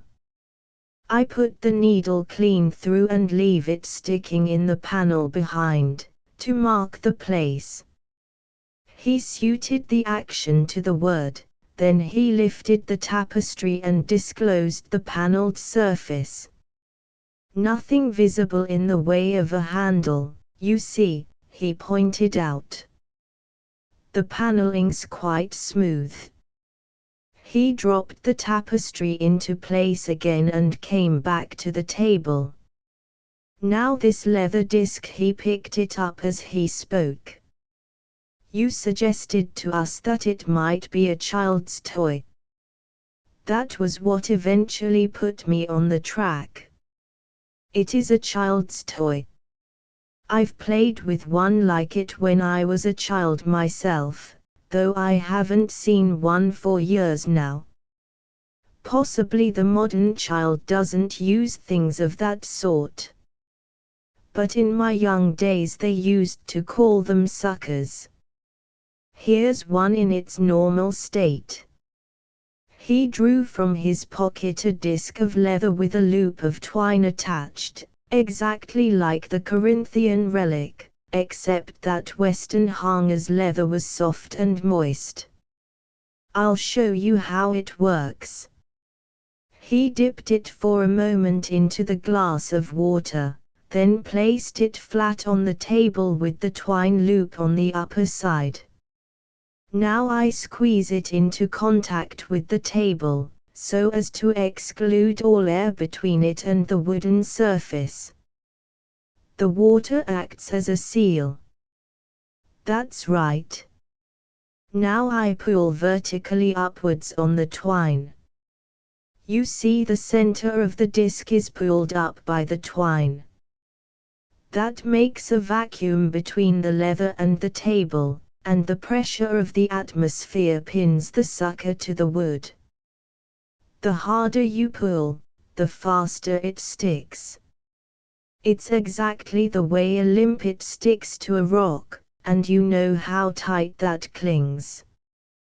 With a thing of this size, I could lift an ordinary paving stone out of its bed. We used to pull up quite big stones with them when I was a kiddie.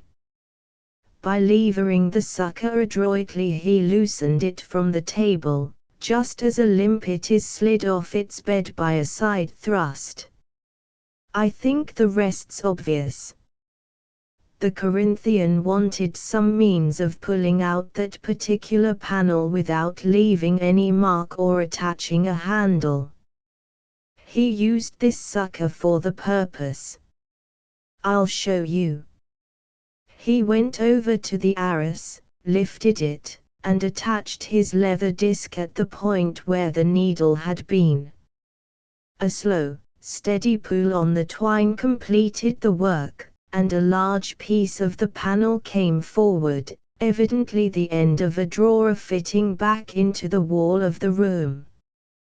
Your grandfather's safe deposit, said Weston Hanger. As Rollo came forward, the engineer dipped his hand into the drawer. "Some loose things on top. Will you take them, please? Let's see. A diamond pendant. A jeweled collar, isn't it? And this. Here's something else. There are one or two more, I think, further back in the drawer." He stretched his arm into the cavity, felt about for a few moments, then grasped something. His voice changed as he turned round with it in his hand. "The real talisman, Mr. Dangerfield." Chapter 15. Eileen Cressidge watched the old man eagerly stretch out his hand and take the armlet from Weston Hanger's fingers. "What do you mean, Conway?" she exclaimed. "The real talisman. Why, you saw the real talisman put into that safe over yonder not 3 days ago by Mr. Dangerfield himself. How do you come to have it here?" For once, Rollo Dangerfield was so moved as to forget his courtesy. "Is it the real thing?" he asked Weston Hanger, with anxiety obvious in his tone. The engineer reassured him. "I don't profess to be an expert, but I can tell the difference between paste and the genuine article.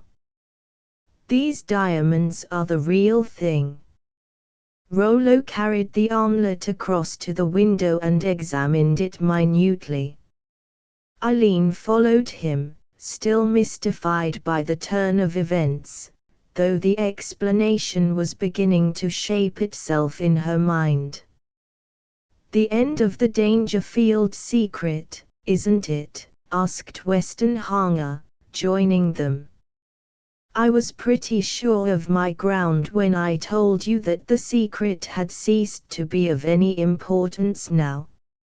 Rollo Dangerfield's lapse into unintentional brusqueness had been only a momentary one, under the stress of strong emotion.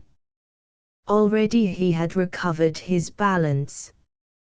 "You can perhaps understand something of what this means to me, Mr. Weston Hanger, even if you don't guess the whole story.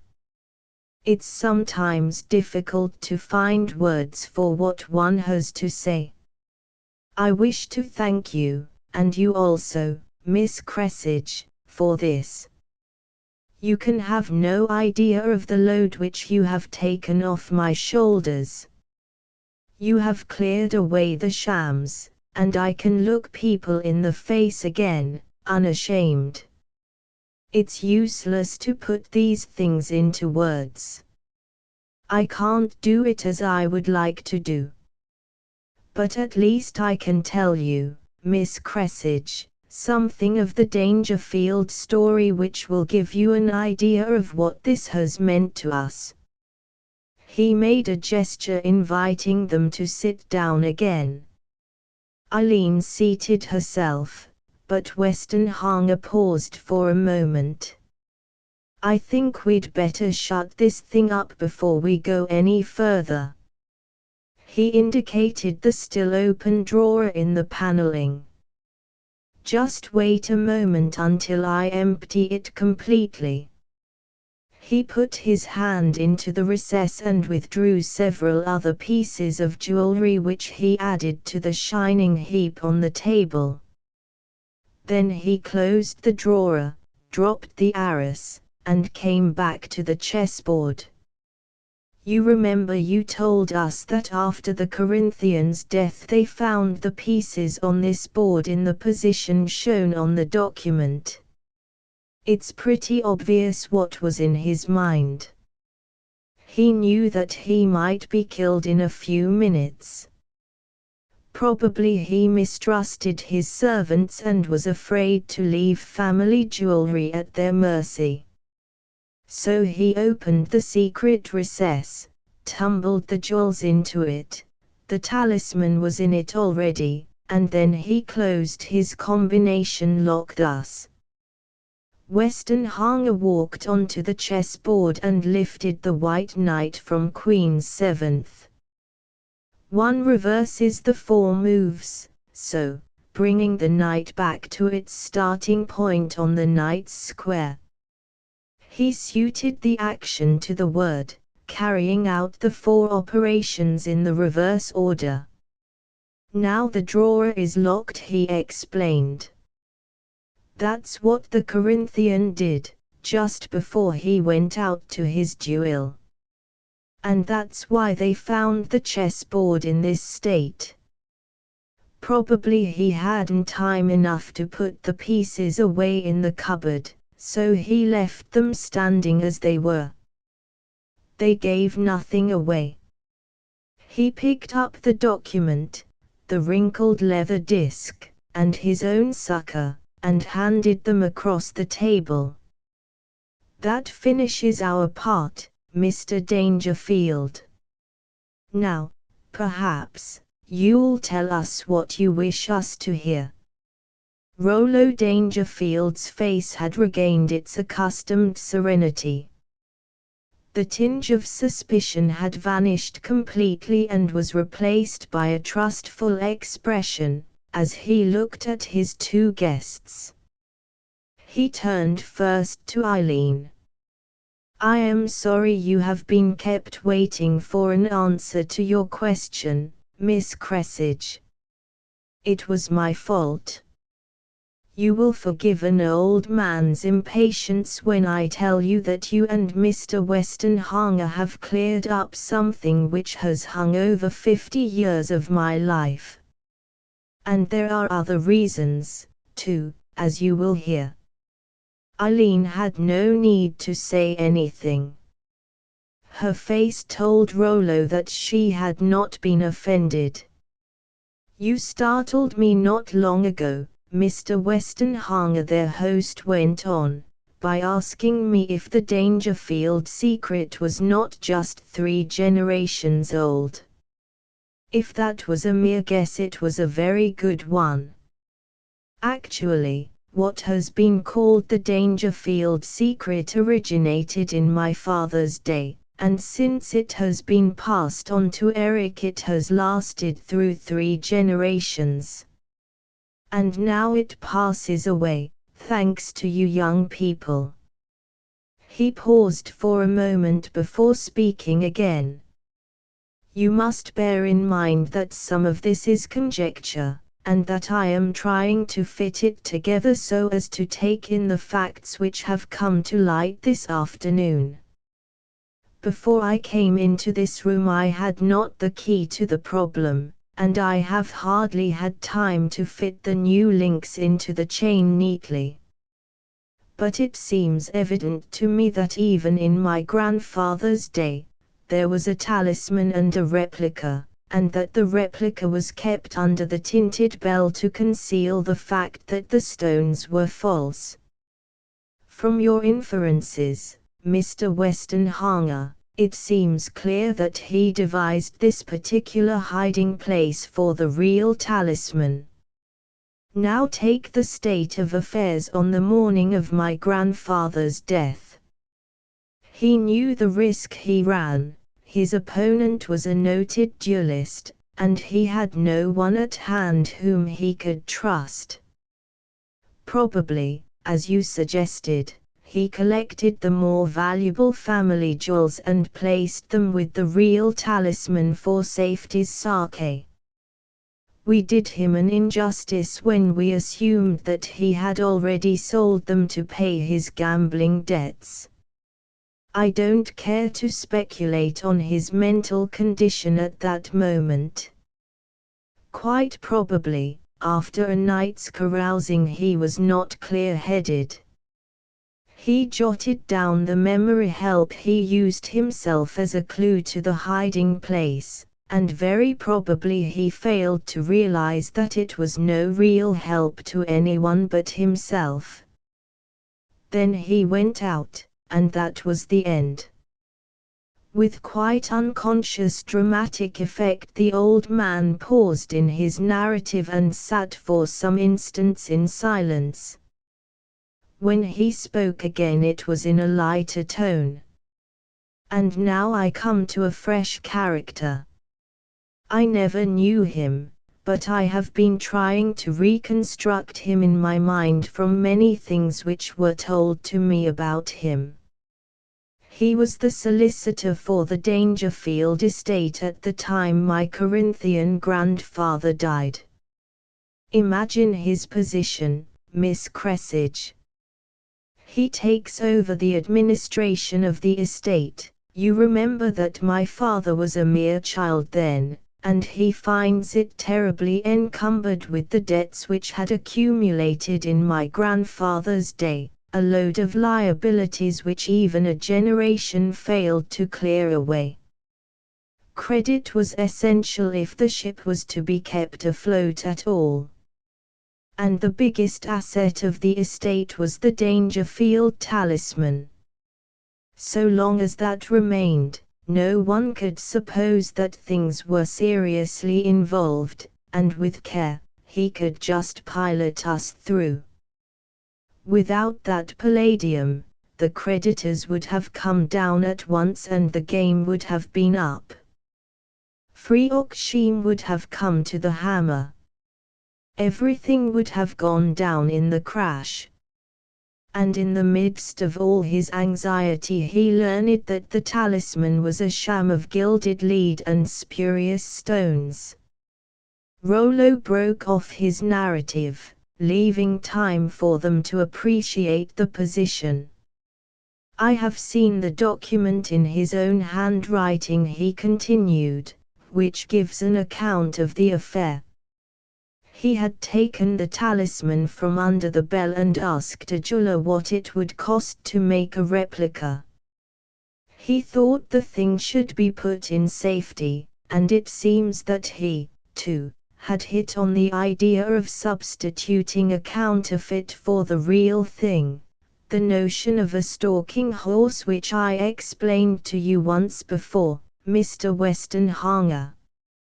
And you can guess his consternation when he learned from the jeweler that the thing was worth no more than a few pounds. The whole mainstay of his scheme for keeping the Dangerfield credit secure, now turned out to be worthless. There was no other easily vended article, all the valuable jewelry had vanished, sold to pay the Corinthians' debts, as we have wrongly believed until today. He had to come to a decision. Rightly or wrongly, he chose his course. He started the Dangerfield secret as we have known it. He quieted any suspicions of the jeweler by ordering a second replica. And he embarked on a career of concealment. It was safe enough. The Corinthian had had the armlet valued out of curiosity. Everyone knew it was worth £50,000. No one had any reason to suppose that it had gone astray. And with that sham asset behind him to strengthen confidence, he pulled the estate out of its immediate difficulties. I have no right to criticize him. He worked according to his lights, with the sole purpose of handing over Freoxshim to my father when he came of age. It was plain enough from the old man's tone that he himself might have chosen the same course had the alternatives been offered. We have paid dearly enough for his decision, Rollo went on. He involved us all in his machinations, even those of us who were born long after he died. When my father came of age, the old solicitor laid the whole case before him. The estate was still in a shaky state, and an involuntary liquidation would have left us insolvent. More, in a forced sale we could not have hoped to pay our creditors in full. we'd have been defaulters and real losses would have been incurred by innocent people. On the other side, by keeping up the estate's credit, we gained time enough to pay in full, eventually, to be honest, in fact, provided that the talisman deception could be kept in being. It was merely a choice, you see, between two forms of dishonesty, but the one alternative would hurt other people, whilst the second course laid a burden on ourselves alone. My father chose the second path. I cannot say that in his position, I would have done otherwise myself. His face took on a bitter cast. That was the beginning of the Dangerfield secret, the trickery of the spurious talisman. Can you wonder that I described it to you, once, as a memorial of lying and deceit? How do you suppose I felt, being driven to lie to my own guests in my own house every time I was asked to show it to anyone? The famous Dangerfield talisman. He moved in his chair, almost as though he wished to free himself from some physical contamination. And all the time, we were in the toils which that old man had wrapped around us a century ago. How could we shake free from that web of deception?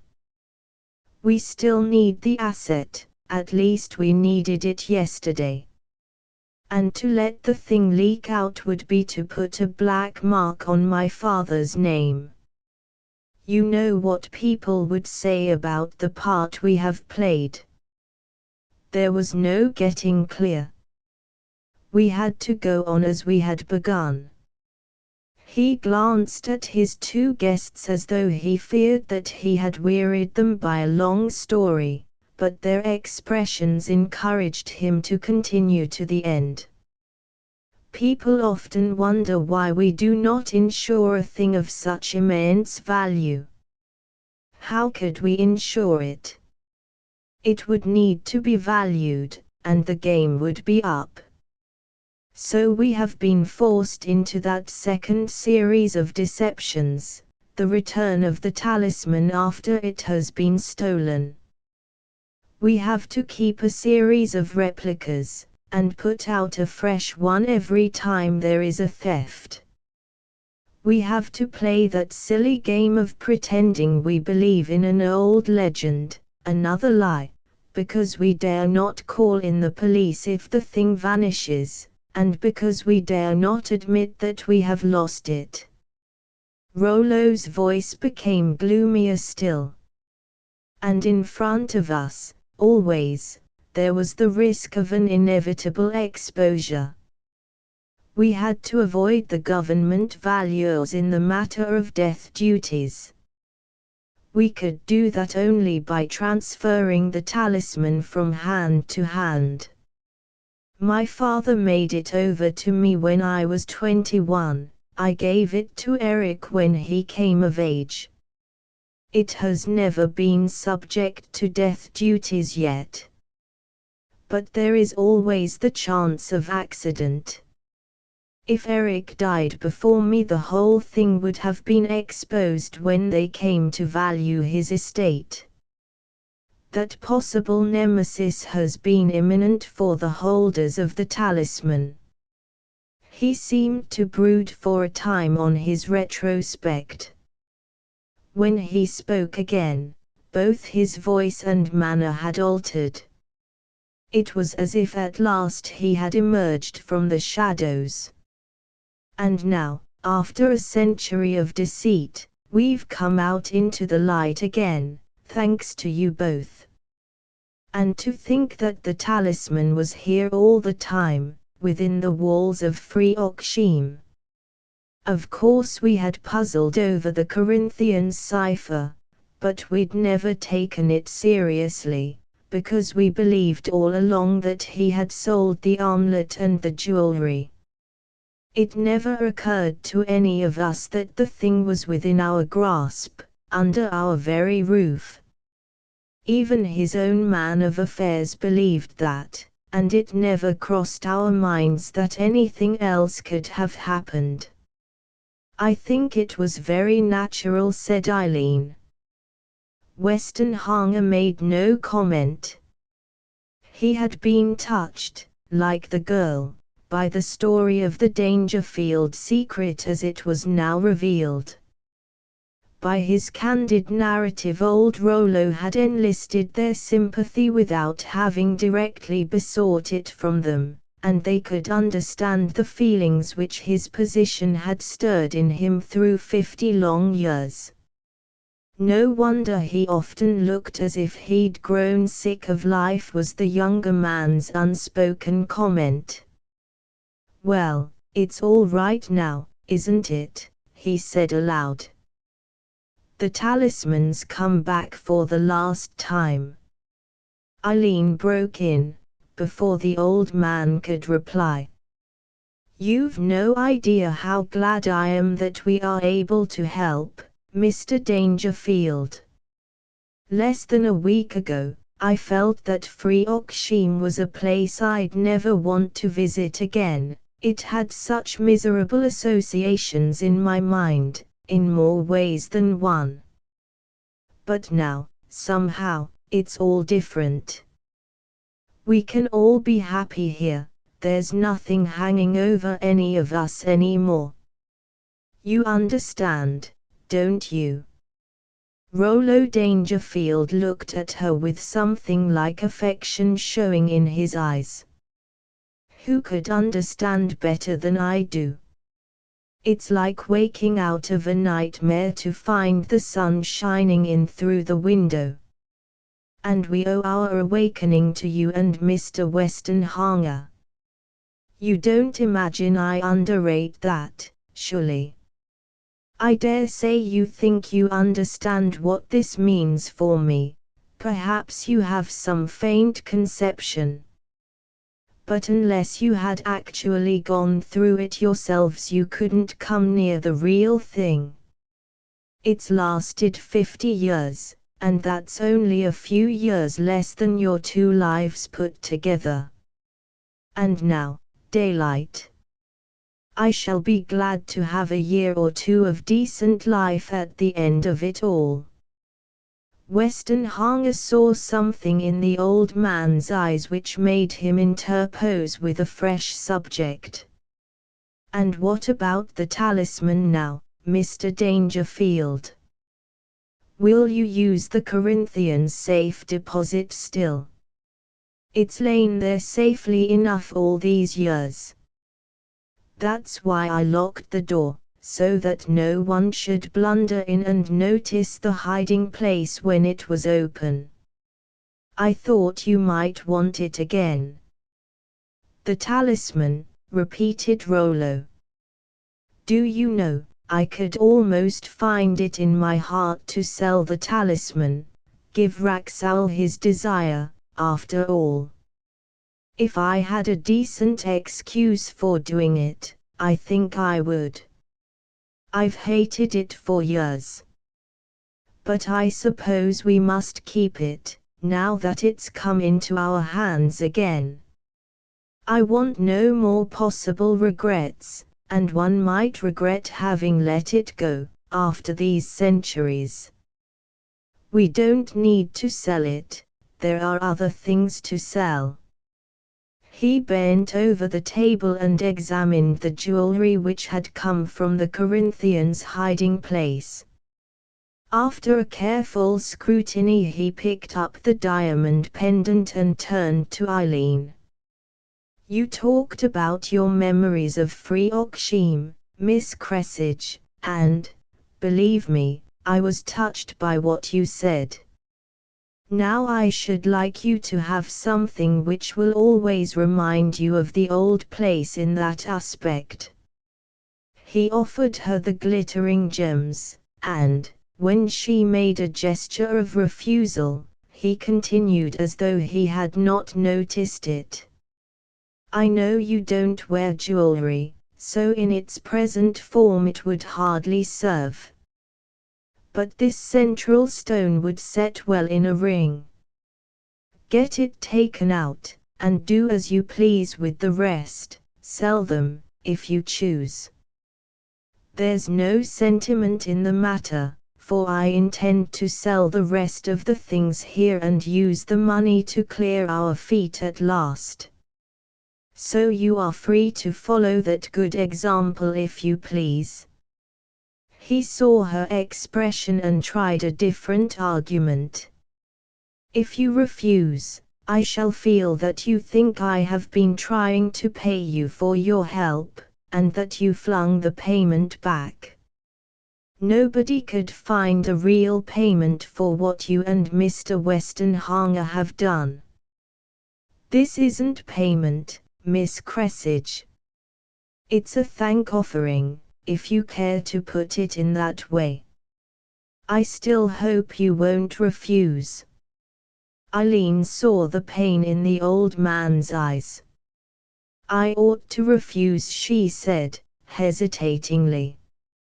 Then, after another look at Rollo's face, she added, but I can understand how you feel. I'll take your gift, though it's far too valuable. And I'll do with it just as you wish. We needn't pretend to misunderstand each other, need we? I'll sell some of the stones and clear my own feet, just as you're going to clear yours. And I'll wear the ring to remind me of Freoxheim, though I won't need it for that. She took the pendant and examined it, thoughtfully. It's a lovely thing. I feel rather tongue-tied, Mr. Dangerfield, she confessed with a smile. I'm glad to hear that, he smiled in response. You'll understand better now, how I felt myself not many minutes ago. And with that he brushed her thanks aside. There's one thing you can do, Miss Cressage. Come back often to Freoxheim. I shall look forward to your coming. You're one of us, now, and not merely a visitor, for you know more about our affairs than some of our family ever knew. You, too, Westenhanger. We're going to need young people about the place, since we shall be losing Helga. Suddenly his face changed. A smile came over it, the first really carefree smile that had crossed it in 50 years. The touch of wistfulness had vanished, it was the natural Rollo coming out at last after the long suppression. Helga's birthday falls next week. She will be 25. The age when our girls are told the Dangerfield secret. What a disappointment for her when she learns that now there is no secret at all. The end. Transcriber's notes: this transcription follows the text of the edition published by Little, Brown, and Company in February, 1927. However, the following alterations have been made to correct what are believed to be unambiguous errors in the text. Seemed has been changed to seemed. Chapter 7, Westenhanger has been changed to Westenhanger. Chapter X, Generations has been changed to Generations. Chapter 14. All other seeming errors have been allowed to stand. Note in particular that the name of the jewelry firm has not been regularized, as it is rendered variously as Starbeck, Starbecks, and Starbecks, with no clear preference of one use over another. End of the Project Gutenberg ebook The Dangerfield Talisman ****** Updated editions will replace the previous one, the old editions will be renamed. Creating the works from print editions not protected by U.S. copyright law means that no one owns a United States copyright in these works, so the Foundation, and you, can copy and distribute it in the United States without permission and without paying copyright royalties. Special rules, set forth in the general terms of use part of this license, apply to copying and distributing Project Gutenberg trademark symbol electronic works to protect the Project Gutenberg trademark symbol concept and trademark. Project Gutenberg is a registered trademark, and may not be used if you charge for an ebook, except by following the terms of the trademark license, including paying royalties for use of the Project Gutenberg trademark.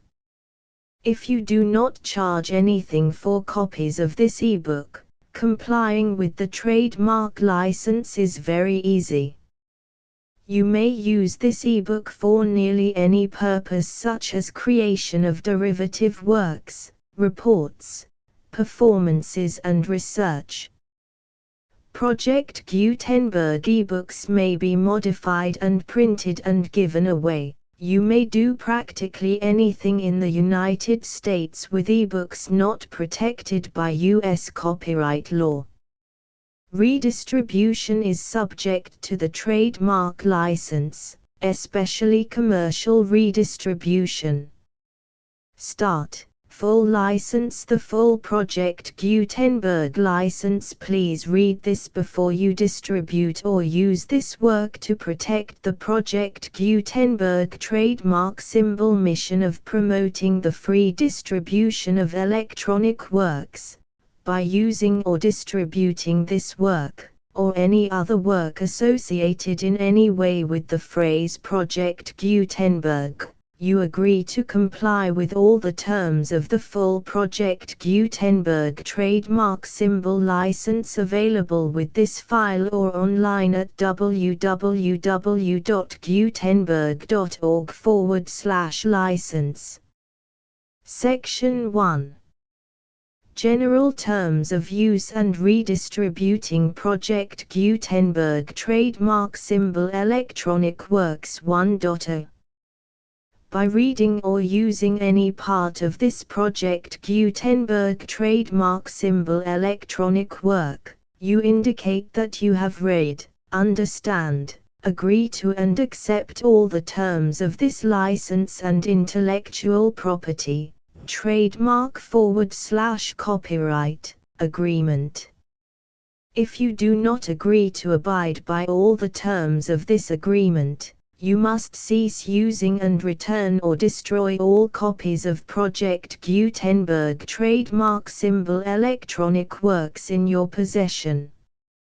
If you paid a fee for obtaining a copy of or access to a Project Gutenberg trademark symbol electronic work and you do not agree to be bound by the terms of this agreement, you may obtain a refund from the person or entity to whom you paid the fee as set forth in paragraph 1.e.8. 1.b. Project Gutenberg is a registered trademark. It may only be used on or associated in any way with an electronic work by people who agree to be bound by the terms of this agreement. There are a few things that you can do with most Project Gutenberg trademark symbol electronic works even without complying with the full terms of this agreement. See paragraph 1.c below. There are a lot of things you can do with Project Gutenberg trademark symbol electronic works if you follow the terms of this agreement and help preserve free future access to Project Gutenberg trademark symbol electronic works. See paragraph 1.e below. 1.c. The Project Gutenberg Literary Archive Foundation, the Foundation or PGLAF, owns a compilation copyright in the collection of Project Gutenberg trademark symbol electronic works. Nearly all the individual works in the collection are in the public domain in the United States. If an individual work is unprotected by copyright law in the United States and you are located in the United States, we do not claim a right to prevent you from copying, distributing, performing, displaying or creating derivative works based on the work as long as all references to Project Gutenberg are removed. Of course, we hope that you will support the Project Gutenberg trademark symbol mission of promoting free access to electronic works by freely sharing Project Gutenberg trademark symbol works in compliance with the terms of this agreement for keeping the Project Gutenberg trademark symbol name associated with the work. You can easily comply with the terms of this agreement by keeping this work in the same format with its attached full Project Gutenberg trademark symbol license when you share it without charge with others. 1.d. The copyright laws of the place where you are located also govern what you can do with this work. Copyright laws in most countries are in a constant state of change. If you are outside the United States, check the laws of your country in addition to the terms of this agreement before downloading, copying, displaying, performing, distributing or creating derivative works based on this work or any other Project Gutenberg trademark symbol work. The Foundation makes no representations concerning the copyright status of any work in any country other than the United States. 1.e. Unless you have removed all references to Project Gutenberg, 1.e.1. The following sentence, with active links to, or other immediate access to, the full Project Gutenberg trademark symbol license must appear prominently whenever any copy of a Project Gutenberg trademark symbol work, any work on which the phrase Project Gutenberg appears, or with which the phrase Project Gutenberg is associated, is accessed, displayed, performed, viewed, copied or distributed.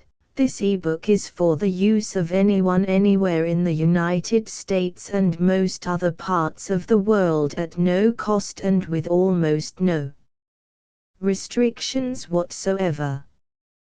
You may copy it, give it away or reuse it under the terms of the Project Gutenberg license included with this ebook or online at www.gutenberg.org. If you are not located in the United States, you will have to check the laws of the country where you are located before using this ebook. 1.e.2. If an individual Project Gutenberg trademark symbol electronic work is derived from texts not protected by U.S. copyright law, does not contain a notice indicating that it is posted with permission of the copyright holder, the work can be copied and distributed to anyone in the United States without paying any fees or charges. If you are redistributing or providing access to a work with the phrase Project Gutenberg associated with or appearing on the work, you must comply either with the requirements of paragraphs 1.e.1 through 1.e.7 or obtain permission for the use of the work and the Project Gutenberg trademark symbol trademark as set forth in paragraphs 1.e.8 or 1.e.9. 1.e.3. If an individual Project Gutenberg trademark symbol electronic work is posted with the permission of the copyright holder, your use and distribution must comply with both paragraphs 1.e.1 through 1.e.7 and any additional terms imposed by the copyright holder.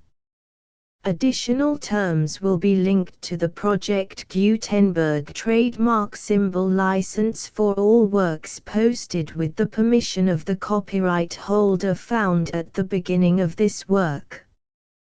1.e.4 Do not unlink or detach or remove the full Project Gutenberg trademark symbol license terms from this work, or any files containing a part of this work or any other work associated with Project Gutenberg trademark symbol. 1.e.5 Do not copy, display, perform, distribute or redistribute this electronic work, or any part of this electronic work, without prominently displaying the sentence set forth in paragraph 1.e.1 with active links or immediate access to the full terms of the Project Gutenberg trademark symbol license. 1.e.6 You may convert to and distribute this work in any binary, compressed, marked up, non-proprietary or proprietary form, including any word processing or hypertext form. However, if you provide access to or distribute copies of a Project Gutenberg trademark symbol work in a format other than plain vanilla ASCII or other format used in the official version posted on the official Project Gutenberg trademark symbol website, www.gutenberg.org, you must, at no additional cost, fee or expense to the user, provide a copy, a means of exporting a copy, or a means of obtaining a copy upon request, of the work in its original plain vanilla ASCII or other form. Any alternate format must include the full Project Gutenberg trademark symbol license as specified in paragraph 1.e.1. 1.e.7 Do not charge a fee for access to, viewing, displaying, performing, copying or distributing any Project Gutenberg trademark symbol works unless you comply with paragraph 1.e.8 or 1.e.9. 1.e.8 You may charge a reasonable fee for copies of or providing access to or distributing Project Gutenberg trademark symbol electronic works provided that you pay a royalty fee of 20% of the gross profits you derive from the use of Project Gutenberg trademark symbol works calculated using the method you already use to calculate your applicable taxes. The fee is owed to the owner of the Project Gutenberg trademark symbol trademark, but he has agreed to donate royalties under this paragraph to the Project Gutenberg Literary Archive Foundation. Royalty payments must be paid within 60 days following each date on which you prepare, or are legally required to prepare, your periodic tax returns. Royalty payments should be clearly marked as such and sent to the Project Gutenberg Literary Archive Foundation at the address specified in Section 4, Information about donations to the Project Gutenberg Literary Archive Foundation. You provide a full refund of any money paid by a user who notifies you in writing, or by email, within 30 days of receipt that he does not agree to the terms of the full Project Gutenberg trademark symbol license.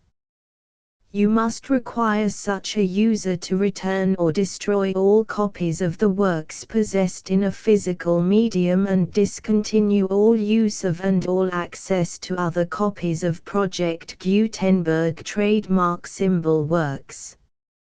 You provide, in accordance with paragraph 1.f.3, a full refund of any money paid for a work or a replacement copy, if a defect in the electronic work is discovered and reported to you within 90 days of receipt of the work. You comply with all other terms of this agreement for free distribution of Project Gutenberg trademark symbol works. 1.e.9.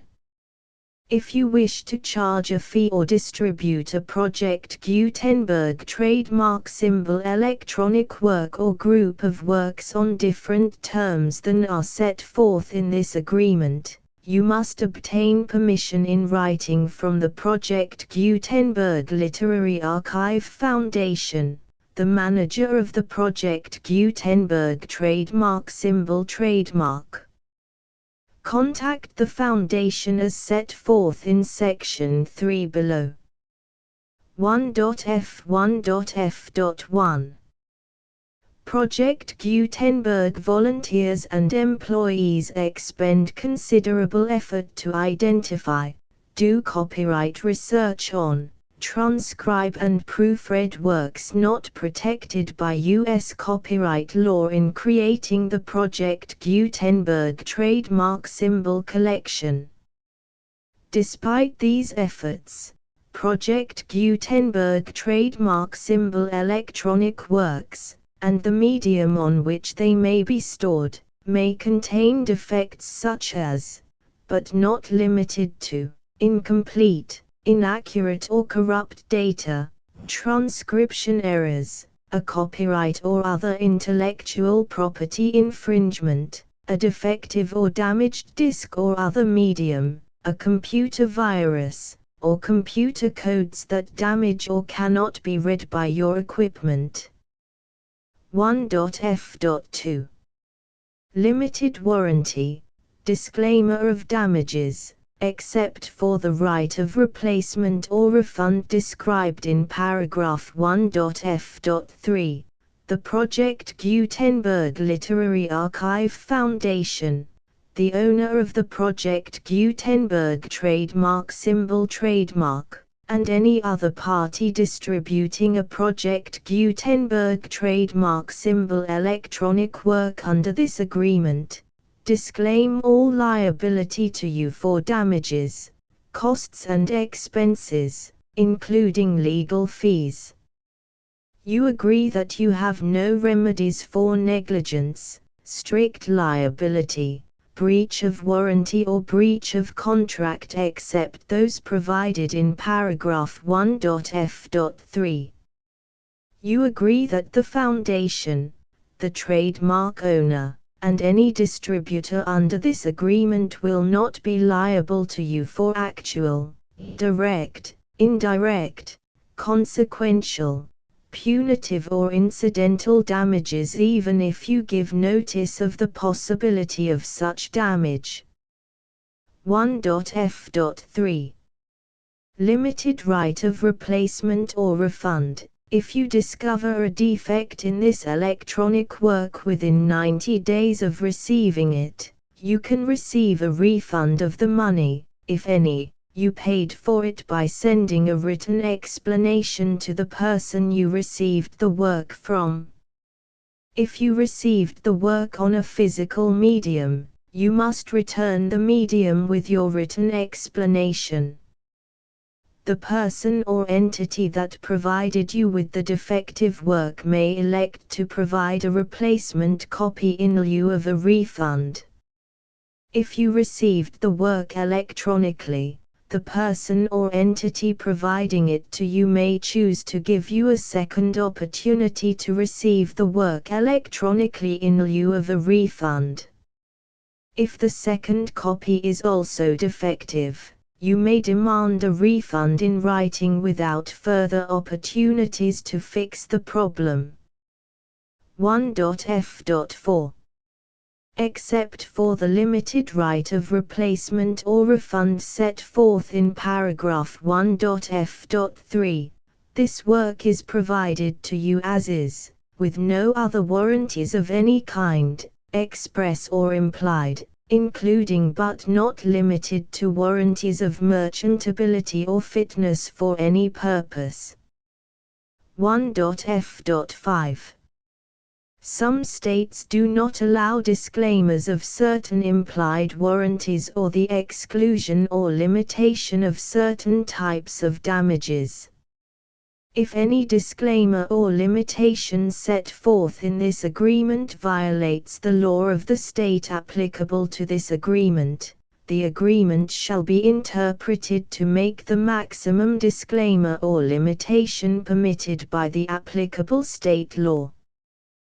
The invalidity or unenforceability of any provision of this agreement shall not void the remaining provisions. 1.f.6. Indemnity. You agree to indemnify and hold the foundation, the trademark owner, any agent or employee of the foundation, anyone providing copies of Project Gutenberg trademark symbol electronic works in accordance with this agreement, and any volunteers associated with the production, promotion and distribution of Project Gutenberg trademark symbol electronic works, harmless from all liability, costs and expenses, including legal fees, that arise directly or indirectly from any of the following which you do or cause to occur. A. Distribution of this or any Project Gutenberg trademark symbol work. B. Alteration, modification, or additions or deletions to any Project Gutenberg trademark symbol work, and C. Any defect you cause. Section 2. Information about the mission of Project Gutenberg trademark symbol. Project Gutenberg trademark symbol is synonymous with the free distribution of electronic works in formats readable by the widest variety of computers, including obsolete, old, middle-aged and new computers. It exists because of the efforts of hundreds of volunteers and donations from people in all walks of life. Volunteers and financial support to provide volunteers with the assistance they need are critical to reaching Project Gutenberg trademark symbol's goals and ensuring that the Project Gutenberg trademark symbol collection will remain freely available for generations to come. In 2001, the Project Gutenberg Literary Archive Foundation was created to provide a secure and permanent future for Project Gutenberg trademark symbol and future generations.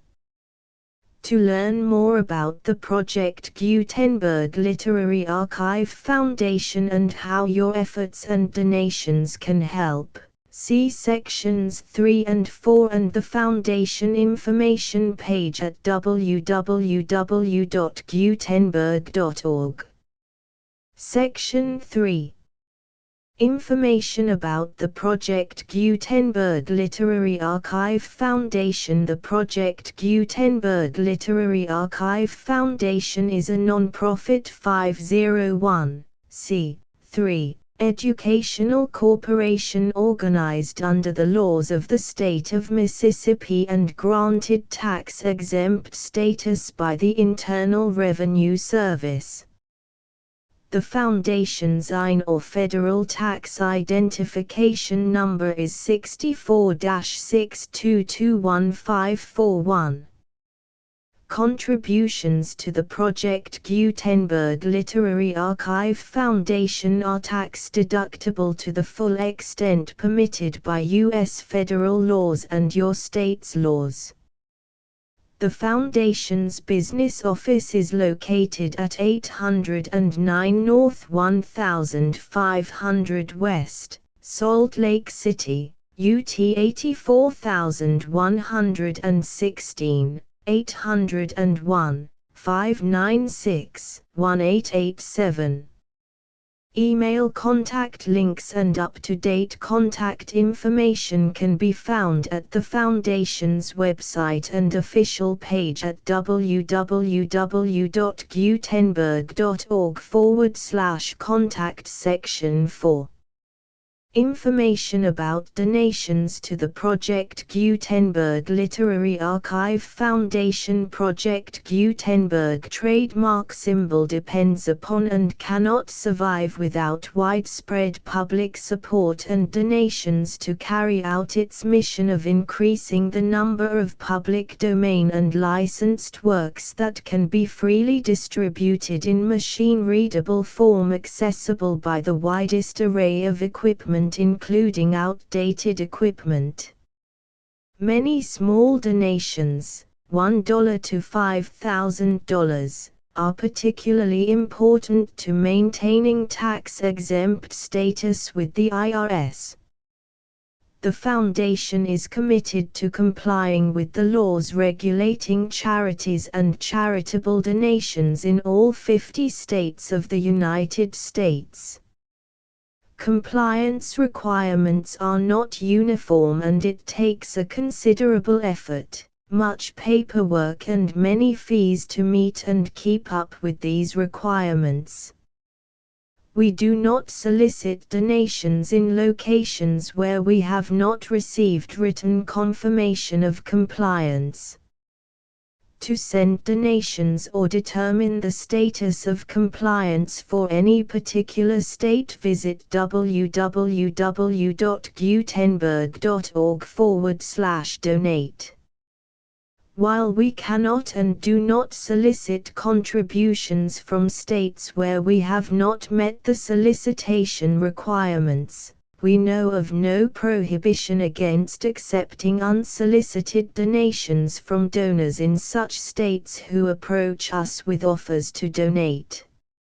International donations are gratefully accepted, but we cannot make any statements concerning tax treatment of donations received from outside the United States.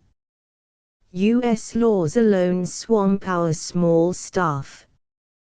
Please check the Project Gutenberg web pages for current donation methods and addresses.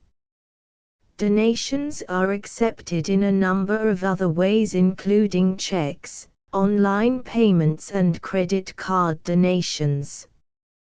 To donate, please visit www.gutenberg.org/donate. Section 5. General information about Project Gutenberg trademark symbol electronic works. Professor Michael S. Hart was the originator of the Project Gutenberg trademark symbol concept of a library of electronic works that could be freely shared with anyone. For 40 years, he produced and distributed Project Gutenberg trademark symbol ebooks with only a loose network of volunteer support. Project Gutenberg trademark symbol ebooks are often created from several printed editions, all of which are confirmed as not protected by copyright in the US unless a copyright notice is included. Thus, we do not necessarily keep ebooks in compliance with any particular paper edition.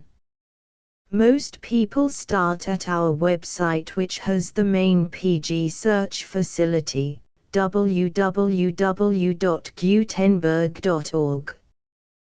This website includes information about Project Gutenberg trademark symbol, including how to make donations to the Project Gutenberg Literary Archive Foundation, how to help produce our new ebooks, and how to subscribe to our email newsletter to hear about new ebooks.